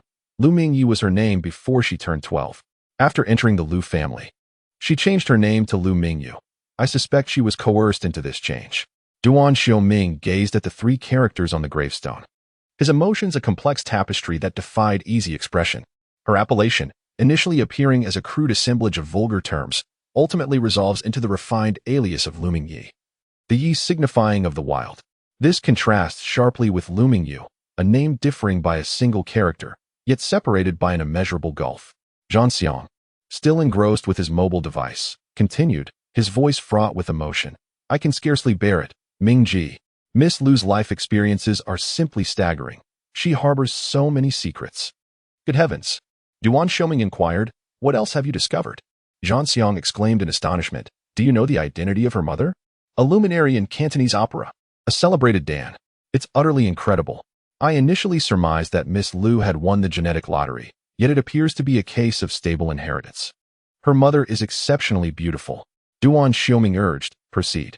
Zhang Xiang's tone now carried a note of reverence. Her father is equally remarkable, a man of immense integrity. He relinquished his inheritance for the sake of love, venturing to Yadu to establish himself independently, becoming a pioneering figure in his field. Both her parents were extraordinary individuals. Tragically, they perished in a car accident a decade ago. A truly lamentable loss. Duan Xiuming remarked, indeed, the heavens are envious of brilliance. Alas, Zhang Xiang sighed increasingly, shaking his head as he lamented that her father's company had been swallowed up, leaving nothing behind. Her mother was similarly bereft, and at the tender age of 12, she was left with naught but the remnants of what had once been. Duan Xiuming furrowed his brow, enveloped in silence. The tuition and living expenses for her studies abroad were solely derived from her own efforts in selling her artwork. Had it not been for his appreciation of her talent and a generous tenfold investment, how many paintings would she have needed to sell? And on that particular day, she had cautiously inquired whether he was wealthy, suggesting she might require a sum for her endeavors. However, that matter ultimately did not come to fruition, and she refrained from requesting his financial assistance. That was the only occasion she had called him a Ming. Such a resilient individual, she rarely revealed a vulnerable side, indicating it was indeed a matter of significance. Many events had transpired in her life that he remained oblivious to. Suddenly, Zhang Xiang was taken aback, exclaiming that Miss Lu had been a prodigy in classical studies during her childhood, excelling in both traditional painting and calligraphy, garnering numerous accolades. Duan Xiuming remarked on her apparent extraordinary talent. It was inconceivable that the Lu family would have hired a tutor for her. After the age of 12, she must have been self-taught. The level of proficiency she achieved through self-study was nothing short of genius, was it not? Those eyes shone brilliantly. Zhang Xiang pointed at the award-winning photograph, remarking that he had never witnessed such an expression in the eyes of the second Miss Lu from Shizi City. Duan Xiuming, too, had noticed those eyes, ablaze like a fierce fire, reminiscent of the stars. He abruptly averted his gaze, his brow tightening. He could not bear to look. The impact on his soul was overwhelming. How could such resplendent eyes have been subjected to such torment, reduced to a state of dullness? On the day they parted in the apartment, he witnessed firsthand the profound emptiness in her eyes. She had become devoid of feeling. His kisses, his angry outbursts, and even his coercion elicited no response from her. The only time a flicker of light appeared in her gaze was when she analyzed the painting Dawn. Yet even that was but a mere glimmer, incomparable to the brightness captured in photographs. The brilliance and fervor she once possessed had been utterly frozen, leaving only a trace of sharpness and defiance. Zhang Xiang continued to peruse through the pages, reflecting aloud. What on earth did the Lu family do to her? Such a drastic change in character. Yet Miss Lu is remarkably strong, managing to gain admission to the Royal Academy of Arts. Impressive. Duan Xiuming slowly responded. Indeed, it is impressive. To create Shonqi under such pressure showcases a determination that is not commonplace. The Lu family, the Qin family, the aristocratic alliance of Shizi City. She stands alone against an entire city. Zhang Xiang promptly lit incense and offered it. After the tribute, he inquired in confusion. She has no money. So why is she so determined to attend such an expensive school? Is it merely for the sake of being in the top tier? It's utterly reckless. She disregards her food and lodging just to go. Duan Xiuming replied. Exchanging inspiration within the same circle and experiencing cultural collisions from different countries are vital for an artist. What can one achieve by secluding themselves at home? Duan Xiuming remained perplexed, but that tuition is exorbitant for her, and pure art doesn't guarantee employment. What is she thinking? She is undeniably intelligent. Yet this decision seems devoid of strategy. What is she truly doing? Duan Xiuming gazed distantly at the sky, narrowing his eyes. She seeks fame, not for profit, but solely for reputation. The purpose is glaringly evident when everything is taken into account. She refuses billions, insisting on transacting only through platforms for her artwork.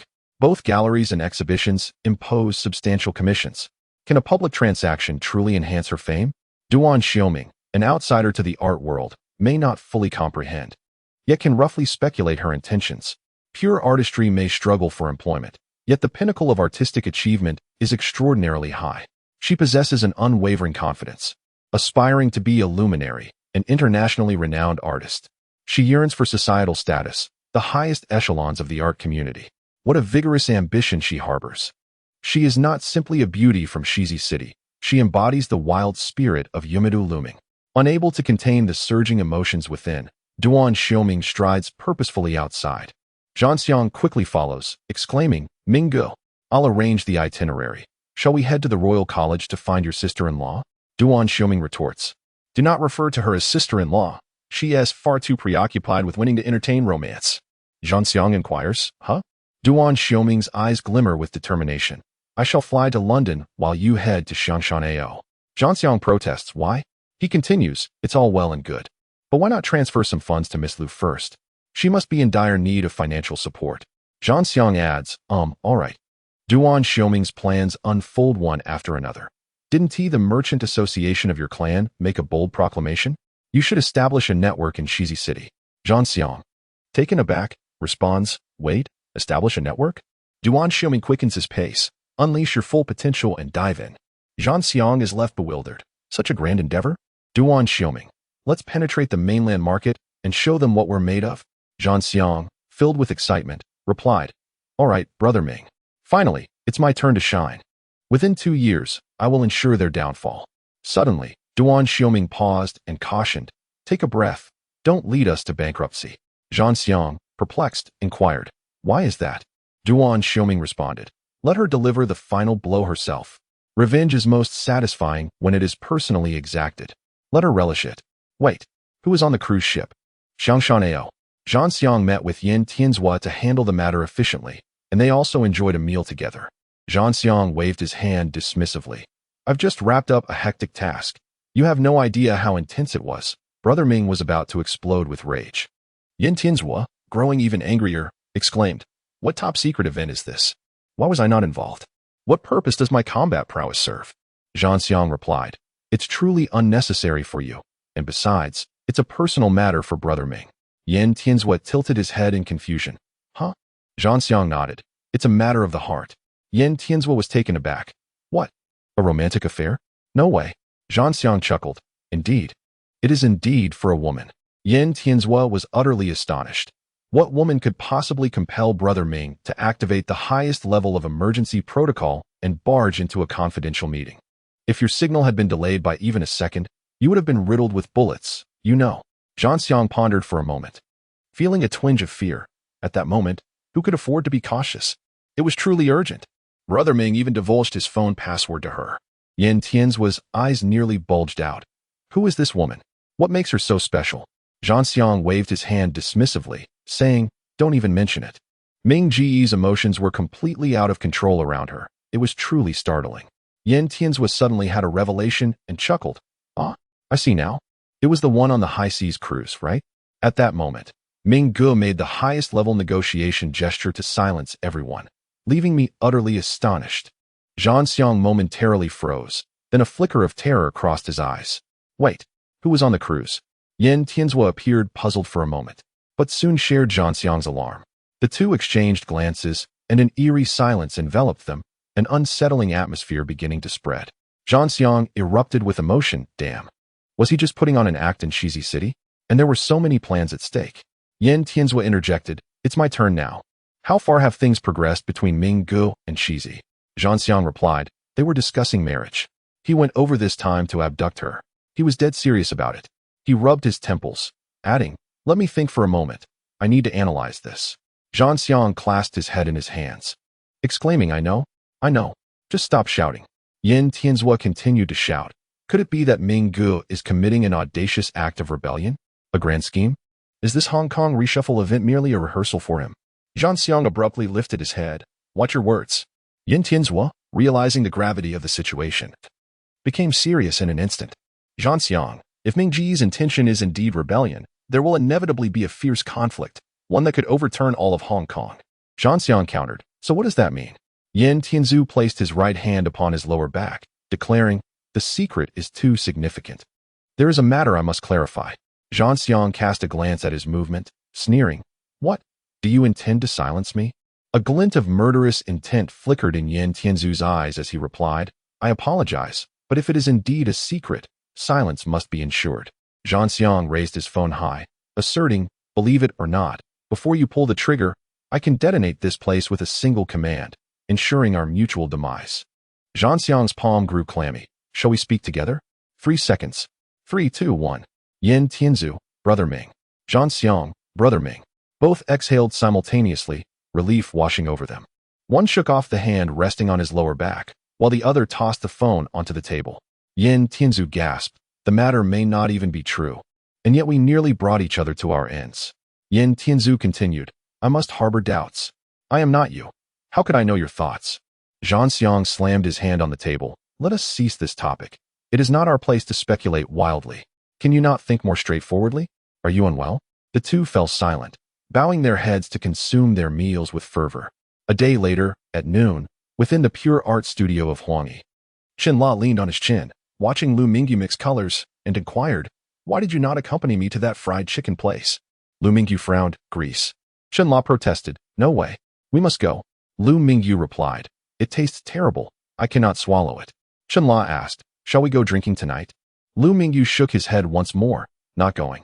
I must complete my assignments today. Qinla, all right, I'll have a drink first. I'll come find you at 11 p.m. And we can drink together.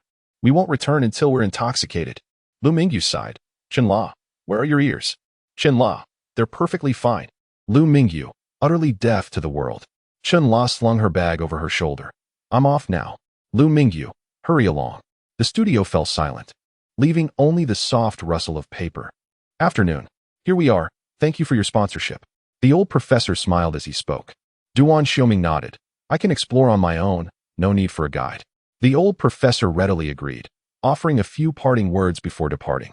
Duan Xiuming strolled leisurely, and before long, he spotted a familiar figure in a studio cubicle. He lightened his footsteps, pausing in the hallway. She was unaware of his presence. He found a shadowy corner to lean against the wall, observing quietly. She held a scraper in her left hand, laboriously creating an abstract painting. It was a mirage, resplendent with vibrant colors. Duan Xiuming nodded appreciatively. It was beautiful, both in brushwork and composition, with an exquisite color palette. Her sense of color was truly remarkable. It must be innate, a natural talent. Indeed, she was left-handed. Painting with her left hand revealed her true essence. She remained oblivious to the presence in the hallway, pulling out paper to continue her work. Duan Xiuming nodded once more, recalling how he had first discovered this talent in that wedding gift box. When she paints or admires a painting, her focus is unwavering, as if she has entered a miniature world. In the absence of any disturbances, she instinctively shields herself from her surroundings, her gaze solely fixated on the artwork. The second painting appears to be an ink splatter. Once she finishes splattering and it dries partially, she dips her brush into a cerulean hue and begins to inscribe. 3 characters emerge, forming a name: Shatter the Southern Wall, Jealousy. The elegant cursive reveals his name. Duan Xiuming raises an eyebrow, a smile creeping across his lips. Fortunately, he has studied cursive enough to decipher the writing. Otherwise, he would remain oblivious to the fact that she wrote of him. What is this? Does she harbor feelings for him? Duan Xiuming, forgive him for his inability to grasp the artist's leaps of thought. Has she been thinking of him? Because she has started to act strangely. She dips her brush in vermilion and writes 3 more characters. Become him. She then begins to repeat, become him. Become him, become him, become him, become him, in a frenzied accumulation. Overlapping. He watches this scene, astonished. Next, she begins to mix colors. creating a hue reminiscent of a nebula, akin to turquoise. After dipping her brush again, she starts to write something else, her strokes suddenly brimming with an audacious defiance. If only I could wield the heavenly sword to cleave the sea and slay the great whale, commanded by heaven. May my reign be eternal. Heaven opposes me. Let him perish. I have traversed 3,000 miles in battle. When my flowers bloom, 100 blossoms shall perish. Kill, kill, kill, kill, kill. Each wild stroke sends shivers down the spine of onlookers. She continues. Only death will suffice. Then strike. Crash against the southern wall. Shatter the southern wall. Such a pathological absurdity. Hysteria. Layers upon layers of words continually obscure the previous ones. It should appear chaotic. Yet, the challenging forms of cursive intertwined with vibrant hues imbue the artwork with an extraordinary impact, manifesting an indescribable, eerie beauty. It is simply explosive. Pop. She abruptly cast aside her brush and seized the ink pot. Splash. Once more, she doused the canvas with ink. This spontaneous gesture only partially concealed the text, which, already obscured by overlapping strokes, remained elusive and faint. During the time it took for the ink to dry slightly, she did not pause. Switching to a different brush and mixing colors. I desire. She halted, her breath catching, and the atmosphere grew thick with anticipation. Her brush hung suspended in midair. Droplets of paint cascading down, one after another, staining her entirely without concern. Approximately a minute later, she inscribed 4 bold characters. I desire to ascend. The layering commenced. Ascend. Ascend, ascend, ascend, ascend, ascend. Then came the overlay of 2 characters, ambition. Following that, she began to write feverishly. The strongest, the strongest, the strongest, the strongest, the strongest, the strongest. A fervent ambition. Her very soul seemed on the verge of bursting forth. Duan Xiuming leaned against the wall. His rugged features softened and obscured in the dim light. Heaven. He could scarcely articulate the emotions swirling within him. Was this truly her state while painting? He began to comprehend where the emotions she had concealed had been channeled. It was into her art. How astute of her. No wonder she was capable of creating masterpieces such as Duan and Xiuming. How could her frail body possibly unleash such formidable mental prowess? He wished fervently to lend her his own strength. With ink splashed as the backdrop and cursive script as the foundation. Countless words adorned with various pigments layered upon one another until they obscured the text, resulting in a uniquely textured masterpiece. Ultimately, it culminated in a vibrant ink and color painting. Amidst the deep ink, the clash of azure and crimson was truly resplendent, transforming the interplay of colors into a dazzling spectacle. Both the ink splashing and the vibrant painting were executed with a brush, and her calligraphy, too, was rendered with the same tool. The scholar's ink and brushwork. She had harmoniously fused the two. It was the epitome of Chinese aestheticism. Duan Xiuming's eyes sparkled with boundless admiration. What a genius! She commenced the final touches, embellishing and accentuating. After a considerable time, she completed her work. Duan Xiuming remained motionless, yet to affix his signature. To his surprise, she had not signed. She merely set down her brush. Duan Xiuming. Oh, it appears to be layered. She had inscribed the character Yi. It faintly emerged from within, serving as an implicit signature, seamlessly merging with the painting. Remarkable. However, she had employed common pigments, and the paper was ordinary.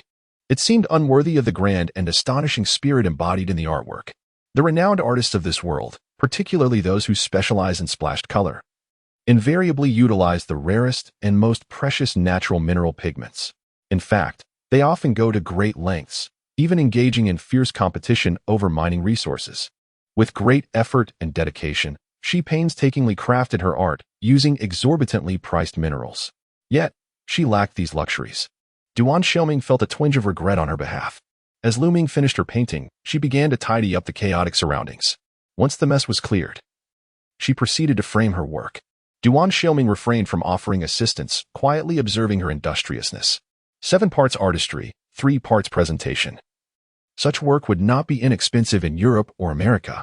She was devoid of parental support, a team, or financial resources. Everything was accomplished by her own hand. Attending the Royal Academy of Arts, her tuition and living expenses alone amounted to hundreds of thousands annually, leaving no room for picky choices regarding paints, papers, or framing materials. The burden of matters in Shizi City weighed heavily upon her, nearly obliterating her life. The mere fact that she could stand here and create was nothing short of miraculous. She was indeed that miracle. Truly remarkable. Was she not a bit eccentric? Is it the nature of artists to be so? How does one pursue such a peculiar spirit? At last, she began to title her creation. Duan Xiuming distinctly observed her inscribing 2 small characters on the side. Jealousy. The title of this piece was, astonishingly, Jealousy. For a moment, Duan Xiuming was at a loss for words. Was she envious of him? Envious of his prowess? He found it somewhat absurd that he, enamored by her, was the object of her jealousy. It was outrageous, yet somehow rational. She longed for what he possessed, yet she lacked. They were 2 entirely different individuals, contrasting in life experiences and areas of expertise. Not only were they different, but in some respects, they were starkly opposed. Just then, a loud bang resonated from the studio. He swiftly stepped forward and embraced her. It was already 11 o'clock at night. She had been in poor health, and the intense painting session had caused her to faint. Her lips trembled, and her face was pale. He held her tightly in his arms and hurriedly made his way outside. As he exited the building, he encountered a woman clad in red, her fiery dress complemented by a black overcoat in the depths of winter. Duan Xiuming furrowed his brow and tightened his grip around Lu Mingyu, enveloping her entirely as they passed by this stranger. Unexpectedly, she abruptly blocked his path. Wait, Chen Leijiu, now alert, fixed her gaze upon him and inquired, Who are you, and where do you intend to take her? Duan Xiuming, growing impatient, replied curtly, To the hospital. Chunla narrowed her eyes. What is the name of the person in your arms? Duan Xiuming's patience had reached its limit. Lu Mingyu. Chunla paused. What is your relationship with her? Duan Xiuming responded, I do not even know what I am to her. With that, he strode away decisively. At the hospital, in a private room, Lu Mingyu remained unconscious. During the examination, the doctor lifted her arm, and even he was taken aback, staring in astonishment at her wrist. A gruesome wound, already scabbed over, appeared highly abnormal. Captivity? Chains. Once the doctor departed the room, he approached her, gently lifting her clothing to inspect her wrists and ankles. All 4 limbs bore injuries. He then loosened her neckline to check the front, finding nothing amiss. Subsequently, he began examining her back. His gaze froze. After a considerable time, he resumed his examination of her lower limbs. The injuries were concentrated on her back, wrists, and ankles. Obvious marks from handcuffs and whips were apparent. Duan Xiuming gazed at the figure lying on the hospital bed, emotions swirling desperately within his eyes. What had the Lu family done to her? Memories surged back. On the day of the abduction, he had slapped her lightly, and she had trembled all over. At that moment, he had scolded her. Who could have anticipated that there were wounds beneath? Subsequently, in the apartment, he had worried about pinching her wrist too hard, and when he had rubbed it, she had flinched slightly. It turned out it was not an evasion of his touch. She was in pain. The pungent scent of perfume had overwhelmed his senses, rendering him oblivious to her myriad of injuries. Afterward, in a fit of anger, he had stormed ahead, neglecting her condition. Could she keep up? She was in agony. Just then, his phone vibrated. Zhanxiang, Brother Ming, here's the list of items the Su family's younger sister requested. I've organized it for you. Duan Xiuming swiftly scrolled down, his gaze landing on the last line. 10 boxes of scar ointment. Duan Xiuming abruptly closed his eyes, his brow furrowing deeply. It seemed this was not the first occurrence. It was a disturbing norm. This was far from mere corporal punishment. No wonder she had uttered peculiar phrases on several occasions. Do you have violent tendencies? Aren't you going to hit me? Do you want to strike me? At that time, he had found her words baffling and had even felt angered by her distrust, never realizing she was instinctively on guard. She was frightened. Duan Xiuming scrutinized her face, still furrowed in her slumber, her eyelashes fluttering rapidly. Was she dreaming? Nightmare? He gently adjusted the blanket for her and stepped out of the ward. The door of the room opened and closed softly as doctors and nurses moved in and out, preoccupied with their tasks. In a shadowy corner of the corridor, Duan Xiuming took out his phone and dialed Zhanxiang's number. After the call ended, an extended silence enveloped him. Leaning against the corridor wall, he raised his gaze towards the distant ward door, remaining perfectly still. Lu Mingyu found herself in her grandmother's backyard within a dream. Just a door apart, Lu Qiuliang cast a haunting glance. Her grandmother brandished a fruit knife. Suddenly, Lu Mingyu awoke with a start, gasping for breath, drenched in sweat. Yet, in the next moment, she became acutely aware of her unfamiliar surroundings and the 4 drip beside her. What was happening? What were they injecting her with? She instinctively tried to sit up. but a pair of hands gently restrained her shoulders. A familiar voice resonated nearby. Glucose. Lu Mingyu looked over in surprise. Duan Xiuming stood at her bedside, closing his eyes momentarily as he reassured her. Sleep now. It's all right. Lu Mingyu continued to stare at him in bewilderment. Duan Xiuming held her hand firmly. It's real. You should rest. Gradually, Lu Mingyu lay back down, closed her eyes, and drifted into a deep slumber. Duan Xiuming did not release her hand, maintaining his grip throughout the night. In the latter half of the night, she was free from nightmares, sleeping profoundly. When Lu Mingyu finally opened her eyes again, it was already noon the following day, and her recovery appeared promising.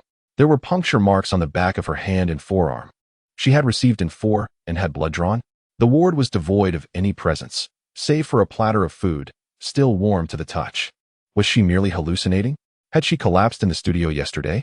Who had brought her to this hospital? Why such an expensive private facility? Who had covered the expenses? The questions swirled in her mind. After finishing her liquid diet, Lu Ming picked up her phone to check the time, rose from her bed to tidy herself, and then made her way to school. The afternoon classes were particularly demanding. The Royal College of Art boasted 3 campuses, and her schedule required her to attend classes at 2 different locations that day. Yet, she had scarcely taken a few steps, when suddenly, a sharp snap of fingers resonated beside her. Lu Ming halted and turned, momentarily taken aback. Duan Xiuming regarded her curiously. In such a rush, where are you headed? Lu Ming blinked. To the other campus, for class. Duan Xiuming tilted his head, perplexed. Was attending graduate school truly so cumbersome, necessitating classes across multiple campuses? Lu Ming was still in disbelief. How was it possible that Duan Xiuming appeared before her? It had only been 3 days since their last encounter. Was he no longer upset? Hadn't he been known for his fiery temper? Duan Xiuming waved his hand into the distance, and almost immediately, a car approached and came to a halt beside him. The driver exited and handed over the keys. It was a pristine white Lamborghini, a rare sight indeed, one of only 63 units of the limited edition Lightnings, and in a custom color known as Phantom White. Duan Xiuming held the passenger door open for her. Lu Mingyu stood still, her mind still occupied with thoughts of the previous night in the hospital ward. Oh, it was not an illusion. Duan Xiuming looked at her and said, "What are you dawdling for? Get in the car." Lu Mingyu stepped forward and took her seat. Duan Xiuming closed the door for her and walked around to the driver's seat to start the vehicle. Which campus? Point the way, he inquired. Lu Mingyu played the role of an emotionless human GPS throughout the journey. Duan Xiuming drove in silence, delivering her to her destination before stepping out to open the door for her. He gestured with his chin. Attend class first, we'll talk after. Lu Mingyu nodded and turned to enter the academic building. During class, her phone erupted with notifications, a barrage of messages pouring in with inquiries. Some were curious, while others were laced with sarcasm. Over the past 2 days, Xu Rinkuan from the neighboring major had apparently been spreading rumors about her on campus, possibly under someone's influence. Lu Mingyu, already the center of attention, found herself in the midst of gossip. Chenla also caught wind of the situation, sending a flurry of messages that recounted the events of that night, mixed with a hodgepodge of wild speculations. Lu Mingyu ignored every message, silencing her phone as her studious nature surged, focusing intently on the lecture. After class, Lu Mingyu organized her belongings, deep in thought as she exited the building. She glanced at her phone. Indeed, the number of messages was overwhelming, giving her a headache. She truly did not wish to read them one by one. This bed was too small for 2. Chunlea quickly connected the call and inquired, "Isn't the person Shuren Kuan mentioned, the one who snatches brides? The owner of the white ghostly lightning car? Do you know how much that car costs? It's not something one can simply purchase with wealth." Lu Mingyu replied, "I have a vague understanding." Chunlea, filled with excitement, exclaimed, "Is he the person you told me about? He took you away yesterday." Lu Mingyu confirmed, "It is him." Chunlea pressed further, "Are you truly straddling 2 boats?" Lu Mingyu retorted, "Leave me be." Chunlea teased, "You must be on a massive vessel." Lu Mingyu remained silent. Chunlea urged, "Were you coerced into your engagement? Speak up, quickly. You're driving me mad." Lu Mingyu disclosed, "My grandmother was buried this morning, and my uncle's family insisted I get engaged this afternoon. Draw your own conclusions." Chunlea grasped the situation. "Then, do you want to challenge Shuren Kuan? I will help you with a banner." Lu Mingyu dismissed the idea. That's trivial. After hanging up, she stepped outside. The white, ghostly car was parked nearby, yet its owner was absent, leisurely wandering and admiring the artistic ambience of the Royal College campus. Uncertain of how to initiate a conversation, Lu Mingyu approached. Duan Xiuming handed her the car keys, asking, "Do you have a driver's license?" Lu Mingyu replied, "No." Duan Xiuming continued, "Can you drive?" She shook her head, "I cannot." His tone was firm, "But this car is meant for you." Lu Mingyu fell silent, contemplating the matte white phone and the elegant, distinguished hue of the ghostly supercar he had chosen. Duan Xiuming gazed at her. "Care to give it a try?" Lu Mingyu confessed, "I have never driven before." Duan Xiuming opened the car door and placed the keys in her hand, instructing her, "Now learn." An array of restrictions flooded Lu Mingyu's mind in an instant. Duan Xiuming tilted his head, urging, "Drive, let's hit the road. I will handle the rest." She cast a glance at him before taking her seat in the car. This was her inaugural driving experience, and it proceeded remarkably smoothly. She had observed Su Siyue's driving and had studied the necessary steps and principles, yet had never executed them herself. She had longed to drive for quite some time. Duan Xiuming directed her towards a restaurant. Finding a decent meal in England is a formidable challenge, as the culinary landscape is often described as a gastronomic desert. However, there are indeed hidden gems. The treatment of ingredients is paramount. This restaurant proved to be unexpectedly satisfactory. Inside the restaurant, the two sat opposite each other, engaging in a silence that enveloped their meal. Yet, midway through, Duan Xiuming suddenly called out, "Lu Mingyu." Lu Mingyu paused, her grip on her utensils faltering as she lifted her gaze to meet his. Duan Xiuming casually remarked, "I do not fancy your current name. I prefer your former name, Lu Mingyu." Lu Mingyu fell silent, nodding as she observed him. He, however, remained focused on his meal, calm and composed, even taking the liberty to serve her some dishes, his eyes betraying no emotion. After dining, darkness had descended. Duan Xiuming's gaze lingered in her eyes as he gestured for her to take the passenger seat. "Where do you live?" he inquired. Lu Mingyu opened her phone to provide navigation. Her residence was not in a student dormitory. The conditions were less than ideal, situated in a somewhat remote area. Upon arrival, they reached their destination. Duan Xiuming stepped out of the car, opened the front trunk, and retrieved a handbag. "Which floor do you reside on?" he inquired. "The third floor," Mingyu responded. Without hesitation, Duan Xiuming strode inside, opening the door and taking a leisurely tour, his demeanor suggesting an uncanny familiarity with the space, as if it were his own abode.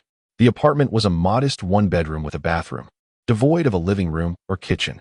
A small table bore a few books and an induction cooker, the sparse furnishings almost absurdly minimal, evoking the impression that no one truly dwelled here. Her material desires were remarkably low. Mingyu stood to the side, tilting her head to observe him. Eventually, Duan Xiuming pointed toward the single bed, frowning. "This bed cannot accommodate two people." Mingyu found herself at a loss for words. "And where shall I sleep?" Duan Xiuming pressed. Mingyu blinked. "Perhaps you should stay at a hotel?"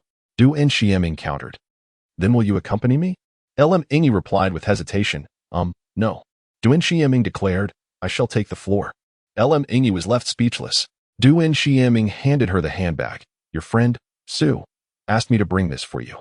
Mingyu was momentarily stunned. "For me?" "Indeed," he affirmed. Mingyu expressed her surprise. "I assumed this was your luggage." Before she could react further, he had already entered the bathroom, the door closing behind him. Mingyu stood there, momentarily bewildered. Yet, the sound of running water from the bathroom had commenced, leaving her no choice but to refrain from barging in. With a sigh, she opened the handbag, discovering an array of daily skincare products and an excessive quantity of scar cream. Perhaps 50 boxes? Was he stocking up? Suddenly, her phone buzzed, signaling an incoming message. "Suyu, has your boyfriend come to find you? Did he buy the things I asked him to? Are you injured?" Lu Mingyu gazed at these two messages, engulfed in silence. Raising her eyes, she noticed shadows swaying behind the frosted glass door of the bathroom. A sudden flash of light sparked as he lit a cigarette. 20 minutes later, Duan Xiuming, fully dressed, emerged from the bathroom and immediately spotted her on the balcony. She sat casually on a single chair, her legs crossed, gazing at the distant cityscape illuminated by night. The evening breeze tousled her hair, causing it to dance gracefully. The sleeves of her coat concealed part of her hand, revealing only her delicate, alabaster fingers. She toyed with a lighter in her fingertips, occasionally spinning it, as if lost in contemplation. With the pause of her fingers, the night wind would rise and fall, producing a gentle rustling sound. He observed her quietly. For a full 5 minutes. Perhaps she was entirely unaware that this scene exuded an undeniable feminine allure. It was different from her demeanor while painting or during her time in Shizi City. Here, she embodied a sense of nonchalance and freedom, a different kind of charm. Duan Xiuming pushed open the balcony door and approached her. Lu Mingyu cast a glance in his direction. He first met her gaze before briefly surveying the lighter in her hand, inquiring, "How are your liver and lung functions?" Lu Mingyu looked bewildered. Duan Xiuming remarked, "If your internal organs aren't functioning well, why indulge in smoking and drinking?" Lu Mingyu's lips parted slightly in surprise at his words. It seemed Duan Xiuming anticipated her thoughts as he added, "I have a high metabolism. I can afford to play like this, but you may not be able to." Lu Ming nodded thoughtfully and set the lighter aside. Duan Xiuming remarked, "Tomorrow you will undergo a physical examination. You need targeted recuperation. Once you are well, you can indulge as you please." Lu Ming replied, "I have class tomorrow." Duan Xiuming countered, "It's the weekend." Lu Ming averted her gaze, furrowing her brow. In a commanding tone, Duan Xiuming insisted, "If you refuse to go, I will carry you there." In truth, she had already been examined at the hospital the previous night. Yet, something still felt amiss. Lu Ming raised her eyes and said, "I never said I wouldn't go. I'll go on the weekend." Duan Xiuming asked, "Then why the frown?" Lu Ming gazed at him in silence. Duan Xiuming chose not to pry further and opened the balcony door, stating, "It's chilly outside. You should come in. You need to see an ENT specialist." Remarkably, Duan Xiuming made a makeshift bed on the floor, carelessly lying down and pulling a blanket over himself to sleep. In the darkness, Lu Ming lay on her side, facing him, unable to articulate her feelings. She was still trying to comprehend his presence. Why was he here? And staying at her home? It was inconceivable. From the floor, his usual gruff tone broke the silence. "What are you staring at? Go to sleep." Lu Ming turned away and shut her eyes.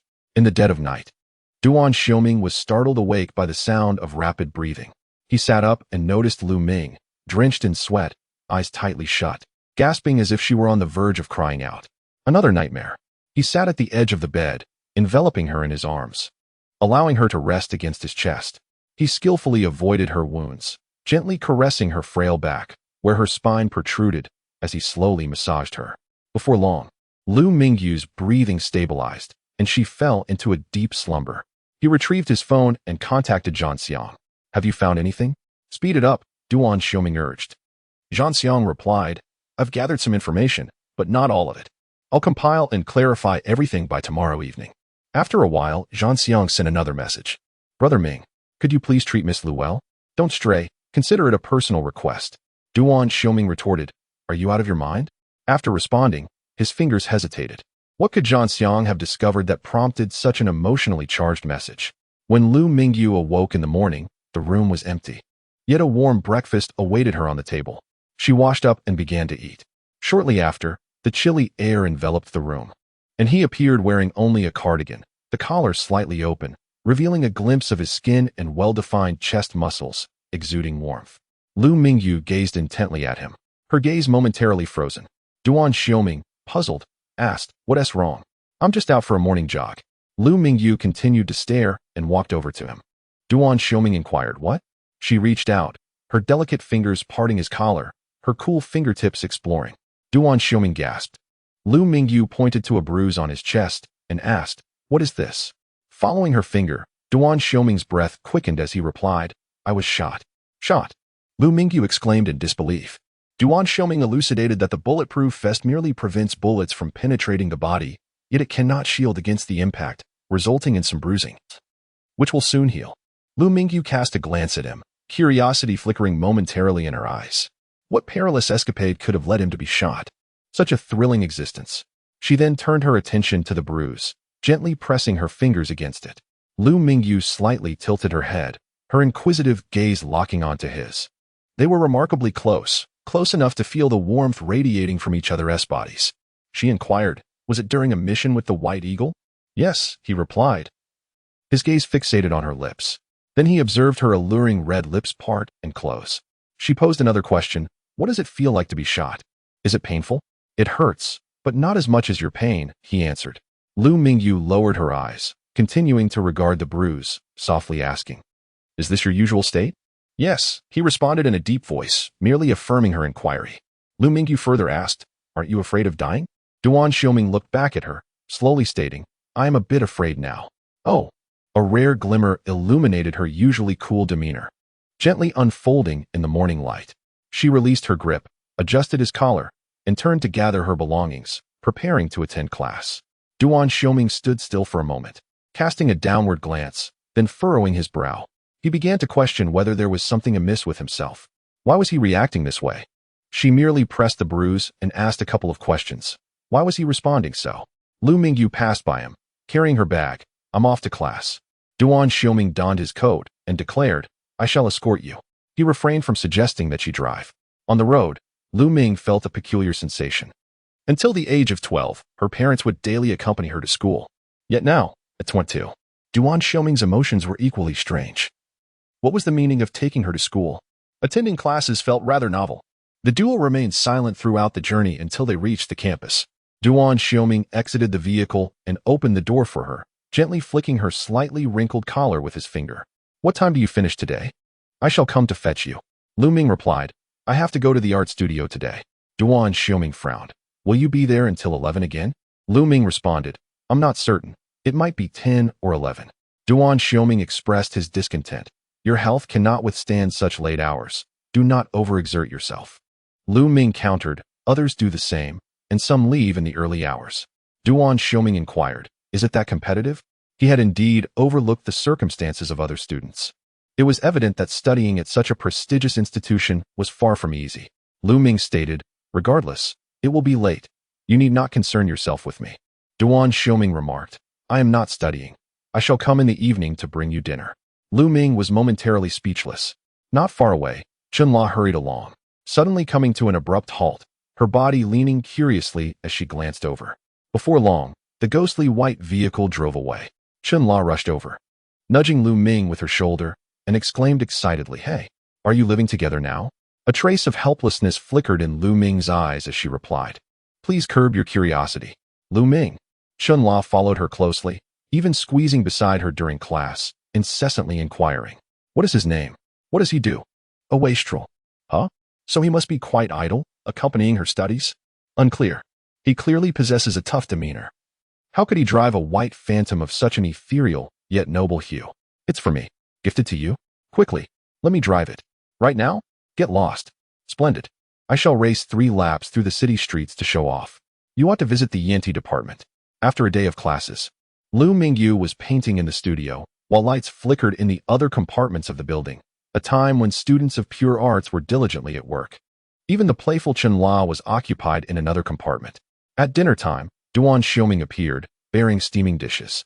What kind of look is that? Did I not mention I would bring you food? Mingyu replied, the curfew is strict. How did you get in? This was not her first time expressing surprise. Duan Xiuming handed her the dinner. Regardless, I managed to come in. Mingyu opened the container and took a couple of bites, momentarily stunned. Chinese cuisine? Duan Xiuming responded. What of Chinese food? This place is not devoid of Chinese restaurants. Mingyu shook her head. The flavor is unlike that of nearby eateries. Duan Xiuming remained silent, simply watching her eat. Could it be from a restaurant? He had consulted a nutritionist to tailor the meal according to her health needs and even invited a chef from Hong Kong to cook for her on site. Her ailing body needs nurturing. After finishing her meal, Ming intended to continue painting, having postponed her return to school for several days, accumulating a daunting pile of assignments. Duan Xiuming, respecting her solitude, withdrew quietly. At the same time, a message arrived on his phone. What? Do you want me to help you wash? The winter chill was biting. Duan Xiuming stood outside the Pure Art studio for 3 hours, braving the frigid wind. Zhang Xiang sent surveillance footage and photographs, which he replayed repeatedly until his phone nearly ran out of battery. He witnessed the harrowing events of that day. Amidst the crimson chaos, she witnessed her grandmother's tragic suicide. It was evident that she had shattered. Yet, without a moment's hesitation, she turned and fled, exhibiting remarkable composure and a formidable ability to control her emotions. She was on the verge of escaping when her cousin seized her at the door. She struggled but remained calm. Even leaving a mark, she pierced her cousin's arm, inflicting a gruesome wound. A truly audacious act. In that instant, the fierce determination in her eyes resembled that of a ravenous wolf. However, she ultimately could not evade the fate of being confined in a warehouse. The narrow, dimly lit space lacked surveillance, and no one knew what transpired within. Only the opening and closing of the door captured a few fleeting glimpses. Her cousin stormed in wielding a belt, emerging with a neck stained in blood. Many days have since passed. While the photographs are clear, they fail to reconstruct the full scene of that tragic moment. The Liu family has been utterly overwhelmed these days. All 4 members, except for Duan Xiuming, are languishing in the hospital, preoccupied with addressing external rumors and extending apologies to the Qin family. They are momentarily unable to attend to the warehouse. Photographs captured chains and blood, the latter having congealed and darkened. Duan Xiuming, upon seeing her injuries in the hospital, could roughly surmise what had transpired. Yet, the backstory is too harrowing. A plethora of discarded papers was unearthed from another warehouse. Good heavens! How many times was she forced to transcribe the lessons for women? What on earth is this absurdity, and why must the Liu family compel her to copy it? The handwriting is inconsistent, not in her forte of cursive script. The strokes evidently evolved, transitioning from initial awkwardness to a more fluid script. It was written with her right hand. After so many repetitions, she inadvertently developed a new style. Ultimately, there lies a decade's worth of her medical records from the hospital, densely packed to the point of being insurmountable. These are not records of ordinary ailments. They are all injuries. How many times has she been assaulted? Furthermore, at the age of 12, she spent several days hospitalized. The injuries outlined in the medical documentation are nothing short of shocking. What transpired that year? The loss of her parents, left isolated and helpless, subjected to abuse by relatives in an unfamiliar city. Such a life persisted for an entire decade. Her body and spirit have been ravaged to the brink of shattering. How did she manage to attend the Royal Art Institute? How did she gradually piece together her fragmented self and rise once more, even revealing her claws and striking back with formidable force? The phone battery dwindles to a mere one. In the veil of night, Duan Xiuming's expression remained inscrutable as his chilled fingers dialed Yn Mingzu's number. He extended an invitation to the 4 members of the L family from XZ City to join him on the high seas for a proper reception, ensuring their well-being. After the call ended, his phone succumbed to a complete power failure, its screen darkening. He lingered momentarily in place before turning to enter the building. Mingyu had concluded her work early that day and was in the midst of packing her belongings. Just as she was about to speak, he enveloped her in his embrace. This hug felt distinctly different. He enveloped her entirely, shielding her from the outside world. She sensed he had arrived with the chill of the wind, yet he was not cold. His arms were strong, and his chest broad. He buried his head deeply into her shoulder, eyes shut, breathing heavily. In that instant, time itself seemed to stand still. Mingyu, caught in this embrace, tilted her head back, her eyes wide open. She perceived a profound emotion enveloping them, one that was ineffable and elusive. After a lengthy moment, Duan Xiuming finally released her, inquiring, "Have you finished your painting?" Mingyu looked at him in puzzlement and nodded. The journey back was steeped in silence. He spoke not a word, and she followed suit. Suddenly, he reached out, crossing the center console, and took her hand in his. Mingyu gazed down at their intertwined fingers, momentarily lost in thought. Duan Xiuming's voice broke the silence beside her, laced with a casual indifference. "If you don't wish to hold my hand, feel free to let go." Yet, despite his words, his grip tightened resolutely. Upon returning to their residence, Mingyu discovered several articles of men's clothing strewn about. She regarded the figure before her with a hint of hesitation. Duan Xiuming remained composed. "What are you staring at? Are you admiring my looks?"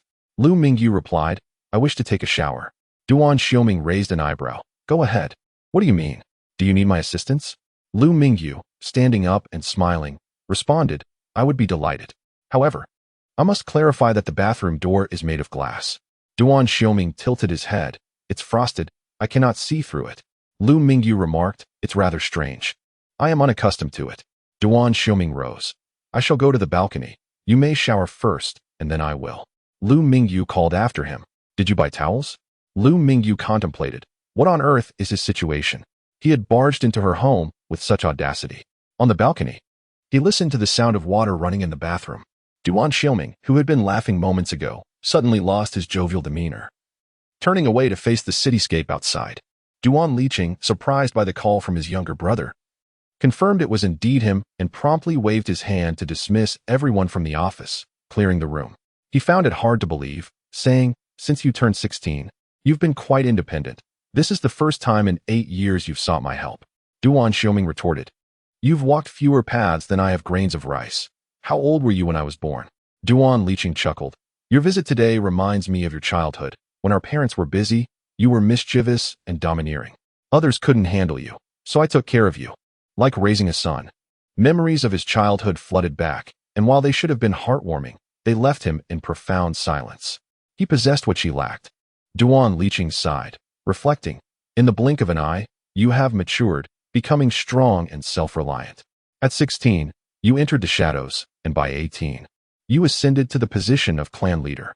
From that point onward, it has been you who protects me and upholds the family.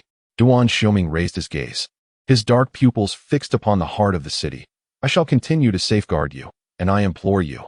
Remain steadfast in your high position to shield against the sharp blades of the world. Duan Xiuming, I wish to inquire about matters of the heart. She struck me. Duan Liqing was momentarily taken aback and replied, Are you encountering difficulties in your relationship? What about the wedding? Duan Xiuming, let us postpone it. Her family has suffered a loss, and she must observe mourning. Duan Liqing spoke gently. Life is of utmost importance. The passing of a loved one is undeniably sorrowful. You must bear with it a little longer. Duan Xiuming paused for 2 seconds and said, However, we had a quarrel, nearly leading to a breakup. We might have already separated. Duan Liqing was momentarily stunned into silence, and after a while, he suggested, Do not ask. Simply act as if you have not parted. Duan Xiuming, I was thinking the same, yet she seems too preoccupied for romance. Duan Liqing inquired, How could the argument escalate so severely? Is there a misunderstanding? She has kept something from you, hasn't she? Duan Xiuming furrowed his brow. I was too fierce at the time. She had no chance to speak. Duan Liqing fell into an odd silence. Duan Xiuming continued. She probably never intended to confide in me. Duan Liqing sighed. It is quite normal. There exists a type of woman who harbors significant matters within, choosing not to reveal them. Duan Xiuming retorted. How do you know this so well? Duan Liqing, now irritated, responded, Your sister-in-law. She never shares anything with me. Duan Xiuming. Isn't Isabel rather extroverted? Duan Liqing sighed. She possesses the traits of a lone wolf. Her outward demeanor is trivial, yet she refrains from discussing significant matters, and the more substantial the issue, the less she reveals. It is infuriating. Duan Xiuming, for instance? Duan Xiuming grew intrigued. What happened next? Duan Liqing. Subsequently, she appeared unexpectedly, acting as if nothing had changed, staying in my house, using my belongings, spending my money. And at midnight, she even crawled into my bed. I was furious and confronted her about ending our relationship. Duan Xiuming. So did you part ways? Duan Liqing. No. She gave me a beating. Duan Xiuming. Duan Liqing continued. You are well aware of the perils in the human forbidden zone. The dangers are lethal. Astonishingly, it took me another 6 months to find out. Just think about how much she keeps to herself. A woman capable of great deeds often remains unruffled. Duan Xiuming inquired, Is this silence born of distrust or a belief that she cannot be of assistance? Duan Liqing. Perhaps both, but one must inquire proactively. Duan Xiuming. Understood. After the call ended, the sound of water flowing from the bathroom ceased. At that moment, he suddenly comprehended her words at the airport that day. Courage and confidence are not synonymous. Her abilities are unparalleled, yet she lacks the assurance. She has no support, no formidable elder to guide her. She resembles a wooden barrel, constructed from planks of varying lengths. Most are tall, yet one remains short. The water within the barrel can only reach the height of the shortest plank. It cannot rise higher. The low wooden plank serves as her foundation of confidence. She is astute, having ventured to a prestigious global institution to enrich herself, expand her network, and gain recognition in various galleries. Utilizing her fame as a cornerstone to bolster her self-assurance, she harbors jealousy towards him, aspiring to become like him, initially intending to leverage him to forge her own path. However, he vents his anger in the apartment, leaving her engulfed in guilt. At that moment, the bathroom door swings open, and footsteps echo. His gaze follows her as she moves towards the corner, commencing the task of drying her hair. The sound of the hairdryer fills the air before it is silenced. After finishing, she glances towards the balcony, her eyes imbued with inquiry.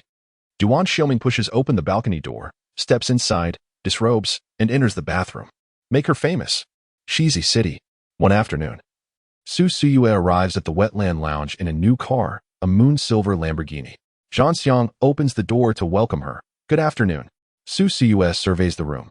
The lounge's decor remains unchanged, clearly indicating it will operate later in the evening. She inquires, what gives you the audacity to stay? Are you waiting for the aristocratic alliance to raise your establishment? Zhang Xiang raises an eyebrow. My great-uncle is here. I have relatives, so what is there to fear? Su Siyue rolls her eyes in exasperation. Fine. If you're unafraid of losing money, then stay. Zhang Xiang shrugs nonchalantly. Su Siyue adds, an odd incident has occurred recently. The Liu family was burglarized, their home turned upside down. Yet, nothing substantial was taken, and the surveillance cameras captured nothing. Quite peculiar, as if haunted. Zhang Xiang smiles. Oh really? Have you reported it to the police? Zhang Xiang continued to chuckle. So, it seems we are dealing with a haunting. He chose not to pursue this subject further and glanced at the moonlit silver supercar outside. My Lamborghini has met with an unfortunate fate, yet you have replaced it with another. Quite impressive, Miss Su. Su Siyue frowned. Could you refrain from calling me Miss Su? Who wishes to be addressed as a mere sister? Zhang Xiang inquired with a smile. Perhaps Suzong? Su Siyue paused, surveying him from head to toe. Jean Boss. You seem quite well informed. She shook her head. The project with the Painting Association has been planned well in advance. It has nothing to do with them. It is based on the information and ideas provided by Mingyu. As for what follows, are you considering an investment? Zhang Xiang replied, of course. Mingyu will invest. Su Siyue expressed her surprise. You are genuinely investing? Zhang Xiang affirmed, indeed. Su Siyue felt a moment of dazedness. Wow. This is quite remarkable. No wonder he dared to steal the bride. No wonder you both are so bold. Zhang Xiang proposed. So, shall we collaborate? Su Siyue, intrigued, asked. How do we collaborate? Please, share your plans. Zhang Xiang held up 2 fingers. We have 2 initiatives. First, to penetrate the mainland market. Second, to dismantle the aristocratic alliance. Su Siyue's gaze flickered. What a coincidence. I too have 2 plans. First, to ascend as the leader of the business association. Second, to eliminate the aristocratic alliance. Zhang Xiang spread his hands. You see, our plans overlap. Why not join forces? Su Siyue suggested. Shall we draft a contract? Zhang Xiang replied, certainly. We must draft a contract and sign a confidentiality agreement. Su Siyue remarked, such seriousness. Are you contemplating a 9-figure investment? Zhang Xiang replied playfully, aim high. Su Siyue, from childhood to adulthood, I have been deceived by you. In the following days, Duan Xiuming laid a mattress on the floor of Liu Mingyu's residence, despite her repeated suggestions to stay at a hotel, which he blatantly ignored, leaving her no room for refusal. However, there was something peculiar about him. He often regarded her with an intense and probing gaze. That evening, within the confines of their modest abode, Liu Mingyu was perusing her private messages when she caught him staring at her with that same unwavering look. Duan Xiuming tilted his head, continuing to fixate on her, and declared, I am here. Liu Mingyu sighed and inquired, why do you keep looking at me? Duan Xiuming replied nonchalantly, you are quite beautiful. Liu Mingyu retorted, stop looking. Duan Xiuming raised an eyebrow, questioning why? On what grounds? Liu Mingyu turned her head away to avoid his gaze, stating, it's rather unsettling. The limited space of her small residence made his direct and close scrutiny almost unbearable. Suddenly, Duan Xiuming spoke up, asking, have you undergone any cosmetic procedures? Liu Mingyu looked at him in astonishment, her expression a picture of confusion. Duan Xiuming continued, speaking to himself, oh, you're just a pauper, unable to afford surgery. Liu Mingyu thought, how I wish to hit him. Yet, Duan Xiuming laughed and further queried, what accounts for your striking beauty? Is it hereditary? Duan Xiuming's brow furrowed as he solemnly remarked, in fact, I have seen your mother perform more than once during my childhood. Liu Mingyu looked up at him in surprise, her eyes reflecting a whirlwind of emotions, illuminated by a faint glimmer of light. Duan Xiuming, I have previously mentioned my familiarity with Cantonese opera. Your mother's troupe performed in Hong Kong, and I occupied a seat in the front row. Liu Mingyu found herself momentarily speechless, emotion swirling within her. After a prolonged silence, she inquired, did you not grow up in the White-Headed Eagle? Duan Xiuming pursed his lips, his expression one of utter exasperation. Liu Mingyu blinked and nodded, oh. Duan Xiuming cast her a sidelong glance, remarking, your mind seems to be quite agile at this moment. Liu Mingyu offered an awkward smile. Duan Xiuming continued, 20 years ago, during one of your mother's performances, there was a stage mishap. Liu Mingyu responded with a silent pause. Duan Xiuming suddenly smirked, his gaze imbued with a playful mockery. Was it you, the little girl who dashed onto the stage and unexpectedly relieved herself? Liu Mingyu, taken aback, shook her head vehemently. That was not me. Duan Xiuming raised a hand, saying, "Do not deny it. I still possess a video of that incident at my home in Hong Kong. Once the holidays arrive, you should accompany me to view it. It is quite normal for you to have no recollection, considering you were merely 2 years old at the time." Lu Mingyu stuttered in her response. "Why, you actually remember? How old were you then?" Duan Xiuming replied, "I do not recall, but after your mother's passing, I felt a deep sense of loss and revisited her performance videos, particularly the handling of that stage incident, which left a lasting impression." Lu Mingyu conceded, "All right, that was indeed me." Duan Xiuming remarked, "At that time, you had a bowl of shark fin soup in your left hand and a serving of cart noodles in your right. You certainly had quite the appetite." With a disdainful snort, he added, "I was watching from the vehicle." And with that, he concluded. He remarked, "Before you took action, you encountered the young master from a wealthy family at the restroom door, who sweetly referred to you as good brother, deceivingly claiming you had been famished all day. Oh, so pitiable." Lu Mingyu responded with silence. Duan Xiuming added, "I am the very fool who gave you money." Lu Mingyu remained quiet, her face betraying none of the turmoil that was brewing within her. Duan Xiuming further inquired, "How much did I give you back then?" Lu Mingyu replied, $500. Duan Xiuming scoffed, "Are you pleased?" That sum coincided with the new year, akin to a generous red envelope. At that moment, Lu Mingyu felt a twinge of embarrassment in her speech. In her youth, $500 had been a princely amount, and she had spent it with unrestrained joy, reveling in her temporary wealth at school, commanding attention with her newfound affluence. Duan Xiuming chuckled in disbelief. "You are quite the scoundrel." Lu Mingyu raised her gaze slightly to study him, completely unaware that their childhood had intertwined in such a manner. Duan Xiuming looked at her, his voice softening. "The new year is approaching. Do you wish for another red envelope? Shall I be deceived by my dear brother once more?" Lu Mingyu abruptly lowered her head, furrowing her brow. A sensation akin to a collision of souls washed over her, causing her heart to race. Deceiving him for money in her youth, and now, as an adult, toying with his emotions. What a remarkable irony. Lu Mingyu fell into a contemplative silence. Duan Xiuming suddenly posed another question. If your mother had not encountered misfortune, would you have followed her to Hong Kong for performances? Lu Mingyu pondered before responding. "I would often accompany the troupe to Hong Kong for enjoyment." After a moment of contemplation, Duan Xiuming remarked, "We shall inevitably meet, whether at the wedding in Zizixing or during your mother's performance in Hong Kong. Regardless of the circumstances, I will take notice of you and inevitably come to cherish you." Perhaps the person who was once meant to be my childhood companion was indeed you. No, it has always been you. He would have willingly provided her with financial support, even if deceived, even if aware of her ulterior motives. At that time, he was already honing his skills amidst the trials of the white-headed eagle, facing relentless storms. Why would he be taken in by her, offering her such generous assistance? He normally wouldn't spare a glance for the homeless he encountered.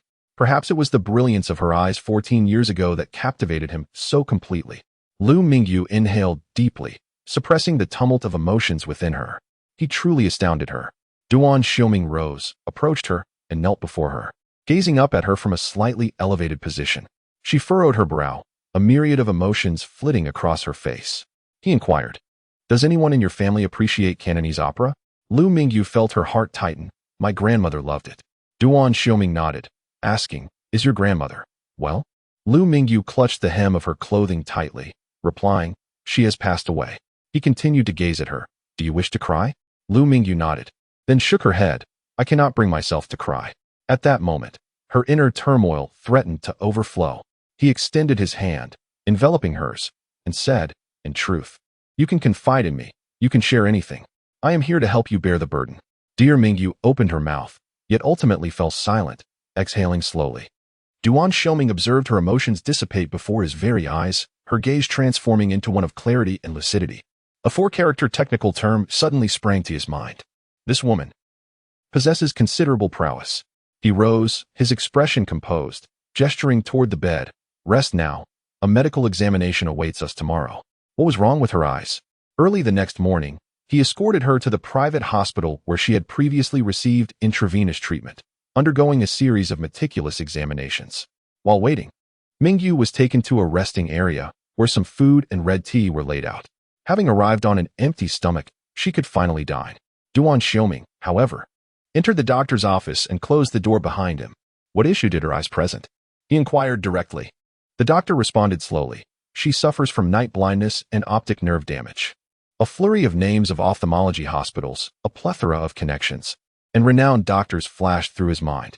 Decompression surgery would necessitate a craniotomy. At this point, his countenance had darkened to an extreme. The doctor hastily waved his hand. Oh no, no, it is not that severe. It is mild and not the result of external force. Duan Xiuming took a moment to compose himself, asking, is surgery required? The doctor, startled by his intensity, shook his head. It has not reached that stage. Duan Xiuming remained anxious, pressing on. What is the extent of the impact? She still wishes to paint. Should she perhaps take a break from school? Yet she would undoubtedly resist that notion. The doctor replied, she can lead a normal life. It may cause some dry eyes and symptoms such as dizziness and nausea. As he spoke, the doctor reiterated, it is truly only mild. Duan Xiuming nodded, attempting to compose himself after the recent shock. Suddenly, a flicker of concern crossed his mind. Could her inability to eat be related to this? She was as thin as a mere wisp. He inquired further, what are the potential causes, aside from external factors? The doctor replied, there are many. Significant mental stress, neurosis, and excessive strain on the eyes could all be contributing factors. Duan Xiuming furrowed his brow. Realizing she epitomized all these issues, and in a manner far more severe than the words could convey. The weight of her immense mental strain was unfathomable.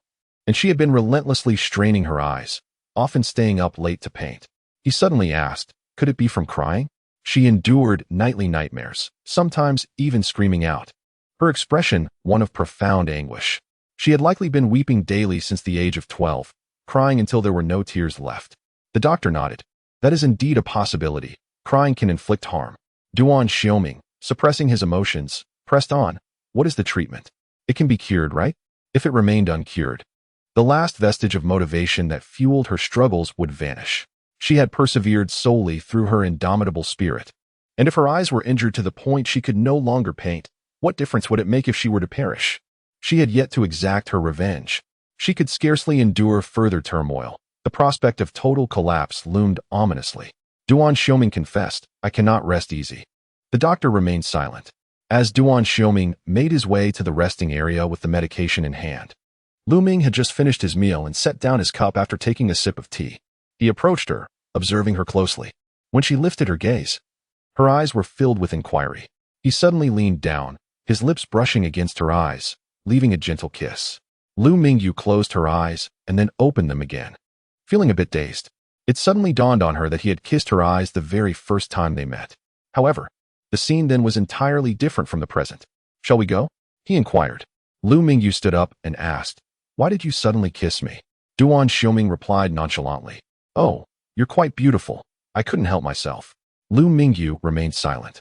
As they left the hospital, Duan Xiuming swiftly sent the health check results to the nutritionist to revise the meal plan. He paused momentarily and opened the passenger door for her. You can drive next time. Mingyu pondered for a second before asking the crucial question. Is there something wrong with my eyes? She gazed at him quietly, her expression unreadable. Duan Xiuming lowered his head and thought for 2 seconds before responding. There is minor damage to the optic nerve. Mingyu tilted her head, struggling to comprehend. Duan Xiuming gently patted her lower back. It's alarming, but it can be treated and will improve quickly. You must take care of your eyes. Mingyu nodded and took her seat in the passenger side. On the way back, Mingyu suggested, let's stop by the supermarket. Could you buy a bath towel? Duan Xiuming shot her a glance. Are you implying that you dislike me using your towel? Mingyu replied, it's about being particular. Duan Xiuming raised an eyebrow. No complaints allowed. Mingyu countered, you, a scion of a wealthy family, insist on using my towel? Duan Xiuming chuckled. Do you still remember that I am a scion? From now on, you must obey me, understood? After a moment of silence, Mingyu could no longer restrain herself and uttered 3 words. You shut up. The corners of Duan Xiuming's lips curled into a broader smile. He then reached across the central console to grasp her arm, pulling it towards him. Their fingers interlocked tightly. Ultimately, they made their way to the supermarket. Duan Xiuming purchased a bath towel along with various ingredients. Upon returning to their abode, night had already fallen. He placed the groceries onto the table and looked at Mingyu with an air of expectation. Mingyu inquired, do you expect me to cook for you? Duan Xiuming replied, can you cook? She retorted, what about you? Duan Xiuming confessed, I can only boil chicken breast. He continued to gaze at her unabashedly. Mingyu stepped forward, intending to prepare a meal. Yet, in the next instant, he gently pushed her aside. "Your hands are better suited for wielding a paintbrush," he remarked. He skillfully began to handle the ingredients, switched on the induction cooker, and started cooking. His deftness clearly indicated that he was no novice in the kitchen. He often prepared meals. After observing him for a moment, Lu Mingyu exclaimed, "You big liar." Duan Xiuming countered, "How dare you say that? Huh, who's the real liar here? Lu Mingyu?" In the confined space of the kitchen, he prepared dinner for two. As Lu Mingyu watched, she suddenly asked, "The meals I eat every day? They aren't cooked by you, are they?" Duan Xiuming replied, "You're overthinking it." "Oh," she sighed in relief. Lu Mingyu added, "I can eat it, but I don't wish to." Duan Xiuming inquired, "Have you never eaten since childhood?" Lu Mingyu tilted her head slightly and after a moment, replied, "I would be scolded by my mother." A barely perceptible smile tugged at the corner of Duan Xiuming's mouth as he mimicked her tone. "I would be scolded by my mother." Lu Mingyu responded with silence. Duan Xiuming glanced at her again, remarking, "You are the epitome of a Cantonese person." Lu Mingyu sighed and stated, "It can cause internal heat." Duan Xiuming echoed, "Scolded by mother." Lu Mingyu could no longer contain her voice, exclaiming, "Stop mimicking." Duan Xiuming inexplicably began to smile at her. Lu Mingyu took a few deep breaths and, as she turned her head, noticed a half-open pack of cigarettes in the corner. She approached, opened it, and counted. There was not a single one missing. Duan Xiuming's voice resonated, laced with a hint of warning, no smoking for 6 months. He continued to prepare the ingredients, not lifting his gaze. What's the matter?" Lu Mingyu tilted her head and asked, "Is your abstinence from smoking due to secondhand smoke? Yet, I've seen you smoke quite a bit at Shizi City. Don't you have an addiction?" Duan Xiuming raised his eyes slightly. "If I lack such self-control, what am I doing?" Lu Mingyu was momentarily taken aback. Subsequently, she tossed the half-pack of cigarettes into the trash. How formidable. She too aspired to such strength. He was, after all, afraid of insects. Before long, 2 dishes were prepared and placed on the table. Lu Mingyu took a bite and remarked, "You should refrain from cooking in the future." Duan Xiuming nodded in agreement. Yet his expression remained impassive as he continued to eat, as if dining was merely a means to sustain his existence. Evening fell. She opened the book and began her studies. Yet, he approached and abruptly closed it. "Lu Mingyu." Duan Xiuming pointed towards the overhead light. "This illumination is unsuitable for reading. Do you wish to ruin your eyesight? Shall we buy a lamp tomorrow?" She replied. "Indeed," he casually responded, turning to pour himself a glass of water before returning to her side. Suddenly, he grasped her jaw with one hand, while the other forcefully inserted a pill into her mouth, offering her the glass. It was as if he were on the verge of pouring water down her throat.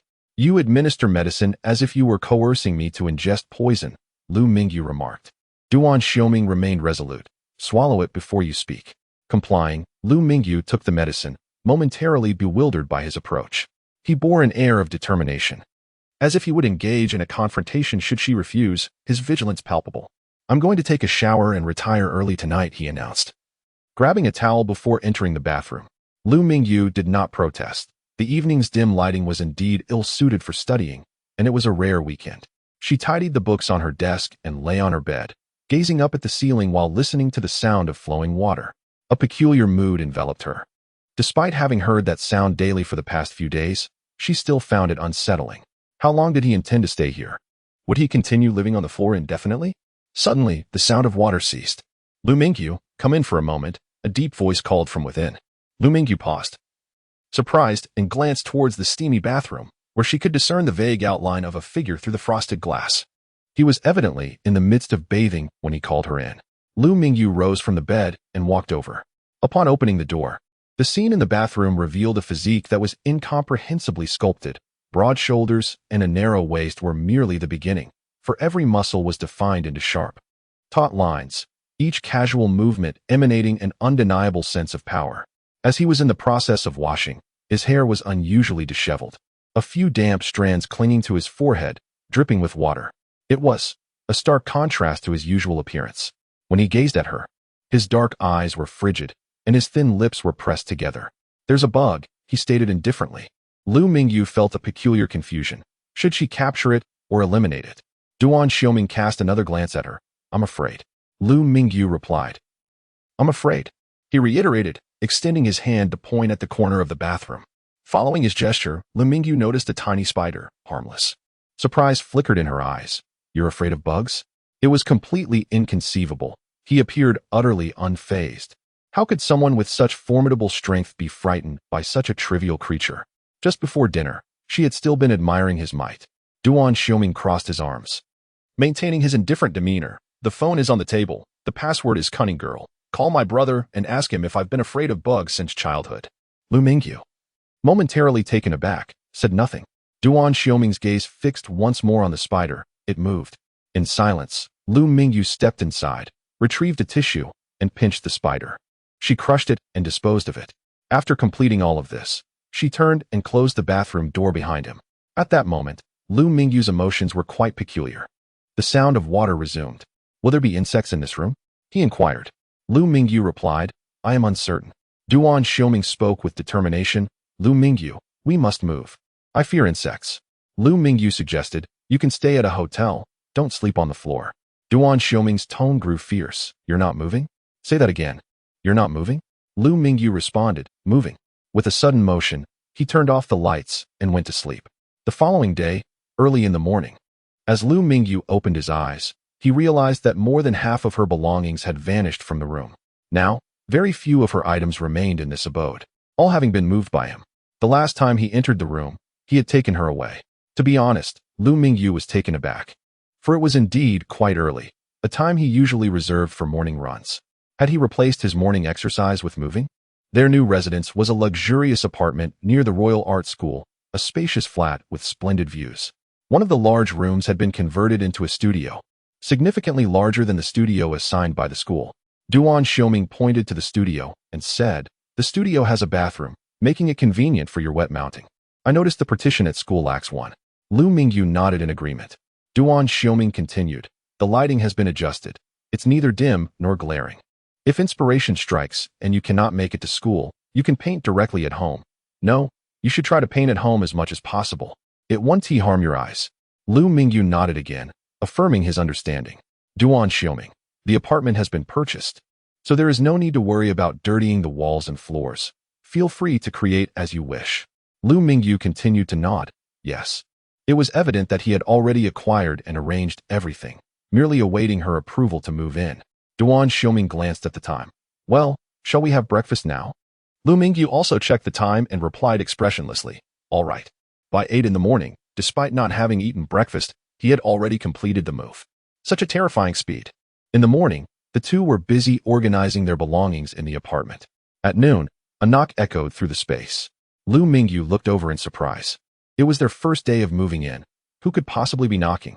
Lu Mingyu, if we don't open the door, how will they come in? Just then, the password lock clicked open, revealing a person pushing a cart laden with an array of dishes, which were elegantly arranged on the dining table. Lu Mingyu. Duan Xiuming wrapped his arm around her shoulder and guided her to sit by the table. A nutritious meal. Eat up.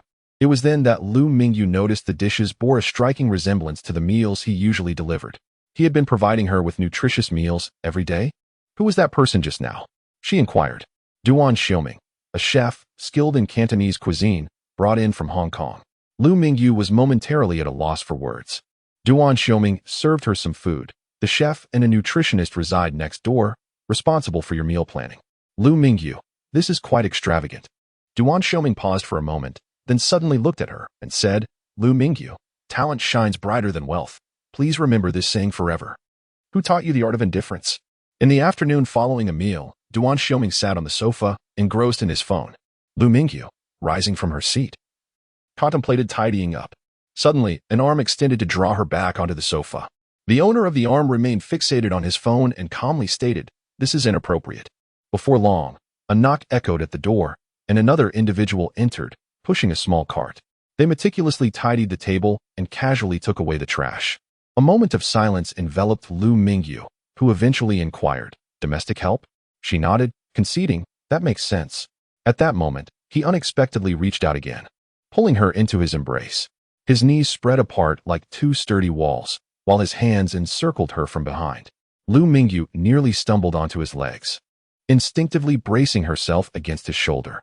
They were in such close proximity that if he gazed straight ahead, his eyes would meet her chest. However, he lifted his gaze to her face.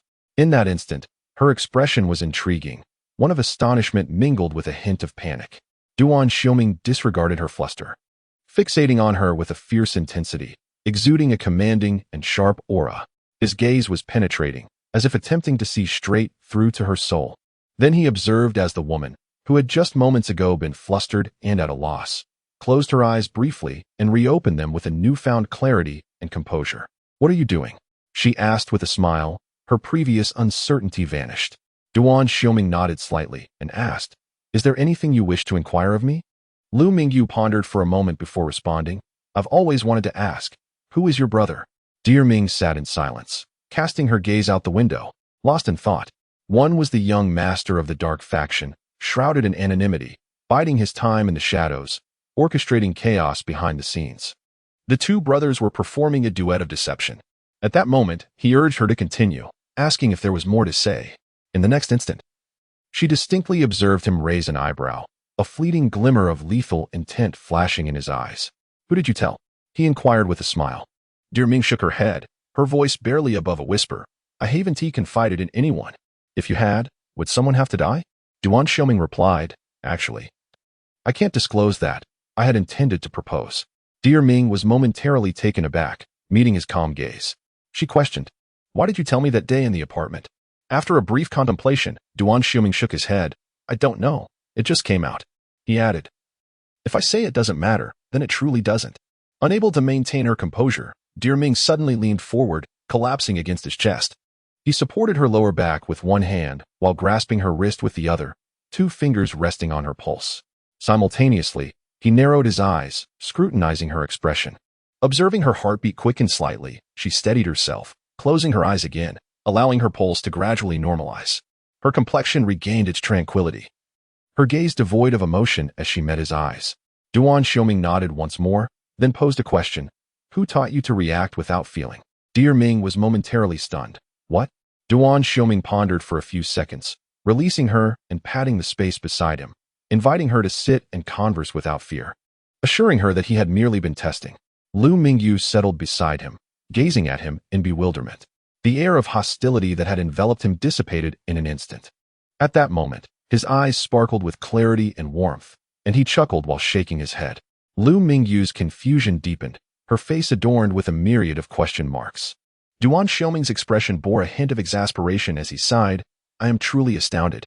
You seem oblivious to the hunter's mentality and the concept of emotional detachment. Yet you navigate it with remarkable finesse." Lu Mingyu tilted her head, perplexed. Duan Xiuming elaborated. Emotional detachment refers to the ability to bypass emotional responses to stimuli, elevating one's thought process. It can also be viewed as a form of self-hypnosis, enabling one to calmly tackle challenging situations. He recalled how he had deliberately instilled a sense of panic in her moments ago, only to witness her instinctively employing this very technique. The last time he had mentioned a sorrowful memory, she had reacted similarly. It appeared that she could swiftly resort to this strategy whenever confronted with negative emotions. Through this mechanism, she substituted emotional outbursts, thus never losing control and perpetually responding to circumstances with rationality. Lu Mingyu blinked. "Oh, no one taught me." Duan Xiuming furrowed his brow. "You figured this out all on your own? Aren't you concerned about developing a psychological disorder?" Lu Mingyu appeared momentarily stunned, pondering whether his words implied a lurking danger or the potential for madness. Duan Xiuming regarded her intently. "Would you like to learn? I can provide systematic training to help you master it more adeptly." Lu Mingyu lifted her gaze. "Will you help me find a teacher?" Duan Xiuming replied. "I shall be the one to instruct you." Lu Ming tilted her head slightly. "You, my defeated foe? Teaching me?" Her emotions had remained remarkably stable, yet he was the one who frequently erupted in frustration. Duan Xiuming abruptly closed his eyes in exasperation, then reopened them to gaze out the window. After a brief pause, he spoke incredulously. "You apply these principles to romance?" Lu Ming replied, "Romance easily brings emotional fluctuations. Is my approach incorrect?" Duan Xiuming could no longer contain himself and exclaimed, "How can one engage in romance without acknowledging emotional changes? Are you a robot?" Lu Ming scrutinized him. "Yet you seem to become emotionally agitated quite easily." Duan Xiuming raised an eyebrow and said, "What is wrong with being open-hearted in love? Life should be experienced naturally, with a balance of tension and ease. Do you understand?" Lu Ming turned her head away. "I am not like you." Duan Xiuming fell silent, his gaze fixed intently upon her. Indeed, for him, love was the indulgence of a spiritually abundant life, but for her, it was a luxury she could not afford. She was incapable of loving. After enduring numerous personal lows, she could no longer withstand further emotional devastation. She could not afford to lose. He lowered his gaze and said, "Let us not discuss this topic for now. It's a rare weekend. Is there anywhere you wish to go?" He paused, noticing a glimmer of light in her eyes. She inquired, "Could you tell me about that hunting mentality?" In that moment, the light in her eyes transformed into a thirst for knowledge, and beneath that desire, he discerned her ambition. It was vibrant. A bright apartment opens up to a panoramic view of the towering edifices of this renowned city. Gazing out, one can behold the 3 campuses of the premier art institution. "Allow me to be your support." Duan Xiuming observed her intently for a moment before smiling. "In truth, you've employed the hunter's mindset more than once in Shizi City." Lu Mingyu inquired, "What do you mean?"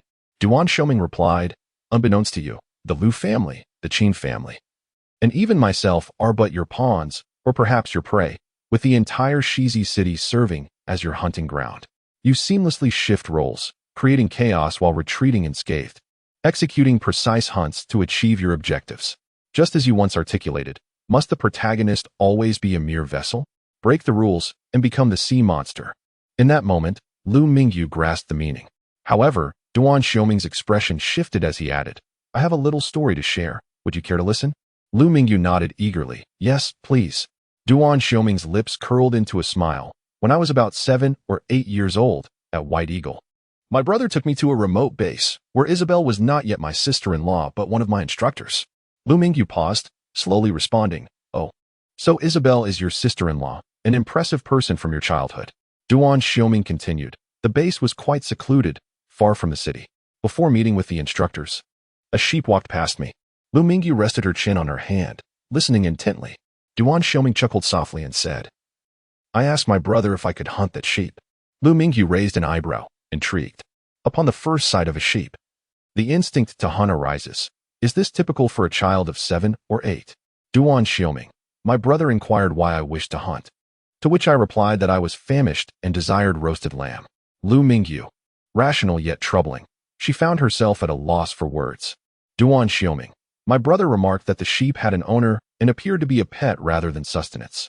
Consequently, I abandoned the notion of hunting. Yet my brother urged me to purchase the sheep instead.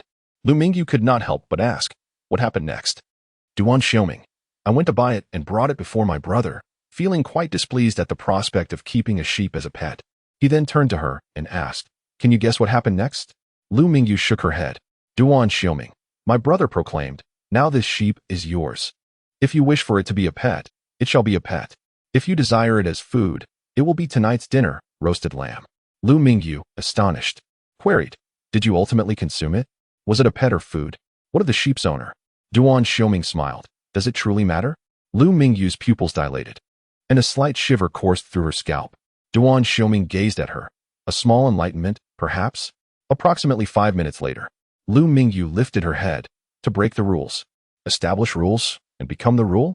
Duan Xiuming's eyes sparkled with admiration. "Splendid." Lu Mingyu furrowed her brow. "The individual behind you is paramount. Your brother embodies that rule. He strikes with a domineering precision, somewhat inhumane, yet remarkably efficient." He swept his gaze over her delicate features and spoke, "You need a pillar of support." Lu Mingyu lowered her head, furrowing her brow in contemplation. In the stillness, sunlight streamed through the adjacent floor-to-ceiling window, casting a radiant glow upon the polished floor. She could sense him rising and approaching her, increasingly close, until his breath brushed against her neck. She expected him to embrace or kiss her, yet he did neither. Instead, he took her hand, cradling it in his palm. When Lu Mingyu lifted her gaze, she was met with a pair of gentle eyes, which, beneath his rugged exterior, appeared unique and rare. Such softness seldom graced his expression, devoid of any aggression. "Lu Mingyu," he called softly, "allow me to be your support." The afternoon sun at 3 o'clock illuminated his shadow, stretching it across the adjacent wall. The interplay of light and shadow adorned his face, casting a golden hue that rendered his sharp features somewhat ethereal. A beam of sunlight danced in his eyes, transforming their previously deep allure into a bright, almost warm glow. Waves of astonishment surged within Lu Mingyu, her heartbeat quickening. Not for exploitation, but as a support? This question required profound reflection. However, He offered neither time nor opportunity for her to ponder. Collaboration? He interjected suddenly, his demeanor shifting once more, becoming as sharp and resolute as a blade poised to unsheath. Collaboration? Lu Mingyu echoed, caught off guard by the abrupt change in topic. Duan Xiuming nodded and said, I understand your intentions and am confident you will succeed. However, this path is one you must traverse alone. Whether it takes 10 or 20 years, it is a lengthy journey. You will require a team and capital to propel you forward, all of which I can provide. Lu Mingyu, regaining his composure, inquired, since this is a collaboration, what must I offer you in return? Duan Xiuming replied, artwork, specifically in the style of traditional Chinese aesthetics. This is the foundation of our partnership. Otherwise, we have nothing to discuss. Lu Mingyu pressed for clarity, be more specific. Duan Xiuming fixed his gaze upon him and stated, the classic of mountains and seas, for instance. That piece titled Xiongqi. Lu Mingyu was taken aback. Had he discerned it so swiftly? This seems to benefit only me. What is the ultimate purpose of our collaboration? Duan Xiuming shook his head. Your work is not merely for exhibition. I seek commercial rights. While I cannot divulge the specifics of the business opportunities, I assure you it is a mutually beneficial arrangement. When calculating profit, one must consider the benefits to the world. Lu Mingyu looked at him with intense focus. Duan Xiuming continued, if you agree, I will have someone draft a contract, and we can discuss the details further. Very well, Lu Mingyu responded. Duan Xiuming concluded. I look forward to a fruitful collaboration. Thank you, Lu Mingyu replied. Suddenly, Duan Xiuming smiled. After all, you are my wife. Lu Mingyu was momentarily speechless. Afterward, Duan Xiuming made a phone call, while Lu Mingyu busied herself organizing items in the expansive studio. The ink and wash series inspired by the classic of mountains and seas had long been her dream. The entire series, along with a dedicated team and commercial application, required her careful consideration. She needed to organize her thoughts and refrain from writing for the time being. As darkness fell, she unfurled a vertical canvas against the wall. Standing silently before the wall, motionless, the atmosphere was thick with unspoken words. The studio partitions in the school lacked doors, rendering the situation rather inconsequential. Duan Xiuming pointed to himself, questioning, am I not human? Lu Mingyu responded, do you not consider me an outsider? This was quite a revelation. Suddenly, Lu Mingyu fixed his gaze upon him, remaining silent. Duan Xiuming inquired, what is wrong? Lu Mingyu replied, I wish to create a painting now. He mentioned puppet rebirth and then lifted his foot, intending to step outside. However, a delicate, pale hand reached out and grasped his wrist. Her fingers were cool to the touch, exerting minimal pressure, which caused a slight tingling sensation. Lu Mingyu spoke softly, stay with me and chat. Duan Xiuming glanced at his wrist before following her into the studio, asking, will this not disturb you? Lu Mingyu shook her head. I prefer to paint while conversing. She had already begun mixing colors. Leaning against the wall, he observed her diligent work and asked, what shall we talk about? Lu Mingyu encouraged, you start. After a moment of contemplation, Duan Xiuming recalled, I remember you mentioning you have 2 female friends. One of them is Su Sui from Shizi City. Lu Mingyu shot him a glance. Why have you forgotten her name twice? Duan Xiuming raised an eyebrow nonchalantly. I didn't think much of it. If it matters to you, I shall remember next time. The other friend, is she the one who wears a red dress in the dead of winter? Lu Mingyu nodded. Yes, her name is Chenla. Duan Xiuming fell into silence for a moment before suddenly asking, may I express my anger? Lu Mingyu looked up at him in surprise. What are you angry about? Duan Xiuming replied, I just want to confirm whether I can express it. A considerable amount, perhaps even scolding you. Lu Mingyu chuckled lightly. Go ahead, how would you like to scold me? Duan Xiuming, visibly displeased, raised his voice. If I'm not mistaken, that person is an alumnus from your major. You have only been at the Royal Academy for 2 semesters, haven't you? Lu Mingyu responded, yes, it is indeed the 2nd semester. What about it? Duan Xiuming grew even more irate. Then you've only known her for a few months. How does she know you as Lu Mingyu? Why am I left in the dark? I can't believe she even used your name to deceive me. What is she trying to flaunt? Huh? Lu Mingyu replied, Suddenly, Duan Xiuming's emotions shifted, and he asked, was that too fierce? Lu Mingyu shook his head. Continue, don't hold back. Duan Xiuming immediately erupted. Why didn't you tell me? You say nothing at all. What is the purpose of your mouth? Is it only for kissing and soft sighs? Lu Mingyu adjusted his colors, unable to suppress a laugh. Duan Xiuming sighed in exasperation. Every time I scold you, you just laugh. I truly give up. Lu Mingyu dipped his brush into the paint and began to create the background, speaking as he painted. Firstly, I have known Xinla for not just a few months, but since 2016. Duan Xiuming was momentarily speechless, left without a retort. Lu Mingyu continued. When she met me, I was already called Lu Minji, and I first met her at the age of 6 during a national competition. Duan Xiuming was at a loss for words, incredulous at the revelation. Before the age of 12, Lu Mingyu could not catch up with me. At 22, we encountered each other at the Royal College of Art, where she had been devotedly studying painting. However, I experienced a decade-long hiatus without a mentor. Last semester, I could not compete with her, which left her quite impressed. Duan Xiuming let out a soft huff and inquired, "Are you two friends or rivals?" Lu Mingyu replied, "Both. We are friends who share hardships, as well as competitors and mortal enemies." Suddenly, Duan Xiuming felt a surge of competitive spirit and declared, "We met 20 years ago. 14 years ago, I began supporting you financially. I have known you the longest, longer than anyone else." "Did you hear that?" Lu Mingyu retorted. "Is that merely a fleeting connection?" Duan Xiuming asserted, "My word is final." Lu Mingyu smiled and chose to ignore him. At that moment, she had completed the background, which depicted a sea of flames. Duan Xiuming frowned at the fiery scene. However, Lu Mingyu then switched brushes and dipped it into paint. Suddenly, with a swift stroke, she drew a long line on the paper. Duan Xiuming fell silent, quietly observing her work. The initial strokes were thin lines, but soon she began to illustrate a small figure, wounded and bound in bandages, seated amid the inferno. Strings were attached to the figure, each controlling its movements, like a marionette. The puppet was trapped in the sea of flames, unable to move. It was stifling. Duan Xiuming furrowed his brow and asked, "Is that a depiction of yourself? Must it be so tragic? Am I truly tragic?" She countered. Meanwhile, she began to paint the upper portion of the canvas, which, apart from a few lines, remained largely blank. Lu Mingyu remarked, "That reflects your subjective perception." As she spoke, her tone remained calm, gradually gaining control over the conversation. Duan Xiuming paused momentarily, adjusting his position to continue observing her work. She applied her brush once more. This time, a glimmer sparkled in her eyes, growing from faint to bright. Lu Mingyu continued. "Since childhood, I have been a prodigy, a genius in classical studies, adorned with countless accolades." Duan Xiuming nodded in agreement.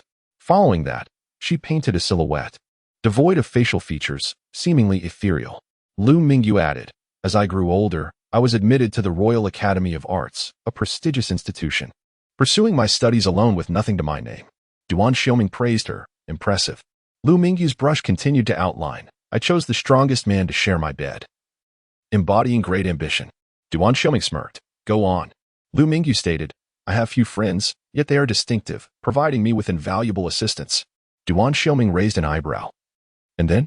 Lu Mingyu asserted, "I possess remarkable insight, having meticulously crafted my life's blueprint." With that, she added another stroke, depicting the back of the shadows, from which a bloodied bandage fell, suggesting a revelation. This shadow represented a puppet, or perhaps the essence of the puppet. Lu Mingyu questioned, "Do I suffer?" "Not in the slightest. I am formidable." Upon finishing her statement, she abruptly spun her brush, rolling the paint, and forcefully struck the paper. The sound resounded. A long line was captured, wielded by a knife. As it was drawn with a brush, it left behind a blurred effect. Does it resemble the trajectory of a blade? A phantom? Or perhaps a voided knife? It remains ambiguous, shrouded in artistic essence. One end of the long blade rests in the shadowy figure's grasp, while the other intertwines with the strings of the puppet. It has been severed. Duan Xiuming gazed upon this masterpiece, her eyes illuminating with clarity. Suddenly, she seized his hand, plunging it into the nearby paint. Duan Xiuming was taken aback. He dared not resist, merely watching as she smeared the vibrant pigments across the canvas with his paint-stained hand. With a swift motion, she swept from top to bottom, dousing the fiery inferno and enveloping much of the puppetess form. It was akin to a torrential downpour extinguishing the flames. Duan Xiuming glanced down at his paint-splattered hand, then at the person beside him, as droplets continued to fall. What should he do now? He hesitated to wash his hands, uncertain if she would still require them. He refrained from asking. At that moment, Lu Mingyu switched to another brush, commencing her distinctive, wild cursive to sign her name. Rebirth, Wild. What as she unveiled? Upon completing her work, she set down the brush. It was utterly remarkable, both in the essence of the artwork and the process itself. Lu Mingyu too admired this creation, for it depicted her own life. Suddenly, Lu Mingyu spoke with tranquility. Break the rules. You mentioned earlier that anything in this world can be used to create art. Why impose limitations? Not merely her hands, but her mind is brimming with a plethora of whimsical ideas. Lu Mingyu grasped his hand and led him to the nearby sink to wash. Duan Xiuming's gaze lingered on their intertwined hands. Today, she had naturally pulled him closer twice. Was she really helping him wash his hands? He felt fortunate that when she had initially suggested sharing a bed, he had not declined, but had rather accepted without hesitation. With her striking appearance, artistic talent, and that singular soul filled with spirit, he could hardly fathom the number of rivals he might face. Her creations are undeniably captivating. Yet the essence of her being is even more alluring. Suddenly, Duan Xiuming declared, I fancy you. Shall we date? Do you have feelings for me? Lu Mingyu responded with silence. Duan Xiuming raised an eyebrow, questioning her lack of agreement. Lu Mingyu merely blinked. Duan Xiuming nodded. Then I shall bring it up again next time. He found her response to be quite reasonable. She had endured the harshness of society and seen the darker side of human nature. She would not easily trust in love, resisting the establishment of an intimate relationship built on mutual trust. She lived too exhaustively to withstand such emotional turmoil. She was unlike him. Rather than pursuing romance, she was fiercely determined to succeed. Yet, he added with a serious tone, but you must not sleep with anyone else. Otherwise, for each one you do, I shall eliminate them. Lu Mingyu was initially taken aback, but soon could not contain her laughter. Duan Xiuming inquired, what is so amusing? Lu Mingyu retorted, what if I do sleep with someone else? Duan Xiuming frowned slightly before responding, then I shall take them from you. Lu Mingyu pressed further, what if we were married? Duan Xiuming replied, I would simply render you a widow before claiming you back. Lu Mingyu, are you pregnant? Duan Xiuming tightened his grip. Shut up. Are you trying to drive me mad? Lu Mingyu, it hurts. Duan Xiuming quickly loosened his hold, gently massaging her fingers. It was unintentional. Lu Mingyu gazed at him silently, a flicker of peculiarity crossing her eyes as she lowered her gaze. Were they not in a romantic relationship? She had never mentioned a breakup. This was the first day in their new home. Lu Mingyu had already endured several waves of cognitive dissonance. As she lay in bed staring at the ceiling, lost in thought before sleep, the door suddenly swung open. Duan Xiuming entered and naturally spread out a bedding on the floor beside her bed. She was taken aback and asked, why are you sleeping on the floor? Isn't there another bedroom? This was a spacious 3-bedroom apartment, each bedroom quite ample. Duan Xiuming replied nonchalantly, it's now an office, there is no bed. Lu Mingyu, but you can't just sleep on the floor. I moved here so you wouldn't have to sleep on the floor. Duan Xiuming, however, paid her no heed and laid down on the floor. Lu Mingyu, you're outrageous. He interrupted her. She hesitantly responded. From the floor, the man's voice resonated. I've slept in worse places than the floor. I've slept in a cow shed, a pigsty, and even a snake's den. Lu Mingyu looked over in surprise, but she could not see his expression. He lay there calmly, eyes closed, continuing. I have faced death numerous times, taken lives and nearly lost my own, ventured into the forbidden zones of the Amazon, traversed through gunfire, and raced against avalanches. You need not harbor any concerns for me. I can withstand the stretching of both upper and lower limits. Lu Mingyu has become speechless. With that, he reached out and extinguished the light. Instantly, the room was enveloped in darkness. Outside, the bright moon hung high, casting a silvery glow. Lu Mingyu's heart pounded fiercely, echoing with a rhythmic thump. She found it difficult to articulate this sensation, an emotional upheaval unlike any she had previously experienced. This time, she did not respond with indifference. Instead, she allowed her emotions to wander freely, crashing against her reason, gradually shattering its chains. Time slipped away, and after an indeterminate period, she remarked, but you fear insects. In that instant, the breath of someone on the floor became noticeably heavier, short and hurried, as if in distress. She could feel a piercing gaze directed at her, an undeniable intensity that penetrated the darkness. Was he on the verge of leaping onto the bed? Swiftly, she turned away from him, feigning sleep. After a moment's hesitation, he exhaled softly, caught between amusement and exasperation. His intention was to encourage her to open her heart. What had she revealed instead? In the dead of night, just past midnight, the person on the floor opened his eyes and glanced at the figure on the bed.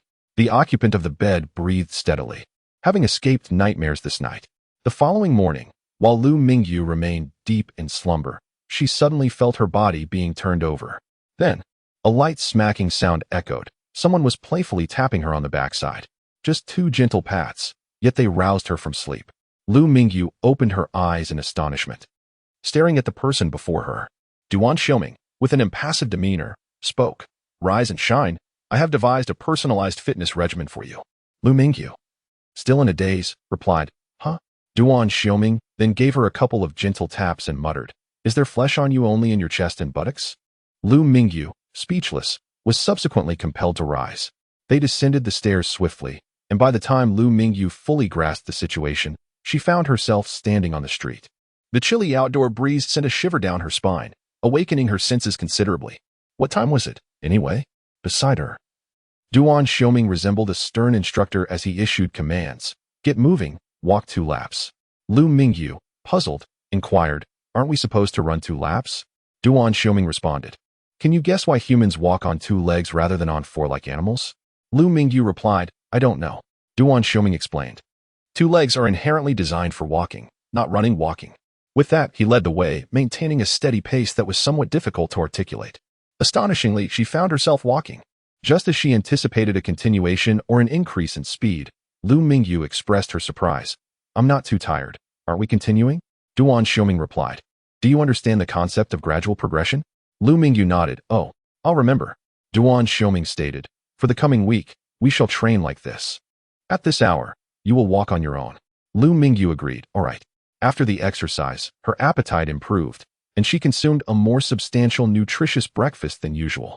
When it was time for class, he escorted her to school. Upon disembarking, Lu Mingyu momentarily lost her senses before softly responding, "All right. Oh, remember to take your medicine." "Don't forget," reminded her future mother-in-law, Duan Xiuming. Lu Mingyu suddenly smiled.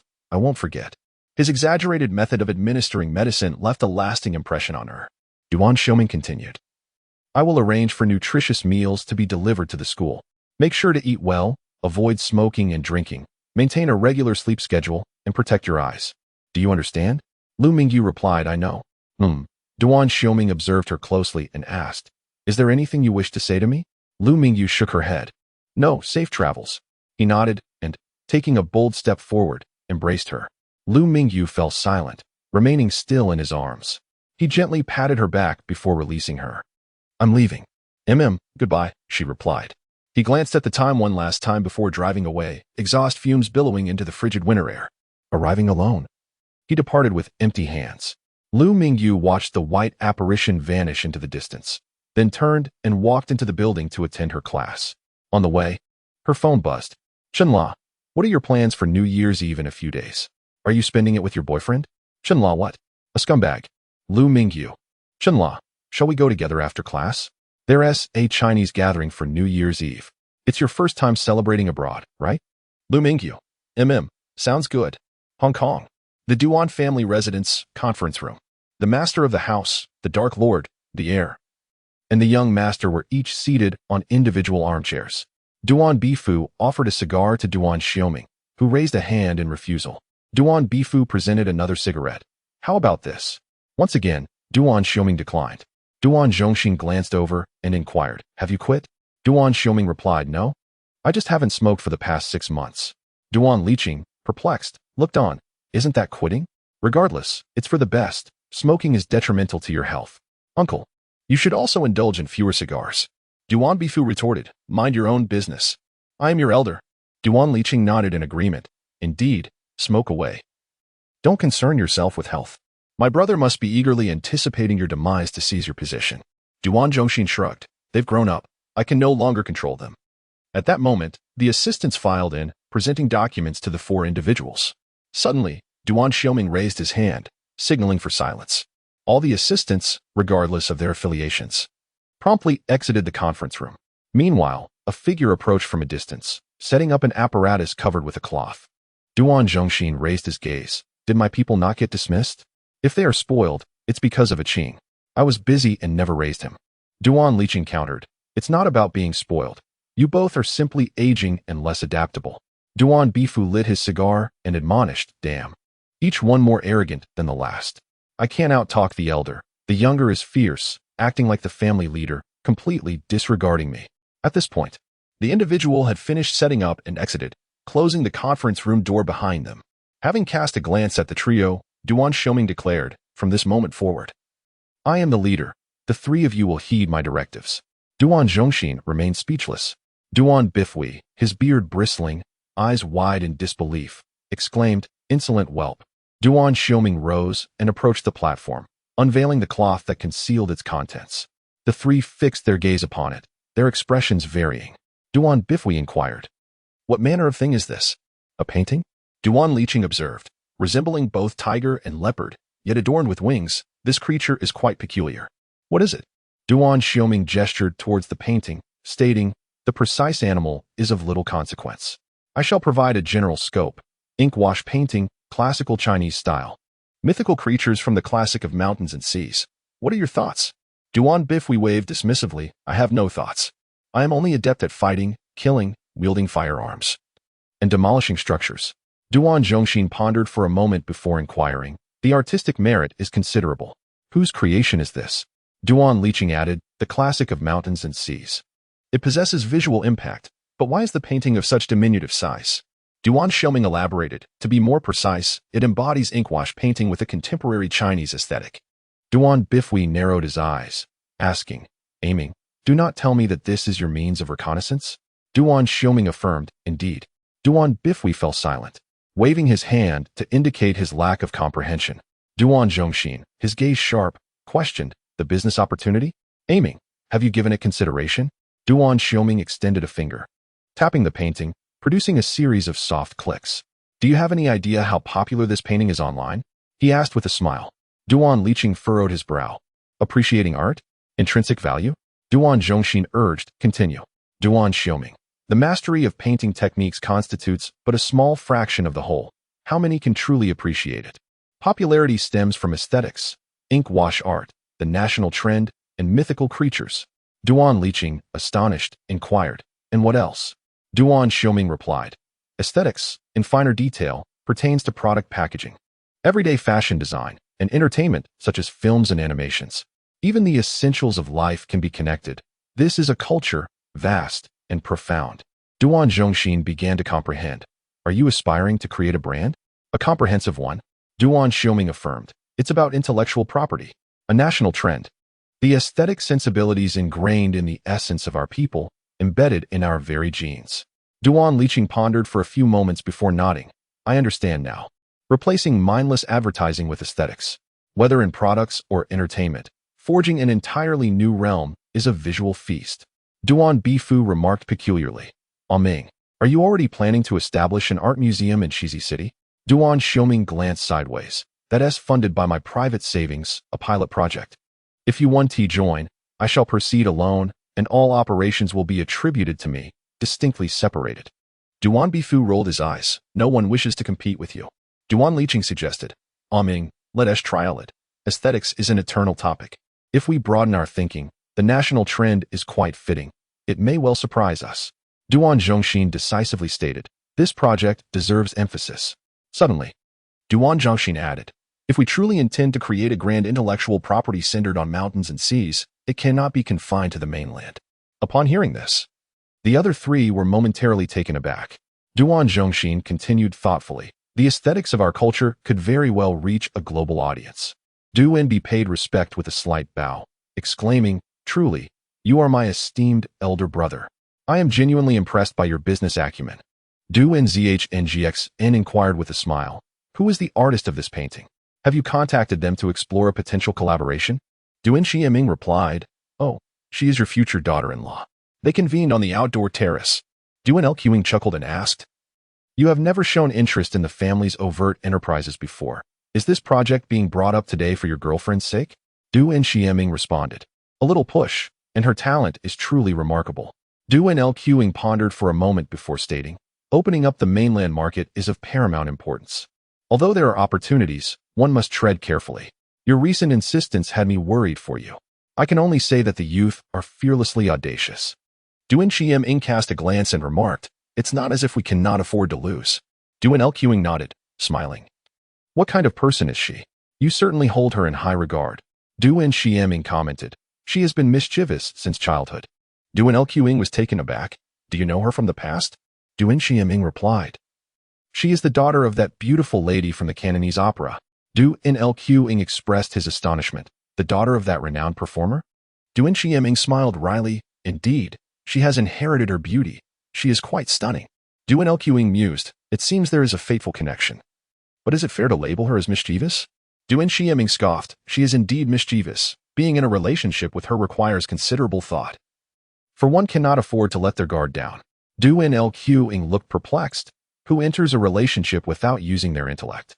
It's not childish, merely mutual affection. Duan Xiuming was astonished. Did you also find yourself deep in thought when you were with Isabel? Duan Liqing's lips twitched slightly. I engage in a battle of wits and courage with your sister-in-law.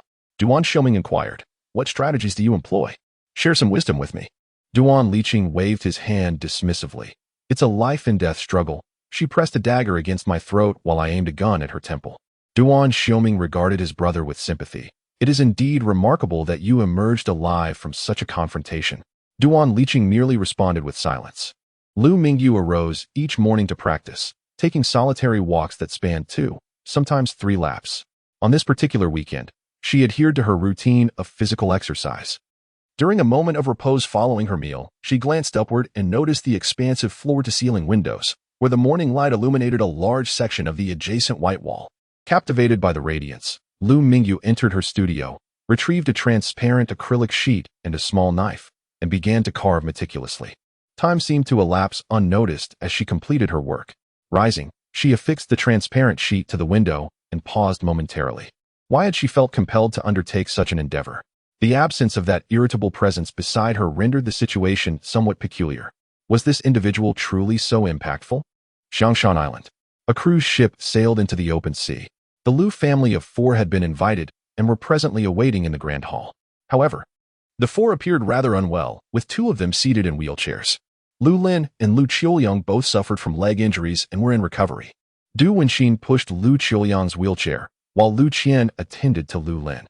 This represented a lineage that had continually expanded its influence overseas, a world-class aristocracy spanning generations. The Lu family, of course, would not decline the invitation. Regardless of its nature, attendance was imperative. The host was Yin Tianzhua, who remained clad in a floral shirt and donned sunglasses even in the depths of winter. Accompanying him were 30 individuals in black attire, not ordinary bodyguards, as each bore a prominent bulge at their waists. Upon their initial encounter, the 30 black-clad figures swiftly formed a circle, enclosing the 4 individuals. The Lu family had never witnessed such a scene and were taken aback. The mentally unstable Lu Qian turned ashen with fear. Yet, Yin Tianzhua chuckled, lowering his sunglasses with a single finger, his eyes peering down at the 4 before him. He first glanced at the Lu father and son, the latter confined to a wheelchair with a cast, a pitiful sight indeed. Next, his gaze shifted to the mother and daughter, who appeared equally disconcerted, displaying signs of psychological distress.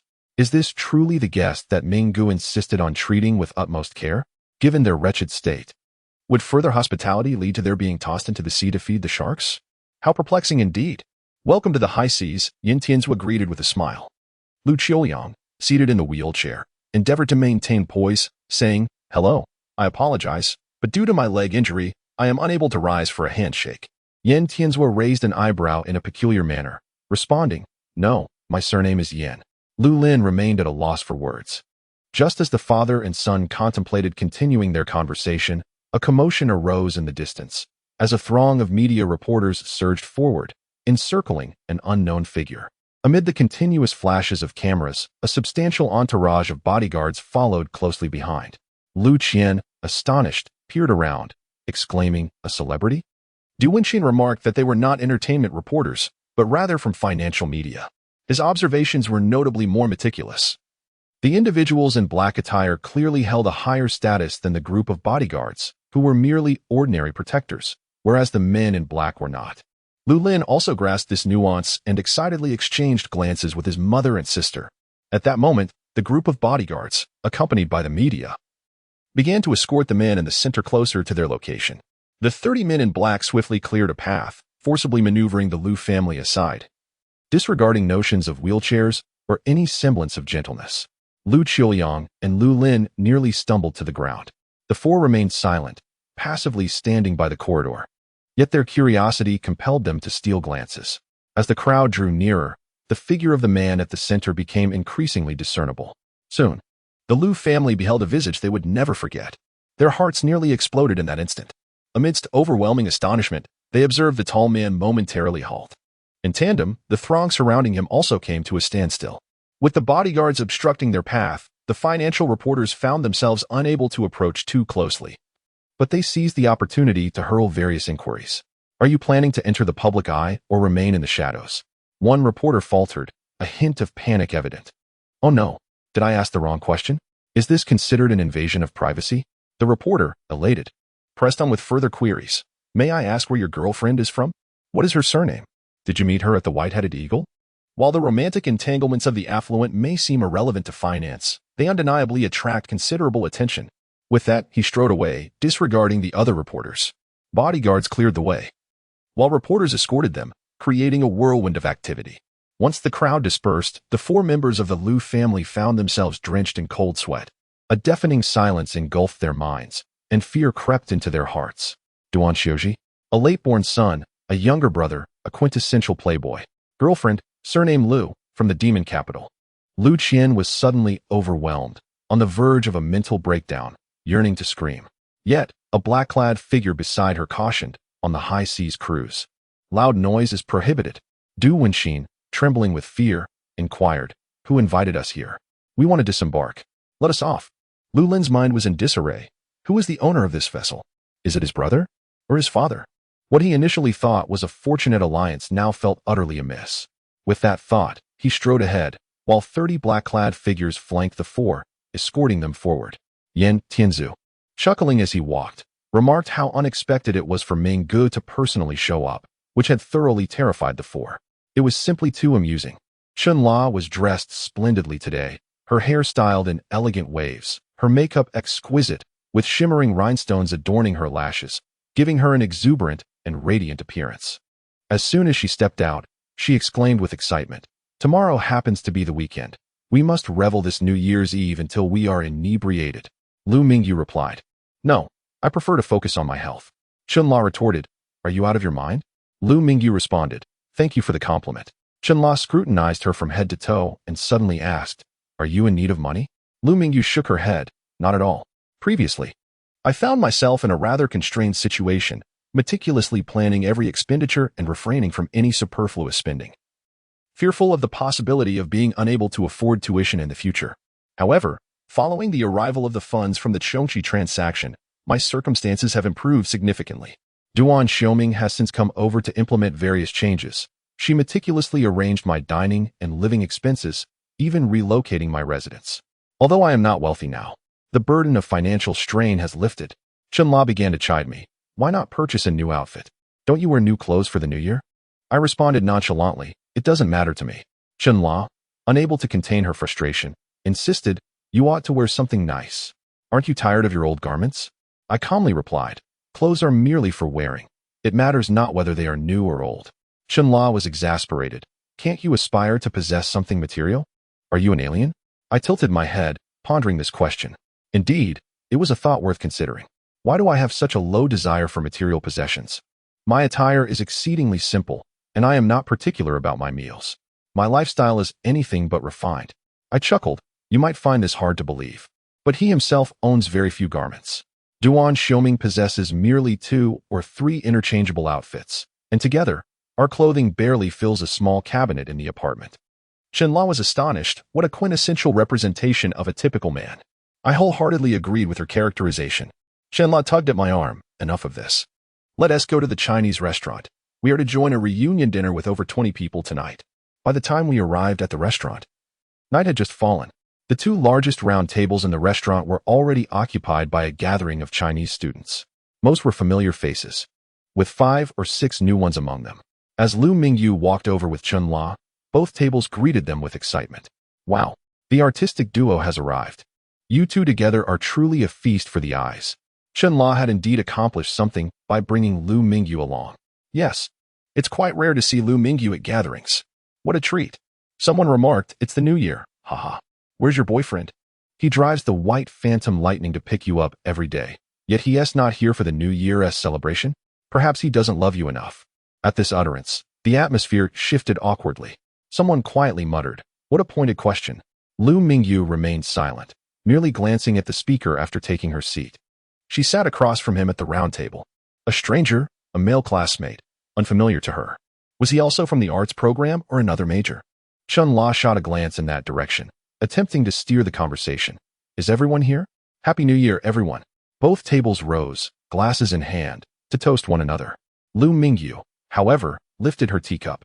The stranger spoke again. "Lu Mingyu doesn't drink? We're all having drinks, and you're the only one with tea? How uncooperative."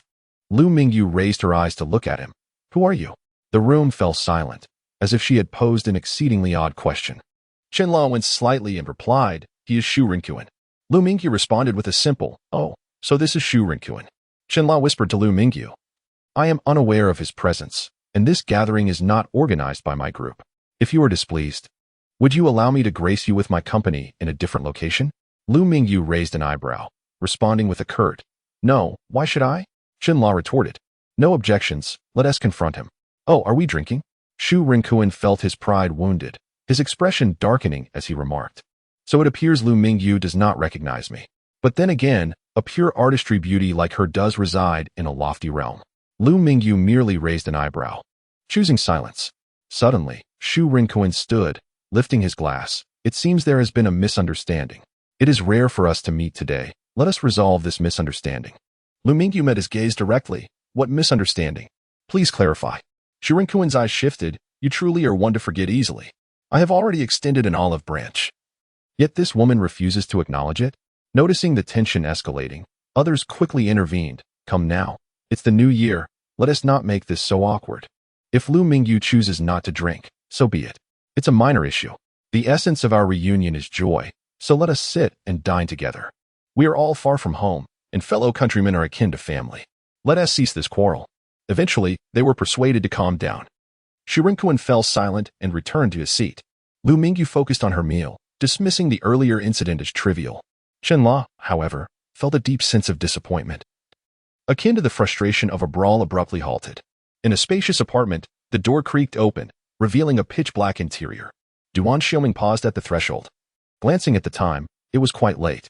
He set down 2 large bags and dialed a number. "Where is she?" The atmosphere in the Chinese restaurant was delightful.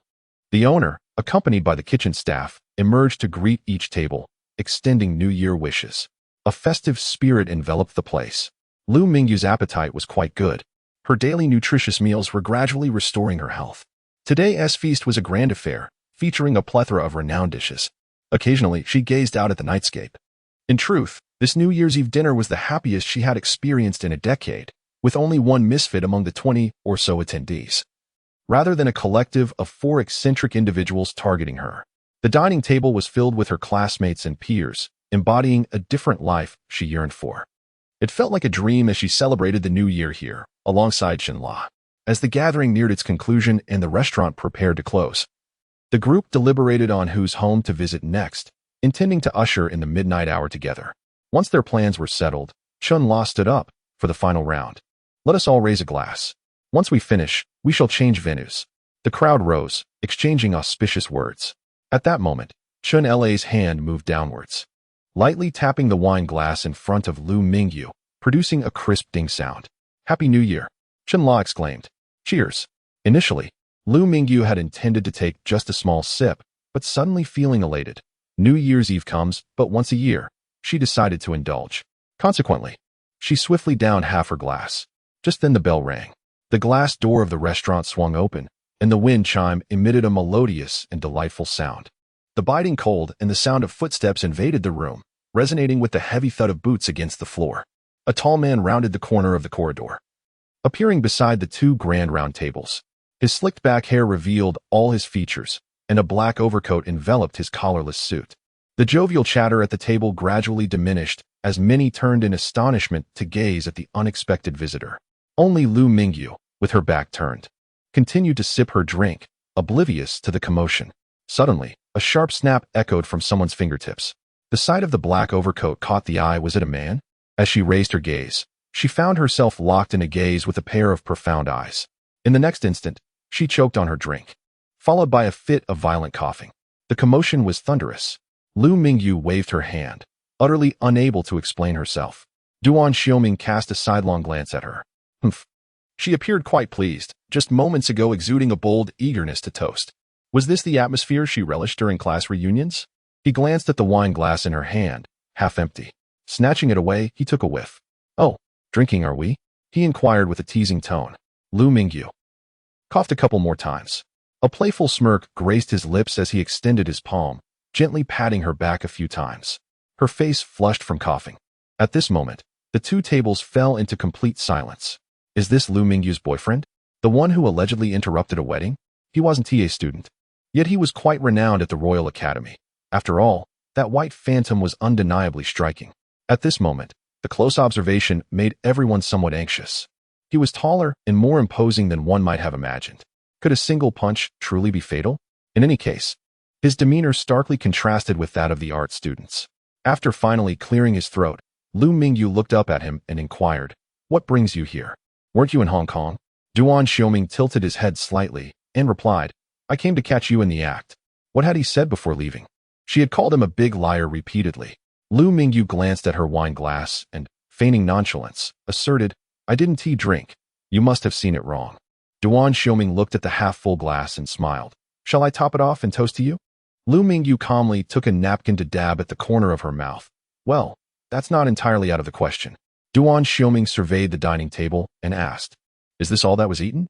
Lu Mingyu nodded. It was indeed a fortuitous arrival. Duan Xiuming playfully flicked her collar. "Stay and have another meal with me." Thus, Lu Mingyu was taken away. The gathering was also drawing to a close.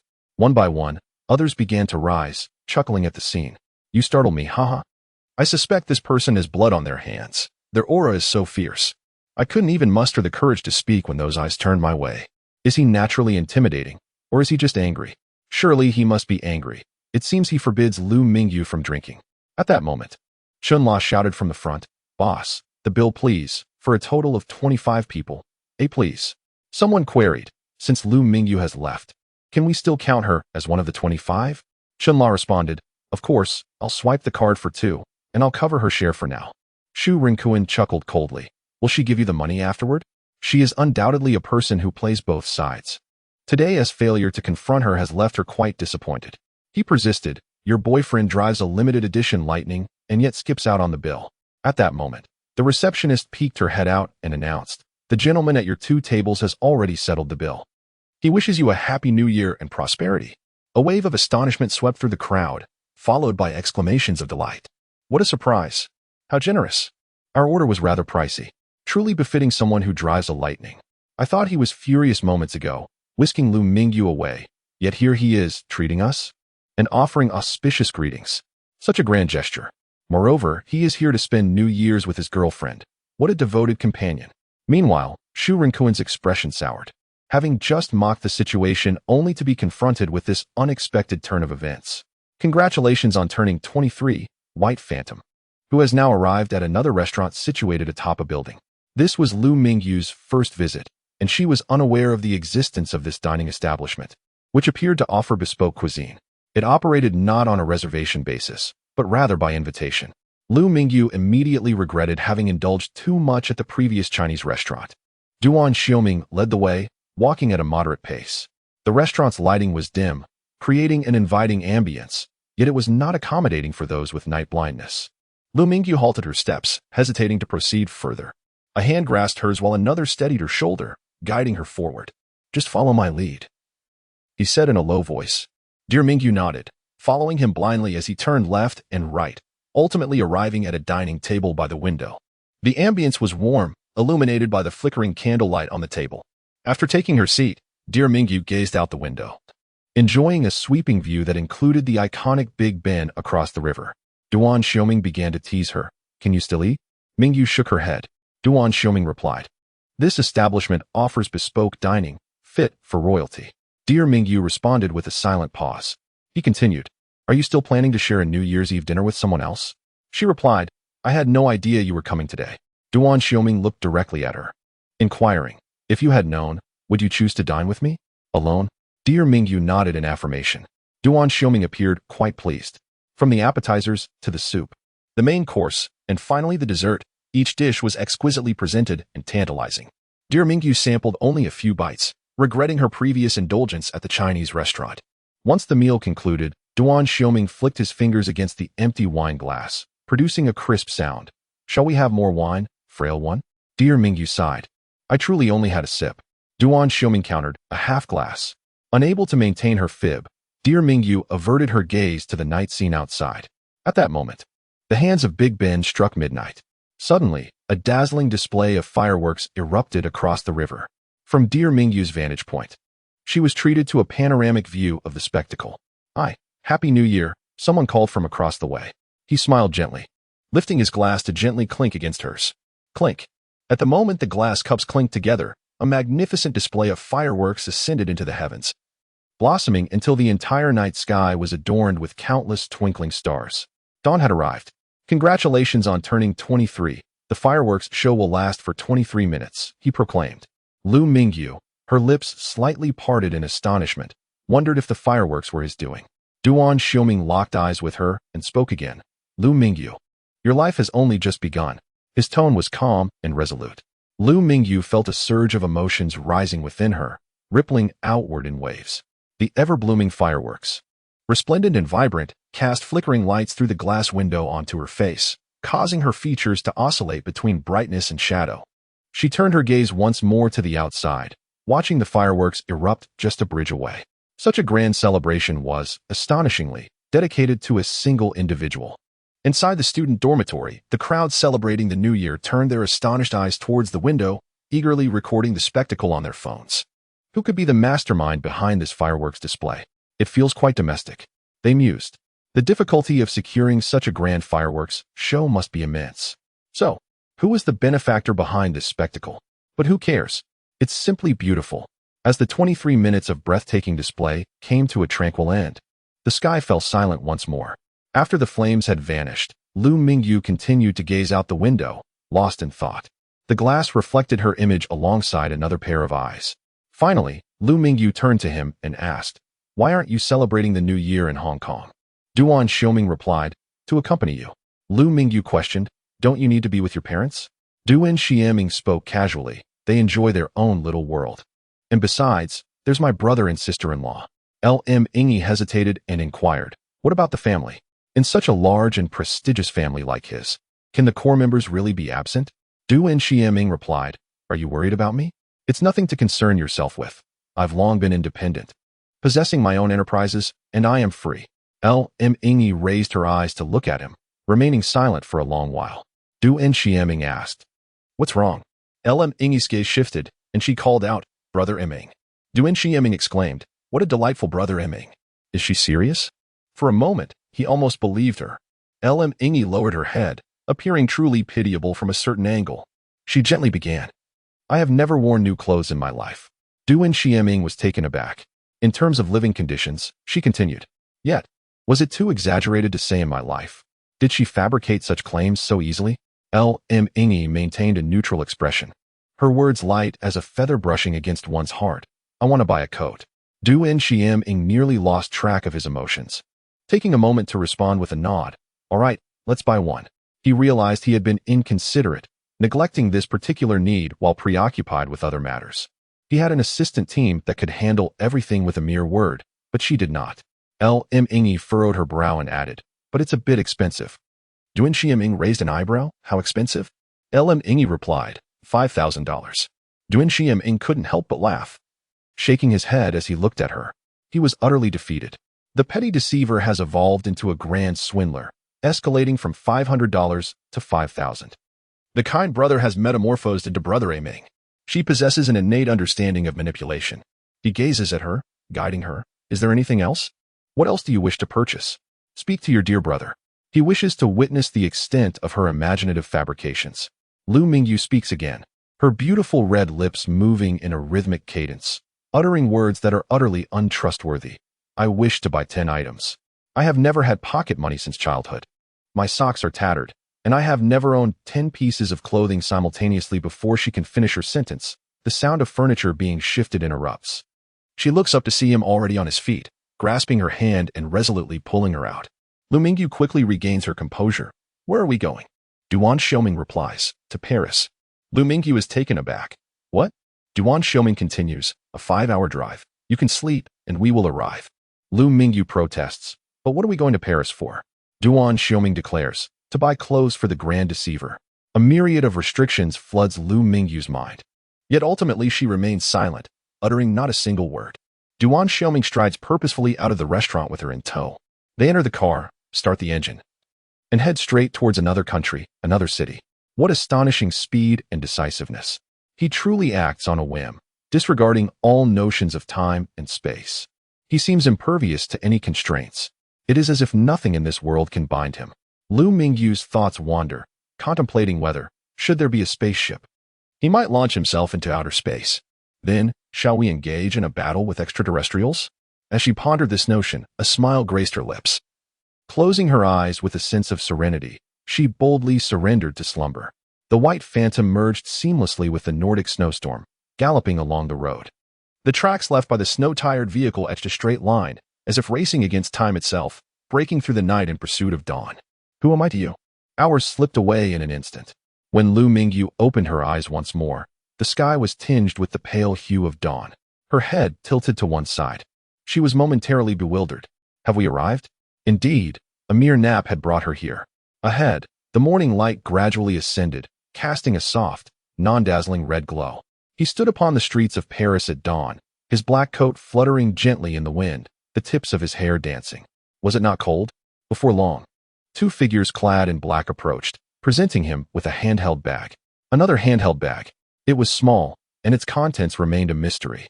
He stood still, raising an eyebrow and smiling at her, extending an invitation. Lu Mingyu moved her limbs, feeling as though her legs had gone numb. After a moment's pause, she opened the car door and stepped out. The location they occupied was a renowned street, adjacent to a hotel boasting an excellent geographical position. Duan Xiuming approached and said, "Shall we tidy up first, then have breakfast?" Lu Mingyu inquired, "Are you not going to sleep?" Duan Xiuming replied, "Sleep? What a deceit. Aren't we supposed to shop for clothes?" Lu Mingyu regarded him with surprise, measuring his demeanor. "Aren't you tired?" Despite having driven through the night, he appeared remarkably invigorated. Duan Xiuming reached out to tidy her disheveled hair and spoke casually, "What kind of physique do I possess?" Afterward, he wrapped an arm around her shoulders and led her toward the nearby hotel. She did not witness him checking in and ascended directly to their room. Pushing the door open, the room was modest, featuring only a bed, a sofa, and a set of table and chairs, accompanied by a balcony. The balcony directly faced the world-renowned street, where one could behold the logos of numerous high-end brands. Duan Xiuming handed her the handbag. Upon opening it, she discovered it contained skincare products and scar cream, her usual daily essentials, albeit brand new. It was evident that someone had procured these items locally and sent them over. Lu Mingyu mused. Indeed, poverty has constrained her imagination. Duan Xiuming then gestured toward the wardrobe, indicating that there were temporary clothes prepared for her. After stating this, he moved aside the balcony door and stepped outside, taking a seat on a chair, his back turned to the interior. Unlike the long-distance relationship she had in Zizisheng, their arrangement in London was one of cohabitation. After spending so many days together, he had come to understand her habits thoroughly. She felt embarrassed about showering without him hearing. The room felt as if it were ablaze. After a brief tidying up, she was whisked away for breakfast and shopping. By the end of the day, Lu Mingyu felt numb. It was her first realization that shopping for clothes could be such an experience. Wherever they went, a red rope would be strung across the entrance of each store as a cautionary measure. The process of purchasing clothing was entirely different from what she had previously envisioned. No more trying on or selecting at her leisure. He was also unsure where he had summoned several women who bore striking resemblance to her in height and figure. This group of models trailed closely behind her. Wherever her gaze fell, a shop assistant would swiftly present garments for these models to try on, only to then appear before her, taking a few steps. Lu Mingyu stood in silence, resembling a machine designed for selecting merchandise, devoid of emotion. In a state of panic, she shook her head frantically, exclaiming, "No, please. Not too many clothes. That would give me a headache." Duan Xiuming nodded in agreement. "I too find an excess of clothing to be overwhelming." Lu Mingyu sighed in relief. "Please keep my wardrobe minimal and tidy." "Oh no, ultra-minimalist. Thank you. Otherwise, I might lose my mind and feel murderous." Duan Xiuming glanced at her for a moment before nodding again. "Indeed, I concur with the notion of ultra-minimalism."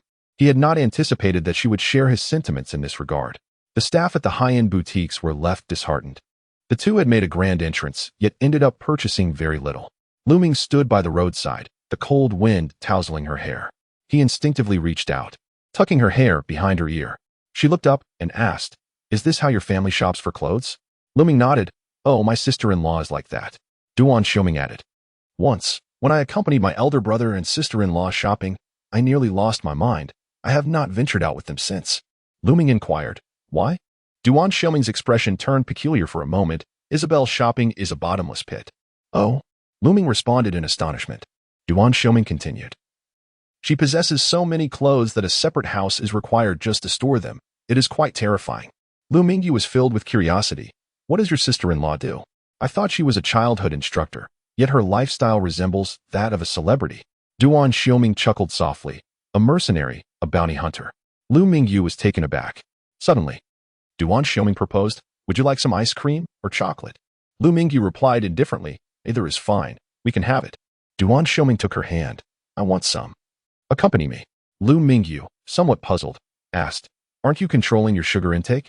Duan Xiuming responded, "I do, but my workouts are intense. I crave something sweet." Mingyu contemplated this.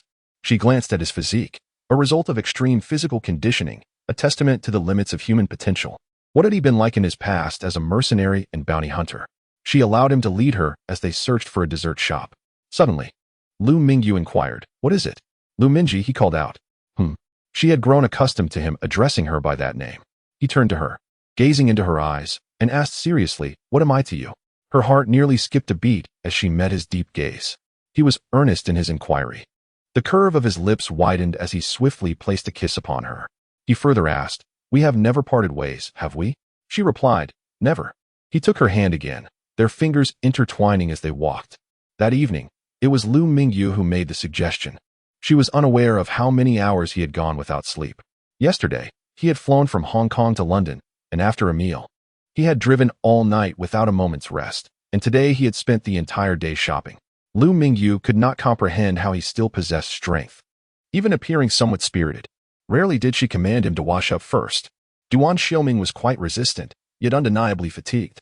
By the time Mingyu finished her shower and emerged, he had already succumbed to slumber on the sofa, no longer sleeping on the floor.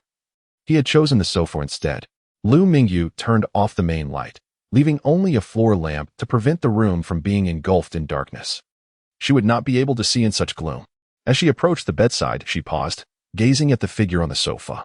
"You dive straight into the deep end, don't you?" The man on the sofa lay with his eyes closed, breathing steadily. He had even managed to find a pillow, lying flat beneath a thin blanket. Was he sleeping deeply? Although his eyes were shut, his sharp features lent him an air of seriousness. Mingyu treaded lightly as she approached. As she leaned closer, she extended a finger. Just as she was about to touch him, he unexpectedly opened his eyes, revealing a pair of profound depths that met her gaze. Mingyu nearly jumped out of her skin, her figure swaying slightly. One hand reached out to steady her. His expression remained neutral as he scrutinized her, asking, "What are you doing?" Taking a breath to steady herself, she replied, "I was about to ask you the same. Aren't you asleep?" They were close enough that her recent deep breaths brushed against him, creating a tingling sensation. His eyes roamed over her brows and features, and he caught sight of the hand resting on her waist. He released his grip and continued to lie there, observing her. Mingyu, regaining her senses, asked, "How did you know?" "I was very quiet." Duan Xiuming replied calmly, "How can I explain this to you? After numerous assassination attempts, one becomes vigilant." Mingyu was taken aback. "Assassination?" Duan Xiuming stated matter-of-factly, "Yes, in the past." Mingyu found herself at a loss for words, unable to fathom such life experiences. She climbed onto the bed and reached out to turn off the floor lamp. The room plunged into darkness, enveloped in silence. "Are you asleep?" he suddenly inquired. Startled moments ago, she found it difficult to drift off. After a while, Mingyu responded, "What?" Duan Xiuming asked, "Why did you choose me for your first night?" Without much thought, she candidly replied, "Because of your looks." In the next instant, the figure on the sofa appeared on the bed, pinning her down beneath the quilt. She wondered what kind of terrifying skill he possessed. It happened in an instant. Mingyu felt like a silkworm, wrapped up and unable to move. In the darkness, she could not see him, only sensing his breath close above her, warm and suffocating. He uttered an enigmatic statement, You usually keep quiet, but when you speak, it's like dropping a depth charge, isn't it? He was so close that his words nearly brushed against her nose, delivered in a calm tone devoid of discernible emotion. Unable to see his expression, Lu Mingyu found herself uncertain of the meaning behind his words, leading her to silence. Have you gone mute? He shifted slightly, as if nudging her side with his knee. Lu Mingyu emitted a sound. He leaned in closer, not merely sharing breath. Lu Mingyu found herself in a dilemma, ensnared within the confines of the blanket, unable to move, and his proximity rendered her speechless. He remained there, motionless, enveloped in a prolonged stillness that lingered long enough for Lu Mingyu to feel a numbness creeping in, prompting her to gently turn her neck. Suddenly, he lowered his head. She felt his lips brush against hers, yet he did not pursue further. He remained so near, his lips caressing hers as he inquired, "Are you feeling better?" His voice was husky and somber. In that moment, Lu Mingyu sensed something extraordinary. "I'm fine," she replied. Shortly after, she heard him emit a soft chuckle, which escaped with a sigh. "You should rest some more." His words came heavy with breath, warm and searing. The heat enveloped Lu Mingyu, prompting her to desire to extend her hand beyond the blanket. However, he restrained her, even tucking the blanket around her shoulder. Lu Mingyu turned her head slightly to the side. "Forget it. With my night blindness, I can hardly see anything." Duan Xiuming, seemingly tireless, accelerated, shortening their travel time. "What is this?" she asked. Duan Xiuming replied, "Snacks, a specialty of Xiangshan AO." Lu Mingyu expressed her surprise. "Xiangshan AO? Isn't that Hong Kong?" Duan Xiuming opened the package. "Dried meat, almond cakes, flaky pastries. Have you had these before?" Lu Mingyu, "I've only had jerky." Duan Xiuming, "I brought a variety. Try them all, and I'll have someone bring over your favorites." Lu Mingyu suddenly fell silent, and after a lengthy pause, softly spoke. "I should have gone with you that day on the cruise." He suggested taking her around, but she, eager to visit the cemetery, declined. Then she encountered Lu Lin, faced a beating, and was captured in Shizi City. Each event ignited her desire to obliterate the entire Lu family. "What?" He slightly bent forward, trying to discern her expression. In that fleeting moment, she seemed deeply troubled. Yet, when she lifted her gaze again, those emotions had vanished. Lu Mingyu shook her head. "It's nothing." She turned and retreated to her room, lying on the bed to rest for a while. At that moment, her phone began to vibrate violently, inundated with messages from Chen La. "Have you completed your homework? The one assigned on New Year's Eve?" "Chen La, I can't believe I was so thrilled watching the fireworks that I got drunk and slept for an entire day and night." "Chen La, are you heading to the studio? I have no inspiration whatsoever." "Chen La, I need a lifeline." "Where are you?" "Lu Mingyu, damn it. I forgot about the homework." Resigned, she climbed out of bed and hurried towards the door. An arm crossed in front of her, blocking her way. Duan Xiuming frowned. "Where are you suddenly off to?" Lu Mingyu began changing her shoes. "I have unfinished homework. I need to go to school." Duan Xiuming glanced at the time. "Now? How late will you be working?" Lu Mingyu wore a face of utter despair, pulling an all-nighter. Duan Xiuming nodded, took the car keys, and prepared some snacks for her. An hour later, Chen-La rushed into the Chunny art studio, her hair disheveled. Instead of heading directly to her own cubicle, she dashed to Lu Mingyu's side. "Copy this for me," she shouted upon arrival.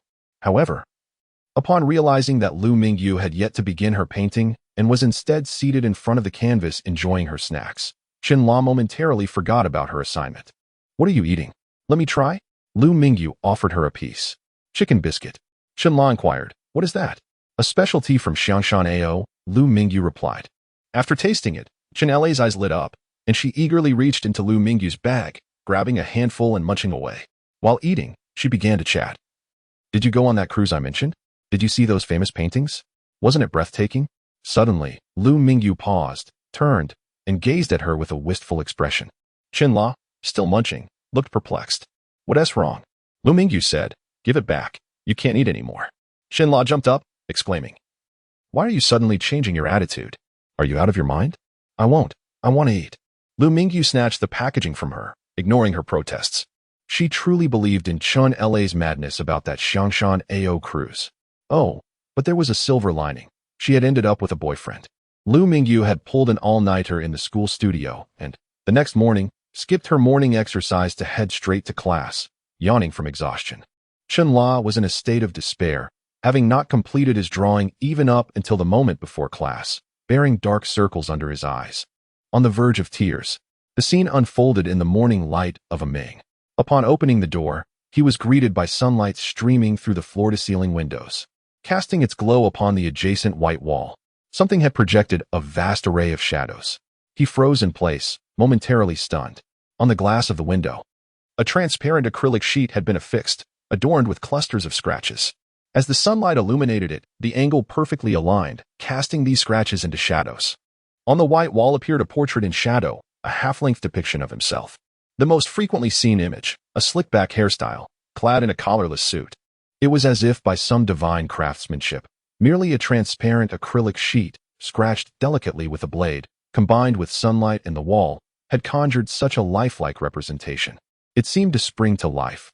Even the expression in his eyes was vivid. It captured his usual demeanor, eyebrows slightly raised, exuding a hint of fierceness and seriousness, as if he regarded others with disdain. Duan Xiuming stepped closer for a meticulous examination. He turned again to regard the acrylic sheet, which bore two small characters etched on the side. A Ming. Had her artistic tools evolved from brushes and hands to these? What else could she employ to create art? This was no mere drawing. It was a masterpiece. When had it been carved? What a delightful surprise. In the following days, a light snow fell, though it did not linger long on the roads, quickly melting away under the warmth of passing vehicles.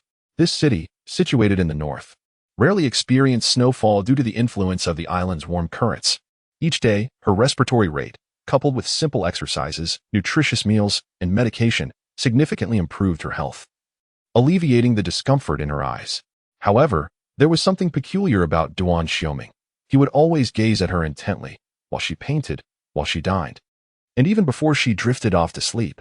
On this particular day, Duan Xiuming sat cross-legged on the quilt on the floor, leaning against the wall, staring at her without a blink. "What is the matter?" he inquired. Lu Mingyu sighed. "Why do you look at me like that?" Duan Xiuming tilted his head, scrutinizing her features. "You are beautiful." Lu Mingyu retorted, "Speak honestly." Duan Xiuming's gaze shifted downward, sweeping over her form, and he countered, "Are you sure?"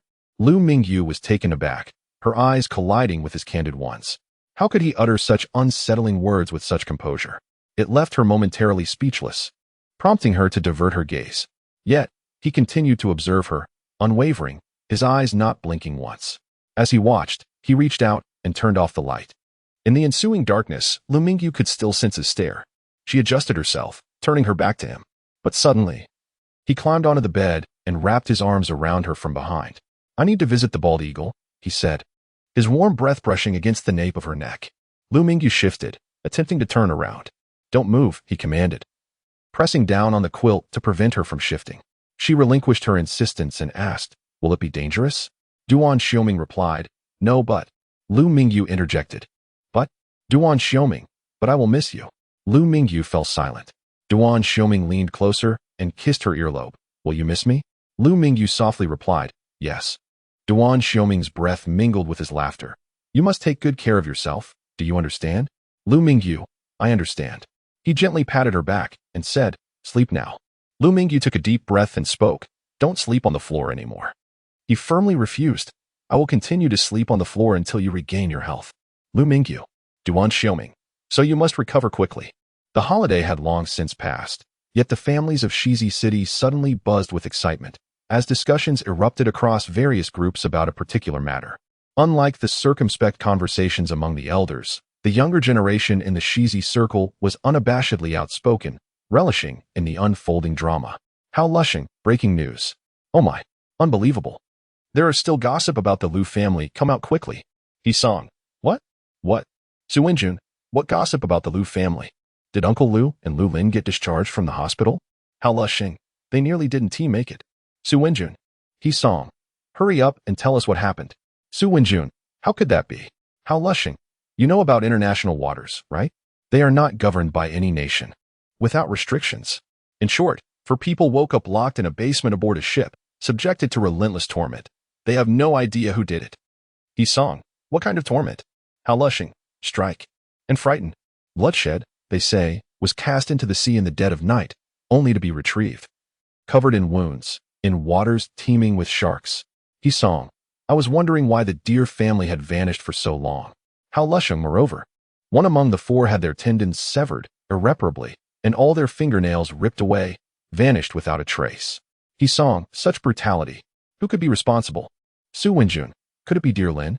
Did he incur gambling debts? It is perilous in international waters. Debts can lead to dire consequences. How lushing, you've grasped the crux. It is not dear Lin, but dear Qian. He song? Su Wenjun. Why dear Qian? Who has she offended? He song. It feels like a calculated act of revenge. How lushing. I am uncertain. This is all the information available. Perhaps you should visit the hospital? The entire family lies in perfect alignment. He song. Shall we go as a group? My curiosity is piqued. Should I bring some fruit to pay a visit? Su Suya. Count me in. Su Wenjun. This is exceedingly malicious, utterly terrifying. It is sheer lawlessness. Yeah, do not indulge your curiosity in such matters. They are not for you to question. Su Suya. Su Wenjun. Go die, you fool. The very next moment. Su Suya. Dear Qian, come forth and clarify. Is this true? Who have you crossed? Why have only your tendons been targeted? Su Wenjun was utterly horrified. Was his sister unhinged? Goodness. She had the audacity to publicly tag the victim in the group. Hao Lushing was also taken aback, sighing in disbelief. It was quite awkward. He had forgotten that the Lu siblings were also in the group chat, having been overlooked due to their prolonged silence. At that moment, a message appeared in the group. Lu Qian had exited the chat. The previously passive members suddenly erupted in excitement, eagerly offering their respect to Su Suyu. This girl was quite formidable. Among them, He Song knelt with the utmost decisiveness, executing a smooth slide onto his knees, utterly awed. My brother left after Duan Xiuming's departure for a week.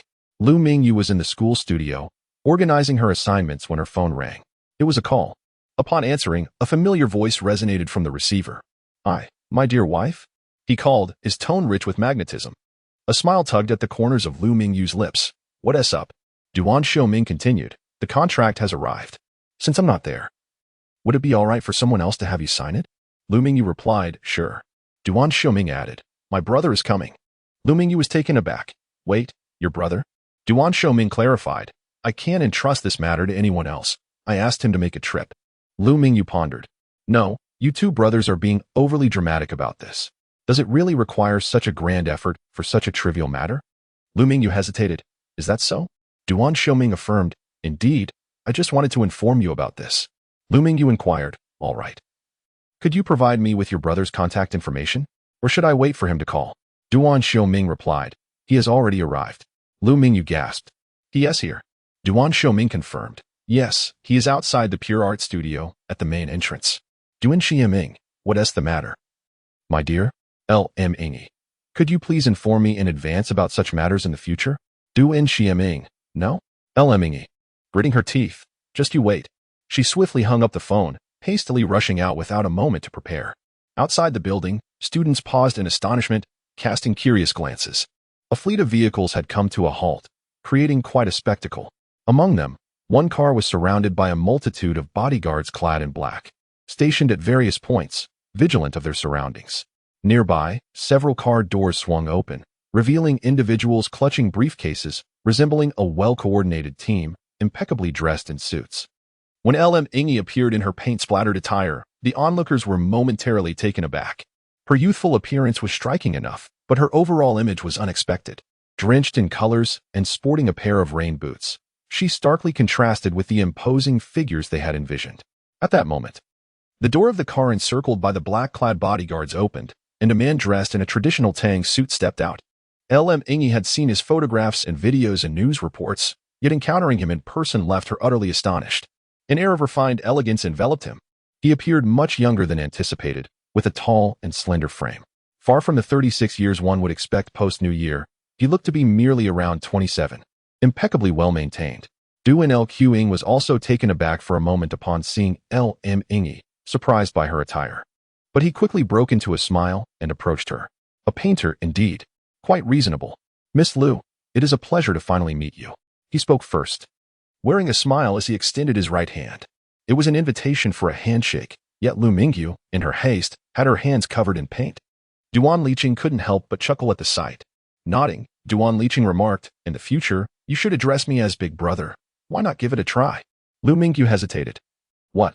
Big Brother? Huh? Duan Liqing, not wishing to put her on the spot, gracefully shifted the conversation. I have brought along a team of lawyers. Shall we review the contract first? Lu Mingyu nodded in agreement. All right. The few individuals carrying briefcases stepped forward, commencing the formal negotiations. Meanwhile, the surrounding bodyguards swiftly formed a protective circle, shielding them from the gaze of passers-by to ensure the confidentiality of the signing. Lu Mingyu watched in astonishment, while the lawyers struggled to avert their eyes from her vividly colorful attire. Upon completing the signatures, the group departed, their briefcases in hand, stealing glances at her as they left. Duan Xiuming, however, remained behind, seemingly with more to convey. Given his age, he regarded Lu Mingyu as one would a child. His tone and demeanor imbued with warmth, an entirely different gentleness compared to Lu Qiuyang's facade. It radiated from within, exuding a genuine kindness. In that moment, Lu Mingyu suddenly comprehended a profound truth. True gentleness is a gift bestowed by the strong. It reflects the broad-mindedness of those in power, embracing imperfections and permitting mistakes and failures to occur. What an admirable figure he is. She felt a deep envy for such a family. Duan Xiuming presented another list. This is your assistant team that can handle materials procurement or attend auctions. Lu Mingyu pondered. An auction. How ambitious is the Duan family's project? Duan Xiuming added. Additionally, there is another matter to discuss with you, regarding the members of the artist team, specifically your assistant artists. Do you have any thoughts on the number and selection? The Shanghai Guichao is an entire series, and the workload is substantial. It is impossible for Lu Mingyu to complete all the artwork alone, necessitating a distribution of tasks. Commercial collaboration is not merely an act of inspiration. After some contemplation, Lu Mingyu inquired, "May I ask if you have any candidates in mind?" Duan Xiuming raised an eyebrow, seemingly surprised by her response. He remarked, "I assumed you would choose from your classmates. The tuition at the Royal Academy is quite steep, which creates a threshold. Many students pursue fine arts not only out of passion but also with higher aspirations. Lu Mingyu aims for the pinnacle, as do others. Each student here possesses a distinct personality, with an array of unique artistic styles, making it unrealistic to settle for being an assistant." Duan Xiuming nodded in appreciation. "You truly are, as Ming said, intelligent and rational, a delightful surprise." While Duan Xiuming may have a temper and a tendency to scold, he always praises her. Is her brother the same? This gives her a sense of being validated in whatever she does. Perhaps it is not merely an illusion? Her eyes sparkled. Lu Mingyu replied, "Ah, very well. Shall I then address you as elder brother and sister-in-law?" Duan Xiuming added, "Your sister-in-law was quite formidable in her youth, though she has some lingering ailments and places great emphasis on health, so I hope you don't mind." Dear Mingyu shook her head and replied, "No." She glanced at the adjacent vehicle and noticed a pair of long legs draped over the front seat, a figure of striking elegance. Could that be Isabel? She certainly appeared formidable. Duan Xiuming continued to engage in casual conversation. Aiming has been spoiled by his family since childhood, with quite the temper. If he ever offends you, feel free to strike him. Mingyu's expression turned peculiar, as if she were receiving advice from an elder. Yet, could she truly hold her own against him? Duan Xiuming chuckled. "He won't retaliate against you. You can simply hit him." Mingyu was taken aback and found herself at a loss for words. Duan Xiuming continued, "Are you planning to visit Hong Kong with Aiming during the holidays? My parents are looking forward to meeting you." Such an invitation was utterly impossible to decline. Mingyu nodded. "All right, shall I disturb you then?" Duan Xiuming beamed. "We're family. There's no disturbance." Mingyu's emotions were momentarily indescribable. Duan Xiuming concluded their conversation, bid her farewell, and departed in her vehicle. Mingyu stood in place, watching as the convoy set in motion. Just a few meters out, the rear window of the central car suddenly rolled down. A woman leaned halfway out, appearing as if she had just awakened. Her hair tousled, yet her eyes sparkling as she gazed back. She possessed a strikingly refined visage. With a flourish, she waved her arm towards Mingyu in greeting. It was Isabel. Mingyu was utterly astonished and waved back. The convoy sped away, vanishing from Mingyu's sight. Xinla eagerly grasped her arm, his excitement palpable as he inquired, "Who was that just now?" The conversation was surrounded by so many bodyguards. What a grand spectacle. What do they want from you? Who is this influential figure? Xinla paused, furrowing his brow. "Did they offer you money to break up?" "How much?" "I want to accept anything less than 50 million. "Damn it," Lu Mingyu replied. "They invited me to Hong Kong to meet the parents." Chanelle's eyes widened in disbelief. "You're already meeting the parents? What kind of celestial family is this?" Lu Mingyu continued, "There is also a collaboration. You must keep this confidential for now." Xinla exclaimed, "Huh? A collaboration? Wait, what kind of collaboration?" Lu Mingyu tilted her head slightly. I'll be the lead writer for a project. Chun La was beside himself with excitement. Is this for real? Let us celebrate. Lu Mingyu nodded. Yes, let us. Inside the car, Duan Xiuming expressed his reluctance. Do you want to take a look? You were sleeping so soundly that you drooled. Isabel glanced down and noticed a small wet spot on her collar. Duan Xiuming gently patted her hand. There will be another opportunity. I invited a little friend to come to Hong Kong for the holidays, and she agreed. Isabel tilted her head. All right, I'll sleep a little longer. She would create under the name Lu Mingyu for the project Shanghai Guoqiao. The members of the artist team were gradually being selected, and once confirmed, they would meet with her, possibly settling in this city for convenient future communication. Should they rent a workshop and establish a studio? In any case, she found herself increasingly busy, balancing her daily exercise and nutritious meals alongside a hospital checkup every half-month. It had been a long time. It was the first time he had been away from her for such an extended period. Following their heated argument that nearly culminated in a breakup, he crossed the ocean to seek her out after just 3 days. Were it not for his daily messages and phone calls, she might have thought he had vanished entirely. A few days later, while Lu Mingyu was diligently working on her assignments in the studio at school, her phone screen lit up incessantly, flickering with a flurry of group messages. Lu Yi, her team of illustrators, comprised a total of 8 individuals, including the lead artist. Initially, 2 members of the team were rather skeptical of Lu Mingyu's abilities. However, after witnessing her artwork titled Xiongqi, their dissenting voices fell silent. Subsequently, upon learning of her remarkable calligraphy skills and her enrollment at the Royal College of Art, the remaining 7 members began to revere her. She shared her work with the group, requesting their assistance in organizing, summarizing, and refining the content. Such preparation was essential before putting pen to paper. Unlike individual endeavors, leading a team required her to ensure that each member contributed to their fullest potential. Once Lu Mingyu completed one of her assignments, discussions within the illustrator group were nearing their conclusion. She briefly glanced over their work, instructing them to compile it into a document and send it to her. Immediately afterward, she dialed another number. Soon, a female assistant arrived, entering the compartment to assist Lu Mingyu with framing and organizing her work. In addition to her illustrator team, Lu Mingyu now also had a cadre of assistants. 3 assistants accompanied her, including a lifestyle assistant responsible for her daily needs, transportation, and scheduling. The assistant who entered the compartment at that moment was a support assistant, aiding her with framing and other mundane tasks. This support assistant, named Xiaoan, appeared to be under 30, though her petite stature resembled that of a young girl. Xiaoan has been here for several days now, becoming quite familiar with the tasks at hand. With just a glance, Lu Mingyu knows what needs to be done, demonstrating a remarkable level of professionalism and responsibility. Since acquiring an assistant, Lu Mingyu has found her workload considerably lighter. She no longer has to be involved in every little task. Instead, she can allocate her time effectively and charge forward with confidence. As Lu Mingyu observes Xiaoan diligently at work, she opens a bottle of mineral water and takes a sip. It is quite late, already 10 o'clock in the evening. Xiaoan, focused and quiet in her endeavors, turns to retrieve a tool and inadvertently catches sight of Lu Mingyu finishing her water, casually tossing the empty bottle into the trash bin. She pauses, momentarily taken aback. Lu Mingyu, sensing something amiss, inquires, "What's wrong?" Xiaoan, initially lost in thought, then smiles and replies, "President Lu, just now you resembled a star." Lu Mingyu, puzzled, asks, "What do you mean?" Shaking her head, Xiaoan struggles to articulate her thoughts. "I can't quite describe it, but your eyes were sparkling, so bright." Lu Mingyu halts her movements, pondering this observation. Indeed, she has been feeling increasingly vibrant lately, possibly due to adjustments in her diet and exercise routine. Everything seems to be falling into place. She is busy yet not fatigued, relishing the moment with boundless energy. Sparkling eyes? Are they as bright as they were in her childhood? After briefly discussing matters with Xiaoan, Lu Mingyu decides to leave a bit early, confident that Xiaoan will manage the remaining organizational tasks.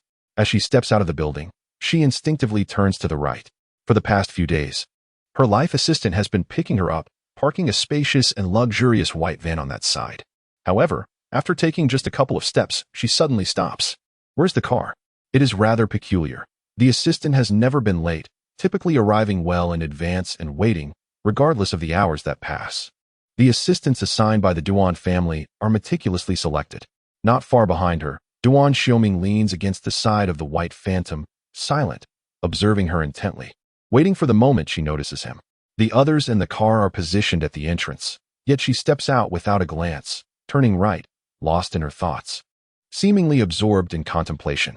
However, upon turning, she catches sight of the white phantom and the man smiling at her. It is uncertain how long he has been watching her, or how long he has smiled. He remains much the same as before, with little change. The night breeze lifts the ends of his hair, and a couple of strands drift gently across his forehead. Mingyu hastens toward him, her eyes suddenly sparkling like stars. Duan Xiuming is momentarily taken aback, so much so that he forgets to embrace her. It is not until she reaches him and wraps her arms around him that warmth envelopes him. He feels something deep within his heart stir as her gaze strikes his soul profoundly. Mingyu suddenly feels a tinge of shyness and releases her grip. It has been over 20 days, nearly a month since they last met. Seeing him come to pick her up from school like before fills her with joy. Yet, he does not relent, holding her even tighter, burying his face in her shoulder. This is how it should have been all along. Uncertain of how long they remain in each other's embrace, long enough for Mingyu's neck to ache, he finally releases her. He opens the door for her, assists her in settling comfortably, and starts the engine. As he drove, he extended his hand towards the passenger seat. Duan Xiuming grasped her hand and inquired, "Are you hungry?" Mingyu replied, "Just a little." Duan Xiuming continued, "Is your body feeling better? How about a late-night snack, now that you've improved? There's no need to rigidly adhere to a strict diet. Indulging occasionally won't have any adverse effects. In the future, she should relish greater freedom, savoring whatever her heart desires and exploring the culinary delights of the world." Suddenly, Mingyu said, "I want to have a drink." Duan Xiuming cast a stern glance sideways, firmly stating, "No." A little indulgence was permissible, but drinking was out of the question. Mingyu protested, "But I'm feeling a bit happy. I just want a small sip." She added, "All right, then I want to have barbecue." Duan Xiuming let out a long sigh. "Don't push it. Choose something healthy." Mingyu responded, "I also want to smoke a cigarette." Duan Xiuming's voice rose. Mingyu. He realized that her improved condition had brightened her mood, and her eyes sparkled with mischief. She had transformed from subtle schemes to overt boldness. Had she begun to find her confidence? A smile crept into the corners of Duan Xiuming's eyes as he secretly observed her, inexplicably drawn to her. Ultimately, he did not allow Mingyu to have her way, and her meal remained healthy. Duan Xiuming forbade her from staying up late, urging her to wash up and go to bed. By the time she finished her shower and emerged, he had already prepared a makeshift bed, reclining against the wall atop the blanket. Mingyu asked, "Have you taken a shower?" Duan Xiuming nodded. "I finished washing up. I'll go pick you up." As Mingyu's gaze swept across his long-sleeved shirt, she suddenly commanded, "Take off your shirt." Duan Xiuming. Mingyu, hurry up." Duan Xiuming stood up, silently complying. She noticed something unusual. He had never slept without his shirt before. As he removed it, numerous bruises became visible, some on his chest, others on his back, evidence of bullets striking his bulletproof vest. His arms bore wounds as well, though treated, they still hinted at the terror of his injuries. This once formidable physique now appeared battered and bruised. Mingyu furrowed her brow and stepped closer. She reached out, gently touching one of his wounds. Her fingers were cool, like a feather brushing against his skin. "Does it hurt?" she inquired. He remained expressionless, merely shaking his head. "Didn't you say there was no danger?" She pressed further. Mingyu nodded in understanding. "So these are not dangerous to you?" Duan Xiuming's expression remained neutral. "No, they are not." Mingyu lowered her gaze and softly asked, "What were you doing at the Bald Eagle?" Duan Xiuming replied, "I eliminated a small underground force." Mingyu looked up at him, her brows knitted in slight confusion. Duan Xiuming offered a faint smile, grasping her wayward fingers. "Don't fidget. There really is no danger. It's just precautionary measures." He lied. It wasn't merely a small force. But it was not significant either. He also refrained from mentioning that this force was related to art, which could impact her if the national style were to gain global prominence in the future. Mingyu pondered for a moment and inquired, "Will you face danger in the future? Are you speaking the truth?" Duan Xiuming nodded affirmatively. Indeed, he was not lying. He cherished life and had never desired anything more than to live to a ripe old age.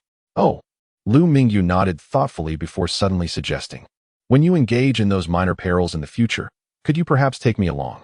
Duan Xiuming raised an eyebrow, perplexed. Mingyu carefully chose her words, saying, "I am merely curious. I wish to witness it." Duan Xiuming gazed into her eyes and, without any forewarning, lowered his head and pressed a kiss to the corner of her lips. Mingyu was taken aback. Duan Xiuming chuckled mischievously. With your frail constitution, you'd only hinder me.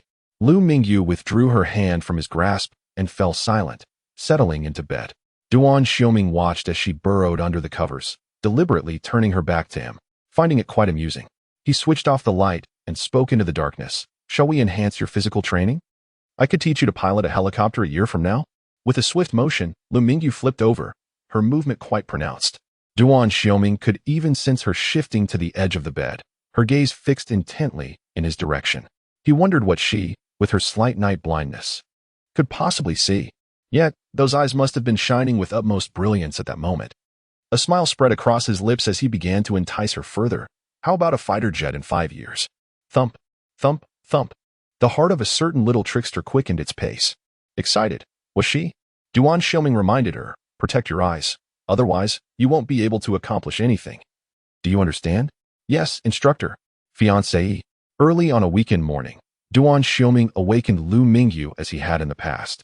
Yet he altered her usual morning exercise routine by presenting a brand new fitness training regimen.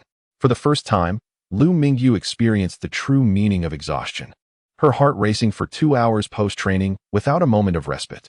Duan Xiuming meticulously observed her, employing various professional instruments to record and compare her heart rate, blood oxygen levels, and respiration frequency, subsequently refining the training content even further. Lu Mingyu leaned back on the sofa, passively allowing him to take measurements without moving an inch. Duan Xiuming inquired, shall we continue tomorrow? His demeanor as an instructor was notably relentless. Lu Mingyu shook her head vigorously, unable to endure it any longer.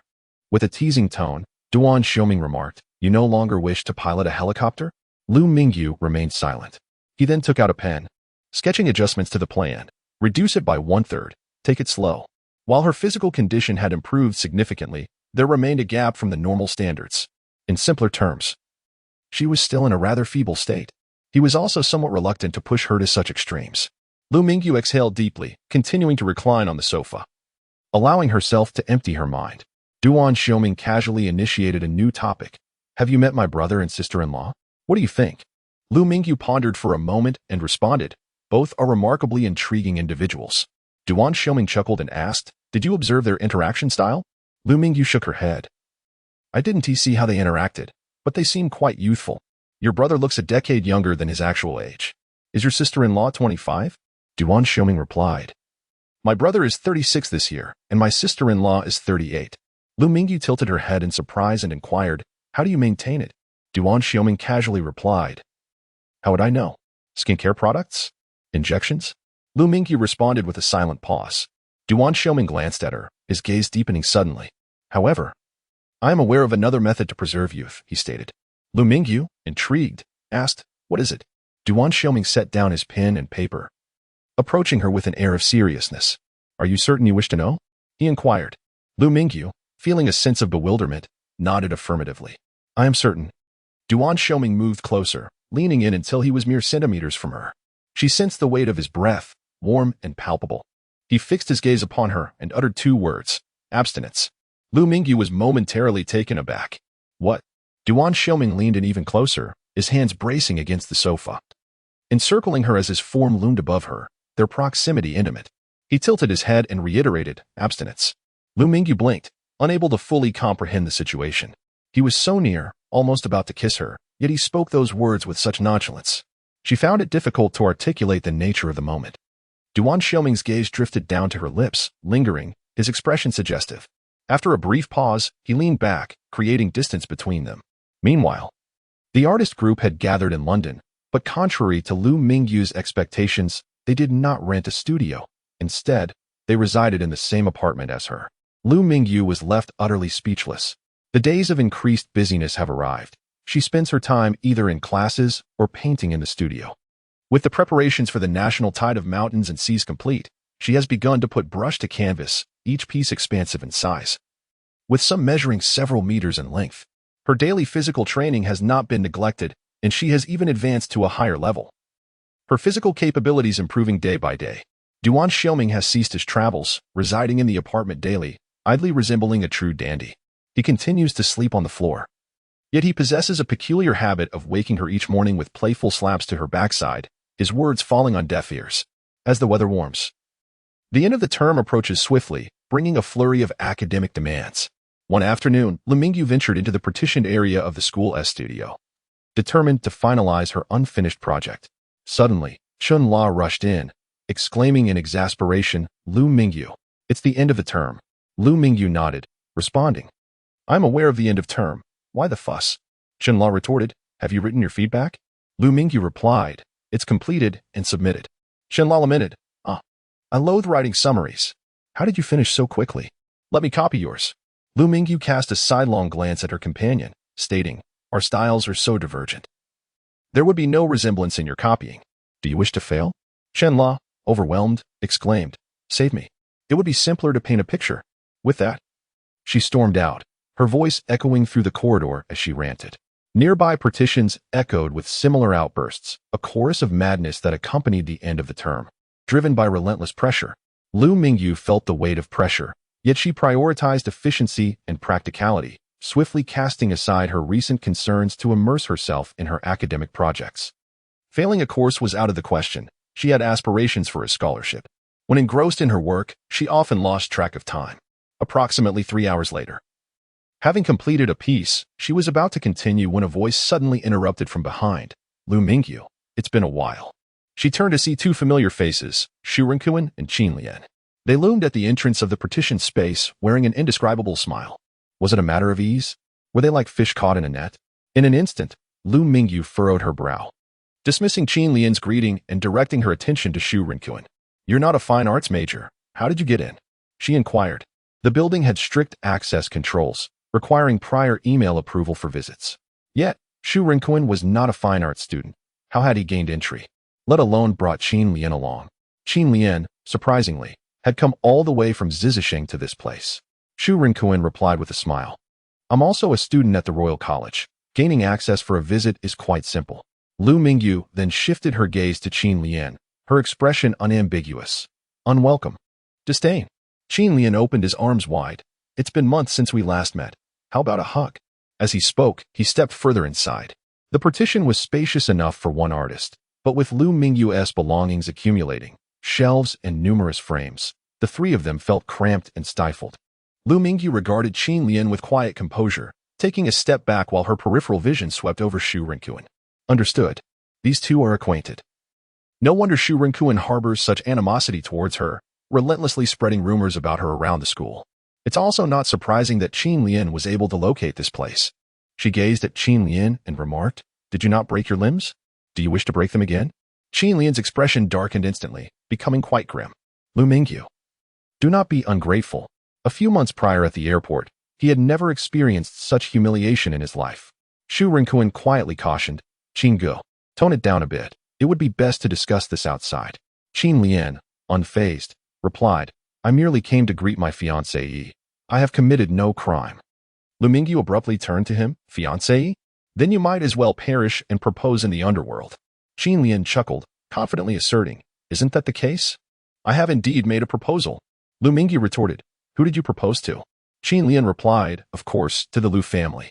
You Lu family have already accepted the betrothal gifts. Mingyu, do not deny it. One must possess integrity. Xu Renkuan nodded in agreement. You are already engaged. You should exercise some restraint. Yet you are still flirting and cohabiting with someone at school? Are your boyfriend's family aware of these matters? The thought made Xu Renkuan smirk. Mingyu interjected, The Lu family's word does not hold weight. Qin Lian scrutinized her from head to toe. Then pray tell, who has authority? I can always propose again. Rest assured, I possess ample patience. After several months apart, she had grown increasingly beautiful, stirring a yearning within him. Mingyu declared, ultimately, It is my parents who hold the final say. Qin Lian furrowed his brows, sensing that something was amiss. Lu Lin had privately confided in him about Mingyu's circumstances. She was not the biological daughter of the couple from the Lu family, yet she had been raised within their household and was included in the family genealogy. Why then?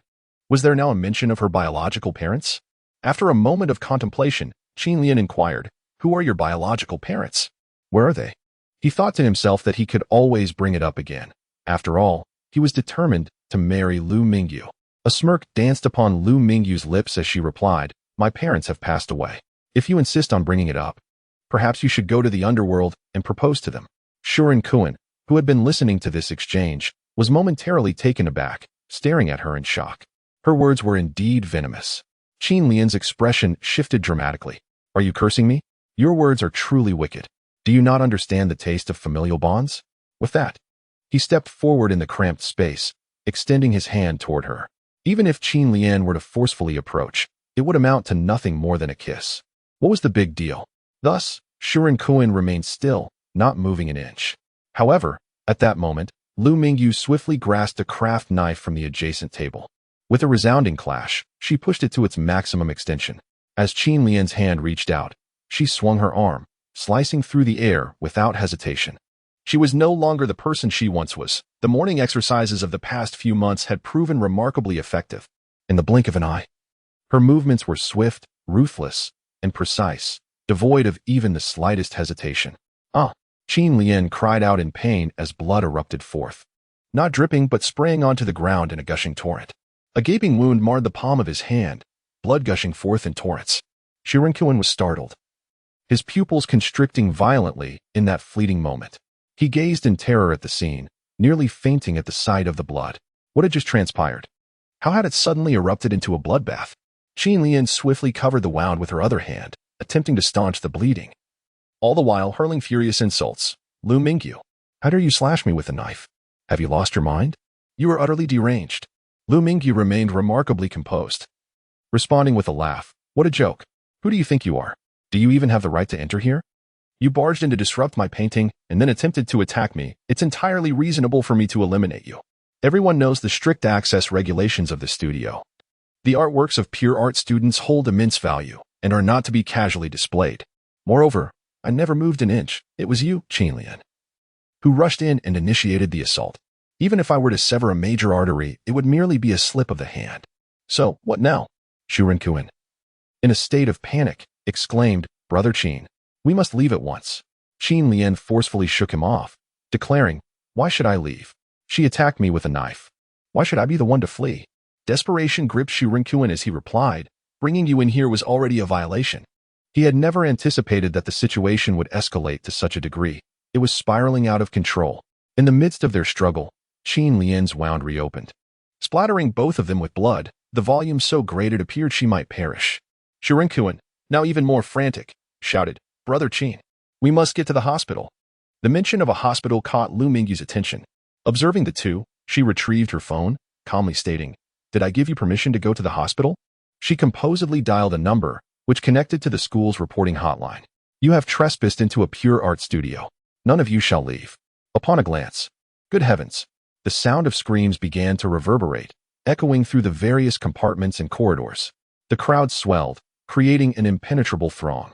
All were pure art students, their faces collectively frozen in shock. They were oblivious to the cause, only aware of the quarrel and the ensuing cries. And then, there was blood. Blood everywhere, spattered on the floor, the walls, and on the two men. The scene was grotesquely horrifying. Some fervent and kind-hearted students attempted to restrain them, insisting on summoning an ambulance. At this moment, it became exceedingly difficult for Shurinkuen to escort Qin Lian away. Shurinkuen was so frantic that he felt the urge to curse. Before long, school staff arrived, issuing a sharp reprimand. Qin Lian, unable to articulate in English, was frantically shouting in place, her hands gushing with blood. Shurinkuen spoke clearly, yet his main concern lay in distancing himself from the chaos.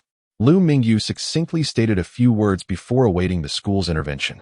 The situation was both urgent and chaotic. Blood was flowing profusely. The staff had no time for detailed inquiries, swiftly taking Qin Lian to tend to her wounds before further questioning. Lu Mingyu truly did not hold back, delivering a fierce slash that might have even grazed bone. She was indifferent to the consequences.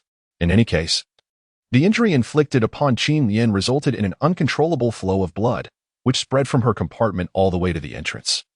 A scene that was nothing short of staggering. It was as if the pure art building had been drenched in blood. The onlookers stood transfixed. After the wounded departed, an eerie silence enveloped the corridor, and the gazes directed at her conveyed an indescribable terror. This woman showed no signs of remorse after the attack. She exhibited no fear whatsoever. In fact, she stood with her arms crossed outside the cubicle, leaning against the wall, frowning as she gazed at the pool of blood on the ground. Her expression seemed to convey disdain, disgust. Chunla hurriedly arrived. only to find that Qin Lianren had already vanished, leaving behind a gruesome scene reminiscent of a crime scene.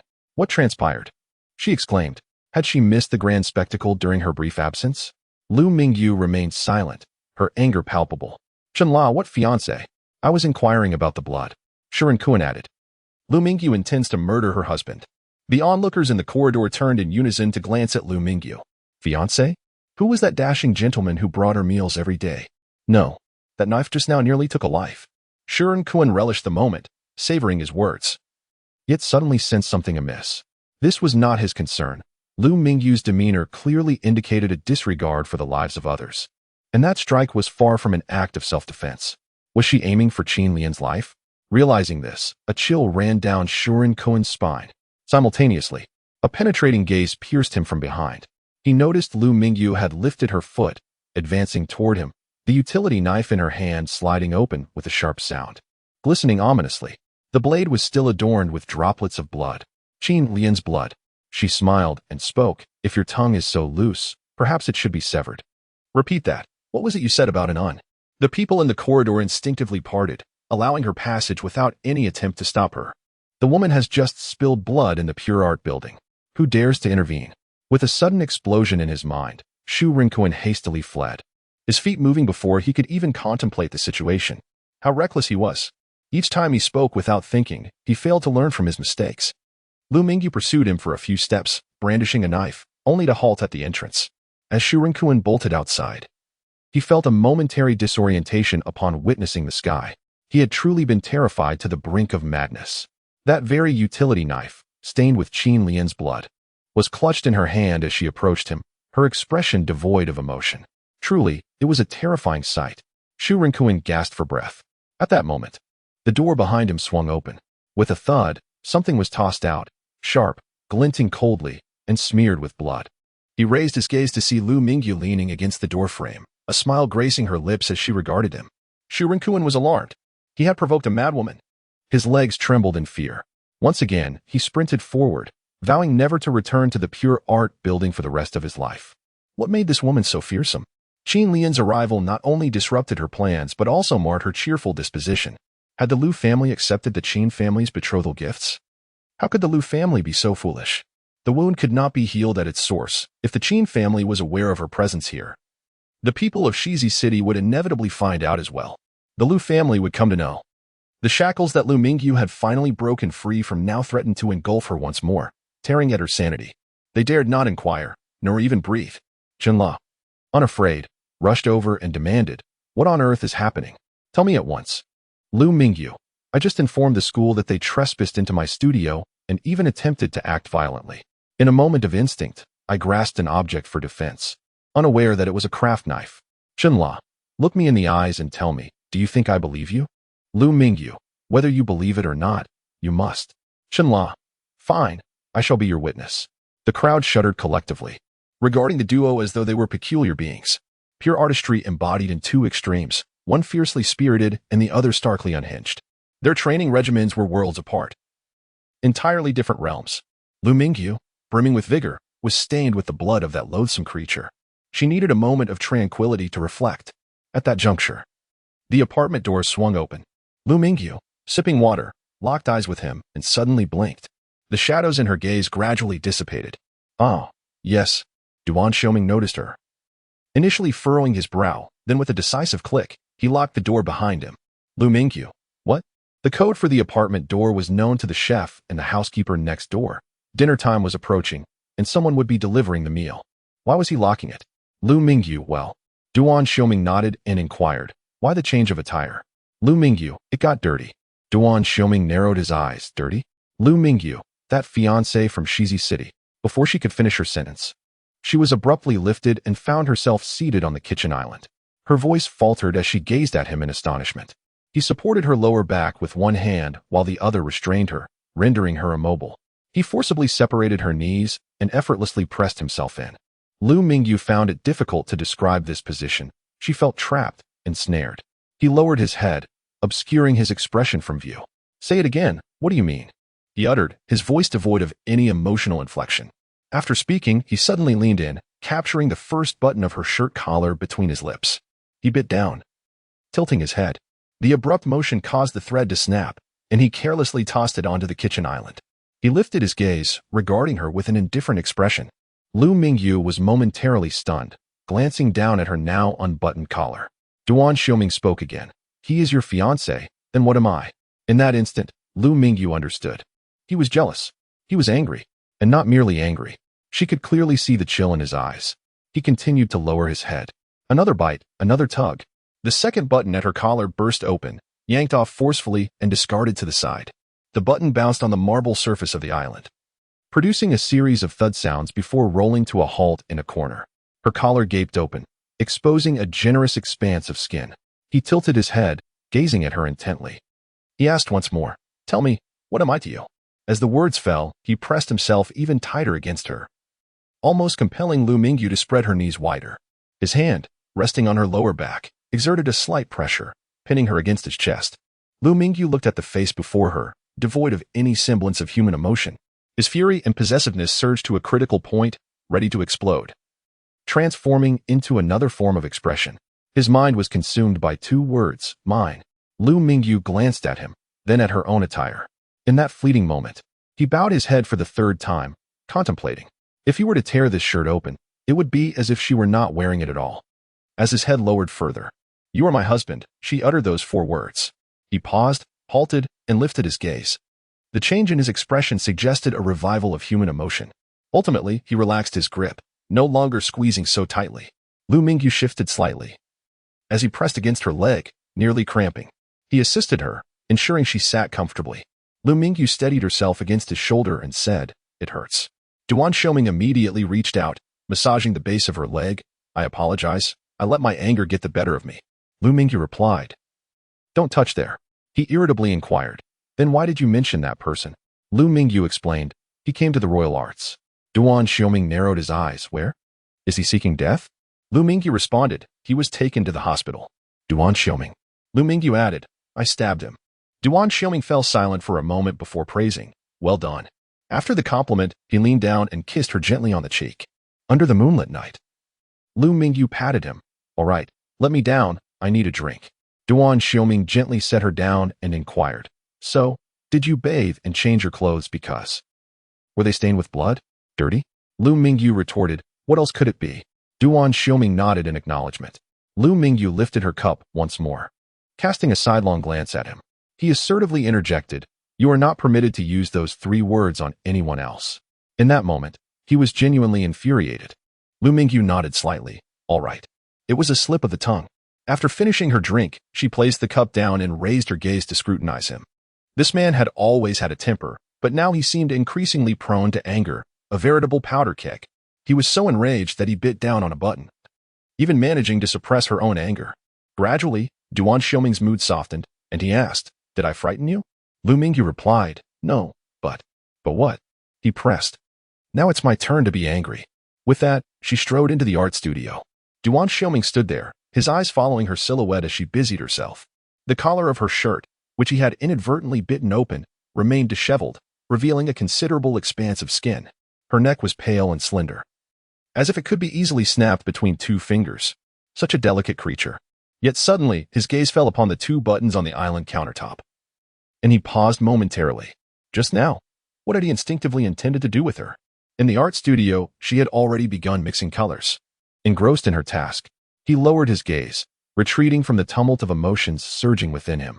After a while, he stepped onto the balcony and closed the glass door to muffle the sound. There was always someone by her side, her bodyguard. She was simply unaware. However, these bodyguards were not within the pure art building and had never disturbed her studies or daily life.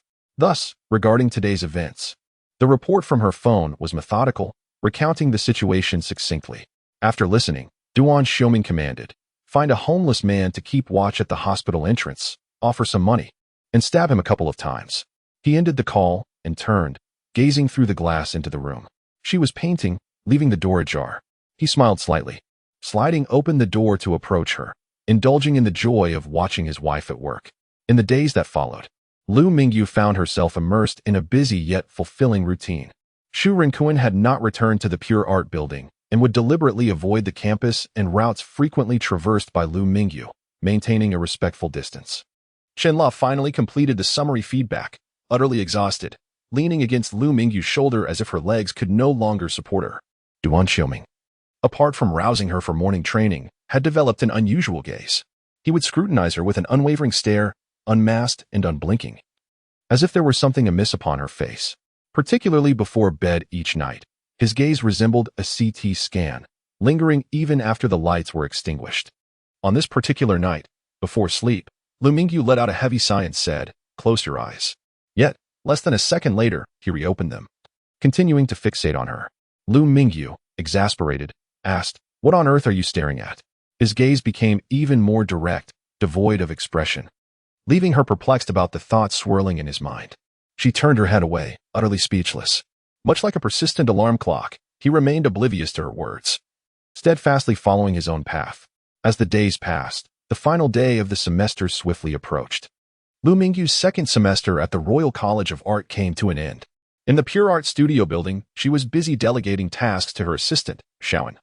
As the semester's conclusion necessitated considerable organization, deciding what to take and what to discard was no small feat. Additionally, she had to capture farewell photographs with several graduating classmates, which added to her bustling schedule.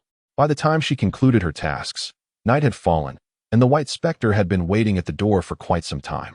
This car and its occupant had become a familiar sight at the Royal College, serving as a daily escort. Some had contemplated approaching him, yet his piercing gaze deterred them before they could draw near. His expression, when devoid of a smile, was rather formidable. As Lu Mingyu exited the building, the man leaning against the car door transformed from a fearsome presence to one of gentle warmth as he gazed at her. She hurried forward, and he opened the car door for her, assisting her in settling inside before closing it gently. Once seated, Lu Mingyu nodded and softly replied, "All right." With a few days of respite ahead, she intended to outline the project for Shanghai Guichao, as her academic break was not synonymous with a halt in her work.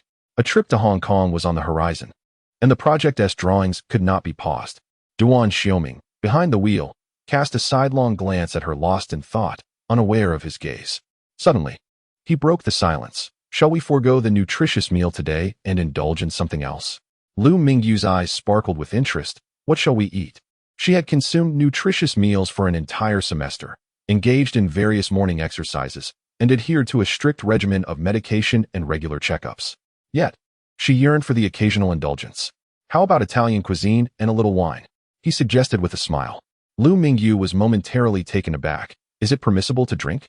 Duan Xiuming shook his head. "Perhaps next time." Lu Mingyu fell silent, nearly rolling her eyes. Then why propose it in the first place? Duan Xiuming cryptically remarked, "Stay sober." Lu Mingyu, perplexed, asked, "What do you mean?" However, he chose not to elaborate, a faint smile playing at the corners of his lips as he guided her to the restaurant they had previously reserved. It was a restaurant Lu Mingyu had never encountered before, utterly unaware of its existence. After navigating through a maze of corridors, they entered a dining area devoid of any signage or visible patrons. An exceptionally courteous waiter led them to a secluded booth. Upon stepping inside, Lu Mingyu was astonished. A candlelit dinner awaited them, adorned with an abundance of roses scattered across the floor. The clusters of flowers were arranged with a sense of artistic flair, while countless petals blanketed the ground, filling the space to the brink of overflow, leaving only the vicinity of the dining table unobstructed. Remarkably, these were gray roses, a hue she had never beheld before. Each petal of the gray roses was delicately sprayed with a substance that brightened their otherwise muted color, casting a silvery glow throughout the room in the flickering candlelight. From her vantage point, she could also glimpse the radiant moon outside. Candles, moonlight, and silver reflections created a scene that left Lu Mingyu momentarily at a loss for words. Breathtakingly beautiful. When Duan Xiuming gazed at her, a fleeting smile flickered in the depths of his eyes. The name of the gray rose, silver frost of the moonlit night.